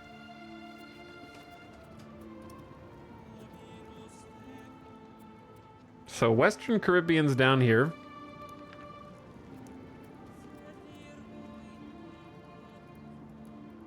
Chat, what is this? Where's the Eastern James Bay? Canada? Okay. This is not the Western Caribbean Sea, so where's the Eastern Caribbean Sea? It's the Bahamas? Well, we don't have Bahamas.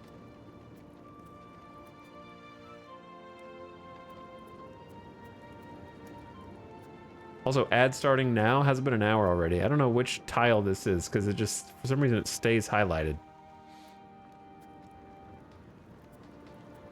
Maybe just do the Western Caribbean and we'll be able to see a lot more going on down there.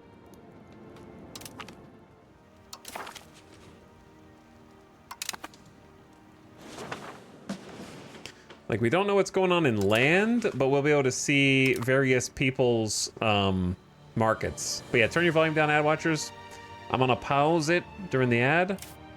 We got the Maya Noah, which are the king of Castile again. And then we got another new market, which is probably someone who's got devastated by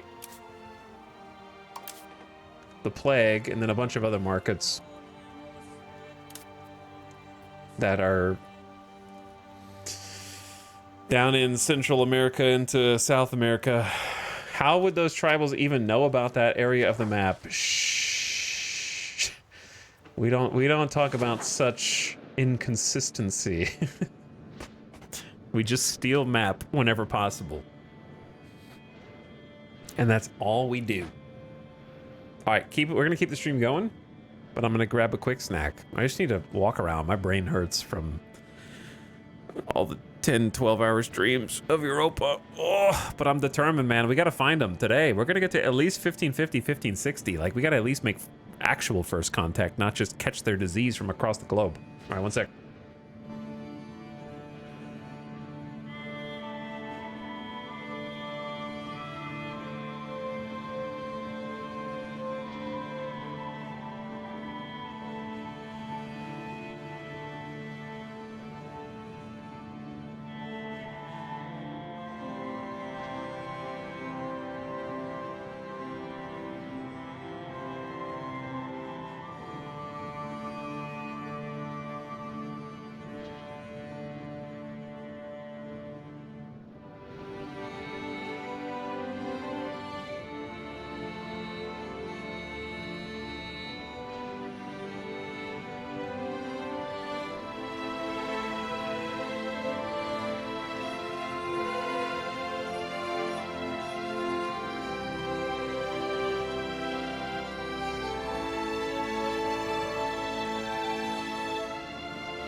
All right, I'm going full chaos. Very restless. Very restless right now. I went to the fridge. Okay, I'm just confession, full confession time. I started by getting one of the tiny fun size Halloween Hershey bar ones, which are not even that good, but I ate that first, and then I was like, I'm still need something else, so I ate 4 bites of like a pecan flavored cake, and then I was like, that's not good enough, so I ate some cold chicken, and now I've got a Starbucks cold brew for some reason in that order. I don't know why. But here I am. Hungry caterpillar mode. So I guess we're gonna be here for a bit because I'm gonna be awake.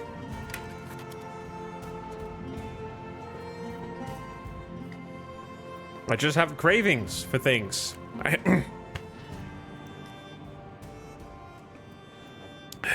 Am I pregnant? No, but all of my first cousins are about to be. Okay, you got. In the game, the king. In the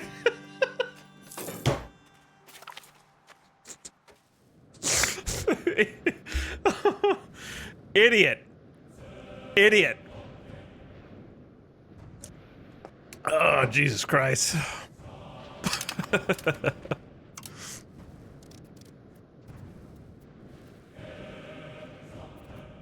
Look at all these babies, dude. Look how many babies there are. This is why we can't escape this hell.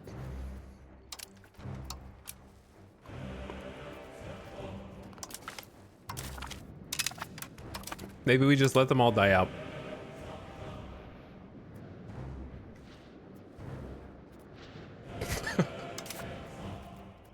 God, they're so stupid. They're so stupid.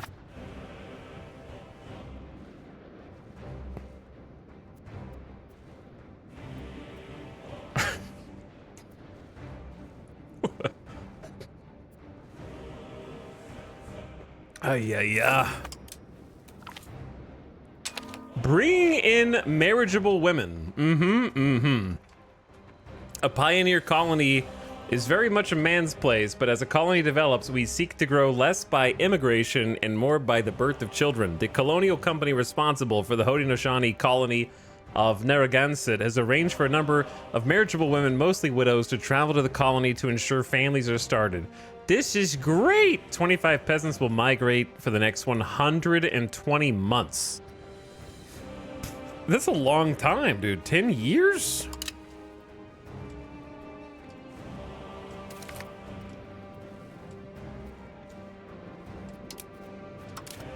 $10 years of perma 25 buffs? What is going on? I can't click on anything.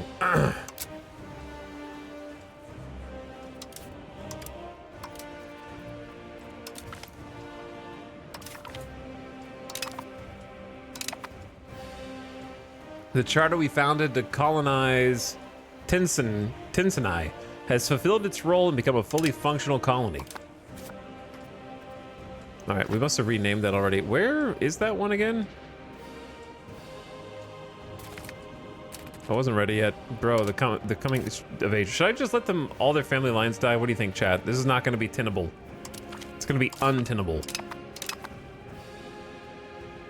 Why are we at 1,500 pop? No, that's not 1,500 a month. That's because we just colonized somewhere. And it's counting the people that were in that colony coming in. It must have, like, Adaok? I don't think I named that.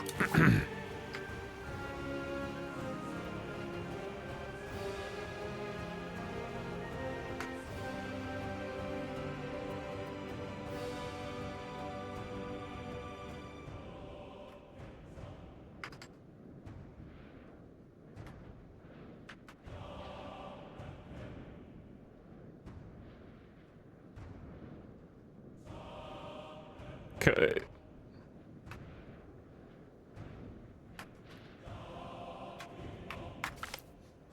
EIO.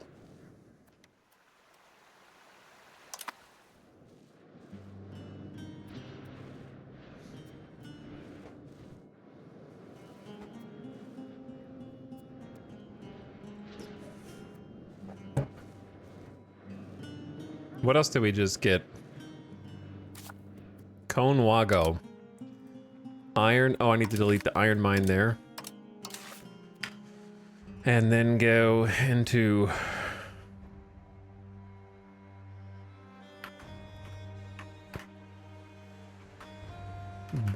Jalgenstoop.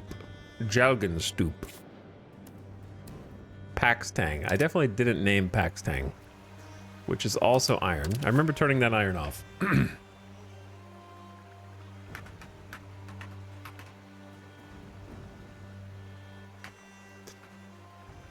Morijablima. Morijablima. So these are some good old-fashioned Kinshi names right here. How we doing on the east side? Pretty good, pretty good. So we got 4. 1 here. Filling this in. 1 here, going down to Delaware. And then we're getting Massachusetts. We already finished off Connecticut.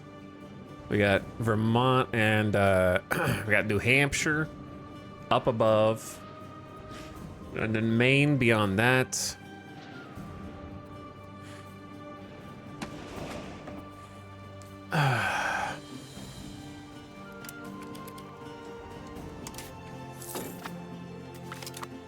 The colony of Delaware has been fulfilled. Hell yeah. That went pretty fast. Tapahana? I don't think I named that, did I? That's the last one? Tobacco? I think that's the last one.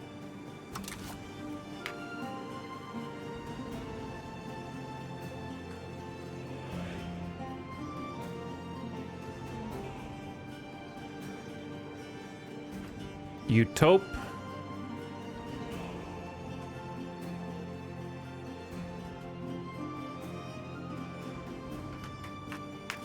Utope Duranha.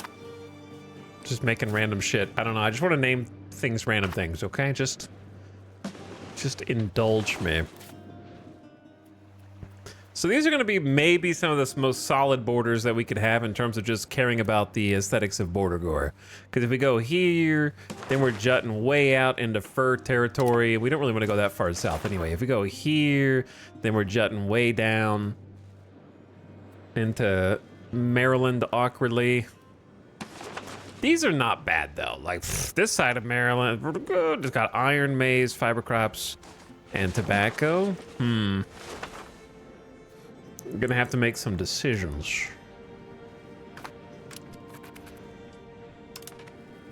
Let me plant down some settlements. We're almost back to pre-plague levels of population. Yep.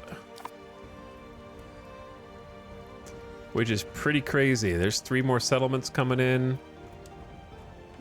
And then we can do a 4th one over there. We are just massive expansion with no control whatsoever. All of our cities are real far north. We do have some roads coming down here, actually.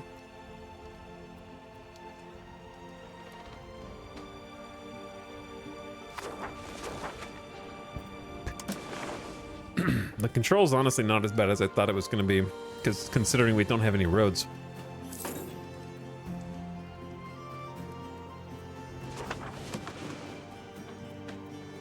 Still the coast is clear. but actually though, if I was gonna hold Parliament, do they not like me right now? Oh, where's a cabinet member? A cabinet member died? When did they die? Did I turn the notifications off for... I turned the notifications off for people dying, but that includes cabinet members, unfortunately. This was a pretty nice dude. Our second cousin, wow. Like a distant family member. Barely even know him if he's not a first cousin at this family. Really high stats across the board. Gonna miss him. Hard to fill that in. We got some exceptional administrators. This is a pretty cracked character. 95, 81, 73. Only 19 years old? First cousin.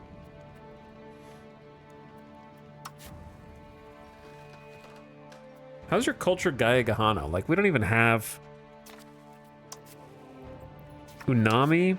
Everyone is a different culture other than the main culture of the entire realm, somehow.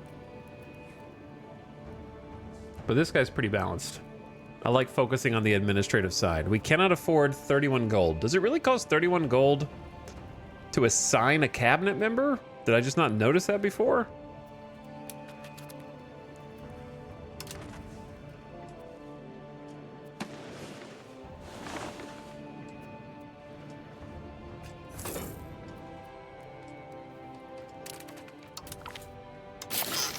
I guess I just never noticed it before.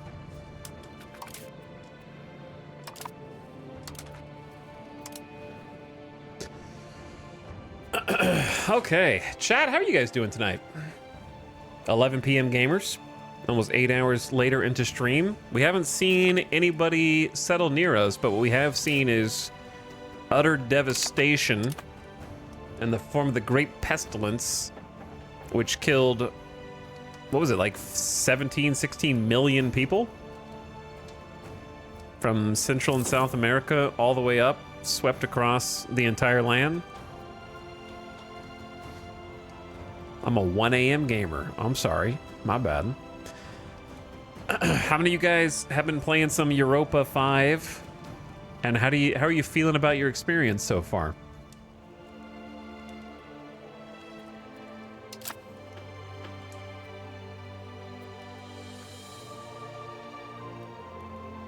But yeah, we had to close our borders down and lost 150,000 of our population, and I've been working on trying to like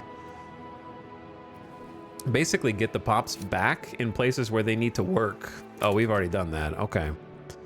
Let me see. Where are the RGOs with the least amount of people that we really need?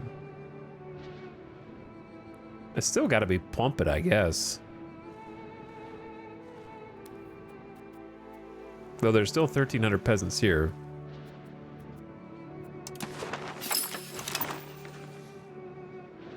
Or we could try getting more. Actually, there's not that many dudes in the capital.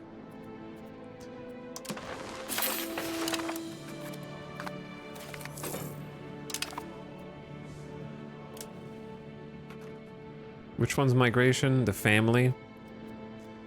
The one right next to population? Capital population is back to 13.4. It was at over 21,000 at its peak.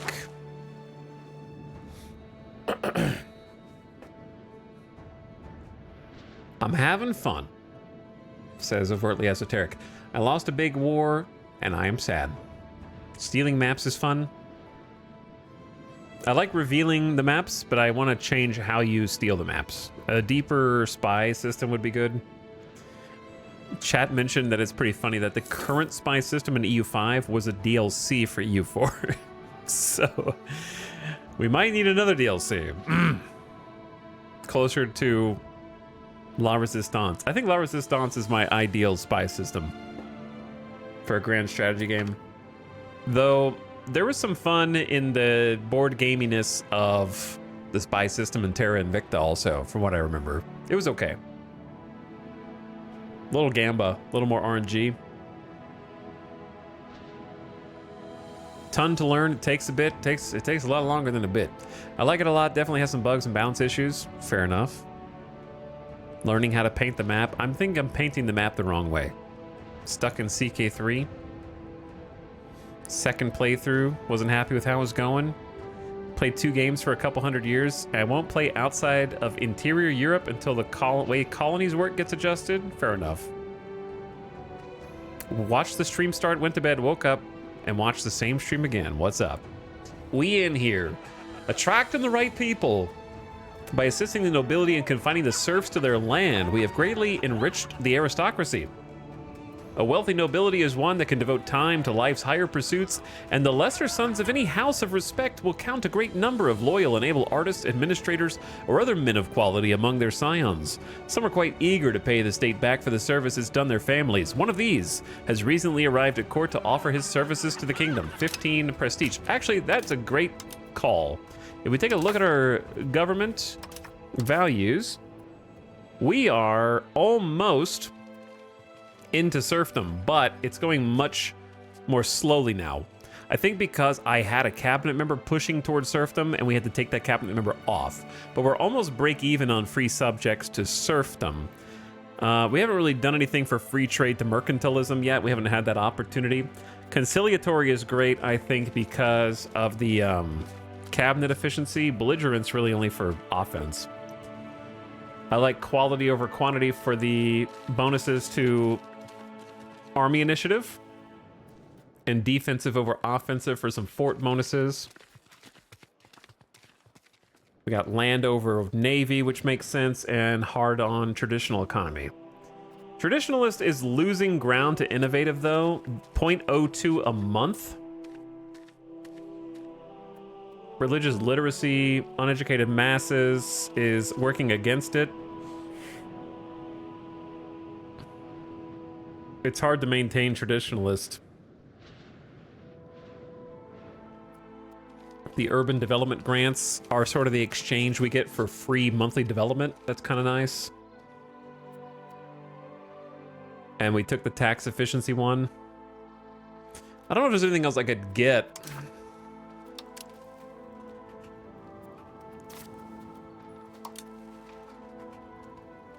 For traditionalist out of just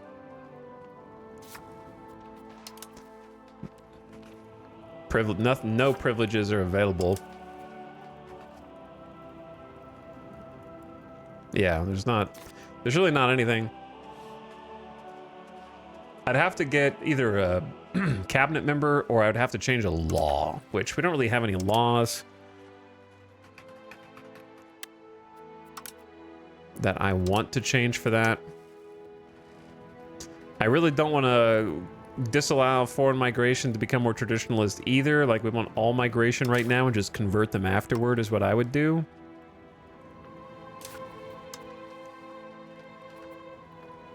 And this is monthly progress to traditionalist as well. We have uneducated masses, which is already progressing traditionalist. And then these don't have any. So there's really only one thing in the game we could take that's not a cabinet member.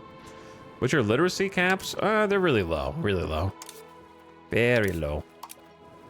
Average literacy is 5.66%. It used to be more like 9%. But that went down.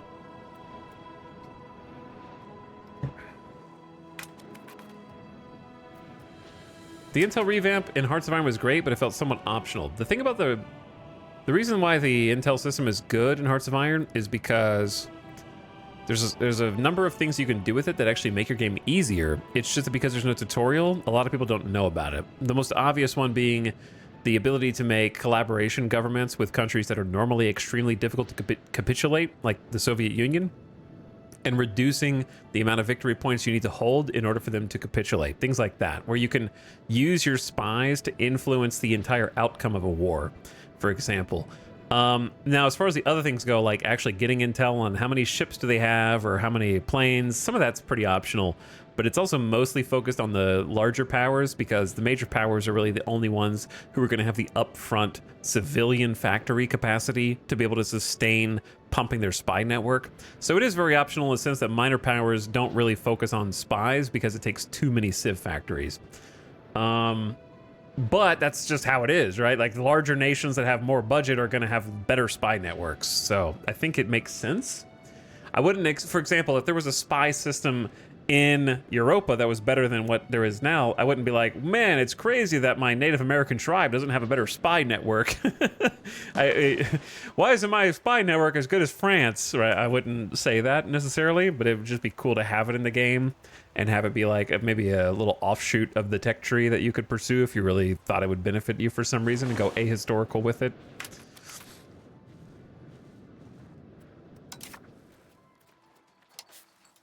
Admin ability for you. And I want to get some more charters up. Speaking of, another charter just finished. Didn't that go? I thought I looked down and it was 76%, and then it went straight to done. It just, I blinked. Wound socket? Dude, I didn't even name wound socket. They're beating me at my own game. Like, that's just a better name than I would come up with. I'm just gonna leave wound socket.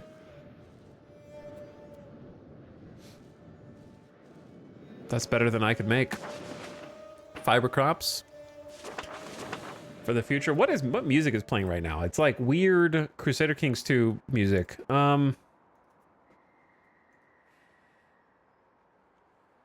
Take me to a different place.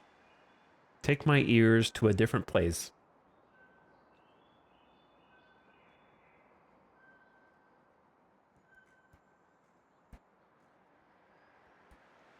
I should have just written down all the different soundtracks that we've listened to. And then pick amongst them.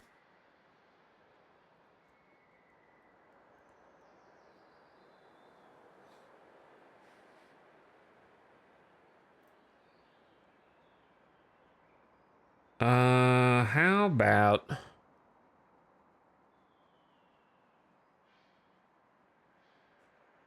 I don't know if this is going to get us muted or not.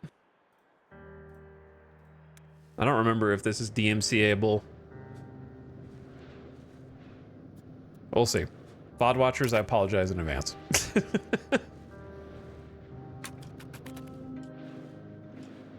Some of you might recognize it from a different time, not that long ago, but it feels kind of like an eternity ago now.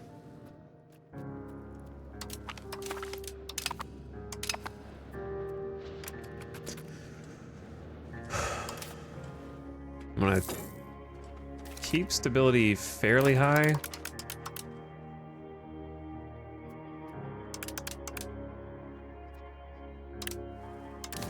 Wound socket is now a core. Yeah, I want to have like 3 at least current charters going simultaneously until I can't decide if I want to go any further south.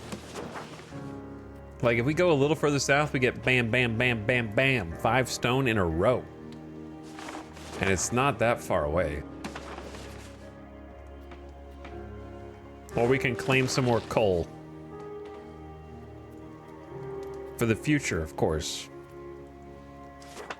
I think I'm definitely gonna go over here and grab both these salt toward Michigan.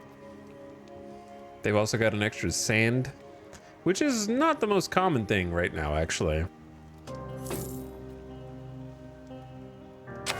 And I always wanted to go all the way around on Lake Ontario, kind of have all that. Parliament's here already?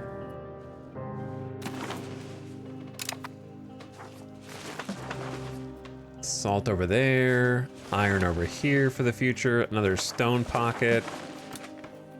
Lots of wild game. Not really interested in all this wild game. But in the north, Omega Furs, as Chad said, you can never have too much lumber. And then these huge pockets of maize.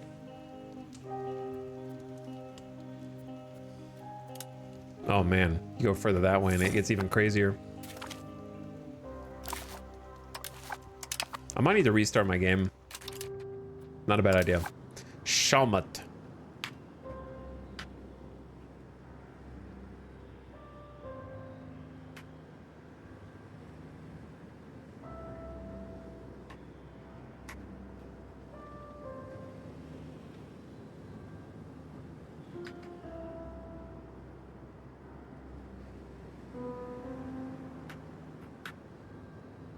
Ifrivium. Ifrivium.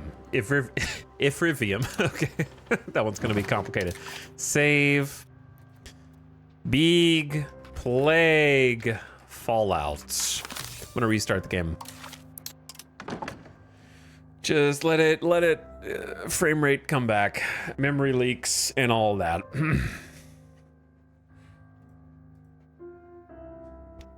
Anyone recognize this? Or is it too obscure? You might recognize it more after another song or two. Bang, bang, bang.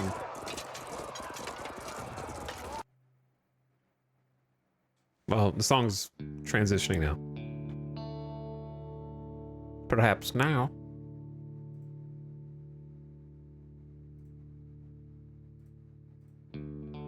Is this Firewatch?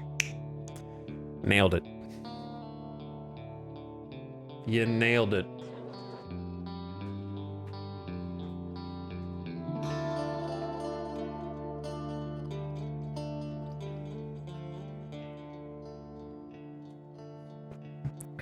First try.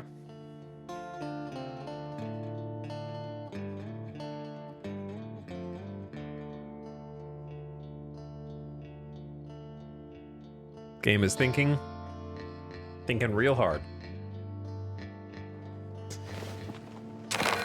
There we are. My frames are back.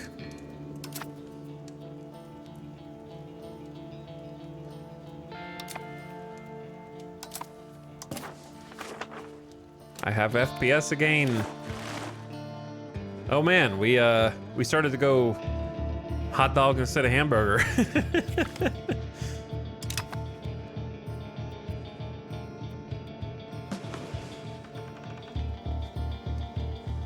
But when I'm zoomed out, wait, what? Why? Why is this formatting like this?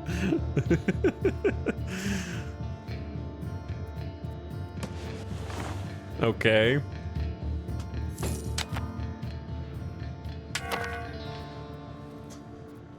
That's funny.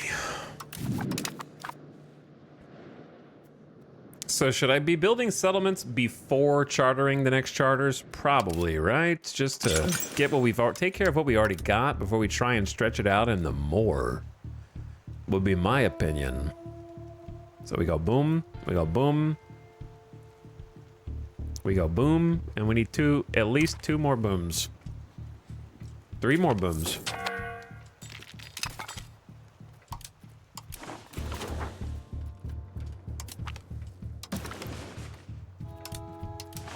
All right, you're just gonna have 2 spouses. Oh my God, the pop-up spam. What the hell is going on? We have a new settlement in Tiffle Window. Good. New settlement in Aya-EIO. And we have a child who has been born, as well as a new core. So I'm going to let the person who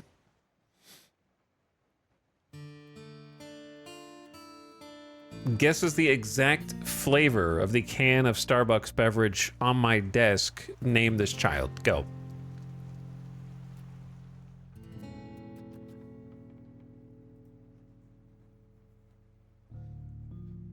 It has to be the exact flavor. It is 2 words. 2 words. I'll let you know when I see it.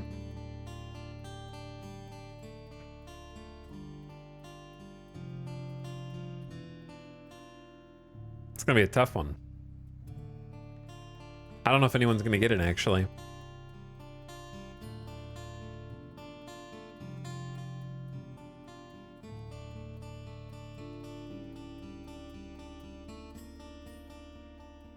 No one got it.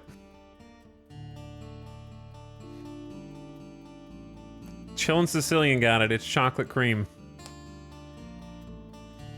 So what would you like the name to be? Chocolate cream cold brew.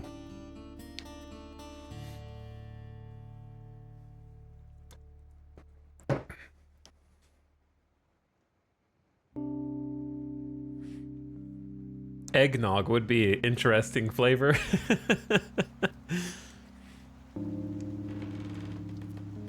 Oh god. Coffin Hiyasai. Alright, that is gonna be their name, I suppose.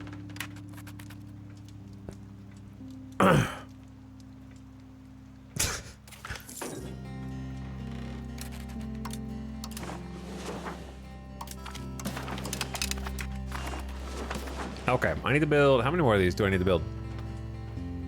2? I think 2. We just need money. I need money. We're getting 15 gold a tick. Stability's almost back up. Once we get stability back up and once we get legitimacy back up, then we're actually going to be making bank. Because I'm actually spending a lot on that. And the economy hopefully will be recovering because... Oh, crumbling unity. As the Great Pestilence takes hold of our population. Has it though? Has the Great Pestilence now taken hold? I believe it's gone and the event marker is still stuck on the screen.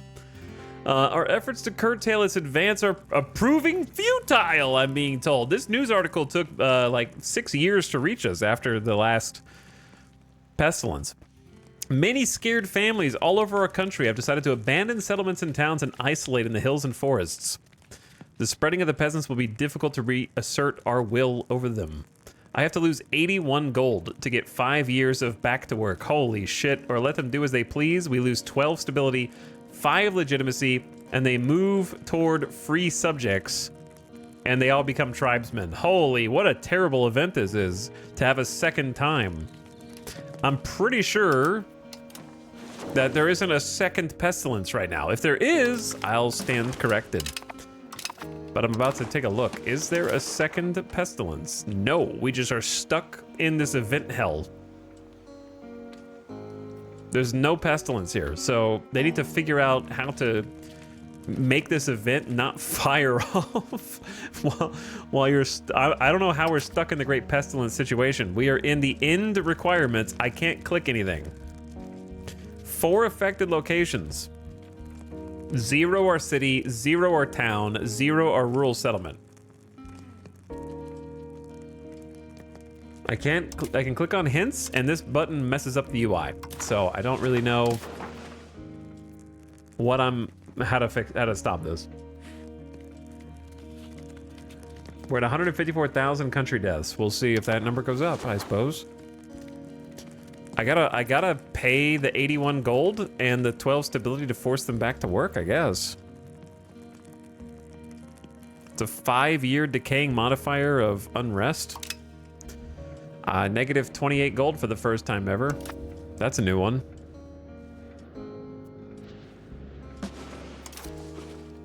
Yeah, I know that the Z situation's not gonna go away as long as it's affecting somewhere, but it shouldn't be popping up with like, the people are panicking, they're fleeing into the forests just because someone on the other side of the world has the pestilence, you know what I mean? It needs to be check for actual local activity before firing off panic citizen events that don't make any sense and punish you for someone else having pestilence, you know what I mean? I had to take a loan. So they scammed me even more because I had to take a loan in order to pay that. Okay, whatever. It is what it is.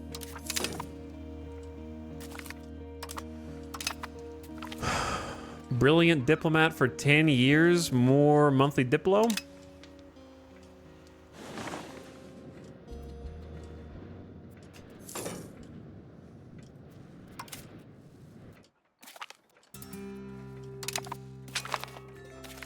Holy coming of age notifications, man.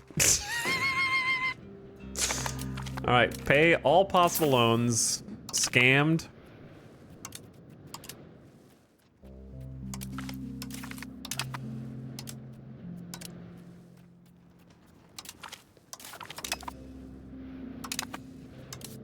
Oh my god, there's 3 stacked on top of each other.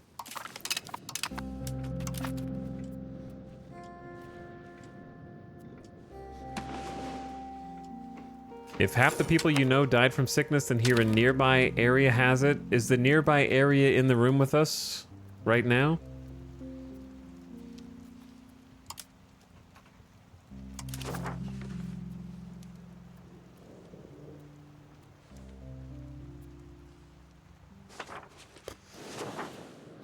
It's not.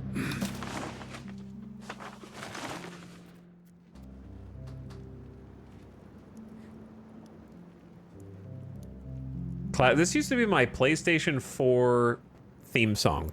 They had like a Firewatch bundle, like a little cheap $2.50 or $5 or something bundle. And this was my PlayStation theme start screen every day for like 5 years. So I don't even hear Firewatch. I'm thinking of PlayStation 4 right now, which is kind of freaking me out a little bit.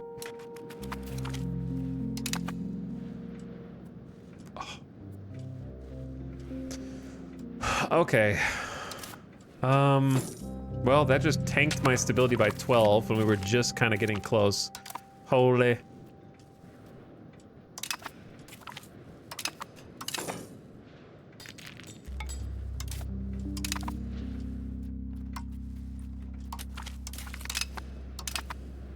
Marriage button clicker.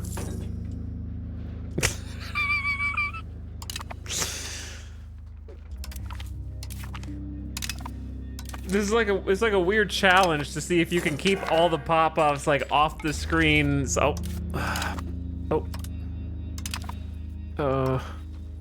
if you can keep the pop-ups off the screen at like 4 times speed fast enough.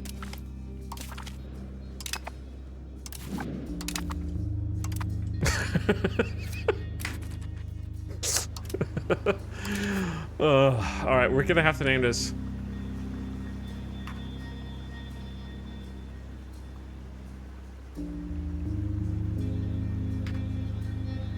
Pop-up Cleek.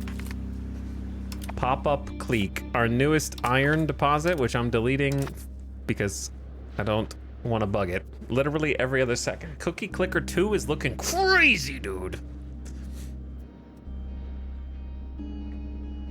At least in CK3 you can kind of just ignore them. Yeah, they never accounted for how I'm playing the game, I guess. Like I am in a fringe 0.05% scenario, because chat assures me it's not that bad if you're playing in Europe and actually have nobility around you. They never expected anyone to actually play anywhere besides in Europe for Europa Universalis. But hey, they let me do it, and it has custom content, and it has like bespoke events. It has like its own formable, you know? So they like they didn't sweep it under the rug exactly. We had some nifty stuff.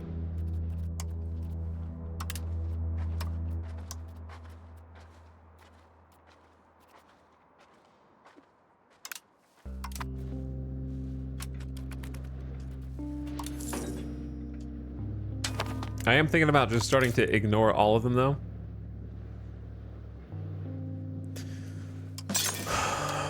Weirdly, you just kind of get used to it after a while.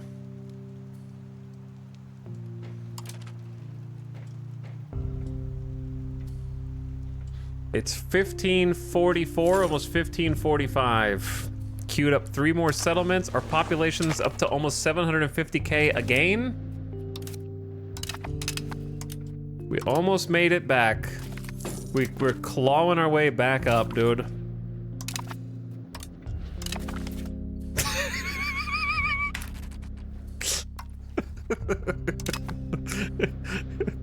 Who's this guy? You know, just different 2 different guys. I'm gonna have to do something, dude. I'm creating a endless snowball. I think I accidentally skipped one. It's for the best. Wait, do we have unmarried? When did I get 9 children?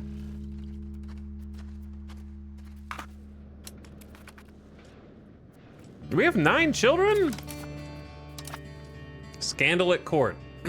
A salacious rumor has been spread on the promiscuousness of our courtier, our ruler's daughter. She's become the laughingstock of the nobility. It's difficult to get anything done. Who will marry her now? Or pay 200 gold or lose 10 prestige? No. We're not going 200 gold in debt, brother.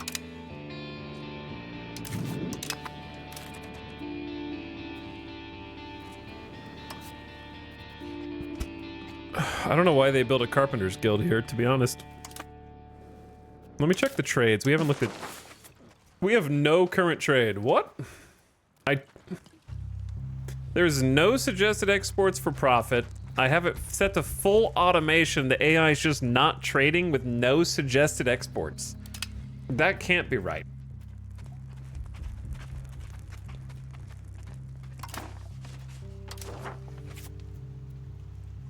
No, Cahokia has no the Haudenosaunee does not have trade capacity in this market. What?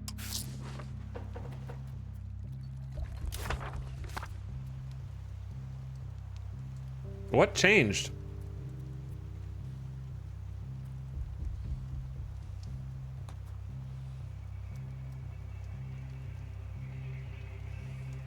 I don't know why that suddenly changed.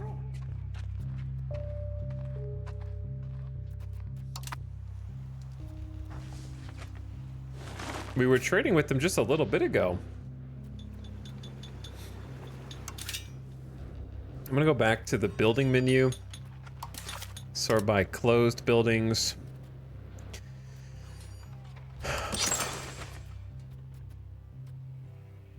And get some of these market villages back on. Now that we have stone. Get this market warehouse in Sanok the Wombo back on.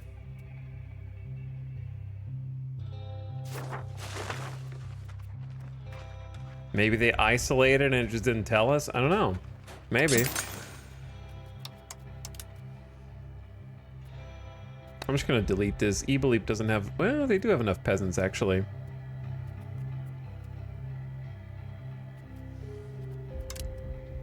It's only 100.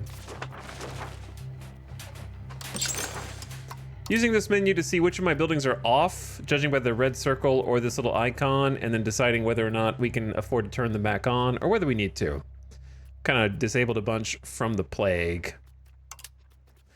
And I'd like to get Sanok the Wombo back online if possible. Liquor, we have a decent surplus.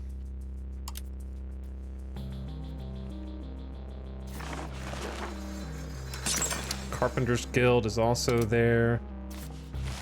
Papermaker's Guild is also there. All right. I think that's it. Check diplomacy? I don't know what. Check what?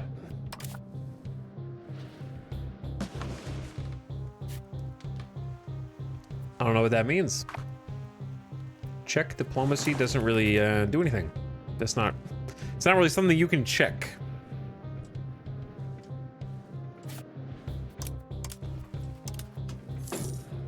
But yeah, everything's like, economy's looking good. We have no outstanding demand that we're capable of filling.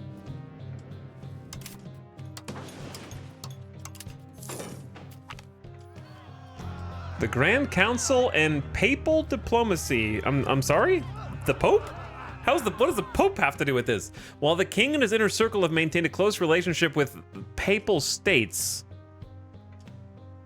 some within the Grand Council have cautioned the king not to be overly cordial with the Pope. With their growing expansion, the Grand Council's fears that there may soon come a time where papal states see the Haudenosaunee as more foe than friend. How is this historical? Can you see Rome? No. Of course not. There's no one here.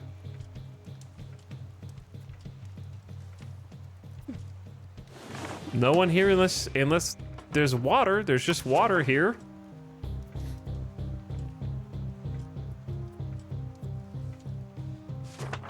The Holy See sees all. I don't know what's going on.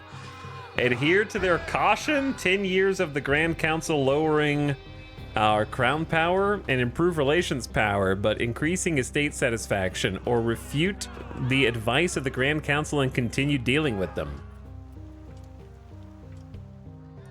I guess I'll listen to them and get the estate equilibrium? But what a strange event. That's a historical choice, I guess. Okay.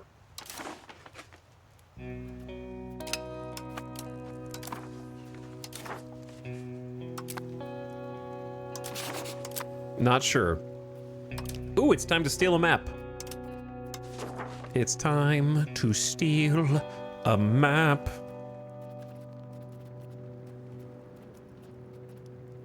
I don't know where to go.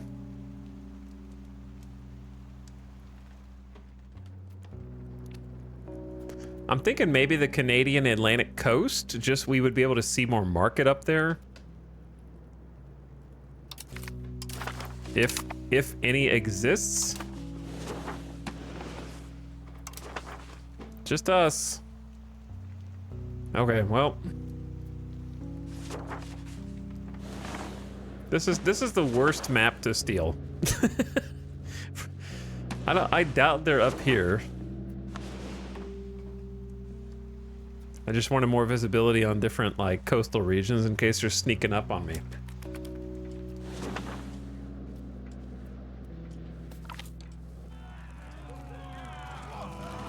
The clergy seek our help. We should remove outdated religious texts in circulation. No deviancy can be allowed. Allow the old books to phase out naturally. We don't care if you're slightly unhappy. Trust me. Then the nobility are like real happy.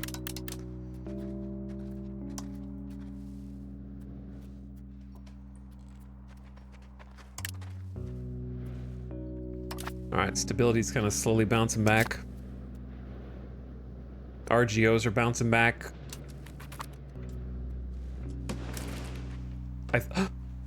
You're bordering them in Massachusetts. Oh my God, they're here. P.S.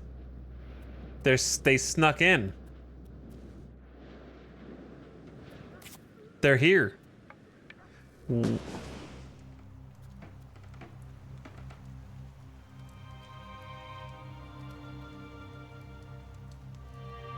Why, out of everywhere you could settle on the entire coast, would you go right next to me while I'm in the process of colonizing this very area? The Papal States are the very first American colonizers. I was here. If you guessed Spain, you were wrong.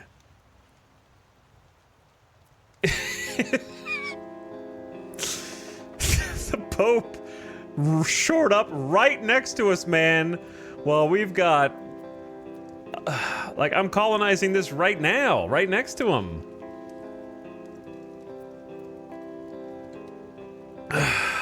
They're here. -75 relation.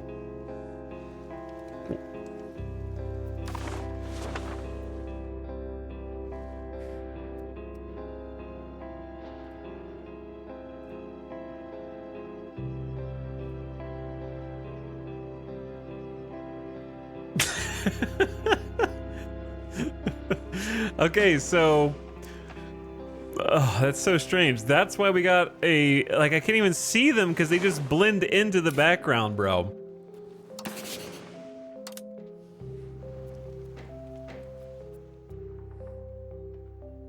I gotta start improving opinion with them immediately. I can't believe they're finally here.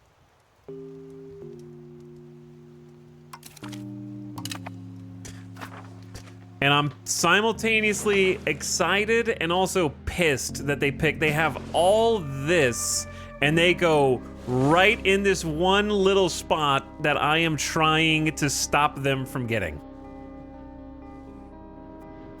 The only spot that you could border gore me on the entire map, and you picked that one. Anywhere else up and down the coast, like, if you take this, that's fine. I'm not even taking this, I don't think.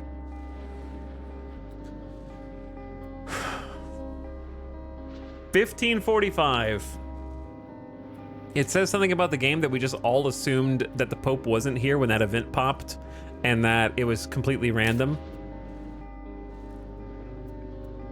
Their colony is only 1,000 people. What if... Oh, wait. Can I create a colonial charter over them? Will that be seen as an act of war?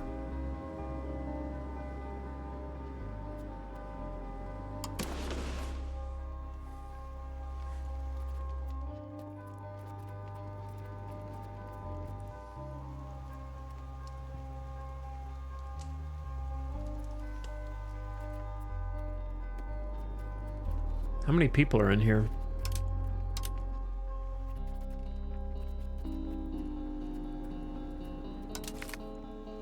Bro's about to get excommunicated. They're already 27%, but they're sending more people. Oh, they have age 3 tech that we don't have. That's very rude. And we're apparently inward focused. So they're sending like twice as many people over here. I feel like we're sending even fewer people. We were sending like 49 before.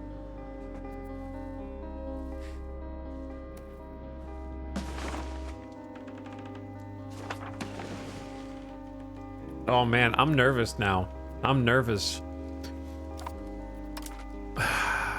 The plague has been screwing this up. All right, we need to take some money out of stability.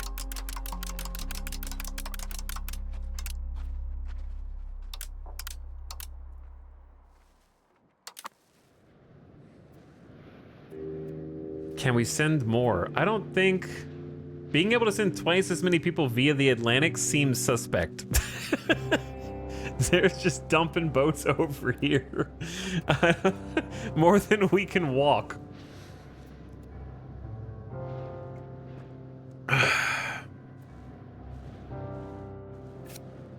So I need to do a lot of stuff. Click on their colony. And look at the icon. Oh, is this institutions finally? I was wondering, how do you even see institutions?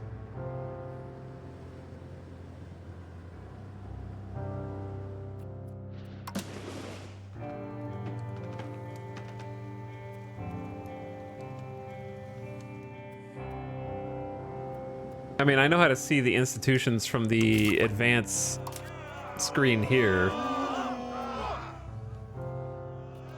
But I didn't really know what to do with this. And I still don't, I guess, because we'd need at least 20% to have been exposed to this before we can embrace it. It's currently 0.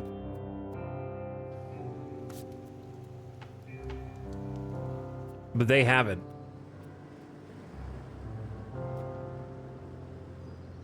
And they're in our market. If I click on this, nothing happens. Okay. Those are just the colonial charters that are out. Damn, how did that's snuck in on us, huh? That was really sneaky. We didn't even get a notification. I feel like, as a Native American, you would have some knowledge that your people have been trading person to person with strangers across the border. Right? Like, they're trading in our market. I feel like there should be some kind of pop-up. Nobody expects the Papal Inquisition. I'm still just like shocked that we finally saw our first colony, and I'm double shocked that it's in this annoying position here.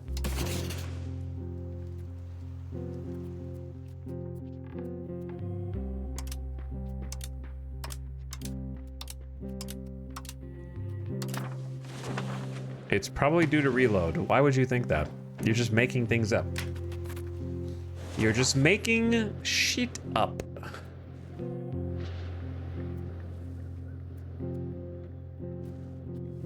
Source? I made it up.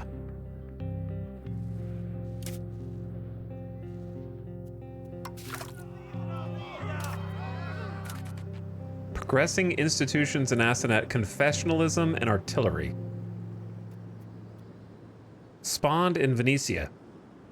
They got Catholicism already ready to go. Catholicism has been regarded as a unitary entity for a long time, but the advent of the various Protestant faiths has put an end to that. With the rise of a myriad of different interpretations of what faith should be, Christianity is anything but united. But where before any deviance from the church could be easily labeled as heretic, now the lines creating the differences have become blurrier at least. As such, there has been an increasing interest both for religious and secular authorities alike to clearly define the shapes of their specific confessions, enforcing their particular rules and views on all aspects of faith and life. This allows them a more firm grip on the faith of their population, but also increases the differentiation and thus animosity with all the other confessions. This was either written in Europa Universalis 4, or it was written by a completely different author from everyone else who wrote everything, all the tooltips in this game.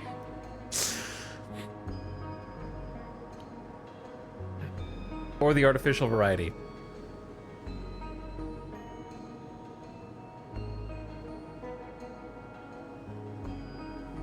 The first time an empire colonizes, you should get a pop-up. Maybe there is, it just looks like a coming-of-age pop-up. No, we would have seen that.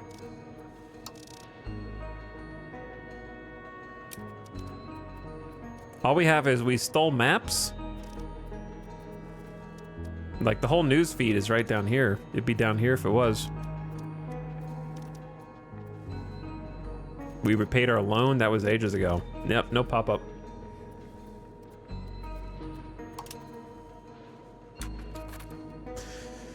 Well, this is crazy. This is very, very scary. They're too close, man. They're breathing down my neck already.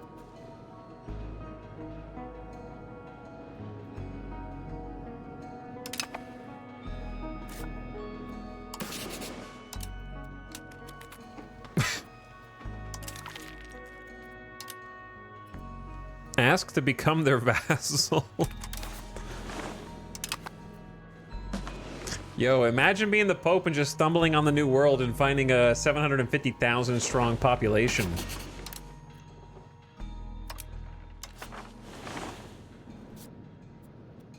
We've got half the population of the Papal States. They're at 1.4 million. And then they have 2 colonial charters. They're doing Cape Verde. And this. Dude, they threw a dart at the board and just landed directly on us. France has declared them as a rival, Bohemia has declared them as a rival, and Provence has declared them as a rival. I still can't believe this. Their subjects are Faenza, Madeira, and Bermuda. That's probably how they're getting here. They got Bermuda.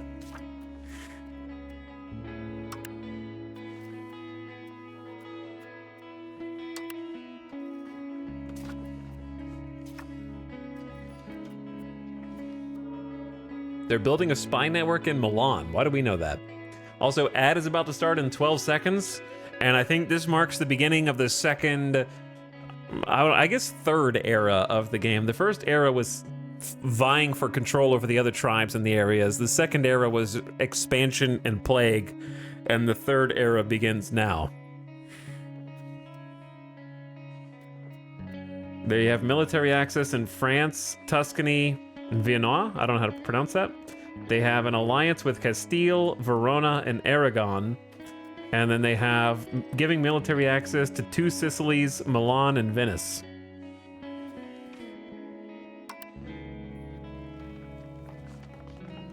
Aragon has 1.6 million people. Verona has 1.8 million people. Castile has 7.8 million people.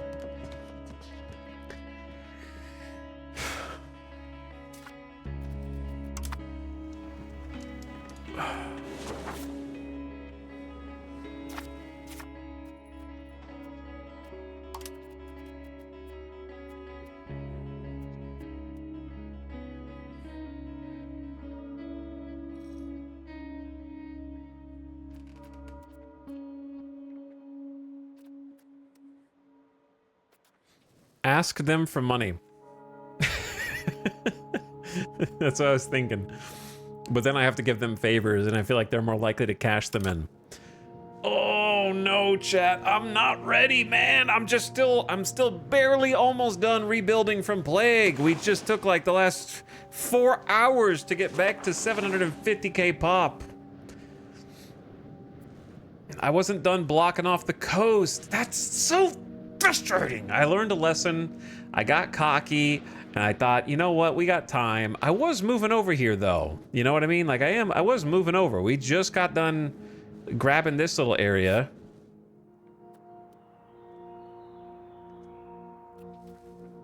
And I'm grabbing Massachusetts right now. So, like, that was next. I'm working toward it. But it's so frustrating to just be punished for not being fast enough. Oh, all right, quick bathroom break. And then I will be right back. And then the real chaos, I think, begins. We need a new soundtrack again.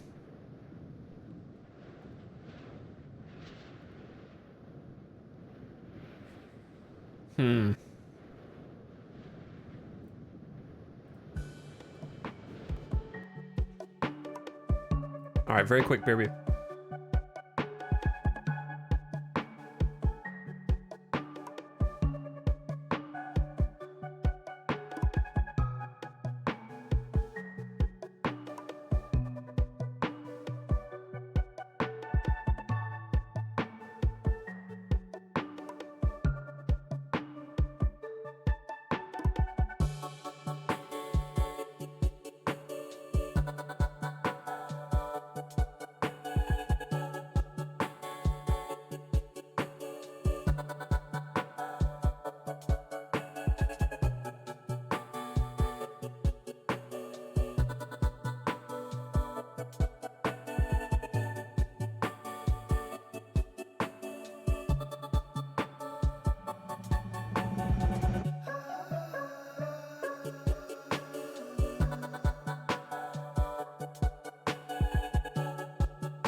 The Pope is here. P.S. The Papal States. The Papal States are here. The Isaac says, hey, Alex, thank you for the awesome content. Have some Bezos bucks. Thank you for the Bezos bucks, and I glad you enjoyed the RimWorld VODs. Thanks for the sub. Oh, man.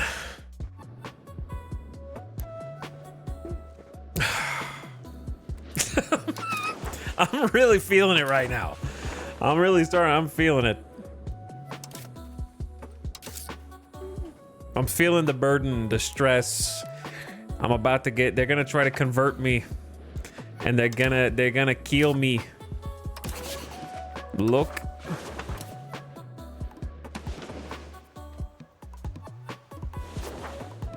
They have 48,000 troops in the papal armies, bro.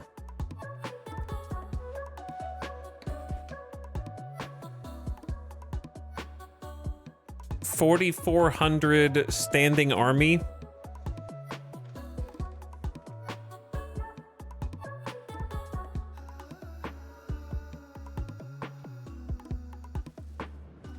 Pope. How do you say this? Is it like Giannis? How do you say this? Jan?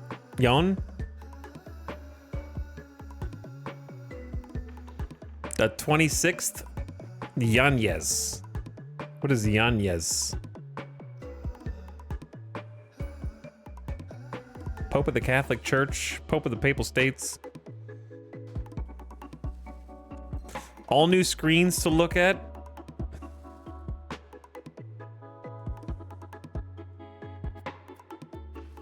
It's just Giannis.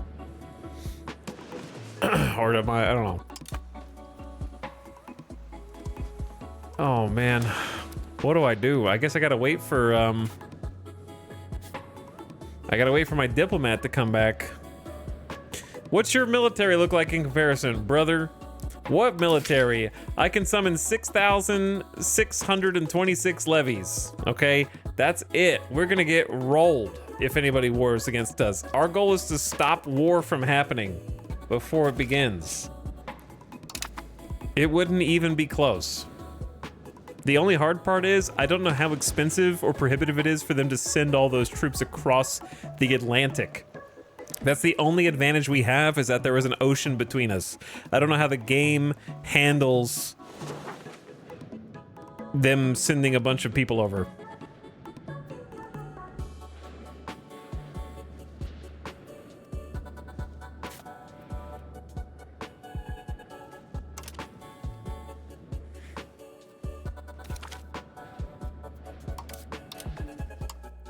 Suddenly getting our family married to nobles doesn't seem so important anymore. By the way, you can get to this menu by clicking on any nation with control right click. I don't know why that's the shortcut, but that's the shortcut, and it opens up their like actual country page. You know, the page you hope to see when you left click or right click if you were a Hearts of Iron or Crusader Kings player.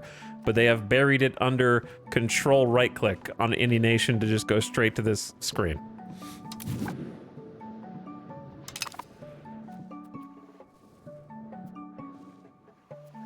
Delete the coal. Still gonna be honest.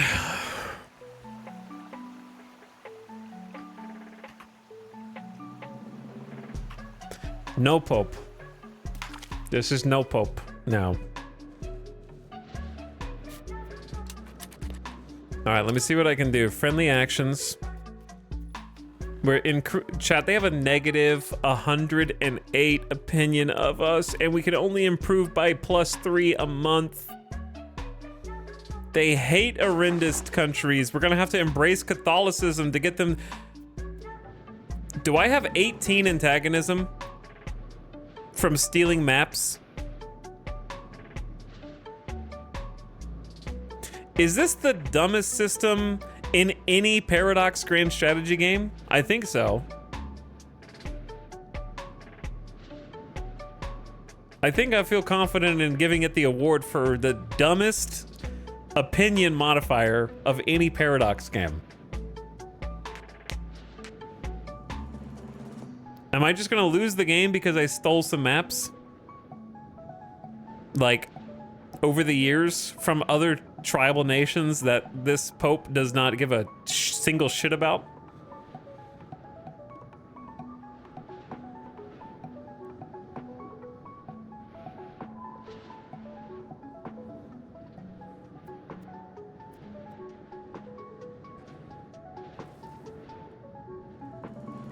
Okay, no, it's not.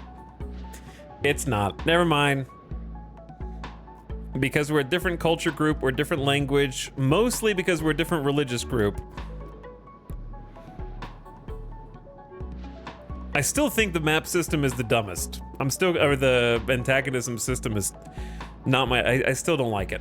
It's very vague, and I don't really get what it is even doing in the background.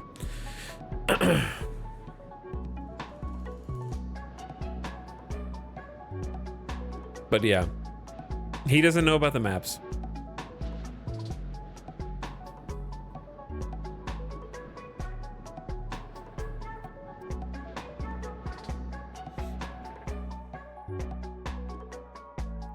Antagonism is like also the perfect victim blaming stat. like my antagonism is negative 76 because he hates my religion and culture. If you didn't want me to go to war with you, did you consider not being the way that you are? Did you really go outside as an Arendist? It's not my fault that I have to beat you up now. You're just being antagonistic toward me.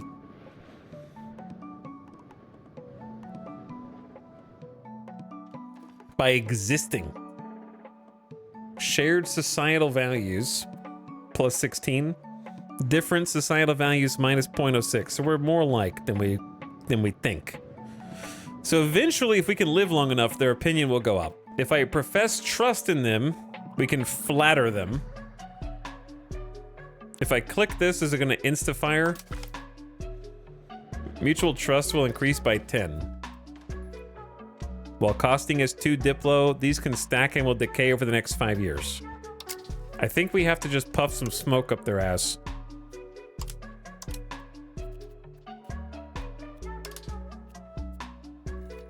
Block building in our territory? Uh-oh. Now this thing might actually matter. They might, what kind of, they're gonna build some kind of like relationship buildings in our territory. I don't know what kind of buildings those are gonna be.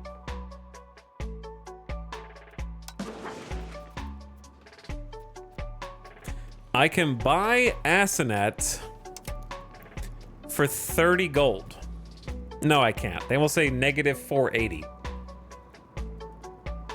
No, it wouldn't be that easy. It's gonna have to be just a ridiculous sum of money.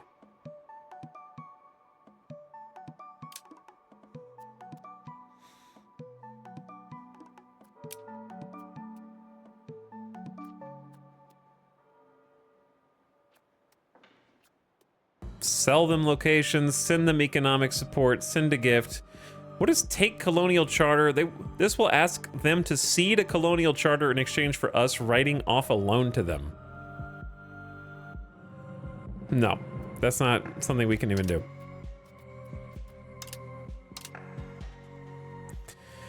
So it's pretty much either profess trust.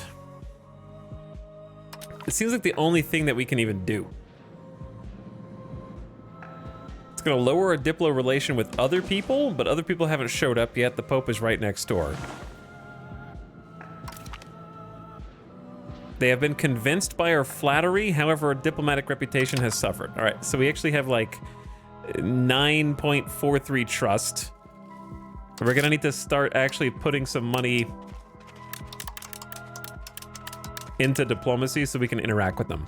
Why am I only getting 9 gold? Oh my god, where did all of our money go, bro? Remember when we were getting 18 Gs? 20 Gs a turn? The economy hasn't quite recovered from the super pestilence.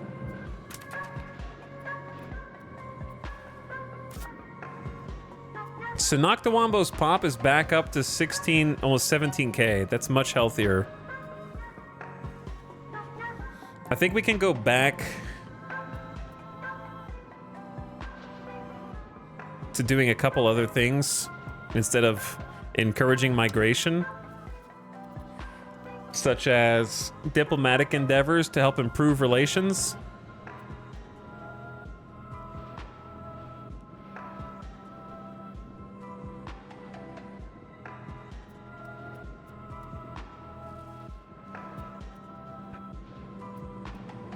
Okay. You do diplomat. This will affect a fair amount of diplomacy that our country tries to do. It will help with things where the opinion of other countries matters. Our cabinet is assigned to diplomatic endeavors, trying to boost our improve opinion modifier. Okay, then instead of encouraging migration, I want to increase provincial control here, where we may have the biggest economic province. And instead of expelling pops,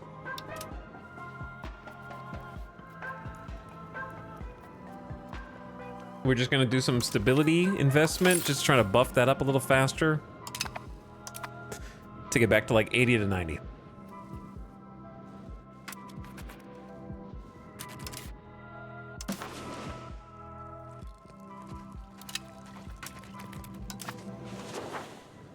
I'm scared. I'm scared.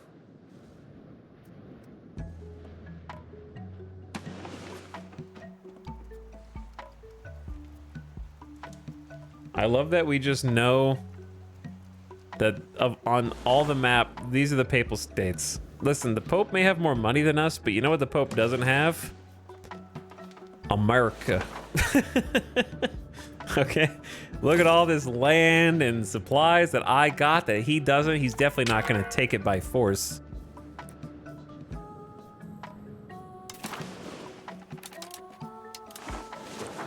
He's just got a little slice.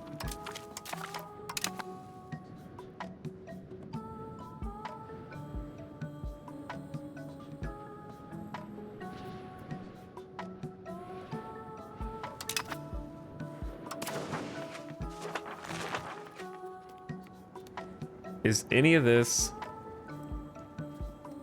worth taking for Parliament?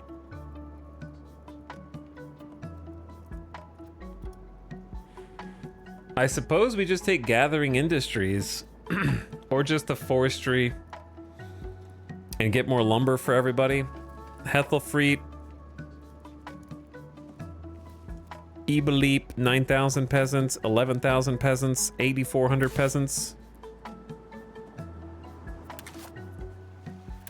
Just get a bunch of forestry upgrades for everything. It has 20% support is kind of why I'm looking at it. And then after it's, when it's happening, expand forestry is cheaper. It's okay. It's whatever. We just needed to get Parliament doing something. We need to start trading with them to get money, yeah. I don't know how we're gonna do that, but we're gonna figure it out. I really don't want to support inward. Elaborate court life is granted the nobility. Yeah, why do we keep getting the worst part? I keep forgetting, chat. We got it. You got to remind me after Parliament's over to look at the council and see if we can change the council. I keep forgetting.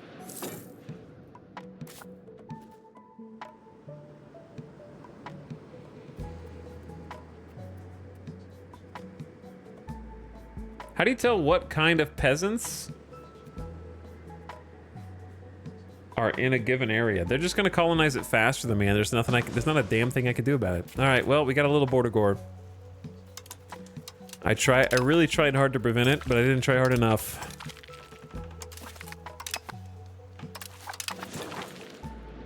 Who built a mason?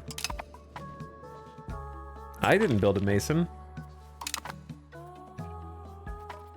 The peasants must have. They've kind of slowed down on the things that they want to build. Oh, Mason is down here anyway. They're using clay? Don't use clay. Use stone, you fool. We have a lot of clay right now, but that's gonna go away.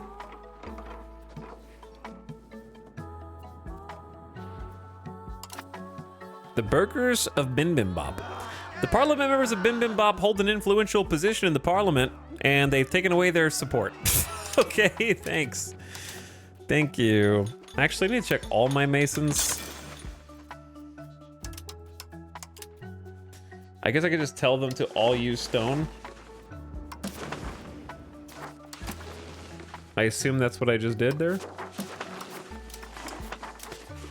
It seems to have possibly taken effect. If we did have more clay, we could change the masons over to save on stone if that became a necessity. Why are we taking weapons? Needs of the nobles, early soldier building upkeep, colonial charter maintenance, stockades, needs of the soldiers.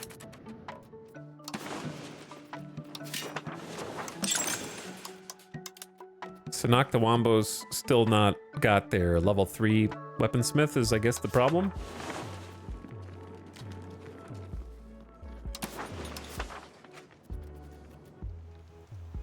Plumpet is still filling in, as is Cone, or new places. Conema. Did I name Conema? There's no way I named Conema.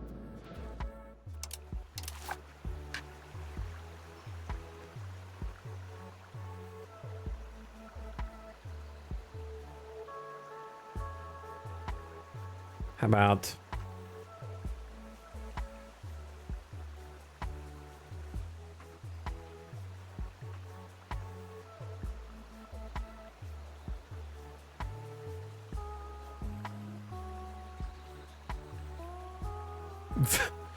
Vival?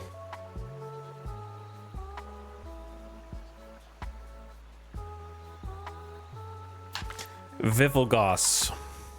All right, Vivalgos.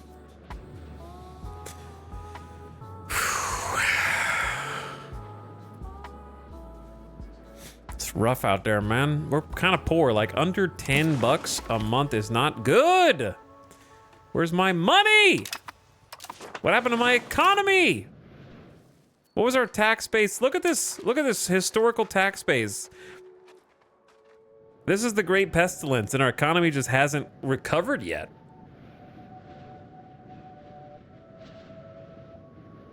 I don't know how long ago this was because this chart sucks and it doesn't give me time of how long this was when it should give you like a nice mouse over with info.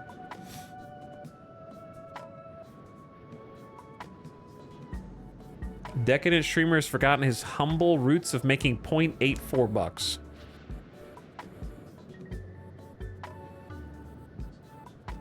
That's not going to matter to the Pope when the Pope colonizes everything around us in seconds.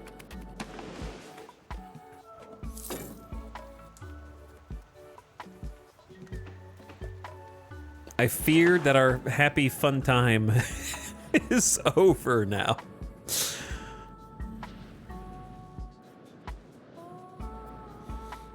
I'm trying to save up some money, I suppose, to simply start some more charters. Gonna take some money out of stability. I feel like I can't tax people as much as I used to. Did I lose like max tax on the nobility?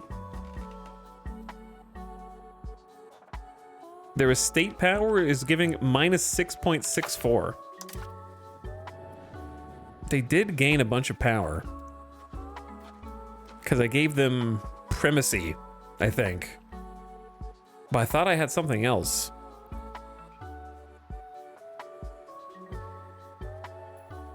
You're blocking him in, though. I got bad news for you. They have these inventions called boats. I know we're not familiar with them because of the canoes, but they have super canoes that are even larger boats. And they can kind of just go up and down the coast wherever they want with them. And then go around their current charter. Crazy as that sounds. I've never conceived of such a thing, but I'm told that it's true.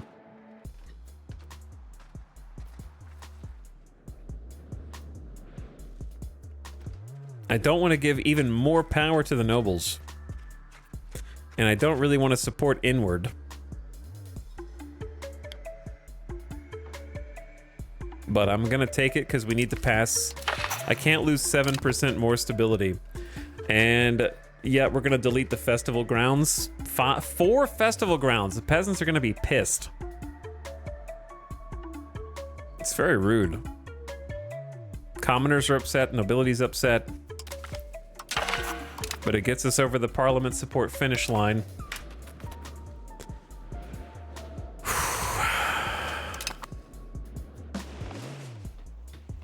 Scary times we live in, chat. Scary times. Ooh, we're down to negative 77 already? Oh, because our cabinet member is helping, we're actually going almost 20 improved relations yearly instead of 13. That's a pretty substantial change, in my opinion. Oh no, the king is dead! He saw the Pope and his heart stopped. Everything he's ever known, everything his family has ever known was called into question. And it was too much. And it shocked his heart. And then he died. There's a whole peoples out there. He heard rumors of the outside world and the powers in the east over the great lake of the Atlantic. A new queen will rule our glorious country, Her Majesty's attention to detail and superior administrative skill will aid us in reforming our taxes and maximizing our administration. This guy had 33 administrations, so 57's already automatically better because we're going to get better proximity costs for everything and therefore more taxes. Cabinet bonus action, all admin stuff. No diplomacy, unfortunately, but that's not really different. Well, he had 38, so he had a bit better diplomacy. Queen Owen to Noen, Atsaningo, has risen to power. We have a new inheritance system. Keep Sanoctawambo as the capital. A new queen reigns. Our country is mourning the loss of the king, Adajaka Atsaningo. He did as well as he could, given the fact that there was a basically global pandemic that killed tens of millions. He died after being attacked by a wild animal at age 65. His final trait was secretive, counter-espionage, and progress towards centralization, which was nice. Our queen will develop some new traits.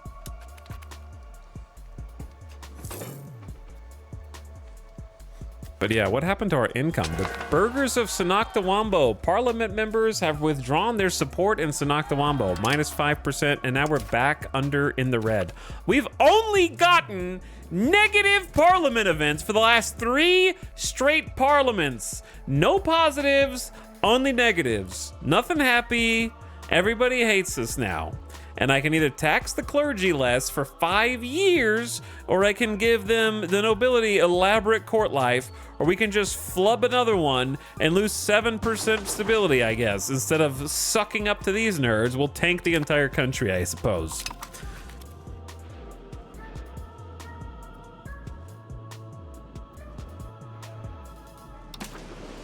No one wants to marry our ruler's daughter, okay? Screw the rebel movements. Nobility's unhappy. Wah, wah, wah. RGOs are filling in. Many buildings are missing employees. Gimigami doesn't have enough peasants. We need to encourage migration there.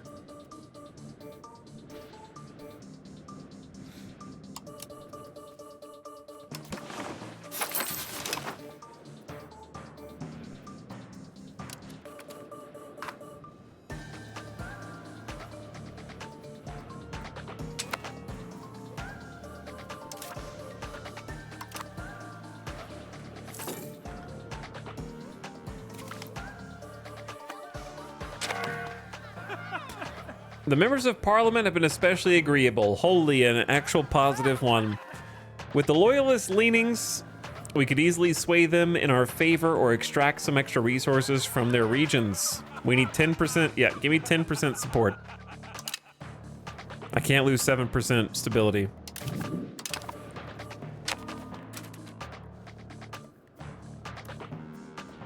Wait, did I just see Weshicum? Weshicum.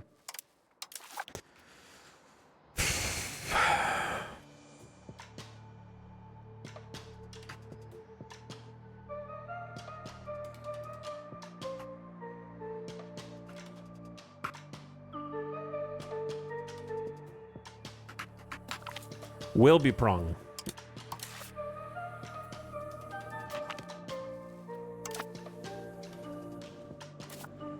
Lumber 1 out of 5. Okay, I mean, if they're gonna take this land, at least box them out of this. Do not let them get Assabet or Quinn Sigamond, please.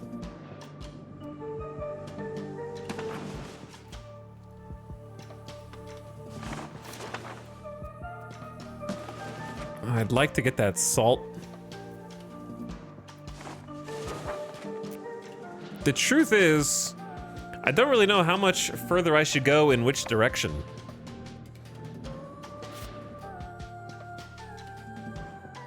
Chat. They just started to colonize right next to us. Right here. 72 people a month coming in.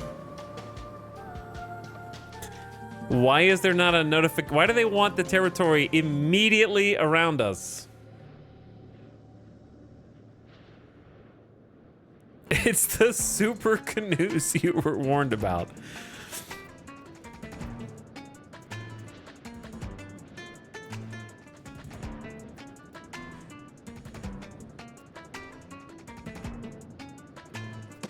Bro, there's so much land. Why did you pick the spot? Like, there's no one in Florida, no one all the way up the coast to us.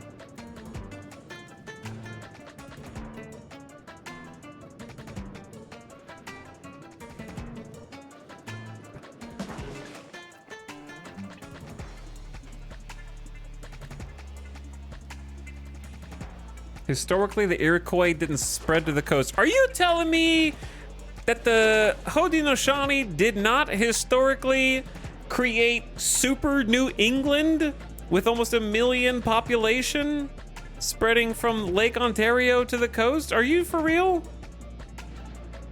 That they didn't have a monarchy and tax their population ducats? Are you sure? The Pope really pulled up to the urinal right next to you. Yeah, it's like we went to a movie and there's only 2 people watching the movie, and I picked my seat first, and then the second guy picked the seat right next to me in the entire movie theater right next to me.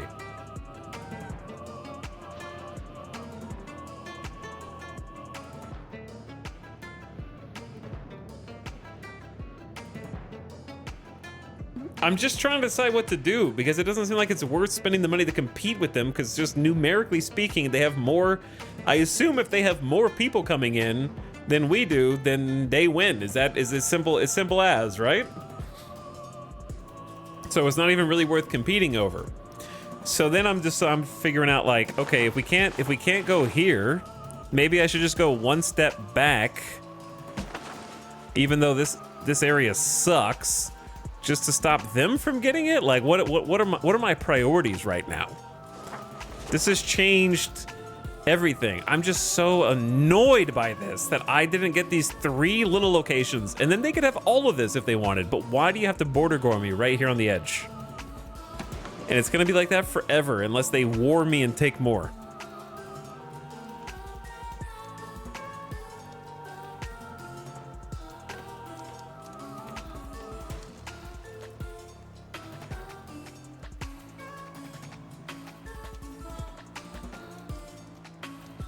And like, there's a world in which we just ignore all this because the land is kind of mid for us.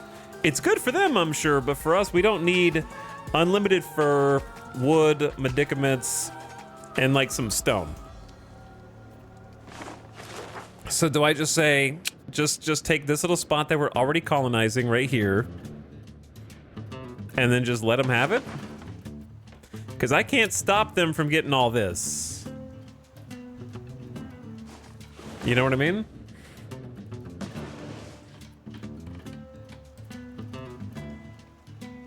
So should I just say, this is a lost cause, just go south and grab all this? But then that's even further away from the capital. But there's slightly better resources down here.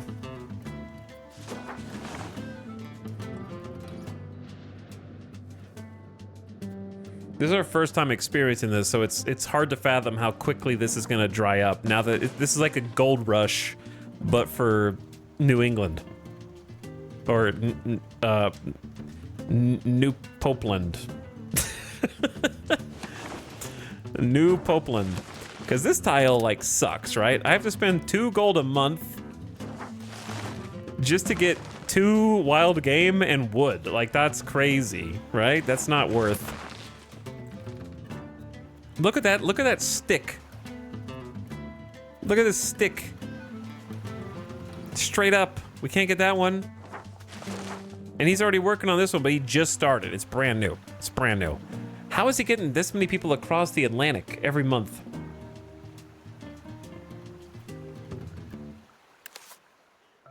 They're sailing from home. They're sailing from home. No event for Europeans colonizing near you is weird? Yeah, it is weird. There was no event.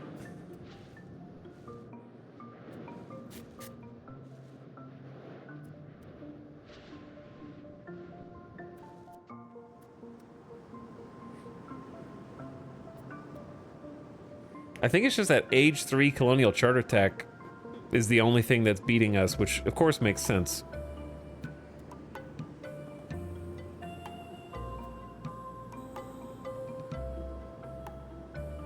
They're doing full investments too. Like it's just kind of like not worth competing with them here, right? Because they'll just win the race. There's only 135 tribesmen there. They just need like 2 months to get that one, and it's over. Okay, I think we just have to make the hard decisions now.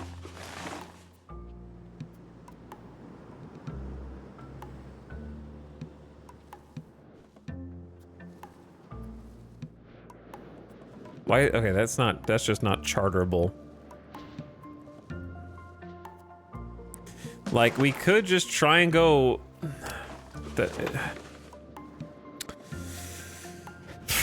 I don't know, I'm a little analysis paralysis, sorry. This is new gameplay, having to, like, compete with somebody else.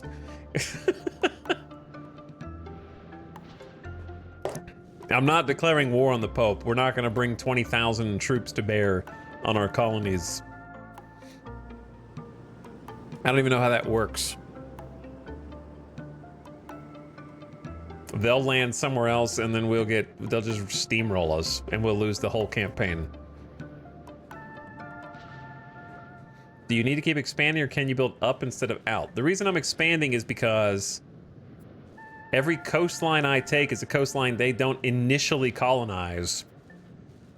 So it gives me, think of it like a shield. The bigger our coastal shield is, the more time I have to colonize up here.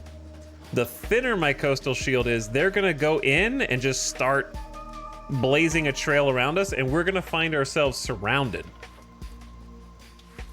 So if I expand our coastal holdings, once they start populating these areas more, we're gonna change focus because the coast will be gone, and we're just gonna focus on grabbing the area on this side of the capital to round out sort of our centralized location.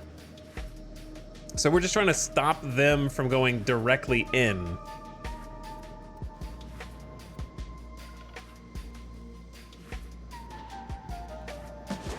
Because I'm probably gonna go at least finish going around Lake Ontario, and then I'd like to go all the way over to kind of like the Michigan border at least, if not just on the other side of the Michigan border.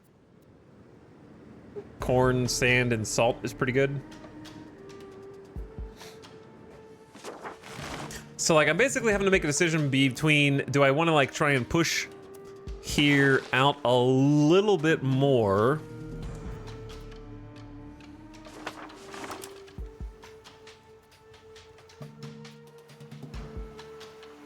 or do I want to abandon kind of this whole section and just focus on like the Maryland area?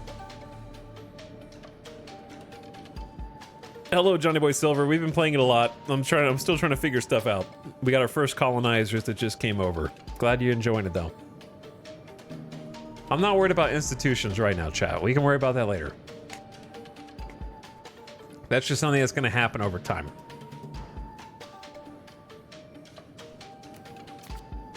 I'm worried about trying to make my time count.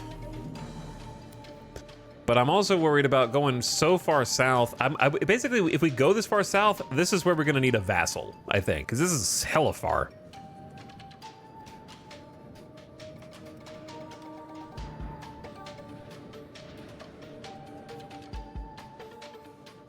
And that's assuming, again, that somebody doesn't come over and just declare war on me and take everything.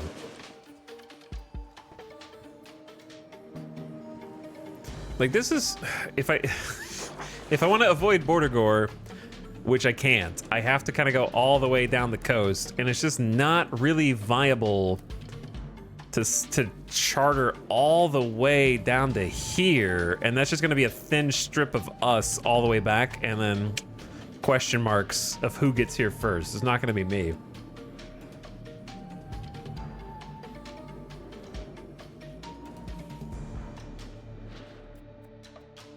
This is going to be done soon. This is like 84%, right? Yeah, this one's 84%.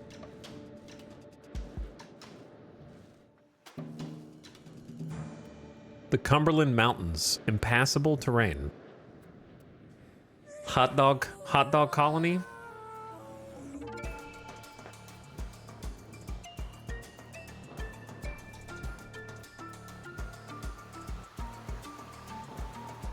Are we gonna settle the Potomac?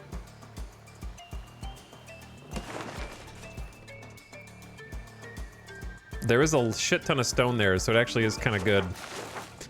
Okay, I think I have to make the call and just abandon the northeast and focus on the south. Like, I'm not gonna beat the Pope if they start going boom boom. They're already hitting up the coast, so this coast is forfeit basically. It's not that useful for us anyways.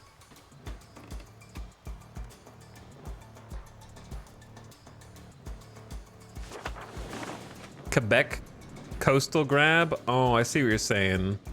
They'll just go around though, won't they? They'll just go around into here and kind of move up.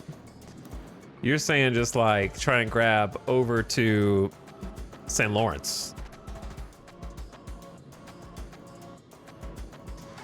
Not a terrible idea. It's not a terrible idea. And there's like impassable terrain here. That is interesting. Too bad on the other side here is like sand and salt. I'd rather have that than legumes and fish. I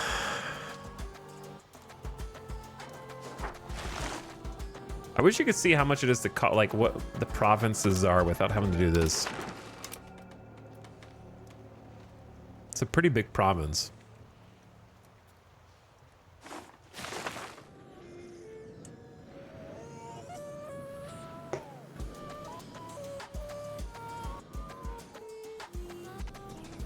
Yeah, I don't think that that's like a terrible idea just to start thinking about it like this.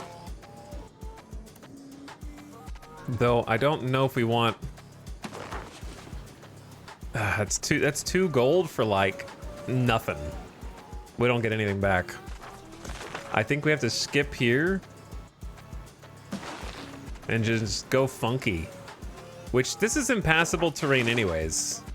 So that's actually really good. Is there an impassable terrain filter? Because it's super hard to see. I mean, this is impassable, but if chat, look at the screen right now, and if you were just looking at this with fresh eyeballs for the first time, wouldn't you assume that the tan is land and the gray is impassable? I have to like consciously adjust my eyeballs to think, no, no, it's the opposite. The tan is impassable. The gray is the good land. I can't like see it unless I consciously focus on it.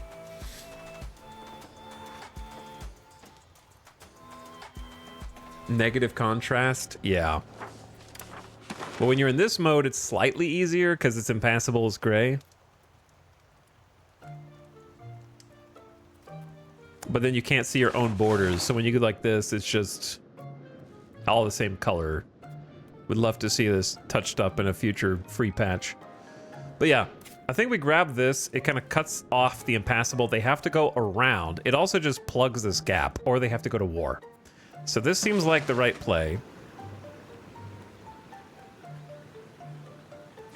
Plugs between two impassables, and then we can try and go out one further after that if possible. We lack the 92 gold. All right, well, we'll just save the gold. I'm not really making much money. I don't understand where all my taxes are going. I guess we're spending on diplomacy now too. We don't need to be going that crazy on diplomacy. Try to get some money back. I'm like taxing pretty much everybody what I can. The clergy are real unhappy.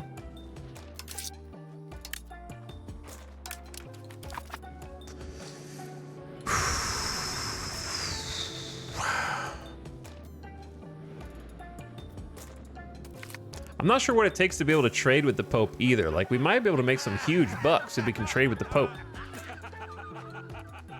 Sale of titles.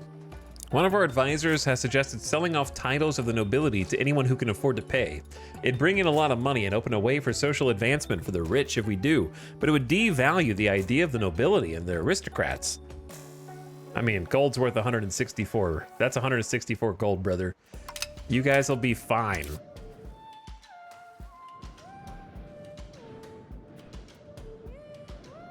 Never mind, you're at 33%. The nobles will figure it out. Oh my god.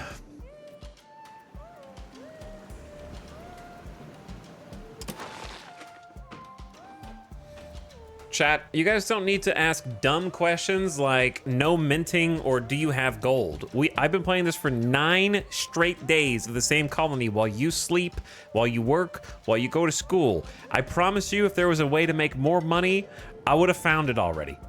We do not have the ability to mint. We have 0 gold or silver.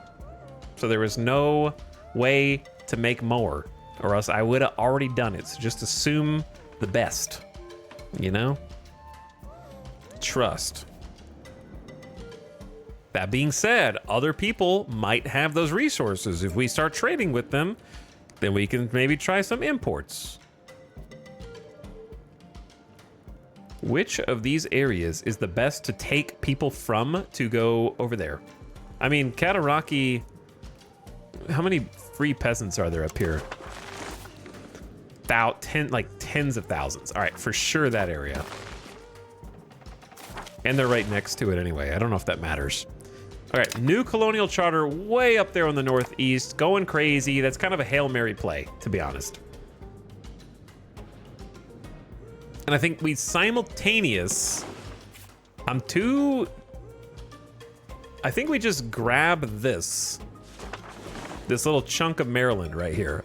I'm too chicken shit to colonial charter all the way across to here in the middle of nowhere. Even though the resources are pretty good. Like, that's just too far away from our territory. But I think we go ahead and, like, grab this area of coast before they do. Or someone else does. Even though the resources are not that good. And then we just go into... We could just do tobacco land first. Because this tile is better. It's tobacco, fiber, maize, and iron. That's way better, brother. We're not going to be able to avoid some border gore. It's just going to happen. I know we're being hella greedy, but I think you have to play this greedy and just deal with the consequences later. And if we die, if we get wiped, that would be really embarrassing to work for 90 hours and then the first guy who sees you declares war and game overs you.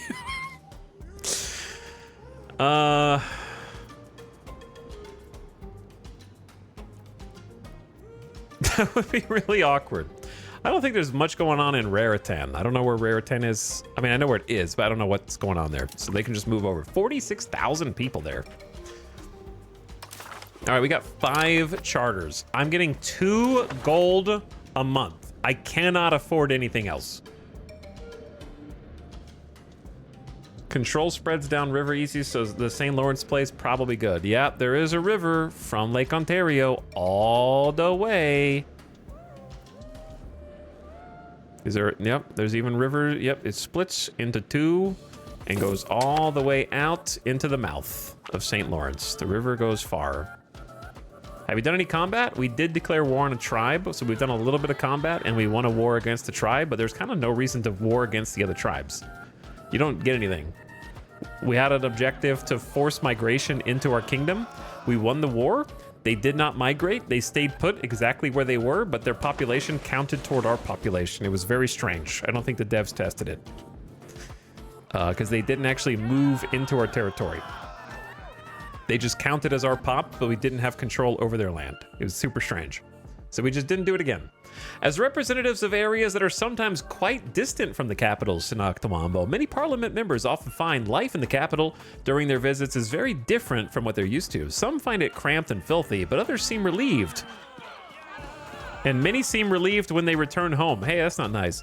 Just because 20,000 people died there doesn't mean it's stinky. This year has proven even harder than usual for the delicate sensibilities of the parliament members to endure. The hot months have been unusually hot, the wet unusually wet, and the cold months unusually cold. A number of parliament members have decided that they have had enough and approached us to ask for help. Do what we can, lose 48 gold, or we lose 5% parliament support. I'm tanking the 5% support. We need money right now.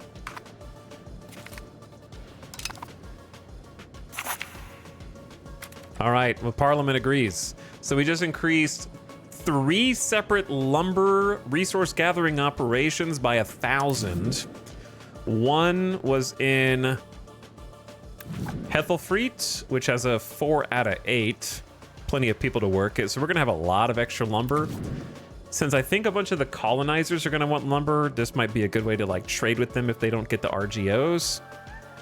One in Ebaleep, and these are all also fairly good control areas, so we should get decent money from them. So 3,000 extra on lumber. Unused trade capacity. Well, here's the thing, right? It doesn't say that we can trade with anyone. Like, obviously, the Pope's territories are going to be inside of our market. But I don't know how to actually trade with them, so... We also lost some trade capacity, like a whole trade capacity. I don't know where it went. Better education, administrative, okay. No one wants to marry our daughter. Royal marriage with the Pope, easy.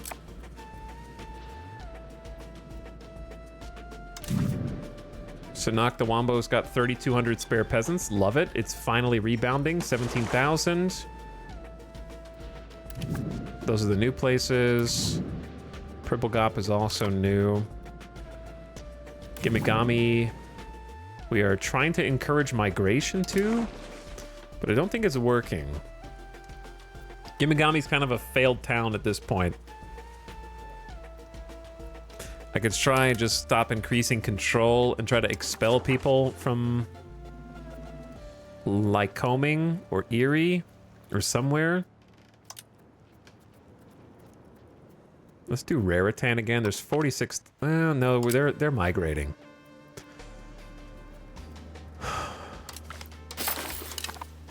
See if that changes anything.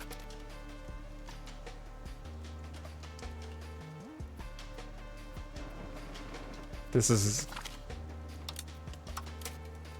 I'm just nervous, man. I'm just nervous. It's getting spooky.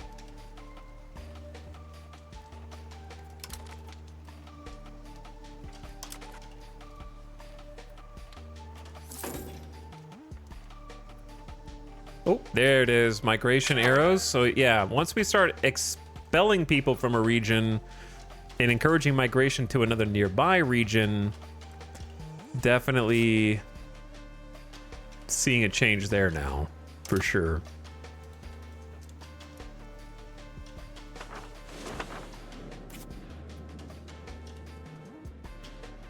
But yeah, they're going deep, man. They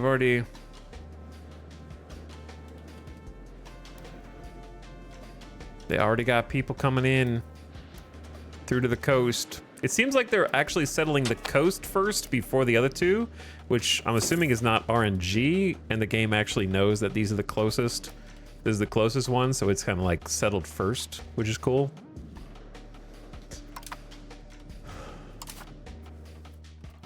Rowdy. Military. Okay.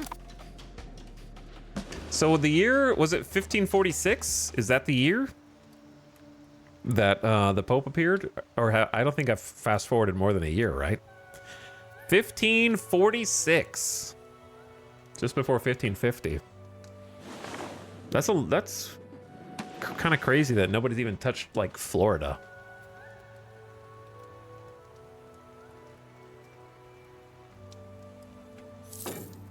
I still can't believe they just bullseyed like right next to us. I'm still dumbfounded by that.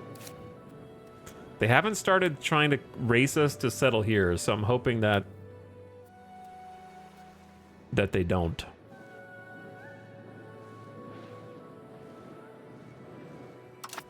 I'm doing my best. 5 charters. The Pope can do way better than that if he wants.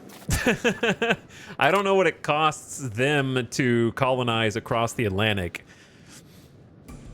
I'm not sure what that looks like monetarily speaking. You would think it'd be more than it's costing us, but I don't know. We're losing some court stuff right now on accident. Man, I just don't have any money. Game is lagging hard.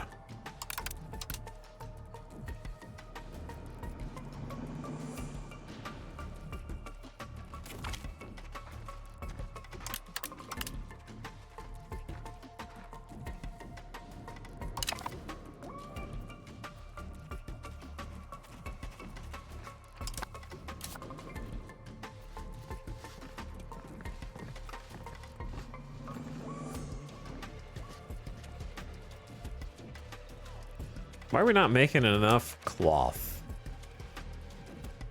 I understand weapons, but I don't understand cloth.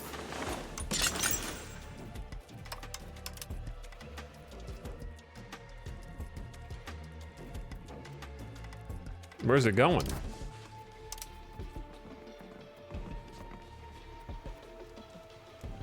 Burgers? Oh, it's the Colonial Charter maintenance. I guess we just added 2 Colonial Charters. I just can't really afford much in the way of more buildings is the only issue. I guess it's only 36 gold. We need to keep stimulating the economy. I wonder when we can trade with the Pope.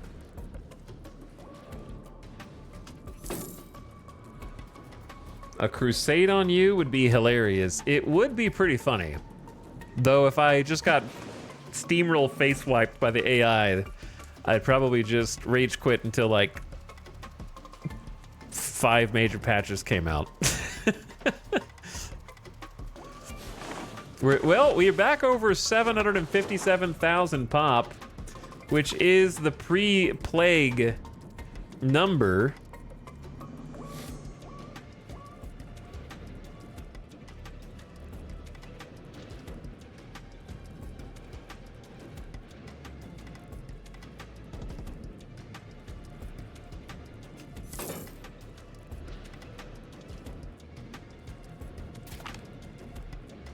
Hold on, I'm trying to look at my screenshots.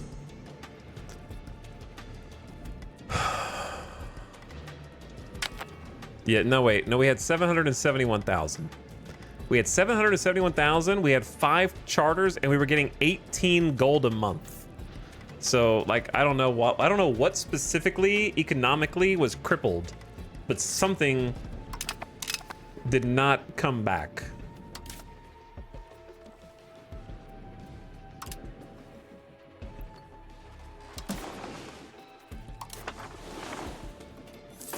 The market did not really bounce back. I know I'm spending a lot more money on stability and legitimacy and now diplomacy and all that.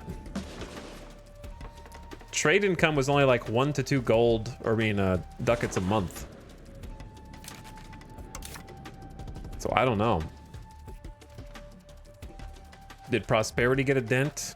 Maybe. Military ability for this kiddo. No one to marry. Rebel movement. It's not real. It can't hurt you. Starving province. Oh my god, did we race around them?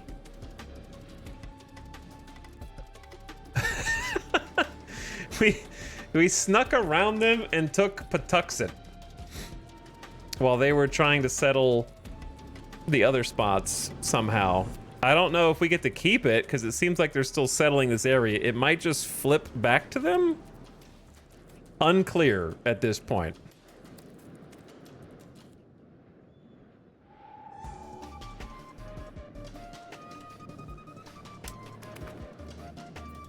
They're already 75%, so I don't really know what's going on here.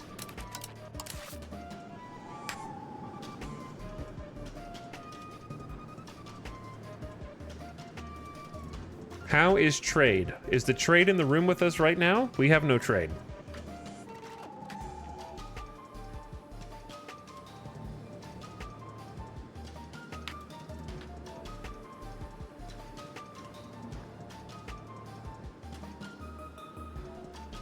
How about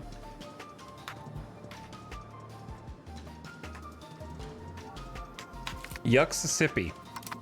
Yuxissippi. Going in up here. Do we need more fish? Not really. Not at all, in fact. All right, how we doing, Pope? I can't believe it was the Pope.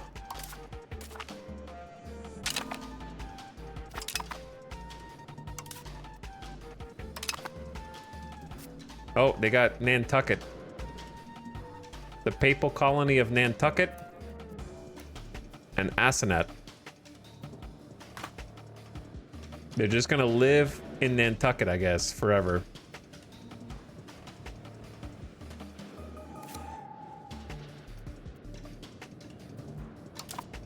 There was once a pope in Nantucket.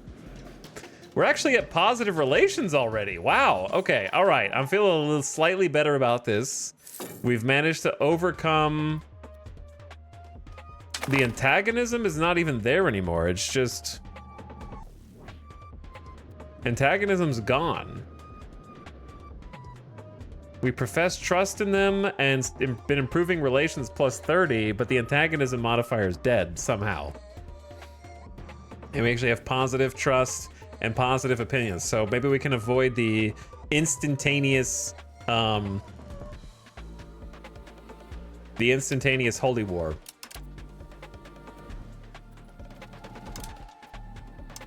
Thoughts on trying to curry favors with the Pope? Improve relation also ticks down antagonism? Okay, that's good to know. Good to know. Should we just curry favors? But if we curry favors, they're gonna use them against us. But I think we should. We're gonna have to give a little to get a little. Wow, look at how lopsided it is. They will owe us 0.25 favors each month. We will owe them 0.75 favors each month. That's a terrible ratio. That won't be abusable at all by them getting 3 times the amount of favors that we get from them.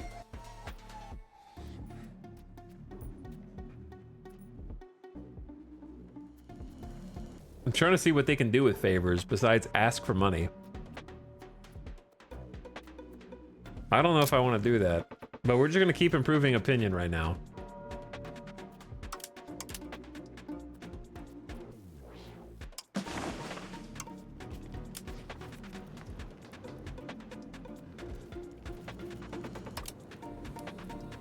Minus 480 is so funny.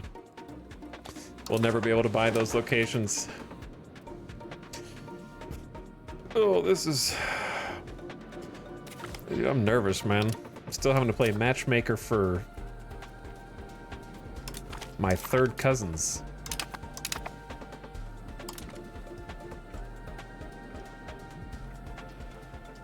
We're almost done with at least one of our charters. That'll free up some money. But yeah, we have like no good cash right now. There's also gonna be an ad in like 10 seconds because somehow it's been another hour. How has it been almost 10 hours already? What is going on? We are much weaker than the Pope, you think? Urban centers demand their old rights. We are not giving you formal guilds. Deny. Denied. Oh, there it is. There's they got Squamscott, which again, these are not real names. These are real names, but it sounds like something I would just make at random. Squamscott. That sounds like I just wrote down a random word. All right, I think the ad may have started, but yeah, they're colonizing around us now. We just have to finish this off. The Pope's not even coming in here. We're already at 69%, so as long as we can get this, we just have to deal with the rest, and we're moving up there. The Pope. I can't see the ad manager, but I think the ad's running right now.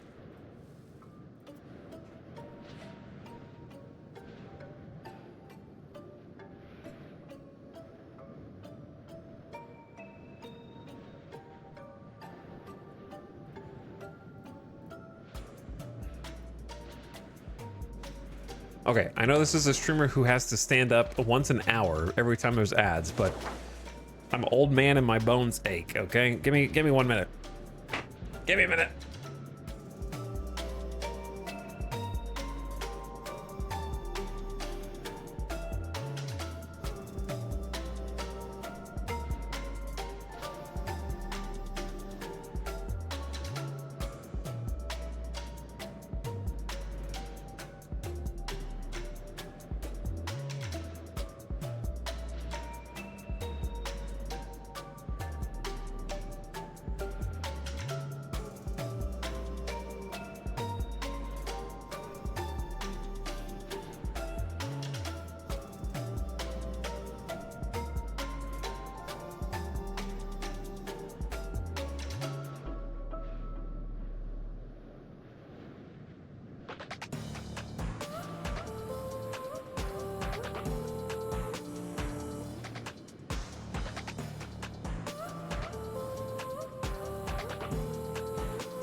All right. I'm back. I don't know if the ads are done. I think the ads are done. Just finished. Good timing. All right.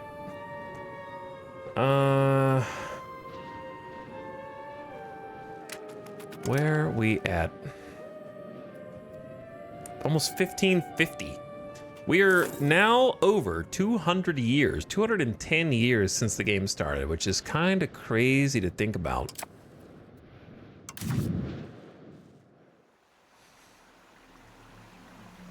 Gimigami's back to having like 5,000 total people, available peasants to work some jobs. That's good. I want a few more before we change the migration patterns. Actually have some migration patterns now. That's cool. What's crazy is we're not going to get any pop-ups when people settle near us. So like other people could be settling and we wouldn't know. So I feel like I have to keep like searching up and down the coast. I saw a new settlement.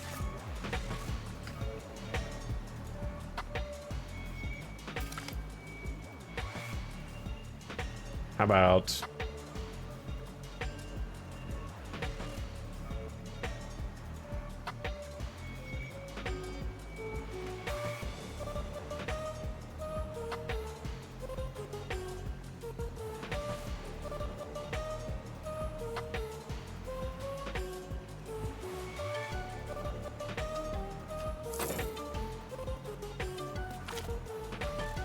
I was typing, bro. All right, Frowajaw.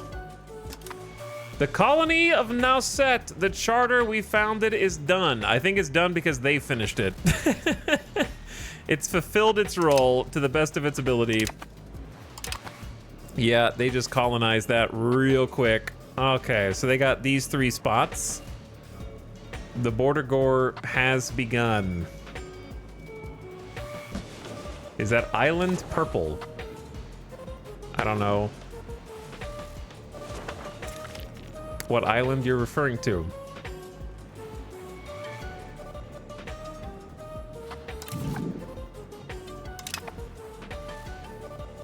Then you want to change your council? I do, yeah, I do. Spinners Guild, we got a surplus. Okay, good. Pojam Palo needed some more jobs anyways.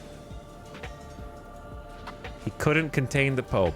Never could, never will. All right, so we only have 2 choices. I'm surprised there's not more. Why can't we engage the burghers in Parliament? It's only the clergy and the nobility, I guess.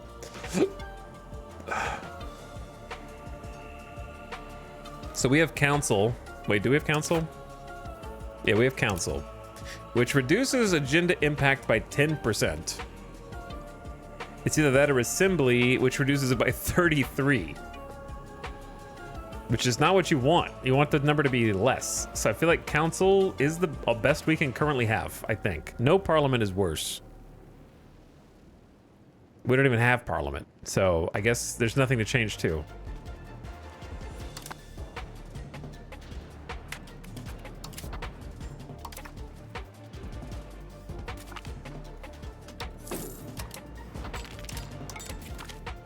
All right, chill game, chill. Every event that it pops up on the month is just like freezes the entire game.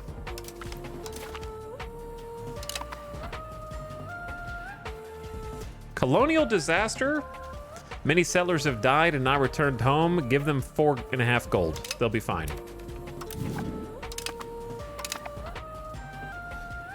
Okay, picked up Wicontis, some tobacco. How do I trade with the Pope? Does anyone actually know? Now that there's like, they have a colony next to us, how do I engage? They're in my market, apparently. I have to be, only can trade with another market. Is that right? They'd have to create a market. Otherwise, they're just simply doing business within my market. Like, are they, but are they, if they're inside my market, are they buying tobacco and bringing it back? Or are they buying it in my market and then like hiding it from the rest of the people of the Pope?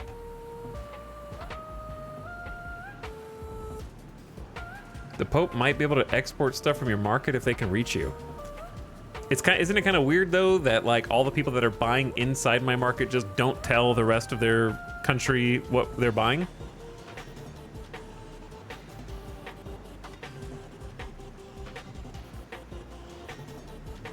I don't know. We'll see. I don't know how to tell if or when that's happening, I guess, is the issue.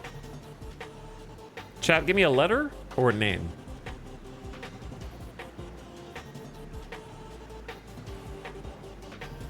D?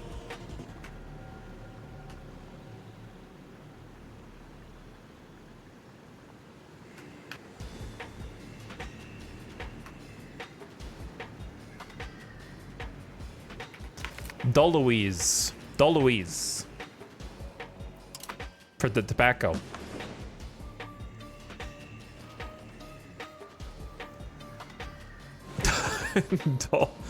Delaware.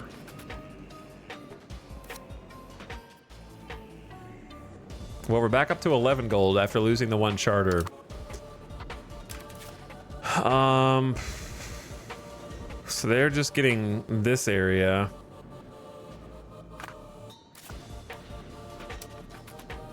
And we're like 97% done with Allegheny, so 2 of them are almost done.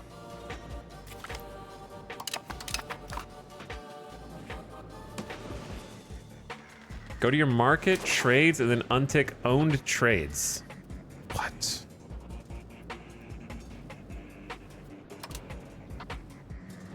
I forgot about this character. Why did I mark them?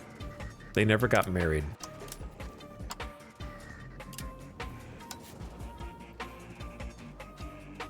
Cut Shamkin.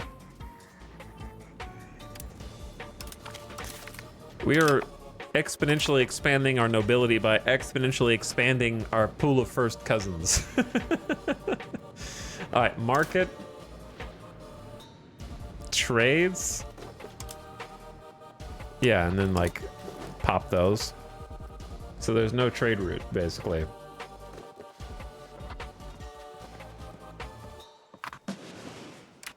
Does the Pope have institutions? Nope. Unfortunately, the Pope never discovered institutions.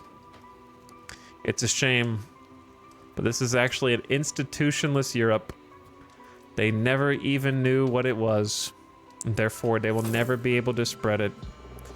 Europe is in a perma-dark age.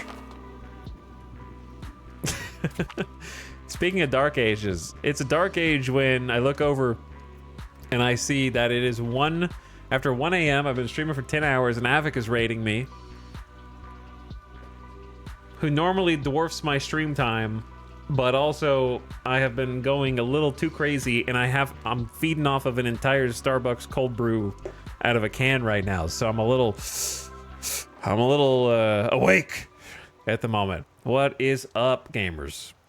Hello, Dapperlings. Evening, Dapperlings, or good morning, wherever you are. We have recently been discovered. After all this time, 9 streams into Europa Universalis, and we've finally been discovered. Chat was constantly taking guesses and bets on who was going to colonize us first, and nobody predicted the Pope. The Pope has found us at last, and is now part owner of a wee bit of Massachusetts. And of all the places they could colonize, no one has landed in Florida all the way up the coast. They took the one border gore spot that I was actually in the process of colonizing myself to prevent this exact situation. So they just threw a dart at the board and landed on the literal only spot that I did not want anybody to colonize. And there's no one else here, but the Pope is now making his way up the coast toward Maine. Going past New Hampshire as we speak. But they found me at last. And we're trying to befriend the Pope by sucking up to him. Where's the Pope? There's the Pope.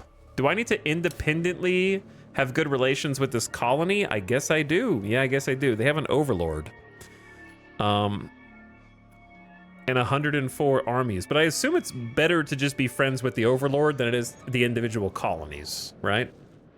Anyway, thanks so much for the raid. We are playing Native North America in Europa Universalis 5, and we've been playing for over 200 years, 9 streams, and we finally have found the colonizer, parenthesis S, as more appear, which should be, if he's here, then the rest of them will start popping up anytime now.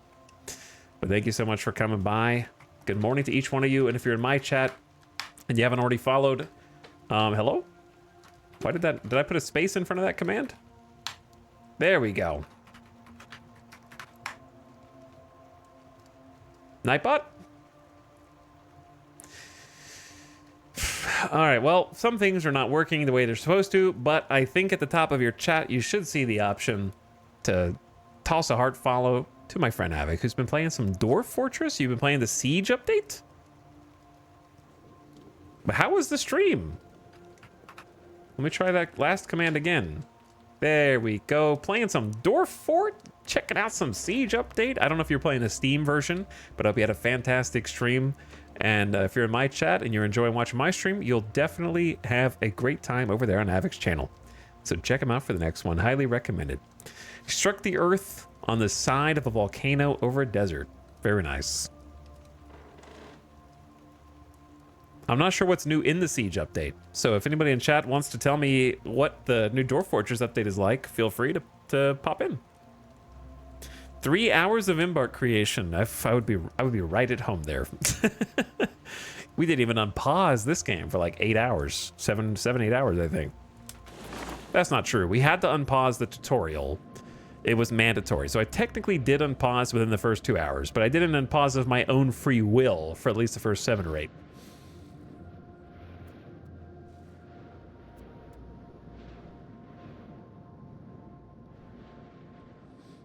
People can finally break into your fortress. That's actually pretty cool, because I remember that being something that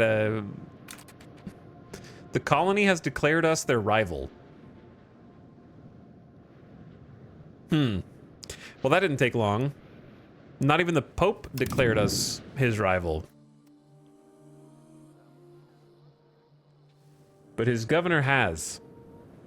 What happens if this colony declares war on us, but the Pope is friendly with us?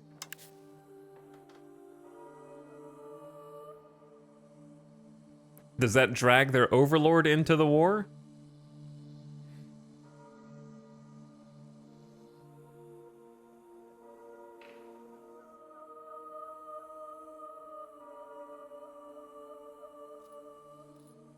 There's a join the church button.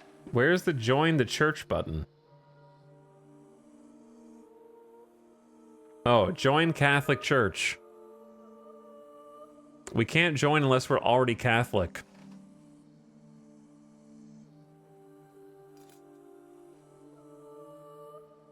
Pope cannot set you as a rival. He's too big. The colony will put you as a rival because they see you as the only equivalent rival. No, it's because they hate us because I just took a little bit of their provincial territory and they feel incensed. Look at this guy's smirk. That's an untrustworthy smirk, if I've ever seen one. I need to change soundtracks. I think we're at the end of the Cult of the Lamb soundtrack. Well, I guess there's DLC, isn't there?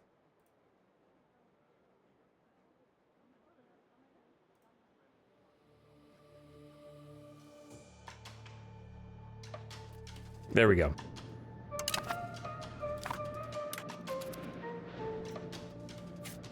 But there's going to be multiple colonies over here now.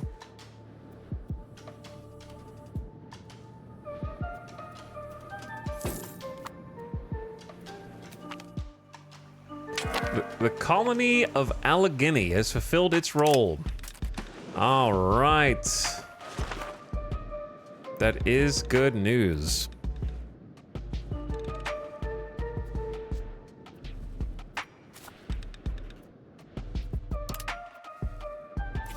Did I name all these? I think I did. Double coal. Fur. Saltpeter. Why do I have a saltpeter RGO? That's not possible. I'm gonna delete that too because I think it's part of the tech we don't have. I'm trying to play an honest game here.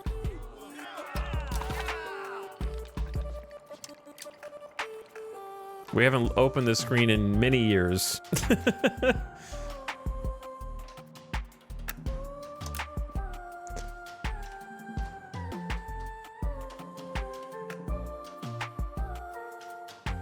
Requirements not met. Yeah, that's what I thought. Okay, so I'm gonna delete it. It's bugged.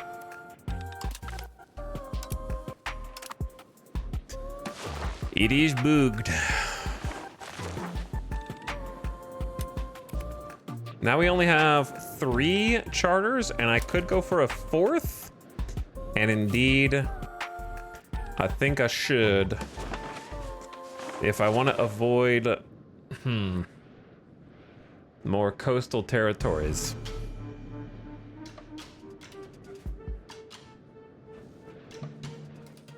But yeah, thanks again for the raid. Welcome, Raiders. EU5 is a very confusing game. I'm still learning how to play it myself. It's a difficult to explain game, but if you have any questions, feel free to ask. We'll try to answer. But what's up, Demio Dirt, Potato of the Year, Cecil Kane, Vanya. Hello, Quantum Reagent. Thanks again for jumping in. Hope you guys have a nice night. Avic, rest of your morning, I suppose. The sun's probably coming up there. And I hope Dwarf Fortress treated you well and you didn't get sieged yet. That you have a wonderful campaign with that. We're also going up here. I can't even start on this cluster yet, so we're not going to start on that. I can grab some territory that I kind of don't want.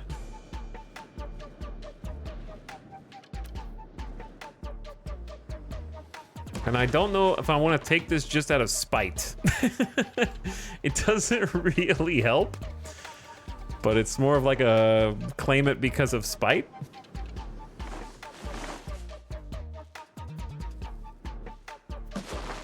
Like this one actually is not too shabby. Salt, double tobacco, lumber.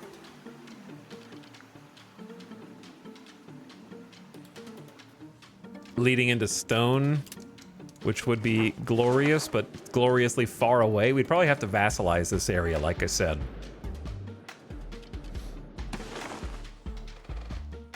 This one we're already doing all the way down that coast. So if we're already doing that all the way down that coast, then I think it just makes sense to grab this stinky fish plus lumber coast. And if they want to get this little tendril, they can, because I don't think I can issue control over this at all. It's just so hard to reach. All right, take the stinky coast. No offense, Rhode Island. Probably just send it from Raritan.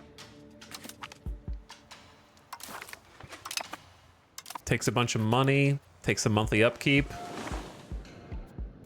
Eventually we could try releasing a vassal. The hateful laser ball is creeping across the horizon. It took me a second.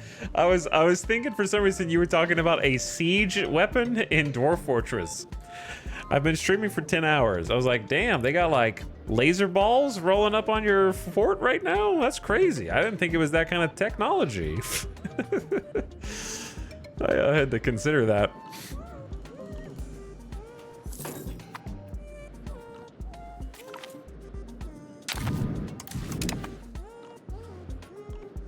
Oh, this is the one. Quimhoming. Yeah, Quimhoming. I destroyed the saltpeter, but I didn't name this. The siege update situation is crazy. I haven't really looked to see what all is in it.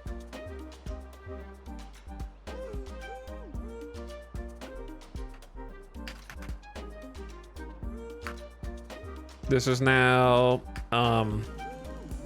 Algadori.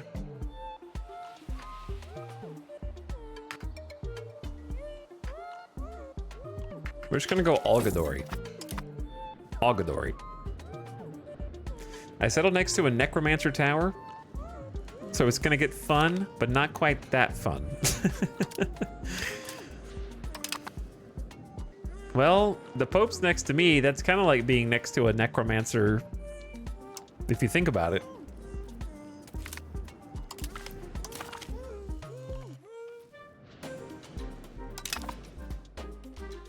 The rule of the queen has been a simple one for centuries. The clans swear allegiance to the kingdom, and in return they are protected by our warriors. What warriors? The elite of Pojapalo are not satisfied with such a loose alliance, though, as they see their privilege and property unprotected. The nobility wish for a binding contract that solidifies our relationship. Sign it and gain 25% toward feudalism. An institution. Oh, an institution! It has spread to 0.13% of our locations. Holy, finally. We changed societal values toward decentralization, which is not what we... How does feudalism result in decentralization? There is no need for such contract. I guess because we're signing a vassal contract with nobility?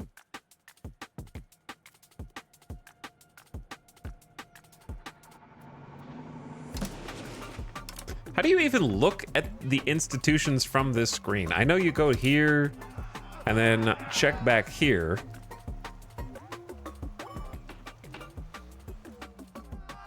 But feudalism's from the Age of Tradition. That's from ages ago.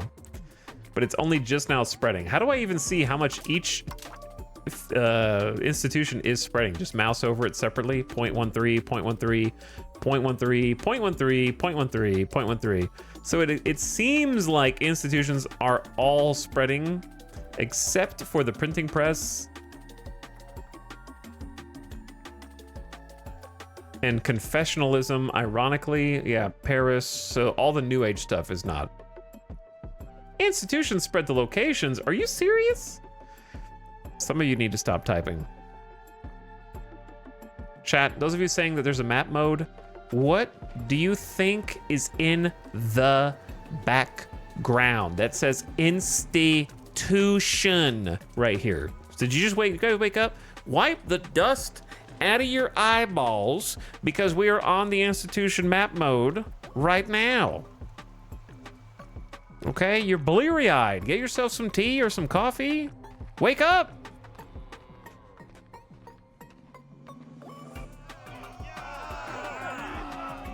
Okay. Should I sign the vassal contract with the nobility?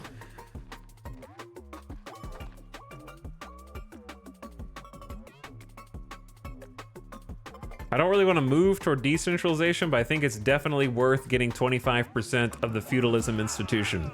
So I'm going to say yes. We need at least 20% before we can embrace this. So that would put us over the embrace threshold. However, I need 208 gold and 65 stability, which is no small feat. Why? That's a lot right now.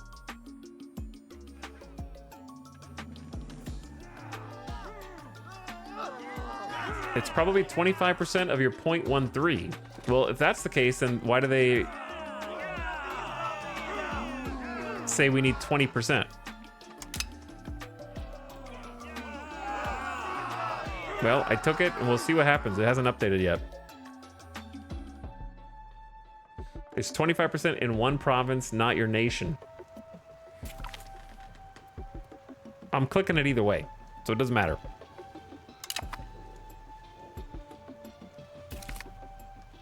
I'm not gonna not click it. We need every single point we can get.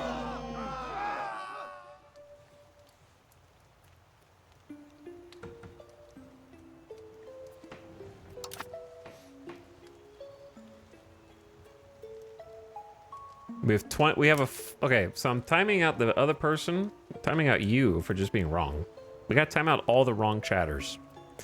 It is a flat 25% increase in Pojapalo, which is the namesake of the event.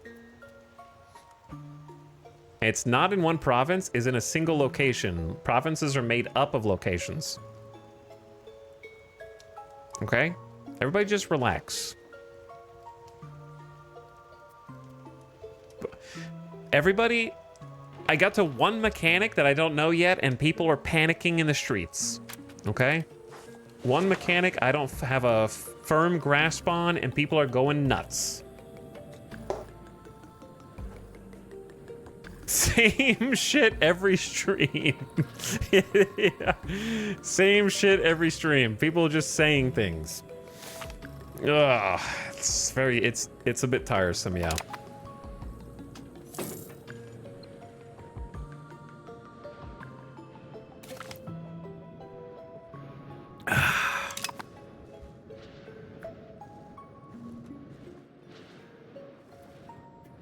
Same shit every stream.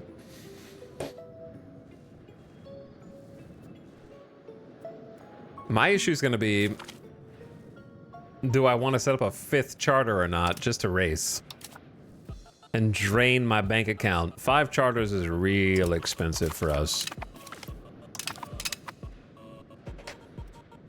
But the alternative could be give up your claims and give up your stakes.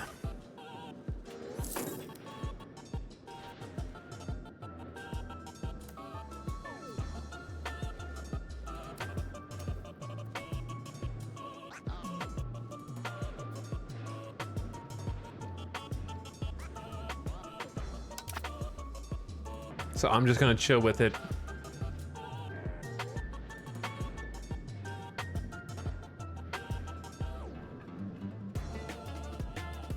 Is the estate's perma being on 0 ducats normal? I think it depends. Burgers are on perma 0 for me. But burgers are like, we had no towns to start the game. So I think in such a location where your kingdom is not extremely town and city focused, it's probably normal just because they're like a minority faction. I don't know about the rest. For me, it's all estates is England right now. I believe the more, if you're taxing them a shit ton, then they can't save any money. So it's possible if you relieve your taxes a little bit, they might be able to save some and therefore spend more. You might be taxing them so much that they don't have enough money to buy other things and thus stimulate the economy.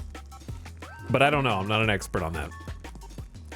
The cruelty of the Great Pestilence. Not again, man. There is no Great Pestilence, Paradox. We already had it. There's no Great Pestilence as far as the eye can see. This event won't go away because it's in 4 locations somewhere on the map. But it's apparently driving our people into pure sorrow. This isn't even 2nd Great Pestilence. This is 3rd Great Pestilence. And what's crazy is we can even look at the disease chart and find out where it is. There's a 1547 minor Great Pestilence outbreak in Cuba that's only killed 163 people. So because Cuba's lost 163 people, we have to punish with we either kill attackers and lose 200 gold. A surviving group of peasants have completely lost their minds and attacked and killed a group of members of our clergy for not preventing this disaster. They're freaking out for no reason. They're having a group hallucination. Another group of the most pious of their neighbors have attacked them in retribution to ensure that we have not attracted the ire of the gods with this display of violence. Don't intervene, lose 12 stability, and 50% pop satisfaction for everybody in 4 locations. Ancestral trauma.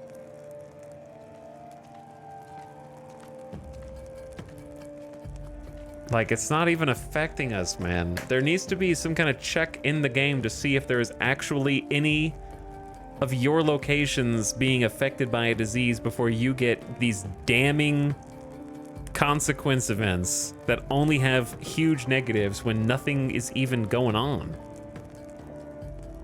I can't give up 212 gold and 7 stability. We're gonna have to take out loans and we're gonna declare bankruptcy after that. So I guess I'll tank the pop satisfaction for no damn reason and 12 stability. So stupid. Not balanced at all.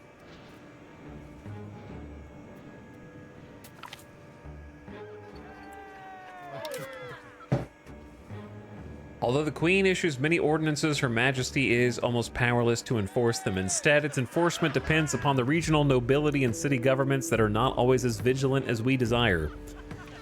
Okay. Lose 10% of state satisfaction for some max control for 20 years, or lose 10 legitimacy. 38% satisfaction, I guess tank legitimacy. Cool. Man, how does every Paradox game just have like... Do they try and make events bad? Like, I don't understand. When they make every one of their games, they go out, you know what? Let's make events just suck dick for everybody to the point where you see them 100 times and you grow to hate and loathe all of them to piss everyone off. Like, it has to be a design mantra at this point.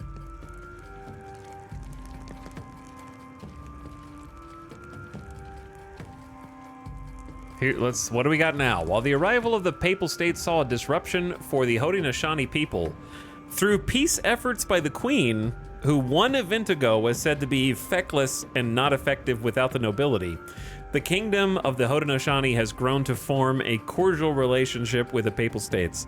Through the trade that has been established, what trade? These strange individuals bring with them a weapon of destruction known as a flintlock rifle. While a limited supply of these weapons have been acquired for now for the warriors to learn, the Papal traders seemed willing to trade more in the future.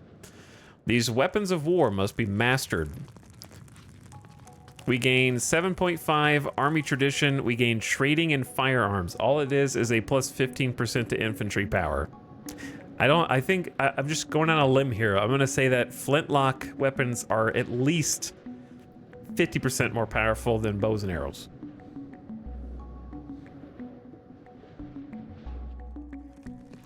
We do not need this to win conflicts. I don't think 10 years of 15% bonus power is gonna matter. I guess I'd rather just have the legitimacy back. If we have to fight in 10 years, then 15% is not gonna save me. We do not need these weapons to win conflicts. Now that would be cool if there was actually a trade that was set up and we were trading, but we're not trading. At all, actually.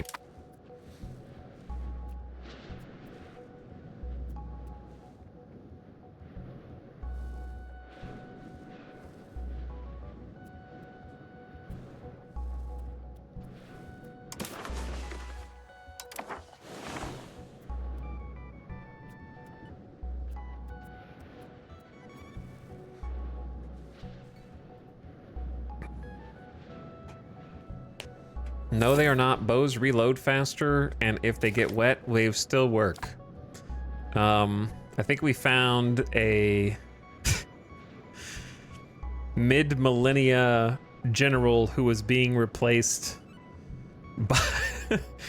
by the rising technology of the time, clinging on to the past, trying to convince their liege not to hire the other guy who's bringing in cannons and rifles. You don't understand, my liege. The reload speed of bows far surpasses that of line-based infantry.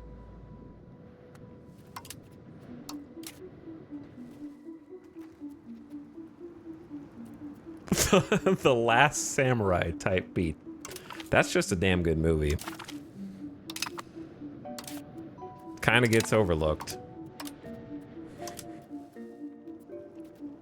Often hated by various people for the absolute wrong reason, because they missed the point of the movie. There's a substantial number of people who either didn't watch the movie or have no literary analysis in their body, who think that the movie The Last Samurai is a movie about Tom Cruise going to Japan and becoming the last samurai as a white savior, but it's actually about the other character who I don't remember that brilliant actor's name, who's in like Godzilla and many other movies. He's the real last samurai. That's the point of the movie. Ken Watanabe, thank you. Yeah, Ken Watanabe is the actual Last Samurai and the namesake of the movie, and that's the entire point. So it gets really thrown under the bus for no reason. Because people just assume that Tom Cruise is the Last Samurai, and it's not what it is at all.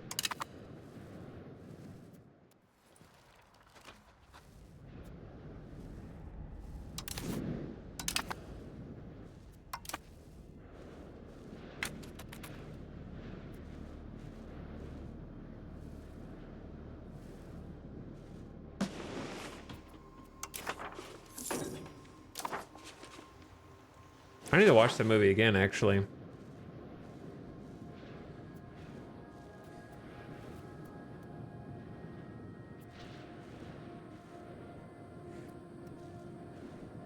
The Last Samurai is preposterously historically inaccurate. Oh my goodness. A movie with historical inaccuracies? In my cinema? Made for entertainment? You know, I'm starting to think that Tom Cruise didn't really live during the late early 1900s. But I can't be sure. What is this music, actually? Oh, that's Subnautica.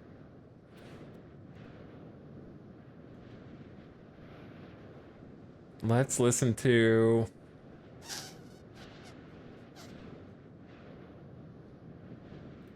I need to listen to the one good Europa Universalis 5 song. There's more than one good song. I'm just joking.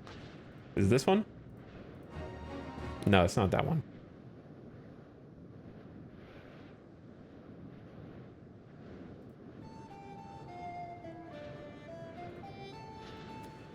There we go. I wish there was more music. Yeah. I wish I could hear more music. I can't even hear... I have to play my own music because if you play here, you only get to hear 3 songs on repeat.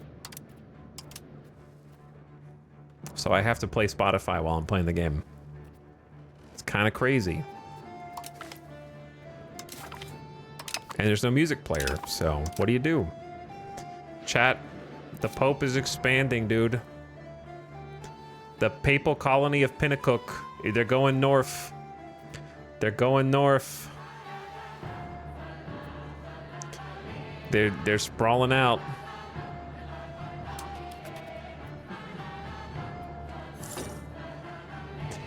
We're kind of in a race. But I can't colonize this little chunk yet.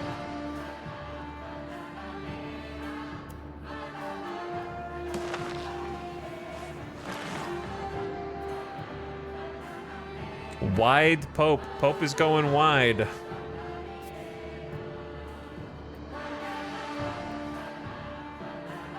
We're still improving relation with the Pope. Trying to keep them from declaring war on us. I don't know if that helps, but I assume it will.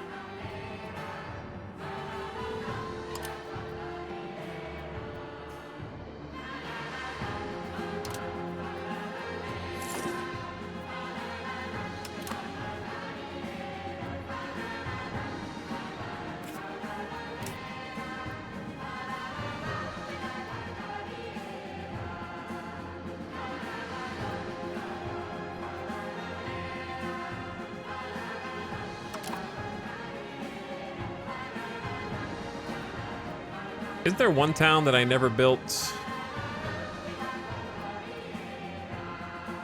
a fort on top of? I wish that was a little easier to see.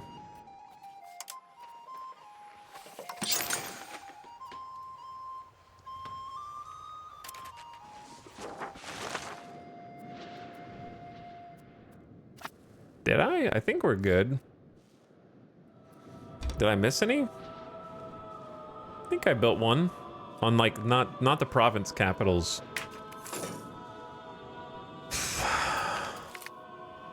What? Many things are happening. 1st of September 1548. Through our trade with the Papal States, they just keep imagining this trade that doesn't seem to exist. We have managed to acquire goods such as firearms and ironware goods, shifting aspect of the Haudenosaunee life. However, in recent times, Papal States have taken a greater interest in receiving fur from our people, seeing it as a prized good.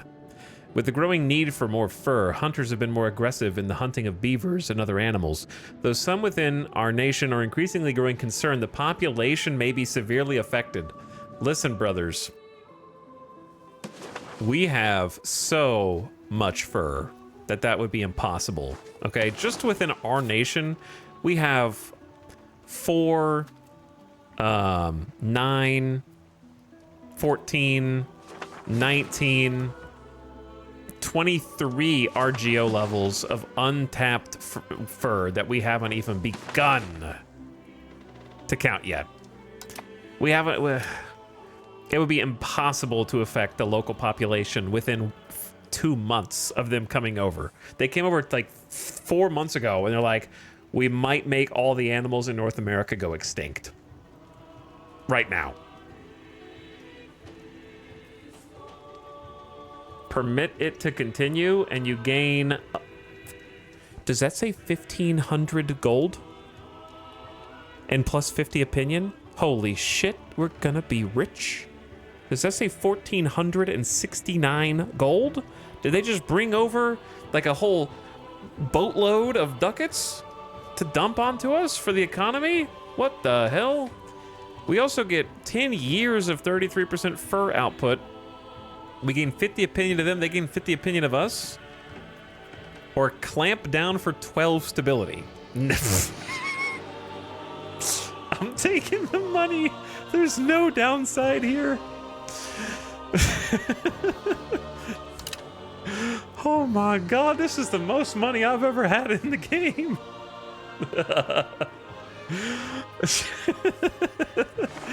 Oh my god. The charter we founded to colonize Massachusetts has been fulfilled as a functional colony. All right, we got that. We plugged the gap here at least. Frowajaw? I did name that. What was the last spot? I actually just don't remember.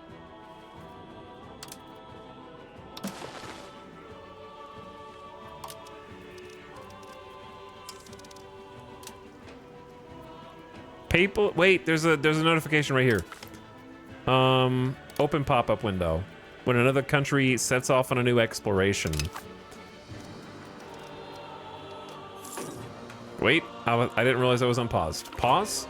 Hey, dingus, pause. Quinn Sigamond. Did I made that name, right? I think did I make that name? I don't remember. Is Quinn Sigamond real? Did I make it? Sounds like something I would do.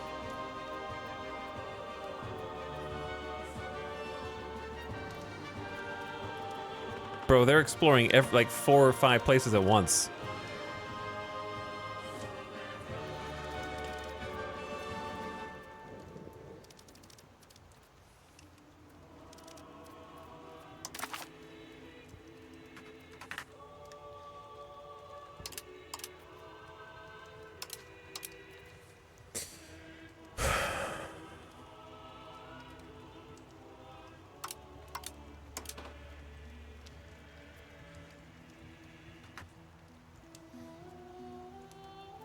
When we give support for rebellion, when a country aids their colony, when we aid our colony, when another country gives representation.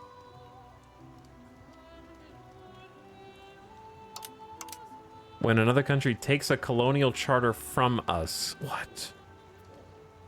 When we take a colonial charter from another country, how do you even do that? I don't know what that means. When another country joins a colonial... Is there a thing for when another country starts a colonial charter? That's near us? I guess not.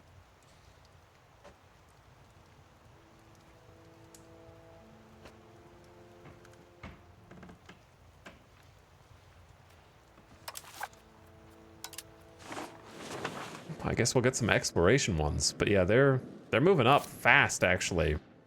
Yeah, they're going up this stick too. And they're going to be right next door to us. And there's not really anything we can do about that. If they can drop 1,500 gold on some beavers, I'm sure they can explore everywhere. I'm kind of worried they're somehow going to sneak up here before we finish this. This one's only 25% done. I don't know if I'm going to be able to block them out. Well, suddenly I have 1.6k gold. And we have some decisions to make, I suppose.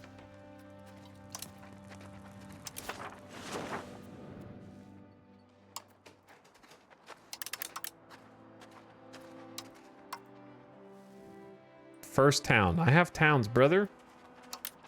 Don't tag me and then write redundant things.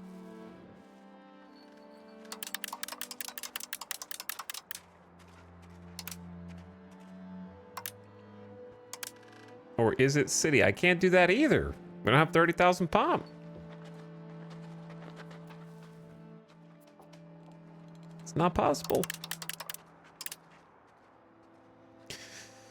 All right, cost of court go up. I need to start another charter. Okay, this one's already coming in. I say, let's just go over to the salt double tobacco lumber and get this going too. And I'm probably gonna end up creating a vassal down here eventually.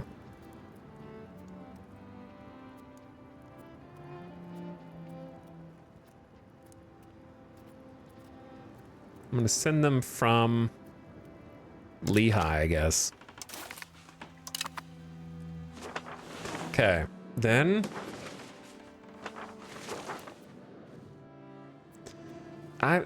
that's too far down, don't you think? And we can't do this. We can do this. It's all furs, but it's just like poking out here.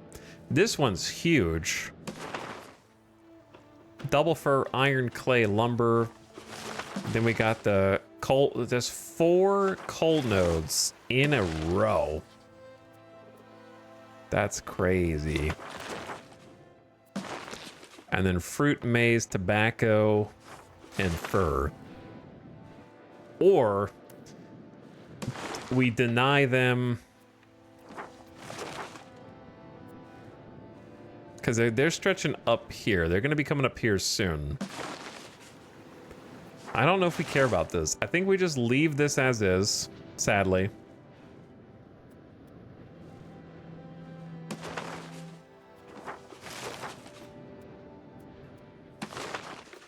It's probably wise to take the charter that completely like blocks in. This is impassable. I don't really want this charter. We're trying to like box them out of Quebec, basically.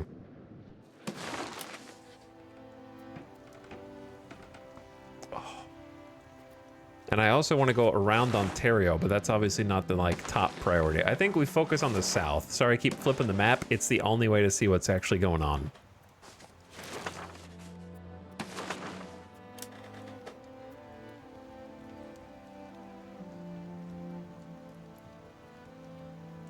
Take Greenland? We're not going up to Greenland.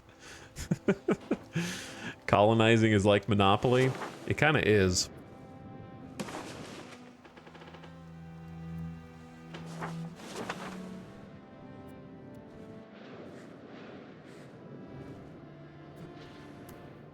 I just don't have the information I need to be able to make informed decisions. I think if I intend to have a vassal and this is where it's going to be, then it's fine to go ahead and try and claim everything in this little area for them, right?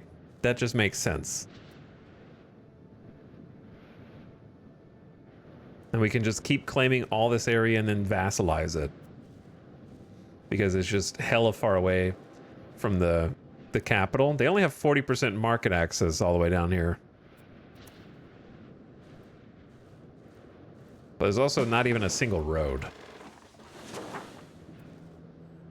Since your country is green, if you colonize Greenland, it will be green. That's true. Hadn't considered that.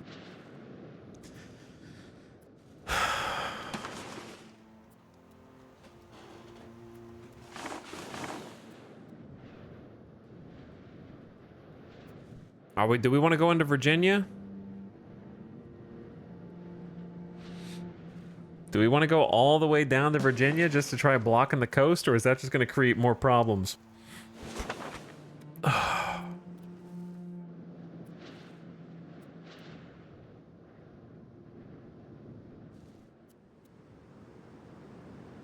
Let's go rogue. Let's go rogue.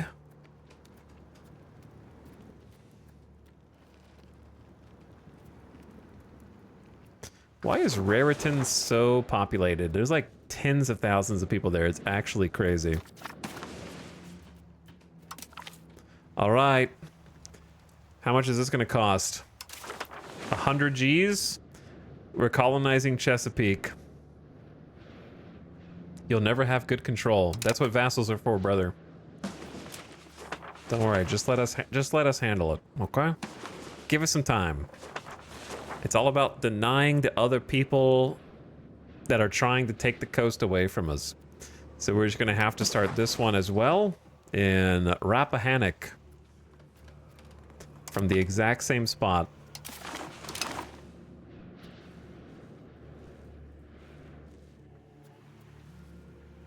And then that'll kind of block the coast all the way down to here. Lower Chesapeake Bay.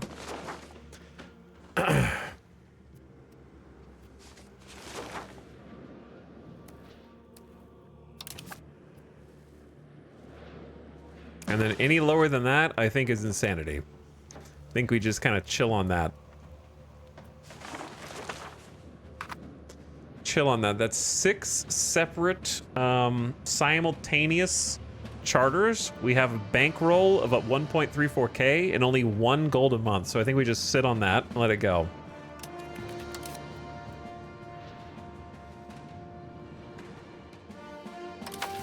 My money! Where's my money?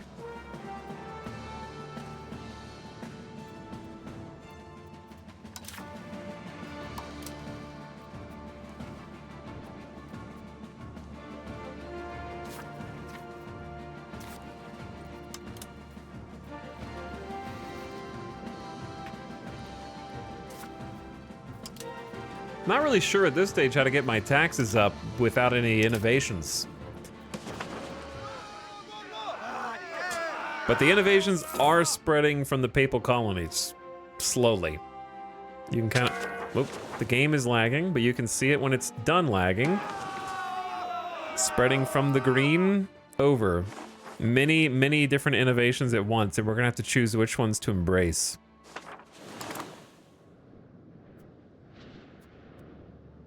Do you have an expansion goal for your kingdom? Yeah, I'm trying to block them from colonizing the coast. Anything else is up to fate. Who knows? Can't have a plan for a game you don't know how to play and have never played before, you know? So we just roll with the punches. Actually having colonizers around us is a whole new dynamic. We don't even know what to expect at this point. It could go many different directions. Getting our first little chunk here on the other side. It's all isolated. I don't know why they went that one first. All right, the third person to delete 25,000 channel points can name this location.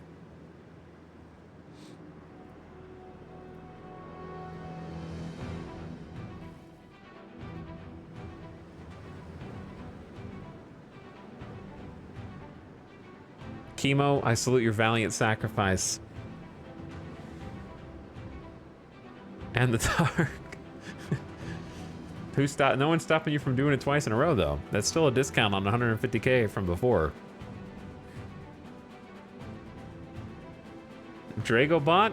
I like to think that when they see 2 people, everyone's holding their finger over the trigger, like doesn't want to actually click it in case someone else clicks it at that exact moment, and then is waiting and waiting simultaneously, and then someone's finally like, okay, I'm going. So what's it going to be, Dragobot? What do you got? While you're doing that, I'll do this.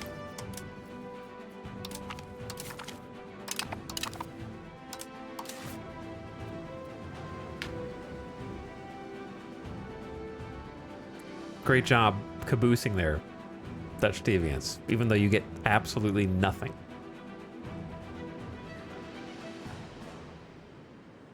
Oh, I gotta delete this iron also. I ain't no cheat. Here's what's crazy, right?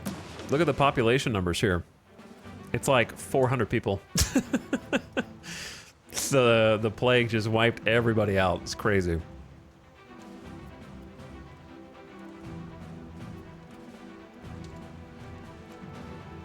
A 1,000 people here, but that's because we settled it. It's like barely a few hundred, couple hundred. There were thousands here before. Pop.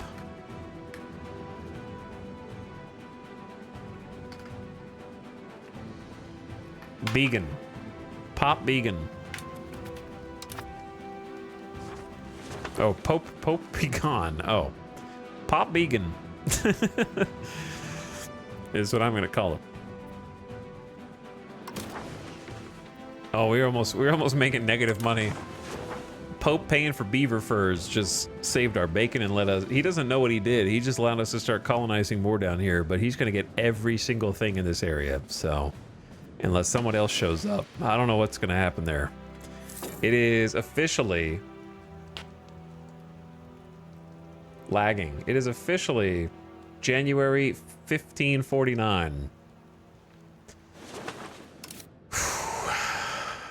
Crazy. Yeah, I have no idea really how to get more taxes. Oh wait, how long have I been encouraging migration to Gimigami? Oh, there's just an extra 5,000 people there. Whoops. I knew that.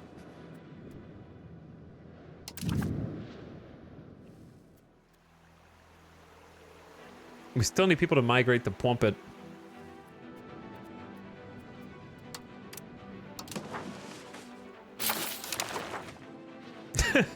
It's not a terrible thing to have, like, more space in the cities. And we're improving our diplomatic rep with the Pope. Pope actually really likes us now, plus 103. Trading in furs at plus 50, going down 1 yearly.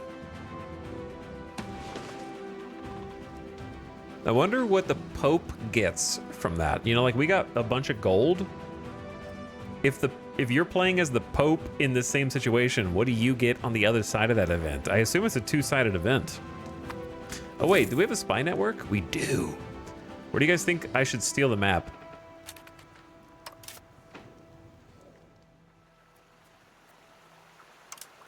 Wait, do you think stealing the map will piss off the Pope? I might have to save for science.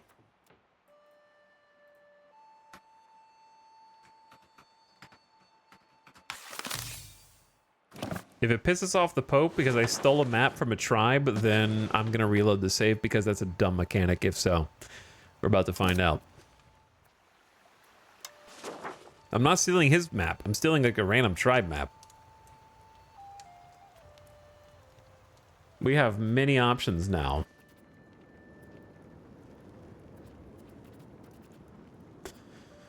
I don't know if we can get down here. Like, I don't see this highlighting at all, and it won't tell me what what the game has named it. Like, I'm not seeing any highlights of the islands.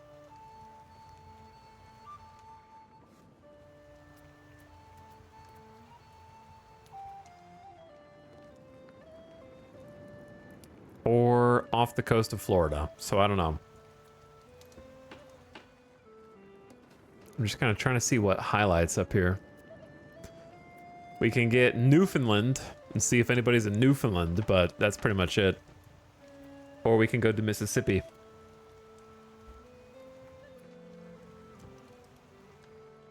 Or we can go further in the Great White North.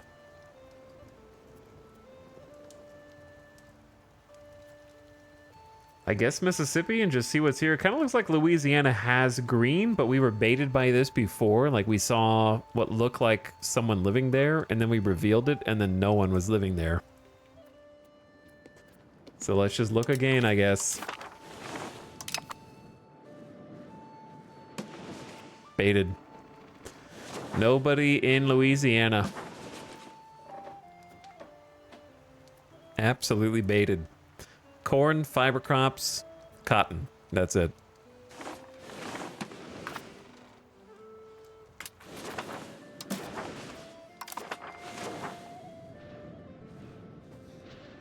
I don't really know how else to interact with the Pope.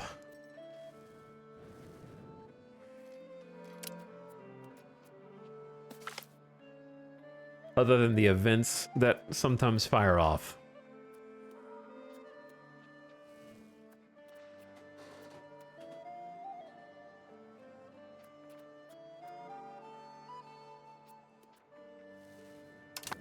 In reflection of our society's spiritual ways, the Queen has momentarily attained a higher level of consciousness and gained divine vision, showing her that she must improve before the country improves. She is no longer who she once was.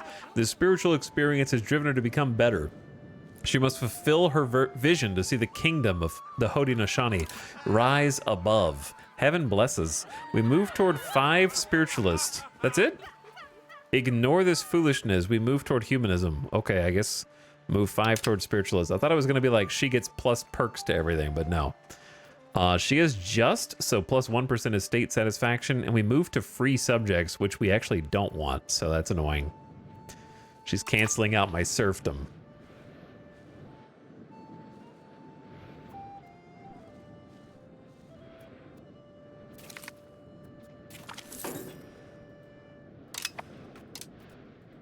Also, ad starting right now because it's 2 a.m. What the hell is 2 a.m.?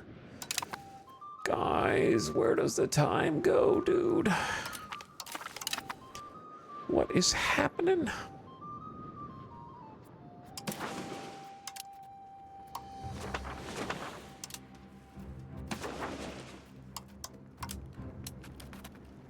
I was hoping there would be somebody to marry our daughter that was like...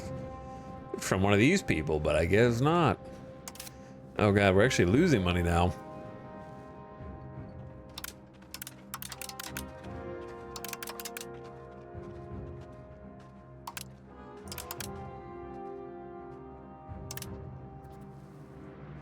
Marry the Pope. I'm trying.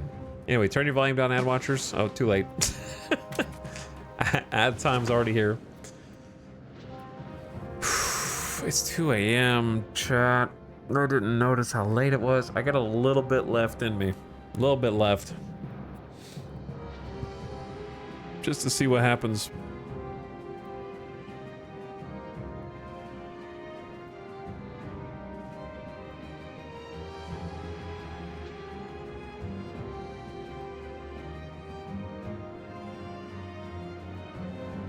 What do you guys think is going on? I love that we just... This is the only bit of Europe we know. This is it. The only knowledge we got. Tiny, tiny little green bean just in the middle of incognita.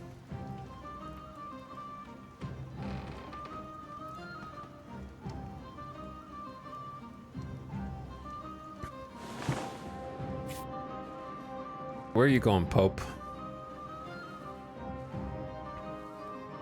Oh, they're going up. They're nestling up next to us. Right on the border. Right next to Gimme Gummy. They're schmoving up. They're kind of going faster than I can. I feel like this colonial charter is taking forever. My little plan to try and cut them off is not going to work at this rate. Though arguably if we get this, it will cut them off, because this is impassable and this is impassable. Unless they take it by force.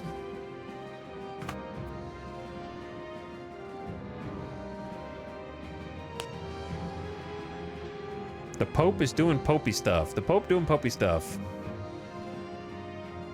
Who are we gonna find next is what I want to know. And where are they gonna land? Imagine being European and landing over here though and seeing like this kingdom of the Haudenosaunee though. Obviously they could still take it down with a big enough navy and enough troop transports, but it would be a little intimidating to see a nation almost 800,000 strong in the mid 1500s, you know what I'm saying? And highly concentrated because everywhere around them would be very sparsely populated by comparison. I haven't been keeping up with my settlements. I need to like go back, but I'm scared to spend too much of this gold. But we should get some settlements queued up.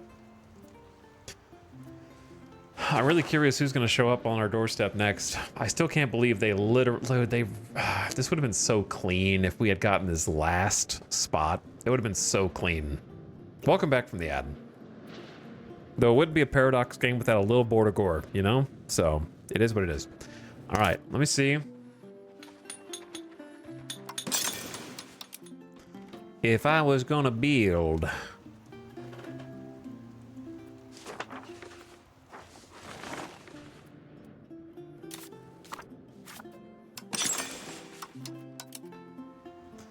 I guess settlements all in here.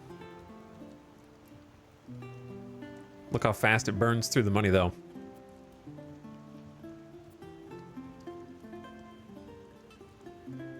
Okay, we got 1K left. Oh, didn't see this. We got exactly 1K left.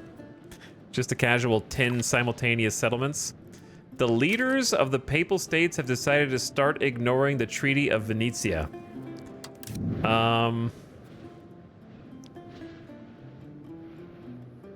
What's the Treaty of Venetia? They have a casus belli against Milan. Cleanse the heresy until 1553.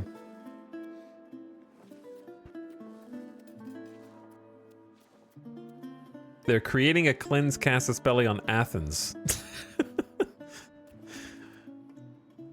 Okay. What is the Treaty of Venetia?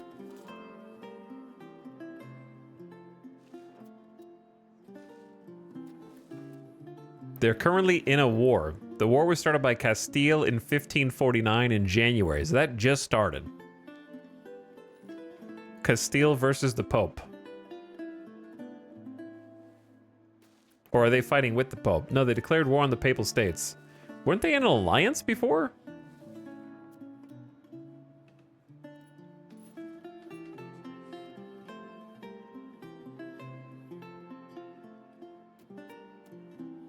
Oh, you can see all their colonial charter progress. Oh, why don't we get notifications for this? They're going down here now to Whack-A-Mole. They're going south.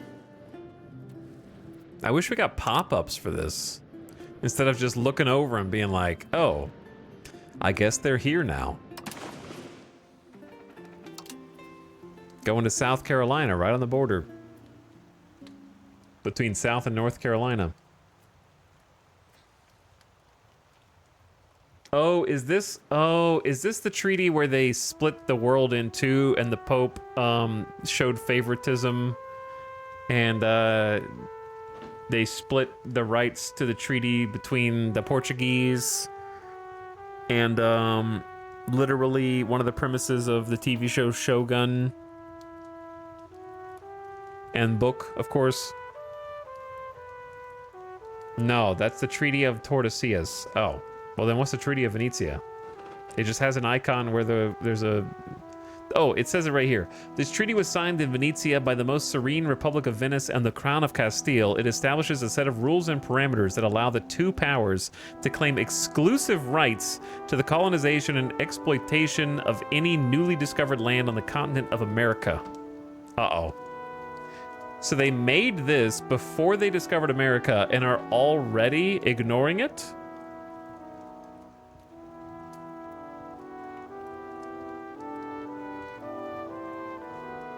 And that's why they're at war. They just discovered the new land and are already going to war over it. Italics, you were correct. It's named dynamically in this game.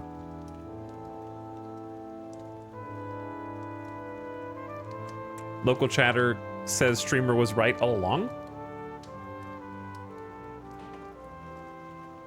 And that the chatters who said I was wrong are themselves wrong because it just changes the name of the treaty in this game depending on who signs it. Many such cases. Many such cases.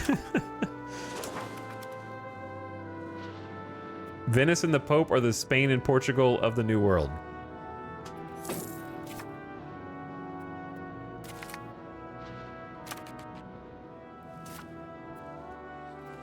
So that's why, but they're at war with Castile.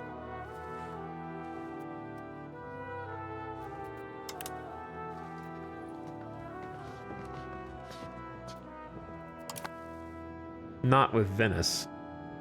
I don't know, I'm confused. Anyway, the location of Wicamico is now considered part of our patrimony. It's got fish. We're trying to just go down the coast before they figure out they can all colonize here. Basically, the Pope decided to screw over both Venice and Castile despite being the mediator for the treaty. The Pope settles an island, Spain razes Rome to the ground. That's funny. I don't know. It's politics. Who knows what's going on?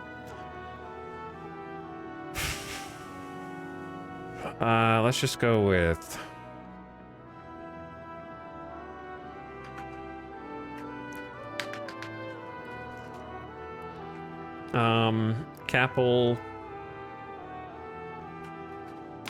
Capodanzo, our newest holding. 1,000 population here. Why are we losing 3.63 gold? Because of buildings. Sure. That makes sense.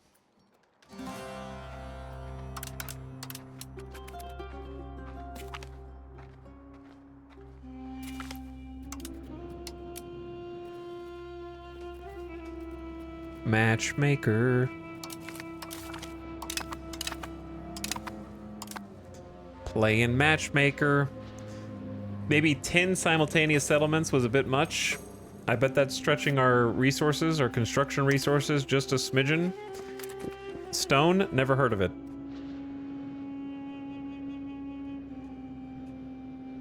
Why are we -5 stone? It's quite a lot of stone. Well, part of the reason is because Pwampet is still not back to fully operational yet. We're working on that. Huizenfels has a little more room to maneuver.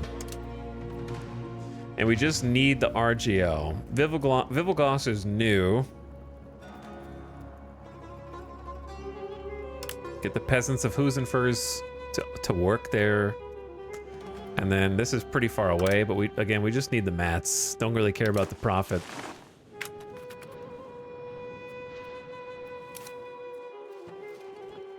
We're always short mason. But they're spooling up for the new constructions. So it'll improve over time, but they're gonna need stone. We could change a lot of them to clay if we have 13 extra clay for some reason. So we're actually gonna just go boom, boom. And I want to say that switches all of them to clay, which will also save stone. Smart. Schmart. But it might produce less masonry. So it might be a little trade-off. We'll see.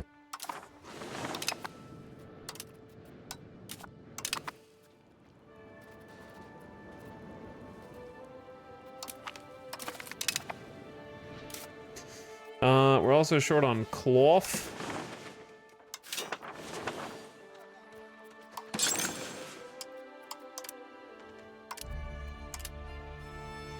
So let's get another tier, I'd say, in Pojapalo. And then max out Laterus Ammundus. And just let all those buildings ride for a bit. Omega development.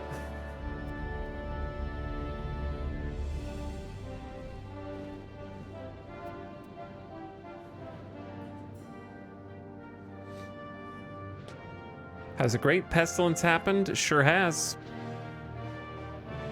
But we were too strong. Might happen again. Game thinks it's still happening, actually, even though it's not been on the coast for like 15 years. 10 years at least. I keep getting negative events about the Great Pestilence, even though we're not affected by it anymore, because paradox, I guess. There's still 4 locations on the map that have the Great Pestilence, so the event is bugged to stay open, and we keep getting the negative events from it, even though we're not suffering under it for like the last decade.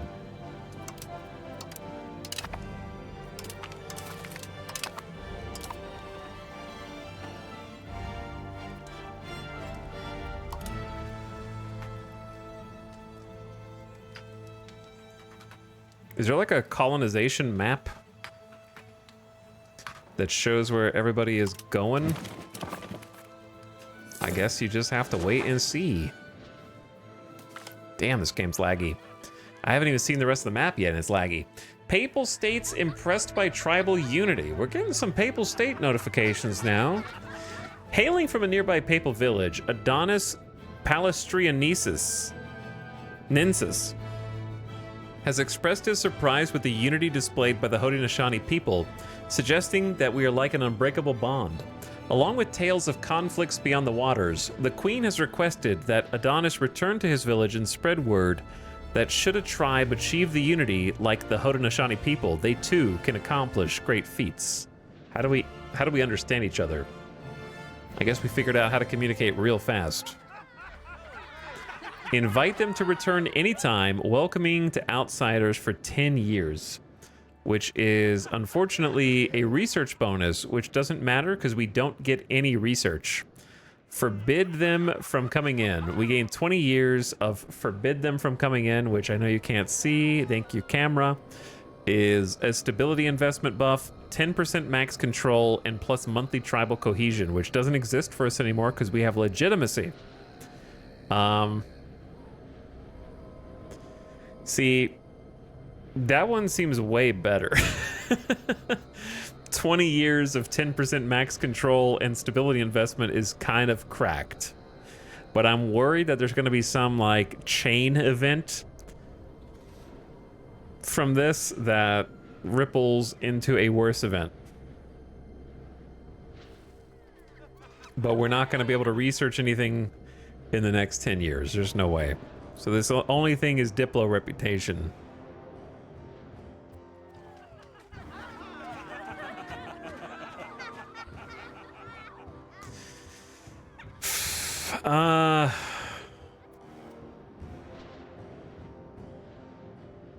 Do you risk offending the Pope? Here's the thing, right? We know that if the Pope just broke a treaty about colonizing America, he's not really here to make friends.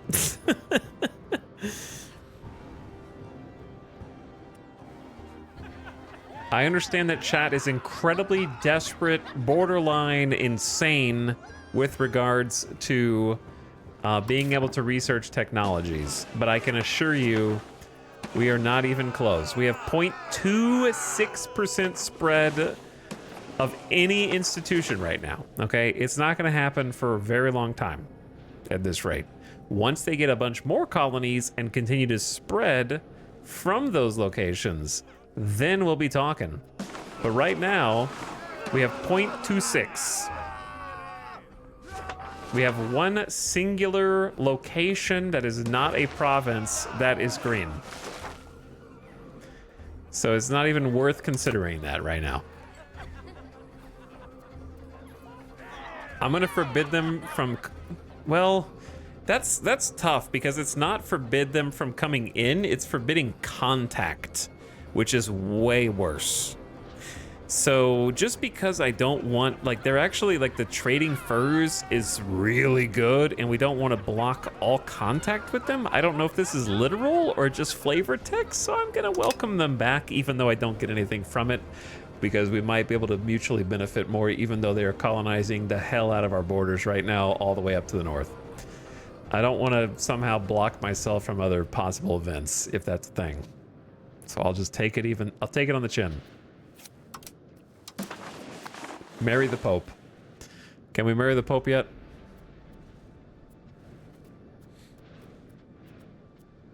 Also, we never checked to see if the Pope got upset from stealing maps. He did not, I don't think. As far as I can tell.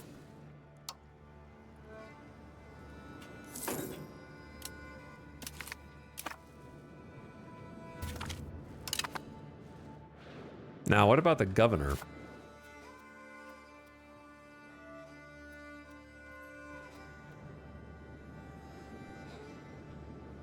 They just hate us. They hate us because they ain't us. Not because of the maps, though.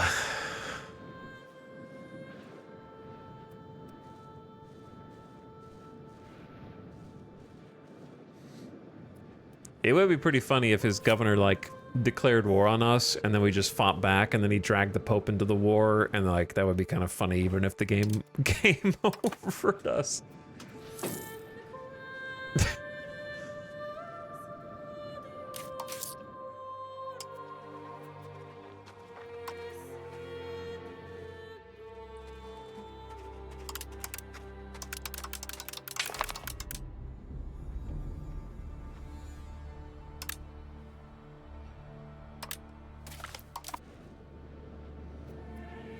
Okay. I'm just gonna let some of these buildings complete. Oh, the Pope has got another spa coming in.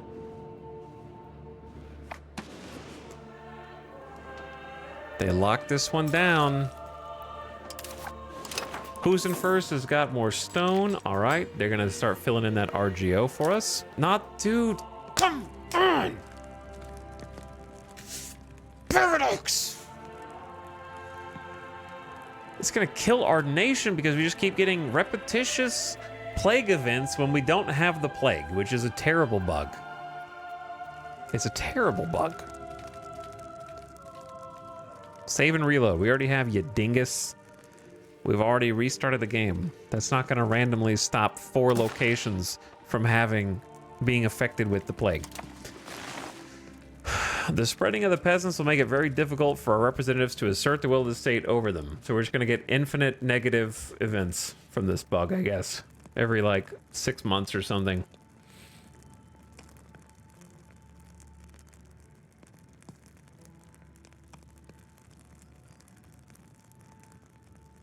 We lose 12 stability either way. And we get 5 years of less prosperity, lose 88 gold, 12 prosperity. Force them back to work, I guess. Rip money.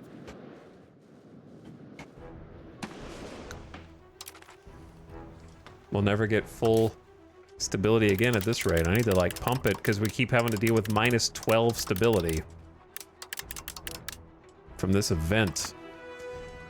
The power of the clergy has never relied on the state. Rather, in the many ways the clergy who lend themselves... I can't read. Rather, it is in many ways the clergy who lend their legitimacy to the queen through their ties to the spirit realm. The combination of deft political maneuvering, fear-mongering, and generous donations from the subjects have cemented their power. They're happier as a result. You got it. All right, we have now surpassed where we were population-wise pre-plague. Pre-plague. Our economy, however, has only barely recovered. Barely. All right, more stone from Old Pencock. We now have surplus stone. Our chancellor is come of age. Classic. Okay, let me check supplies. We are low on many of them.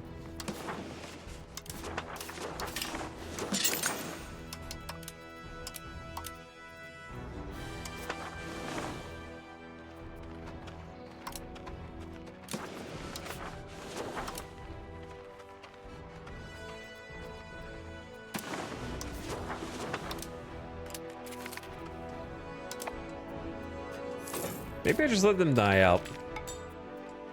I'm just gonna let you die out. I don't really care. I gotta stop caring so much about marrying everybody off. It's gonna drive me insane at this rate. Gotta let it ride a little bit. Because this is what's happening. Look at the notifications. It's all it is at this stage.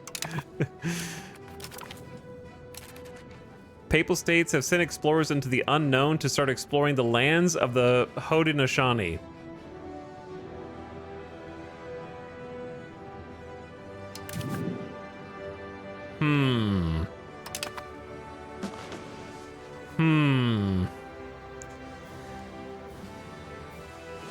They're exploring our land now, are they? Oh dear. Oh dear. Alright, I kind of care a little bit, I'm sorry.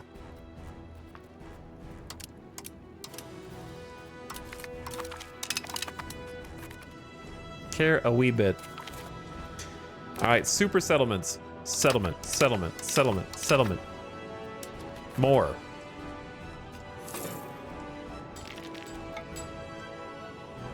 Welcome to 1550, by the way, gamers. Welcome to 1550. Happy New Year, mid-century. Spinner's Guild level 3. We still have a deficit. Why are we losing money now?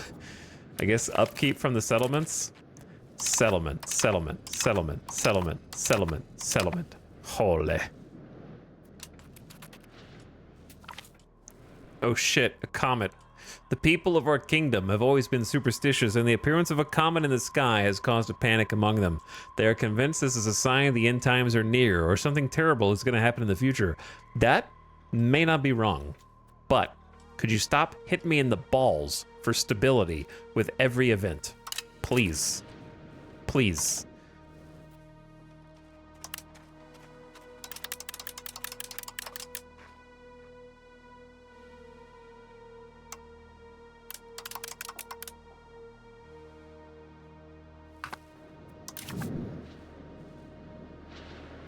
Potopoco. Potopoco, you can stay. I like Potopoco. That's a good name. They have the salt there.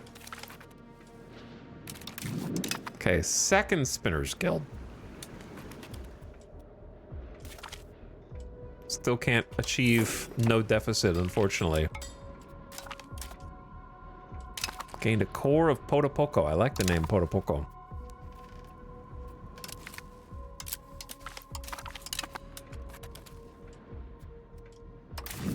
Starving provinces in Chesapeake. Well, they're gonna have to learn how to fish. Oh. This is gonna be the...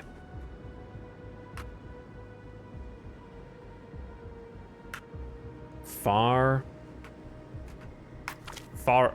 away.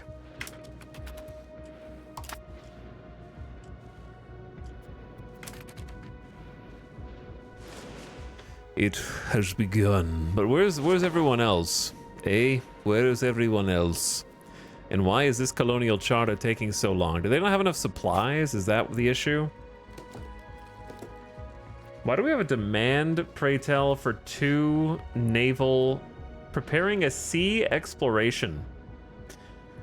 Chat, there is a non-zero chance that the Pope is in our market preparing a sea exploration which can never ever fire off because we do not have naval supplies in our market. And he, as the AI, may be waiting an eternity, a literal indefinite period of time for those to arrive, and they never will. There's a non-zero chance that he'll be stuck in an eternal exploration. Maybe. I don't know. I can't guarantee that for sure, but that's where a lot of our demand is going. The other bit, he's demanding 2 tools because he's sucking us dry preparing for a sea exploration. So suddenly our market doesn't have enough tools or enough liquor because preparing a sea exploration.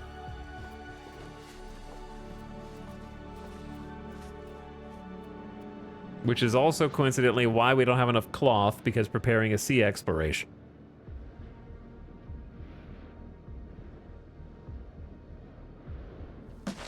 It's unclear to me how foreign markets work. If they're over here and they need access to supplies that this market doesn't produce, and they have no trade range between the markets, they can't get those materials over here, right?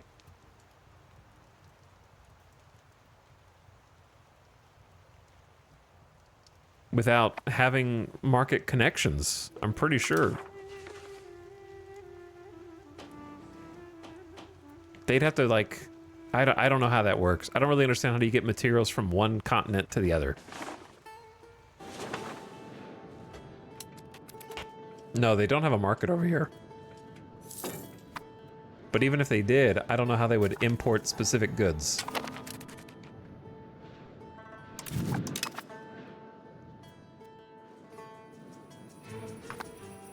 They're taking more land. The Pope is going to have this entire section, man.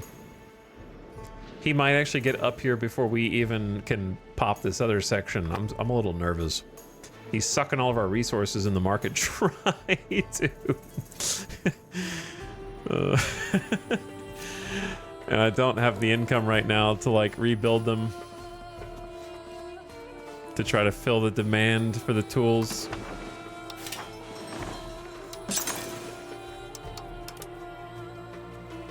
I can give you one tool level in Potion Palo, and that's it.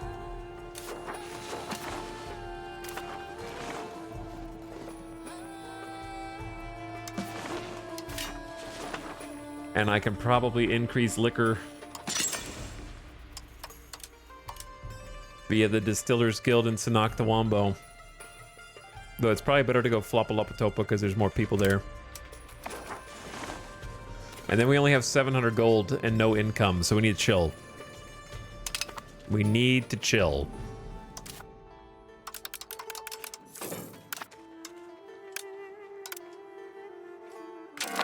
Chill, game? God, it's... Every month is the laggiest thing ever. Alright, two things. Number one. We need to stop expelling pops from this location to go to Pwompit. Pwompit's gotta be set now. Yeah, it's more than set. All right. Let's change what they're doing. I want to go back to increasing province control so that we get money from our best market. More tax base will help a ton. Okay. Then the encourage migration one can change to... I'm going to say stabilize the country just because we've been losing so much stability. And that should help pump up the market.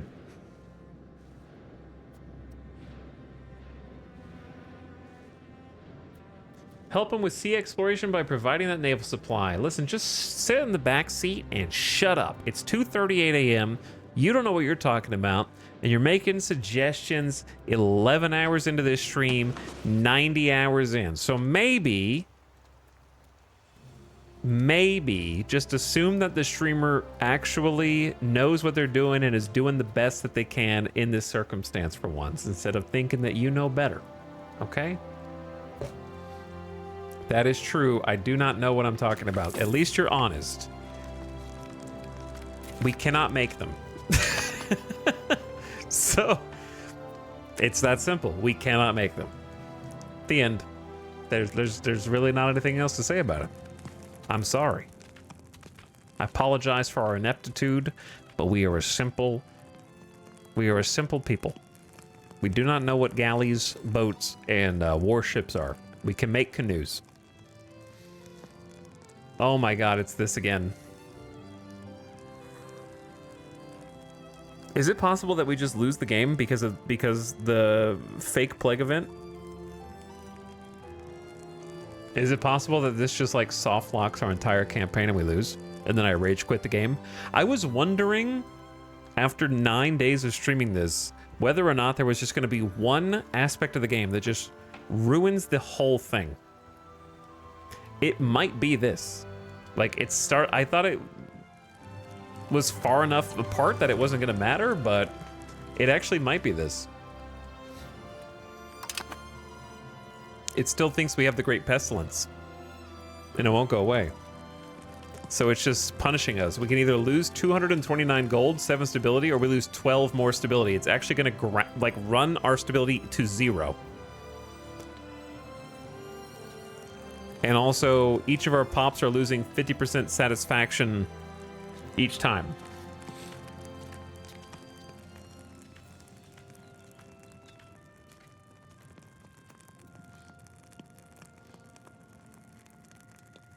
Send guards to punish the attackers, lose 7 stability, 10 manpower, 229 gold, and minus 50% satisfaction for the peasants.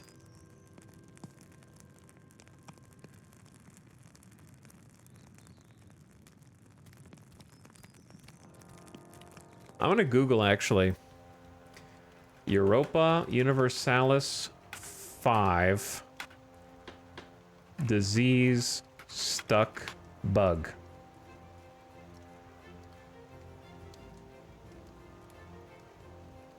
One week ago, Black Death not ending. Bug. As others have mentioned, it did disappear after a while. The tooltip is misleading bugs, but the situation itself apparently not.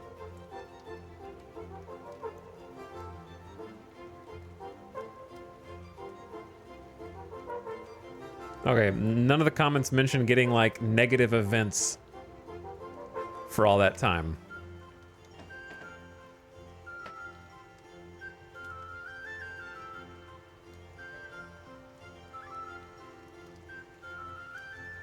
But yeah, this is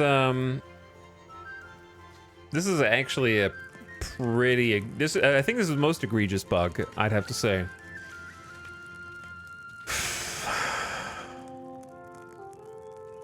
It's been in the same 4 locations for years now. It's only been in 4 locations. And it's only, it's actually not even clickable on the map, so the game doesn't even think that there is a Great Pestilence right now. There's no drop down for it. There is no presence of this disease.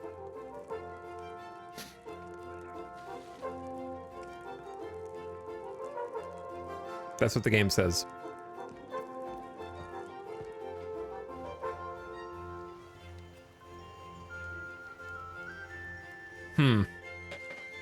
Well,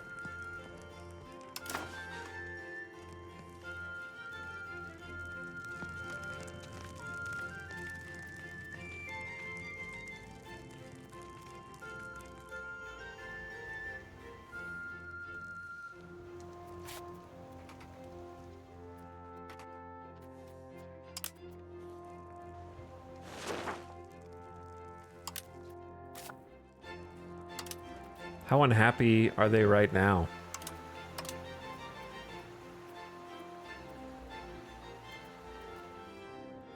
How do you see... This is not... There's no way this is the right screen. But apparently it is. Okay, so a lot of our peasants are insanely unhappy. These are tribesmen. That's different. This is all peasants. Okay, so it's that kind of filter. Yeah, all of our peasants have negative 48 from events, so they're just like perma unhappy. You know, peasants being unhappy doesn't affect much, just their state satisfaction, their level of unrest, their tolerance of religions, access to their pop needs, the market price of those needs, and the cultural opinion of their culture, and more, you know, not much. No big deal. I guess it's only 5 places.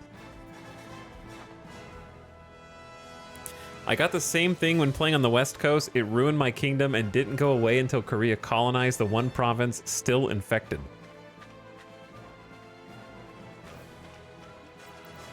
That sucks, Katakiwi. I'm sorry.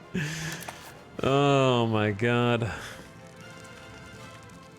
It's just like...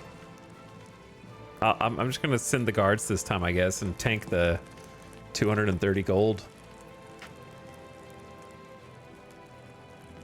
Easy come, easy go, I guess.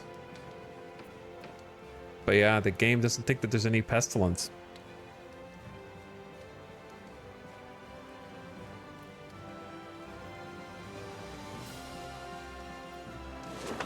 I don't know what to do about it. I can try reloading again, but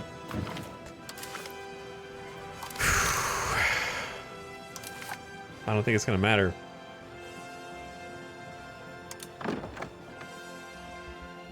But yeah, it's gonna grind us into the ground. We're just gonna lose all stability, go to 0, or lose all money. Or all their pops are gonna be unhappy and stop paying taxes and buying goods and stuff.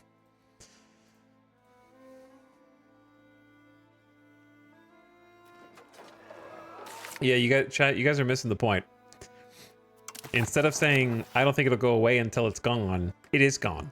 The game just thinks it isn't gone. That's the problem.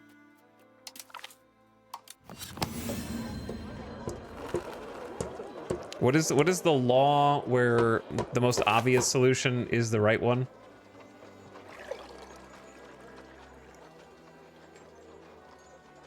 Occam's razor. Occam's razor. Yep, it's been the pestilence. Sorry about the loud noise there. That's just the game for some reason. The pestilence has been going in the same 4 colonies for like over a decade now. It doesn't last that long. It's not a decade-long illness that hits 4 locations for a decade. Do you understand? It's been the same 4 locations. And in fact, the game itself on the geopolitics disease screen for Great Pestilence says there is no presence of this disease. That's worldwide, because we can see other people's diseases from the screen. This is influenza outbreak in somewhere else on the world that I can't pronounce.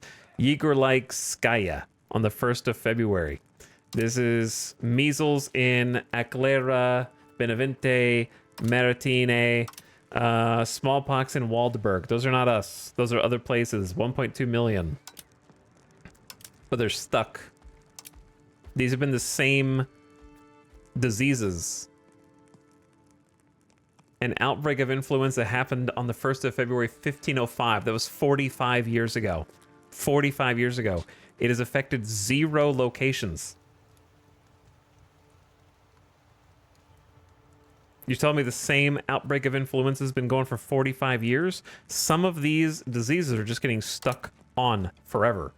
And we've got one of them, except it's not even on the disease screen, because it says there isn't one. Great pestilence, great pestilence. No presence. I can't make it any clearer than that. So maybe just don't always give the benefit of the doubt to a game that is full of bugs. You know what I'm saying? That's all I'm asking. It's okay to be like, that's a bug. Yeah. He said that was a bug. There must be a logical explanation for this. There are no bugs in this game. That is an impossibility.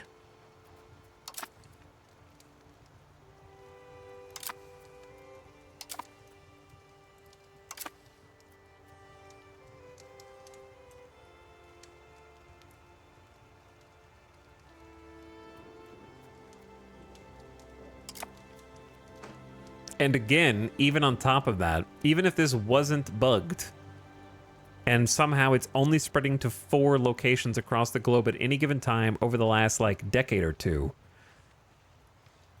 you shouldn't be getting the most negative events possible in the game that say your people are suffering from this disease while no one even remembers the disease from 20 years ago. And they're killing people in the streets over it and collapsing your kingdom, even though they're not even affected by the illness. So even if it wasn't bugged, that aspect should not even be part of the gameplay, right?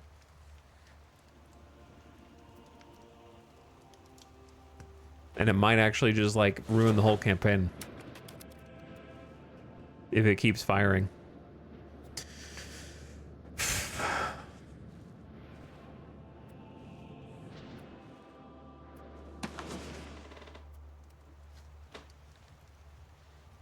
which would be a shame. And I hope it does randomly go away on its own. That would be awesome, because I could then keep playing the game normally. But it's hard to do when you're getting slammed for 250 gold every like 3 months, or lose 12 stability until you go negative. I don't even know if you can go negative. We haven't been 0 stability in like the whole game. I'm having to dump my entire economy on trying to like balance stability back up to make up for it.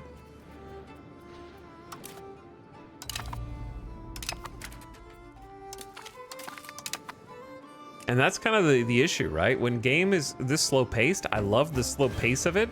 But the problem with the slow pace is there might be game-breaking shit that you don't even realize until you're 100 hours into a campaign, which I think feels worse because you've already emotionally committed so much of your own time to it. By the time you figure out that your run is ruined, then, you know, like I'm not going to start over, because what if I do another 100 hours and then get to another game-breaking bug? I'm going to stick with it for now and just hope that it randomly goes away, of course. But I'm just saying, like, it's very much like, why would I go again if the same thing could happen somewhere else and I don't realize it until 200 plus years into a campaign? So I'm hoping that's not the case.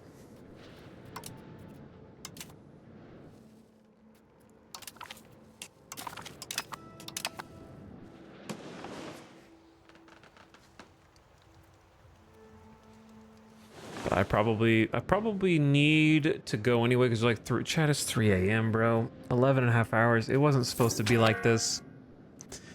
I need to eat food, but I'm losing all my money.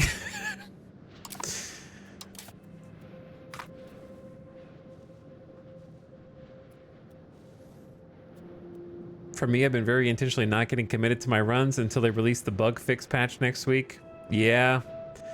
It'd be nice if we could just throw a hope and a prayer that somehow that's covered in Monday's patch.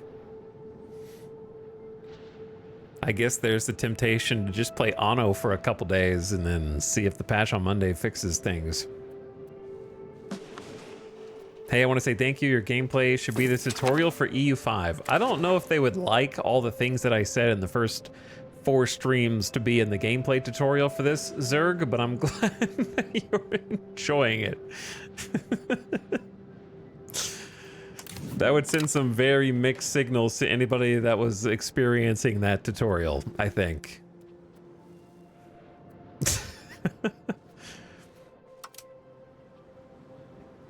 I like the word Chikamakomiko, so we're just going to keep this one Chikamakomiko.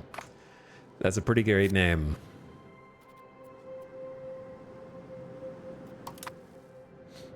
Can you end the event using console? I don't know.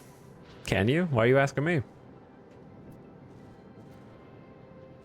Do you not think that using console to end a global pandemic might create other cascading issues in the campaign? In the same way that adding a mod to your game in the middle of a run might screw some things up? Butterfly effect and all?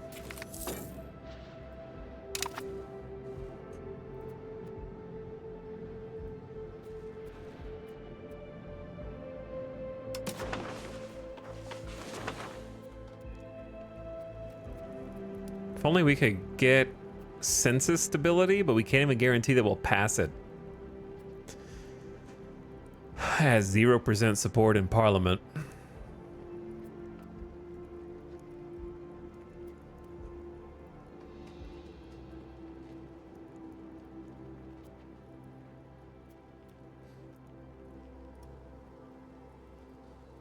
Might be worth just taking expand gravel roads, even if we don't build a road, just for the centralization. That would probably help. And that way we get a guarantee passage or thereabouts.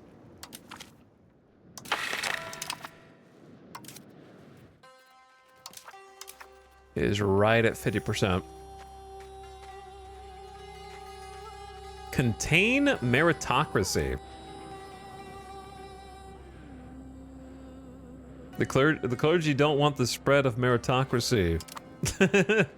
It's too influential. Dong. If anybody comes in here and snipes these provinces, we're just gonna have to try and sell them to the other people. The Pope is making big moves, dude. Big moves. But so am I. And I don't know who's gonna come in swinging here next. I think we need to just get this map from the spy network and then drop the spy network to save money. I want to see what's going on in Tennessee, but I think I'd rather just keep my eyes on the coast. How can we see all the way down here? But we can't see what's going on in the Caribbean.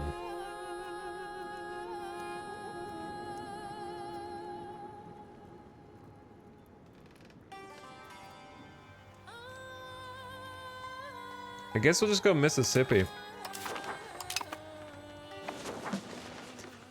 In case anybody heads down here, it's kind of what you expect. Fiber crops, cotton, fruit, clay. Nothing crazy.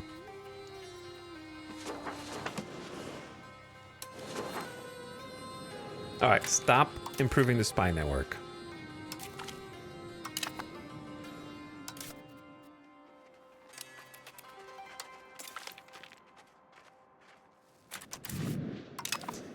A Distillers Guild in Flopalopatopa. Okay. All right, I need to stop. It's almost 3 a.m. It's 3 a.m. and I wouldn't stream tomorrow, probably. We gamed a little too hard. But hey, at least we got to see the colonizers just like we wanted. An agreeable parliament. Parliament's especially agreeable. Leverage their loyalists. I could lose 5% support for 96 gold. Do I care about 10% toward meritocracy in 3 locations? Not really. I think we need that cash. I need the cash, and then we have to contain meritocracy to make up for it. Rappahannock. These are pretty good names. 800k pop? Oh, we are 800k pop. Whew.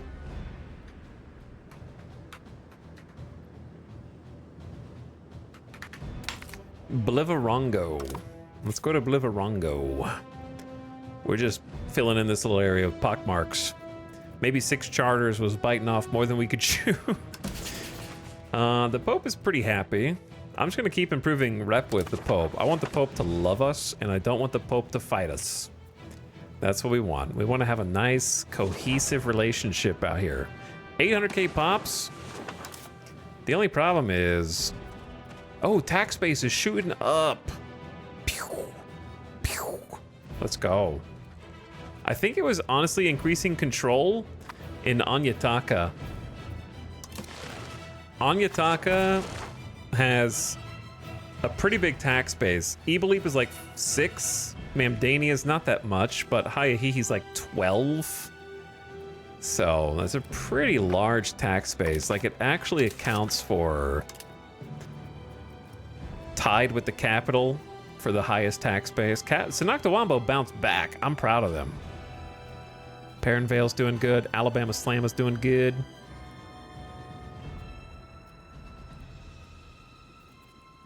Plumpet could be making so much more money if we had more control over there.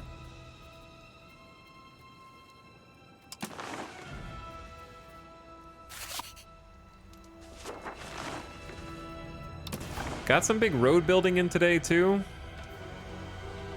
Need obviously a lot more going out this direction, but we got plenty of time for that. We just needed to expand like kind of as fast as possible.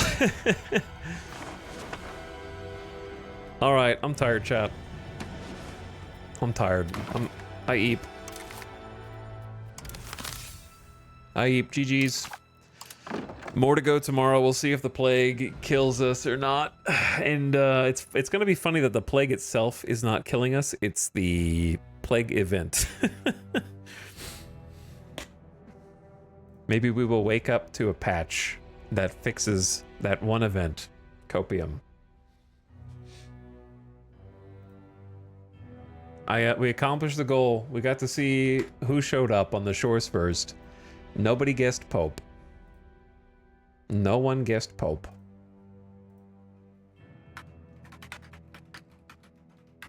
All right, I'm gonna send you guys out on the in-stream raid. Go say what's up to your boy Sim, who's hanging out, chilling with some GeoGuessr. Go give Sim some love. See if you can guess where you are in the world.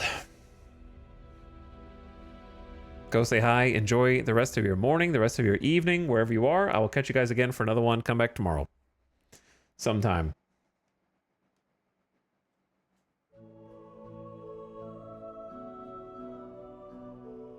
No one ever suspects the Pope. Man, I wasn't gonna stream this long.